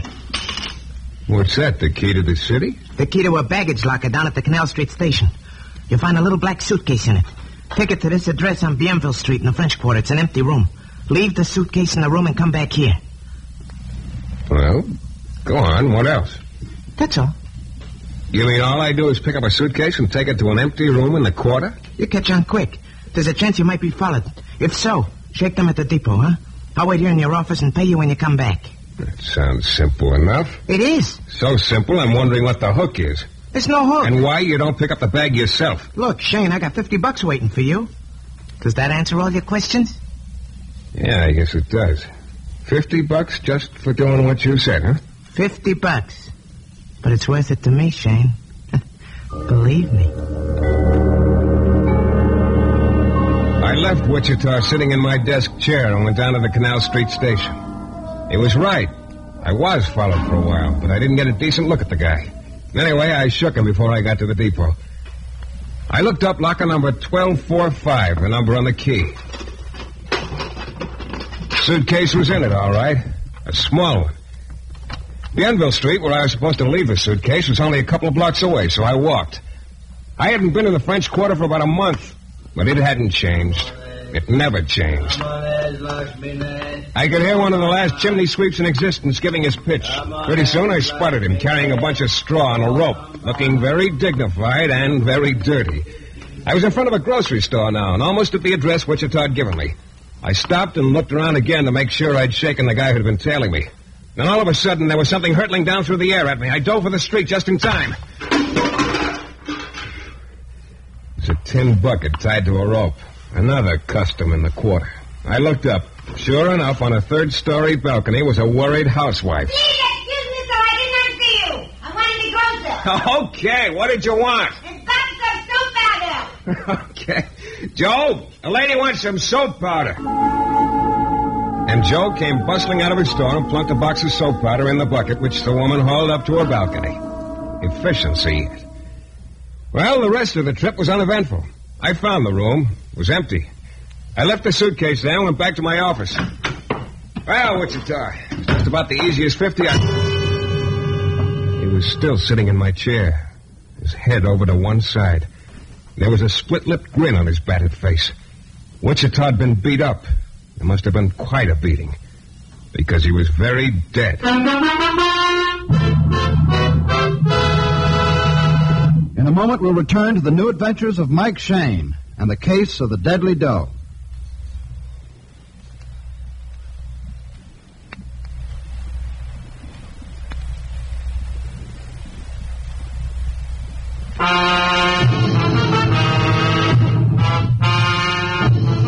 Well, maybe someday I'll learn that easy money always carries a hook.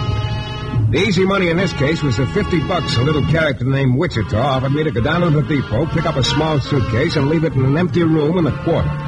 Yeah, that was the easy money. But the hook was coming back to my office and finding Wichita dead. And it had happened very recently. I turned and started for my office door to take a look outside. In a hurry, Shayne? Inspector Lefevre. Take a look around, Dyke. Okay.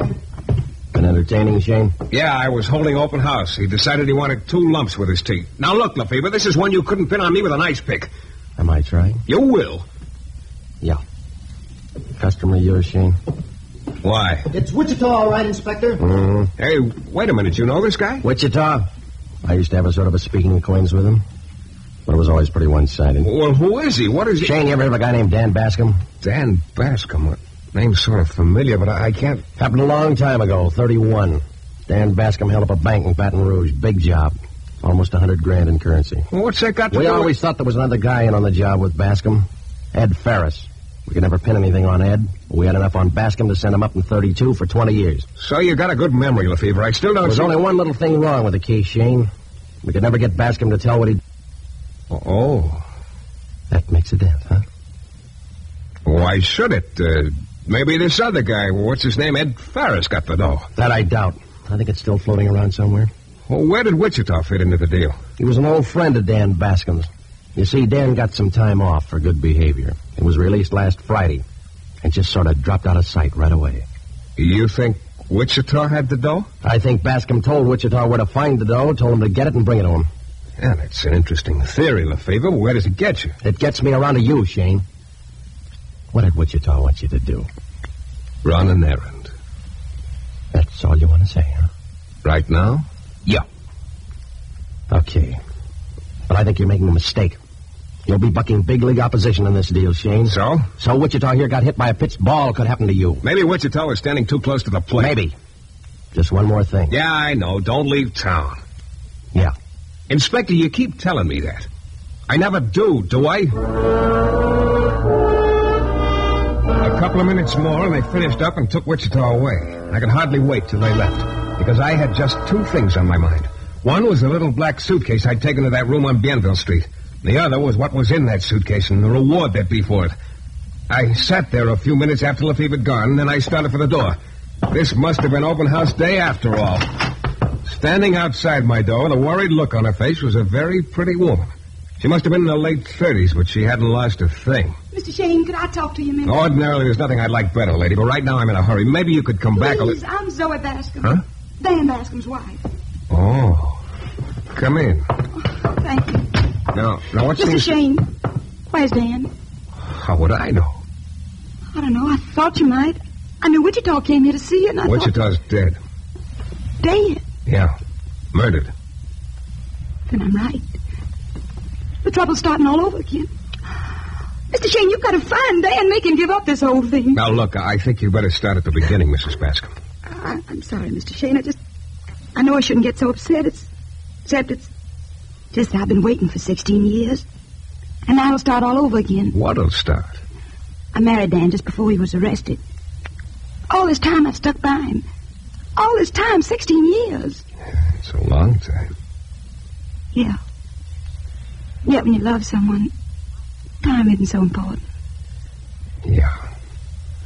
I went to see Dan as often as they let me, and each time I tried to get him to give up the money because I thought they might let him out sooner if he did. He paid the price for taking that money, Mr. Shayne, 16 years out of his life. I wanted for us to start over again when he got out. Without that awful thing over his head. He wouldn't listen to me. He would never listen to me. Oh, look, Now he's out again, and I haven't even seen him. I don't know where he is, except he's probably after that money. He said he'd get in touch with me later. Mr. Shayne, it'll start all over again. I know it. The trouble, the fear that money's toted with it. I can't stand it. I couldn't go through it again. I just couldn't. Look, Mrs. Bascom, I'll see what I can do. I'll see if I can get your husband to give up the money. Thank you. Thank you very much, Mr. Shayne. Well, I guess the thought of that woman waiting 16 years for her husband sort of rocked me back a little. And anyway, it occurred to me that she and I both wanted the same thing, to get the dough away from Bascom, although for slightly different reasons. She left after that, and I hot-footed it back to the room on Bienville Street. The suitcase was still sitting on the table where I'd left it. I started toward it, then I stopped. Don't move, mister. Don't look around. Okay. Who are you? Shayne.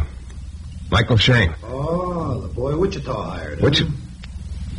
You might be Dan Bascom? Yeah, I'm Dan Bascom. The one guy you don't want to see, Shayne. But I'm awfully glad to see you. What are you talking about? Got any particular prayer you're fond of? Prayer? Start on it. You're going to die pretty soon. Hey, look, what is this? You mind telling me just why? Because I've been through too much to miss out now. To be double-crossed by some two-bit punk of a private eye. Double-crossed? I don't know what you're talking about. Open that suitcase. Huh? I said open it. Okay. What? Yeah. It's empty.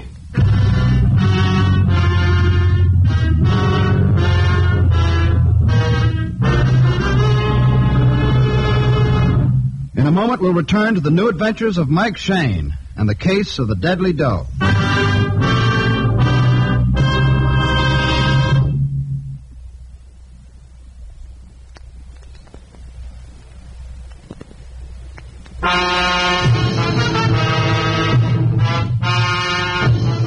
It all started when a little character named Wichita offered me $50 to pick up a black suitcase at the depot and leave it in an empty room on Bienville Street in the French Quarter. I did, and came back to my office to collect the 50 from him. Wichita wasn't in a position to pay off anymore. He'd been beaten to death. Inspector LaFever came in about then and told me Wichita was a friend of Dan Bascom, who'd just been released from prison after serving 16 years for a $100,000 bank robbery back in 1931. It seems Dan had never told anyone where the dough was. Of course, about that time, I had my ideas, most of which concerned that little black suitcase. So I went back over to the room on Bienville Street. But this time it wasn't empty. Dan Bascom was in it with a gun. Shayne, you got just one chance to go on living. Tell me where that dough is. Oh, look, I tell you, I don't know anything about it, Bascom. Shayne, I've waited 16 years. 5 minutes more is too much. What'd you do with the dough? Oh, get smart, Bascom. If I'd taken the dough, do you think I'd have come back here to this room? Either somebody came in and emptied the suitcase after I left it here, or it was empty when I brought it. Matter of fact, I remember thinking it felt a little light when I picked it up down at the depot. My. I guess what you say adds up, Shayne. You'd have been a dope to come back here again if you'd taken it. You'd take a lot of convincing, Bascom. So, it turns out the one guy I thought I could trust crosses me. You mean Wichita? You think he took it? Yeah. Is that why you killed him? Huh? Wichita got knocked off a couple of hours ago. You could have done it. A couple of hours ago, I thought Wichita was my friend. I didn't kill him, but I got a pretty good idea who did. Who? Never mind, Shayne. I'll handle this my way. Now, look, Bascom, your wife came to see me just before I came over here. Zoe? Why? She wants you to forget the dough. It spells trouble to her. It always has. Zoe's a good kid, Shayne, but she's been trying to tout me off that dough all these years. I've never taken her advice, and I'm sure not going to take it from you. Well, Bascom, I guess I didn't really think you would. Yeah, Zoe means well. When I wind up a couple of odds and ends and get the money, I'll get her and we'll get out of the country. And I think after a while she'll get used to the idea of us having dough. Might even quit spelling trouble to her. Well, you're a lucky guy, Shayne. Lucky? Yeah, you're going to walk out of here alive. Start walking. Well, I was glad to oblige. I went downstairs and out on the sidewalk. It was just getting dark. I started walking. I was wondering what Dan Bascom was going to do next. My guess was he was going to head for Ed Ferris, the guy who'd been in on the robbery with him, but who'd beaten the rap. And then a couple of minutes later, a stocky gent fell in step beside me. Got a light, Mac? A light? Well, yeah, I think so. Hey. Know what that is in your ribs? Yeah, it's a police positive 38 with a silencer. Smart boy. What's the idea?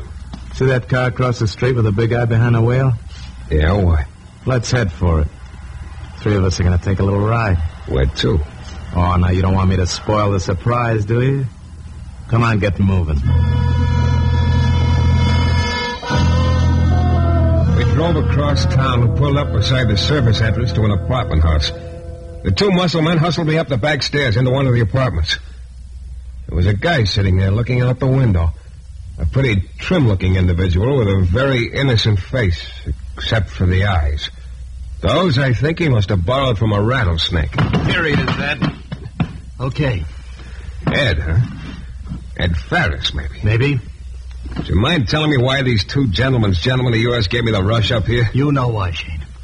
Where is it? Where's what? The dough, the $100,000, where is it? Funny, Ferris. I was just getting ready to ask you that. The worst you get, you're lucky.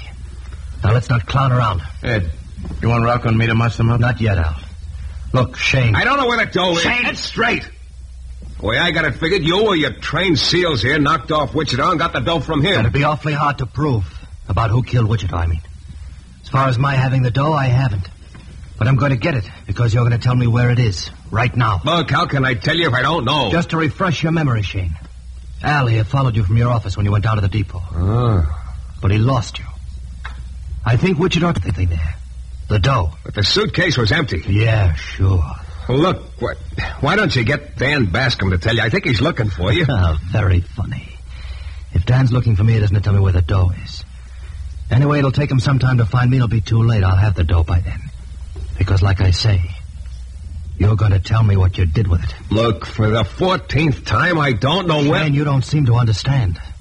I've waited a long time to find out where that dough is. Never could get Dan to tell me. Half that dough is mine. I've waited so long, I just figure now that all of it's mine. So don't try to stall anymore. You're the one who doesn't understand. Can't you get it through your head I don't know where the money is? Okay, Al. Rocco. Start now. A pile driver right from the big 8 Rocco cut me under the ear and drove me back against the wall. I tried one of my own on him. He only blinked his eyes. They both came at me now, and they were one too many. This started coming at me from both sides. Pretty soon I was bouncing back and forth like a ping pong ball. The room was starting to spin. I kept swinging, but was getting nothing but air. And then something hard smashed on the side of my head. I went down on my knees. I tried to get up, but a size 13 shoe connected with my chin, and all the lights went out.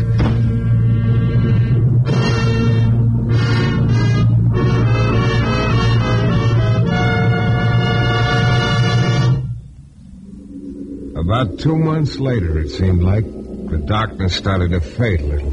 I started wishing it wouldn't, because I felt like one big bruise. Then I could make out that I was lying outside in an alley. There was someone bending over me. Still alive, huh, Shane? Am I? How can you tell, Inspector? Well, you're lucky. Sure. Well, cheer up. You might have solved a murder for me. The hard way. Yeah? Look, if I'm in line for a medal, I'll trade it for an ice bag. Whose murder? Wichita. You're carrying the same trademarks on your face he had. Only I guess you're a little more rugged than he was. 3 cheers for me. It was those 2 trained SEALs of Ed Ferris's. Yeah. Al and Rocco. We got a net out for him. It won't be long. We're also looking for Ed Ferris. Try his apartment. I just had a delightful evening there. We did. It's empty. But we'll get him before long.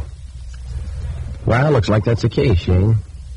Ferris had his boys knock off Wichita trying to get Bascom's dough. They didn't get it. They tried you next. Well, then they still don't have it, Inspector. You don't have the dough? No. You sure? What do you want, an affidavit? I said no. Okay. Shane, like I told you, you're bucking big league competition. You're lucky you just got struck out. Drop it now while you're still breathing.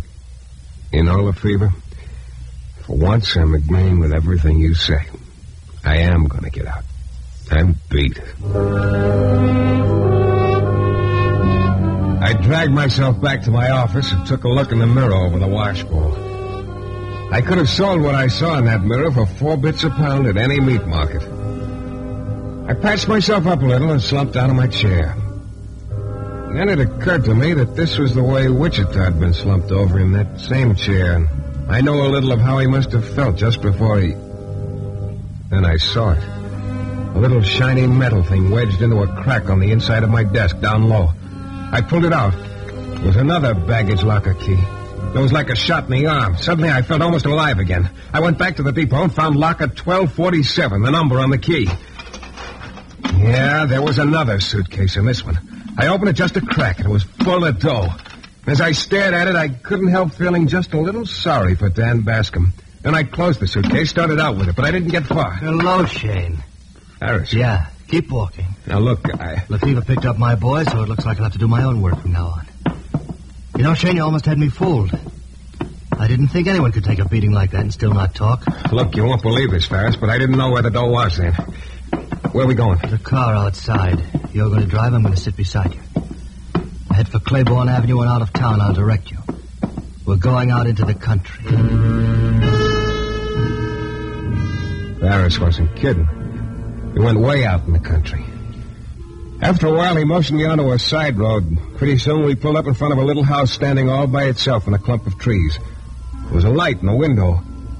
We got out of the car and went into the house. Standing there in the front room... And you fool, why'd you bring him here? Well, Zoe Bascom, the loyal wife. Oh, you of all the places There's to nowhere go. else for me to go, Zoe. They're looking for me in town. Anyway, it doesn't matter anymore. We've got the dough right here in this suitcase. You got the money? Right here in this suitcase, Zoe. Wait at last. What about Dan? Will you He's quit worrying about Dan? Time he figures out about us that we've got the money, we'll be long gone. Don't be too sure of that, Ed. Dan! Drop it, Ed. Drop the gun. That's fine. Now, look, Bascom... Shut up, Shane. I'll get to you later. Now just stand there real quiet, the three of you. I got a couple of things to say before I start shooting.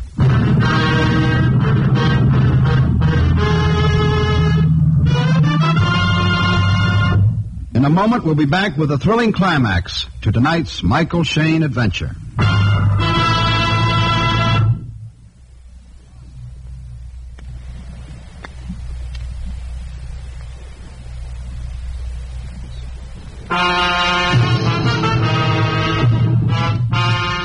Well, there we were, the four of us. Dan Bascom with a gun in his hand and murder in his eyes. Zoe white-faced, nervously rubbing her hands together. Ed Ferris with a sickly grin and me with no grin but sick. So all this time, Zoe, it's been you and Ed. All this time. No, Dan, it's not. Swear, Dan, it's not true. You got it all wrong. You got the wrong idea, Dan. Shut up. You're gonna die, both of you. No. Danny, no. Don't be a fool, Bascom. You don't know what Get your hand away from that gun. You don't stand it. Ed. Ed. No more Ed, Zoe. Tough. No more boyfriend. No more Ed. Sure, it was Ed and me. Ed and me all the time. All the time just waiting to get our hands on that money. Sure, what did you think? That I was waiting for you? Yeah, that's what I thought. You fool. Ed and me. The money was going to be ours. I loved him. And you killed him, you fool! She stood there with her eyes blazing, and I saw his lips twitch and his fingers start to tighten on the trigger. I dove for him, but he was too quick. He clipped me with a gun barrel, and I went down. Then I heard the gun go off. I twisted my head around.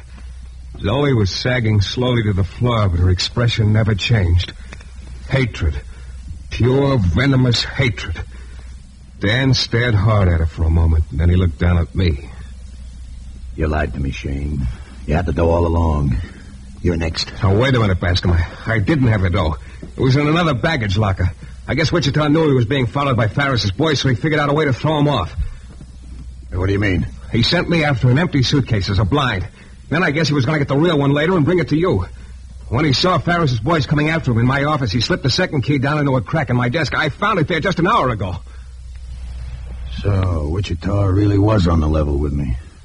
Well, that's something to know, I guess. I had one friend. Hey, you paid an awful big price to find that out, Bascom. Yeah, I paid big. 16 years locked up, a wife who turned rat, and this is what I got for it.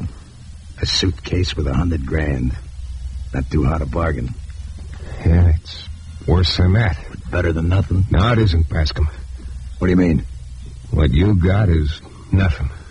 Shane, you trying to tell me the dough isn't in that suitcase? Oh, it's there, all right. Take a look at it. Hey, what are you trying? Go ahead. Yeah. Take a good look. I've forgotten. You robbed that bank in 1931, Bascom. They were still using the old large-size bills in those days. Well, you'd forgotten about that. A couple of years later, they changed the size of the currency. Started printing smaller-size bills. Then stuff here, You'd have just about as much luck passing Confederate, though, Bascom. He just stood there, stunned, like a pulled steer. For a moment, his guard was down. I knew this was my chance. I lunged for him, and this time I didn't miss. His gun went flying, and he crumpled over on the floor and lay still. I started for the phone to call Inspector Lefebvre, but just then he walked in the door. Bodies, all the time bodies. Yeah. Only one of them will come to in a couple of minutes. You can get the story from him. I'll be all ears. I know. Now, look, just one more thing. Yeah. Okay if I leave town now.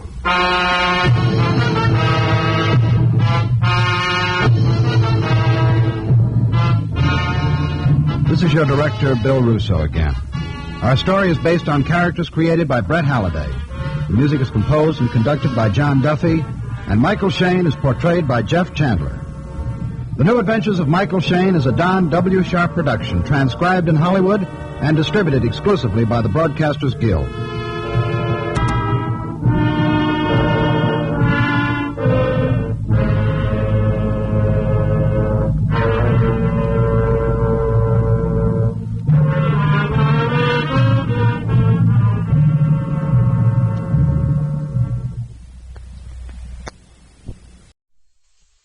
New post-war Old Dutch cleanser, famous for chasing dirt, presents Nick Carter, famous for chasing crime.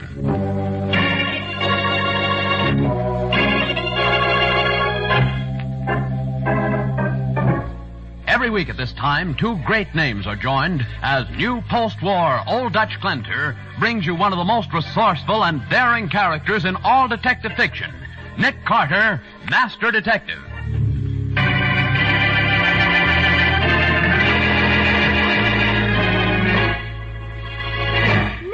You just took a $10,000 fee from a client and then accused him of murder. That's right, Patsy. But I don't understand. How could he have committed the murder? I don't know, but I'm going to find out. But he was with us when it happened. Yes, I know. You and I, Patsy, are his alibi. And yet I'm positive he killed William Lasher.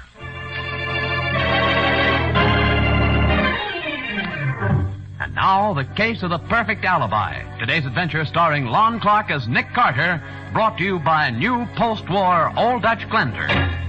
It is almost 8 o'clock in the evening, and Nick Carter and his assistant Patsy Bowen are bound for the theater. It's one of those rare evenings when Nick is not working and Patsy is happy enough to sing. Oh, Nick. First the theater, then supper and dancing. Oh, we won't get home until morning. Well, get Patsy, home until it's morning. worth taking an evening off to see you so happy. Oh, I am happy, Nick. There'll just be us tonight. No policemen, no crooks, no anybody. Hey, look at that fool. Dicky's driving right at us. Hey, Patsy, brace yourself. Why, Oh, that driver must be drunk. Crazy fool. He's not injured. I'll tell him a thing or two. Hey, you in there? You hurt? No, I'm okay. Well, get out and let's have a look at you. It was my fault entirely. I'll be glad to pay all the damages. What's wrong with you? Plenty of light on this street. You must have seen us coming. I know. I said it was my fault.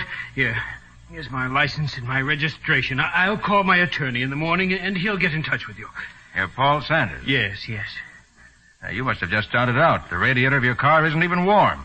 Well, I was traveling slowly. I was just driving. With your eyes shut.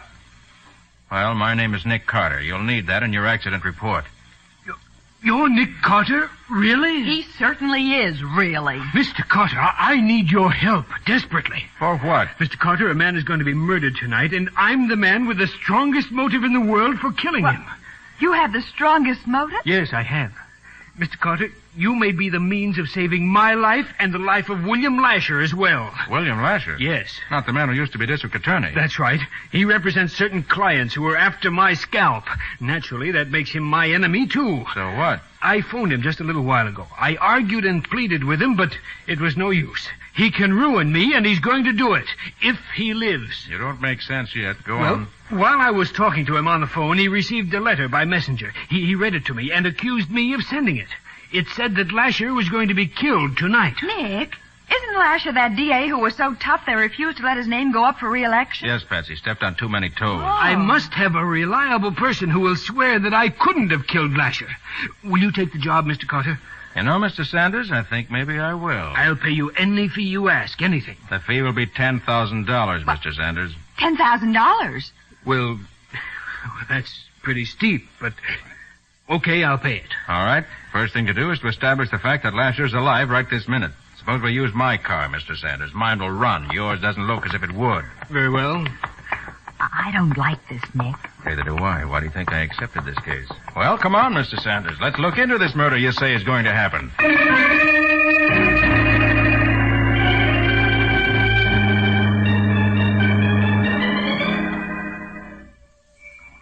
For your sake, Mr. Sanders, I hope Mr. Lasher is alive. I hope so, too, even though I detest the man. I think someone's coming, Nick.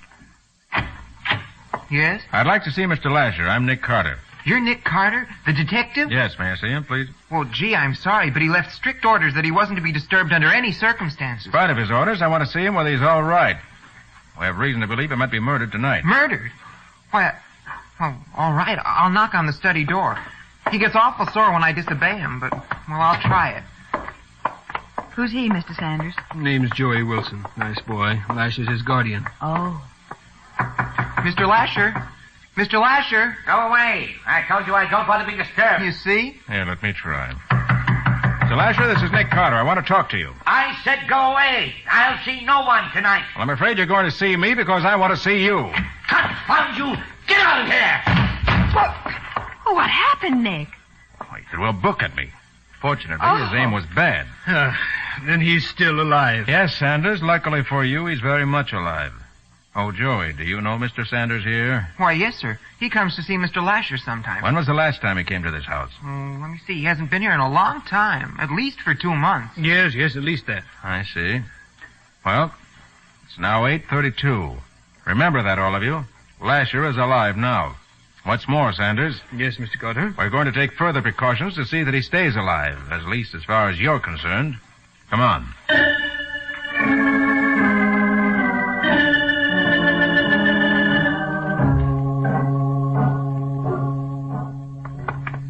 But, Carter, what's the idea of bringing me here to police headquarters? Because I want to look in on my friend, Sergeant Matheson, before we go back to Lasher's place. Well, at least the last 2 hours have passed quickly. Seeing your offices and laboratory was quite an experience, Carter. Well, at least it was one way of killing time while we were establishing your alibi. Here's the sergeant's office, Nick. Hi, Matty. Oh, hi, Nick. Patsy. Hello. This is Mr. Sanders, Sergeant Matheson. Hiya, Sanders. You. Any further word from Lasher, Nick? No, Matty. I called Joey half hour ago. He reported Lasher was still very much alive. Good. I sent 4 men up there, as you suggested, just to cover the house and sort of keep a watch over Lasher. Thanks, Matty. I also did some checking down here.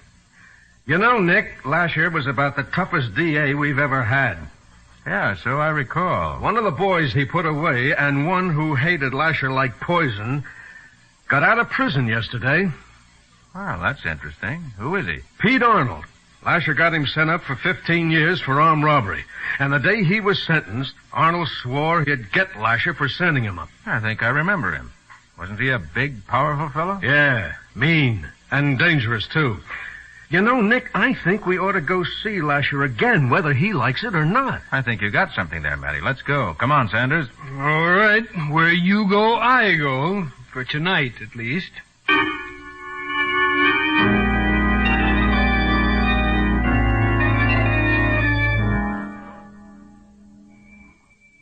You've got your men well hidden, Matty.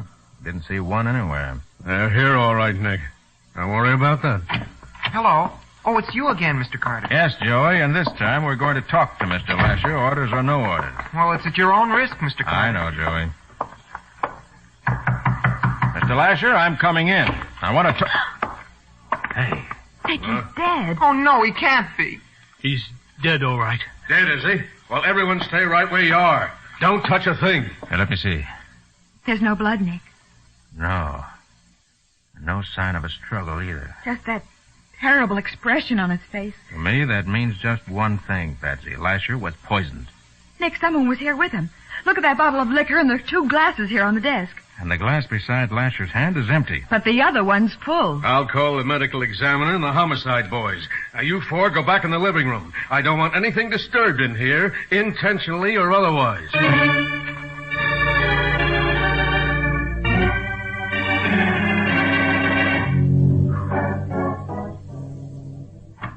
Hey, Nick, a little while ago, 2 of the men I got outside saw someone peering through the window of the study where we found Lasher's body. Did they catch him? No, they lost him in the darkness. Oh. They said he resembled Pete Arnold in size, so So the window's being dusted for prints, and so are the bottle and glasses. Oh, those glasses are hobnailed, Matty. They're too rough to take an impression. Yeah, I'm afraid you're right. Well, I'm going back in the study, Nick. You carry on, huh? Okay, Matty. Joey, why did Mr. Lasher insist upon being alone tonight? I don't know. All I know is that every once in a while he'd clear everybody out of the house except me, and my job was to see that nobody disturbed him. Mm-hmm. When was the last time that happened? Well, I'm not sure. About a year ago, I guess. Hey, Nick. Oh, yes, Matty. Yep, there were prints on the window. They match Pete Arnold's. That's so. And the medical examiner says he thinks it's poison. Just in the glass that Lasher drank from? No, in both glasses. The murderer must have slipped the poison into the bottle before it was poured. I see. Well, one thing is sure. Sanders didn't kill him. He was with us all the time. Thank you, Miss Bowen, for those kind words. Well, I'll get back to headquarters in case something breaks down there. Okay, Matty. You'll phone me just as soon as the poison's identified? You bet I will, Nick. Good. The minute I find out. Well, two lucky things happened to me tonight. That's so. Lasher is dead, and I'm saved from bankruptcy. Also, I ran into Nick Carter, who furnished me with a perfect alibi. I'm not even suspected of the murder. Well, you're a lucky man, Mr. Sanders. Now, there was something said about a fee. The fee? Oh, yes. Uh-huh. Yes, I've got the cash right with me. Here, in $500 bills. Oh, looky. Yes, there you are, Mr. Carter. $10,000 for 3 hours' work. Sanders, how does it happen you're carrying all that money around? Well, I always carry a lot of cash. Wouldn't be that you purposely had that much on you so you could wave it under my nose if I didn't want to take the case. Why, I didn't even know I'd meet you. No? When you collided with me, the radiator of your car was almost cold, yet you said you'd been driving around. Well, I had been. I doubt that. I believe you were parked at the curb until you saw Patsy and me start away from my house. I believe you were waiting for us. Are you trying to say that I framed that smash-up? I am. You deliberately planned to have me furnish you with an alibi. I suppose next you'll say that I actually murdered Lasher. Yeah, I think you did. Well, oh, Nick, how could he? Carter, that's crazy. How could I have been with you and be at this house at the same time? I don't know the answers yet, but I'm going to find them. I'm sure you killed him. I don't have to stand here and listen to slander. You're not free to leave yet, Sanders, so stick around. Don't worry. I'll be around if you need me.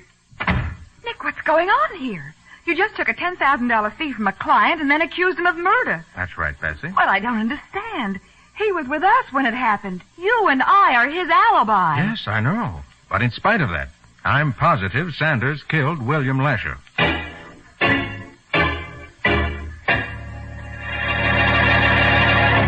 As the case moves swiftly to a climax, Nick and Patsy serve as the alibi for the man Nick accuses of murder. In just a moment, we'll learn whether Nick can make this accusation stand.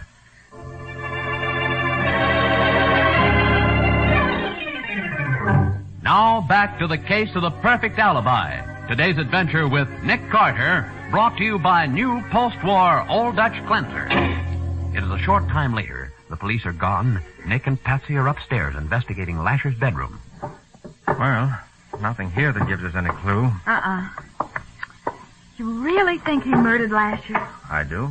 Well, what about Pete Arnold? He swore he'd kill Lasher someday. Pete Arnold didn't do this job. Well, how can you be so sure about that? Look, Patsy, Lasher knew Arnold was dangerous. Would he have invited him in for a drink? No, I don't suppose so. Besides, men like Arnold don't use poison when they kill. Yes? It's me, Joey. Oh, come on in. Yes, Joey? Well, I thought I'd see if there was anything I could do. Oh, yes, perhaps there is, Joey. Lasher was obviously a hot-tempered man. Was he always that way? Oh, no, sir. That was just on the surface. Underneath, he was a swell guy. Oh, that's so. Why, he built a new wing on the hospital, and it cost him $250,000. That's the Blystone wing. Why'd he use that name? Because he didn't want his own name on it. He didn't even want anybody to know he'd paid for it. Well, who was Blystone? Anyone special? Oh, yes. Mr. Blystone saved Mr. Lasher's life in the First World War, and he was nearly killed doing it. Oh. He used to come here every year to talk about the war and old times and stuff. It was sort of an anniversary. You know where Blystone is now? Oh, he died 5 years ago.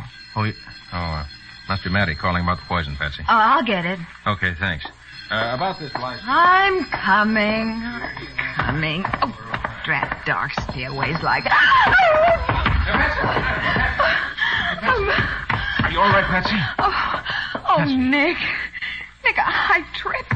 never mind. Are you all right? Are you hurt, Miss Bowen? No, I don't think so. There was something stretched across the stairway. I felt it hit my ankle, and then I lost my balance. Gee, that's too bad. Sanders did that. Huh? Getting scared. He knew I expected a phone call and wanted me to break my neck, but he tripped you instead. But what was it that tripped me? This is an open stairway with a railing on both sides. You could have passed a wire or a cord across the step, pulled it up as you came down, then pulled the cord free and got away. Oh, gosh, what a dirty trick. I'll say. Help me up, Nick. Okay. I'm all right. All right, let me help you to the studio, Patsy. Mhm. Sit down there and rest for a bit. Thanks, Nick. How'd you feel? Okay? Much better. All right, there you are. Take it easy now until you feel okay. I will. Oh, Nick, that Sergeant Matheson probably wondering what on earth's wrong. Shall I answer it? No, I'll get it. Nick Carter speaking. Look, why don't you answer the phone? I was getting all set to come out there and see if you were still alive. I'm sorry, Matty. Patsy tried to answer your first call, but she fell down the stairs. She fell. She didn't hurt herself. No, I don't think so. Nothing serious. Oh, good. Well, your hunch was right, Nick. The autopsy shows the liquor was poison. That was potassium cyanide in the bottle and both glasses. So that's why it works so fast. Yeah. Oh, by the way, you better watch out for Pete Arnold. My boys never did see him leave the place. Thanks, Matty. I'll do that. What'd the sergeant say, Nick? Says it was poison. Cyanide. Oh. Hey, Joey, were there any more glasses to this set Mr. Lasher used? Not that I know of. I never saw more than 2 of them. I see. Hey, this brandy. It's imported from France. More than 40 years old. Golly, it must be priceless. It is if you go in for that sort of thing. Now, to whom would Lasher serve 40-year-old brandy? Have to be somebody very special. Mr. Carter, I remember now. Yeah, what? Mr. Blystone, every time he came here, that bottle of brandy would turn up. Well, now. And about a year, once about a year since Mr. Blystone died, I'd found the bottle here on the desk again with the 2 glasses. Did Lasher drink much? He never drank, Mr. Carter, except, well, maybe the times I found the bottle left on the desk. Nick, come here quickly, by the window. Yes, what is it, Patsy? The second floor of the garage. Watch that window right in the middle. Yes. Someone's looking out. Someone with a cigarette in his mouth. Could that be Pete Arnold? I don't know, but it won't take me long to find out.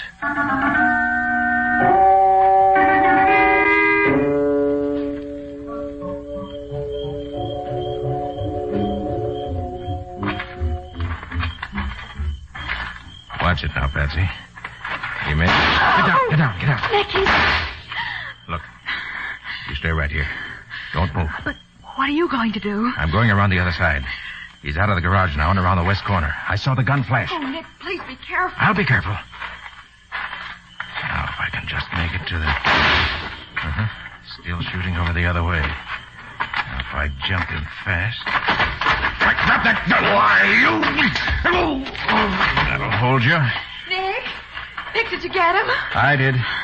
He'll be with us as soon as he wakes up. Having trouble, Mr. Carter? Mr. Sanders. Yeah, Sanders, where have you been while all the fireworks were going on? I was just walking around, thinking. Okay, suppose you take hold of Pete's legs. We'll carry him into the house. Then we'll all do some thinking. Together.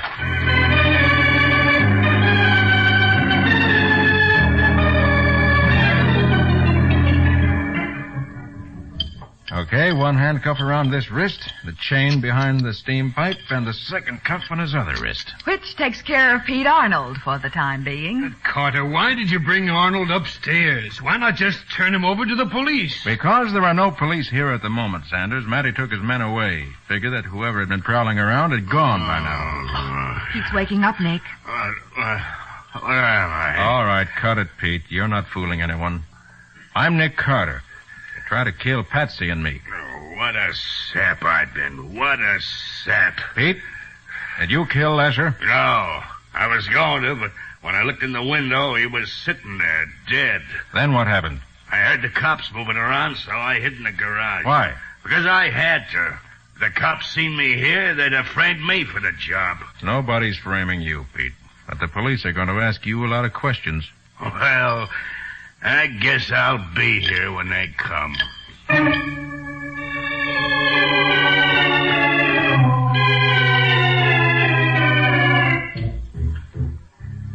Is this all you're going to do, Carter? Sit here in the study and wait? Aren't you going to send for the police? I'll be glad to, Sanders. You decided to confess? You're crazy, Carter. Here you have a man who swore he'd murder Lasher, who even tried to shoot you. Don't you know when you've caught a killer? Sanders, there's an old photograph hanging on the wall here behind Lasher's desk. Huh? Looks like some of the men from Lasher's old infantry company. Yes, that's what it is, Mr. Carter. Oh, I know that picture. I've got a copy of it. Uh-huh. You're the third one from the left, aren't you? Yes. Who are the others? Can you name them? Yes, most of them. Brown, Morrison, Kelly, Blystone. Then you knew Blystone. Of course I did. He's my sergeant. But if you're trying to tie him into this, you're wrong. He's been dead for 5 years. Yeah, so Joey told me. Oh, Patsy. Huh? Come into the living room a minute, will you? Of course, Nick. You too, Joey. Sure, Mr. Carter.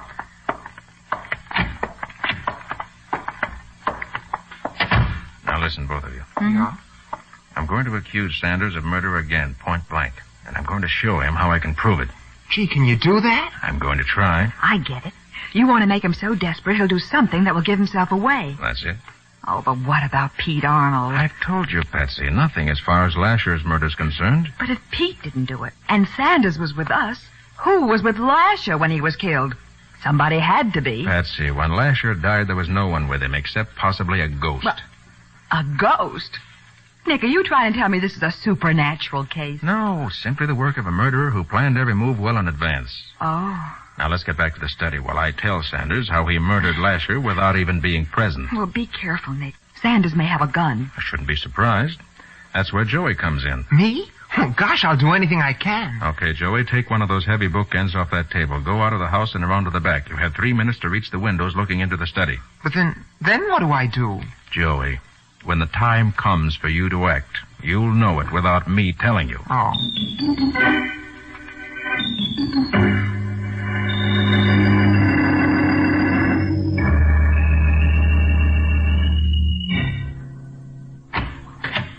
Well, you back again, eh, Carter? Yes, Sanders. Want to establish some facts. Oh? You knew Lasher and his dead friend Blystone from World War I. Suppose I did. You knew that Blystone saved Lasher's life, and that Lasher and Blystone made a pledge after the war was over to meet once a year and celebrate the rescue. Does that make me a murderer? Now, Lasher never used liquor except once a year, when he and Blystone each drank a small glass of this fine old brandy, and that celebration always took place on the same day, the date of Lasher's rescue, a date you knew because you were there when it happened. So, 2 men celebrate an anniversary, and that makes me a murderer. It does because you knew about it. Joey tells me the bottle and the 2 glasses were kept in plain sight in the cabinet over the desk. You must have seen them many times. It's been very easy for you to come here to see Lasher, and then, while you were waiting here in the study for him... So that's it. Get it, Patsy? Of course. Sanders poisoned the bottle of brandy when he was here over 2 months ago. He knew it wouldn't be used until tonight, and he planned to set up an alibi for the exact time when Lasher would be killed. All right, both of you put your hands up fast. Oh, I told you he had a gun, Nick. Get him up. Thank you. So you found out about me. I did. You were too anxious to have Patsy and me be your alibi, and you were too eager to pay too much money for such a small job. I'm admitting nothing, Carter. But don't move, either of you. I have plans for you.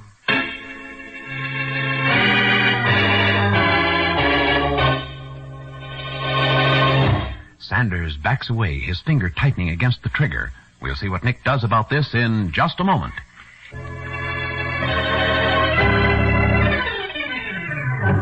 Now for the conclusion of the case of the perfect alibi. Today's adventure with Nick Carter, brought to you by new post-war Old Dutch cleanser. Sanders slowly levels his gun at Nick and Patsy as he says, Here's where you and Miss Bowen get it. I hope you're ready. Down, Patsy! Oh, nice going, Nick. That was some haymaker you landed on his jaw. Well, he won't do any more shooting for a while. Was it okay, Mr. Carter? Ah, you were marvelous. You were wonderful, Joey. Oh, gee, thanks, Miss Bowen. Boy, is he out cold. Well, Nick, your plan seems to have worked. Yeah. When Joey smashed the window, Sanders reacted just as I hoped he would. And that gave you a chance to go for him. Yeah.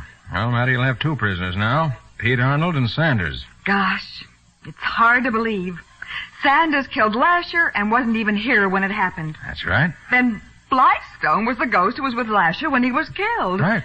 Oh, gosh, Nick. That was a clever scheme. Yes, and safe, too. The brandy was never used for anything else.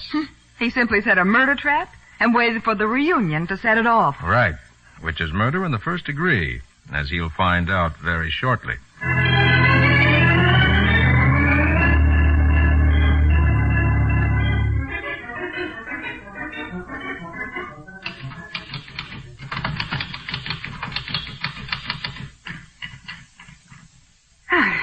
Pay to the order of the community chest. $10,000. Nick, this is the first time in a long time a murderer's money has helped a worthy cause. A murderer's money? Well, I like that. That's my money, Patsy. I earned it by giving Sanders the alibi he wanted. Oh, that's right, you did. Now, if you'll just sign the check, I'll get it into the mails right away. All right, then you can go home. It's too bad you had to miss the play, Patsy. Yes, it's a shame. It was a mystery, Nick. Honestly, I love mystery plays more than any other kind.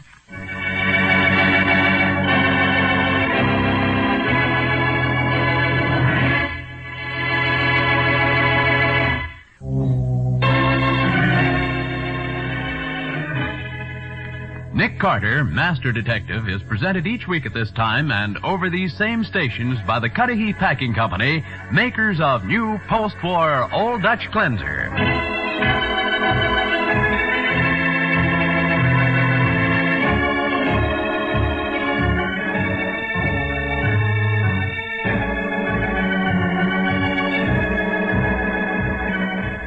Nick Carter, Master Detective, produced and directed by Jock McGregor, is copyrighted by Street & Smith Publications, Incorporated.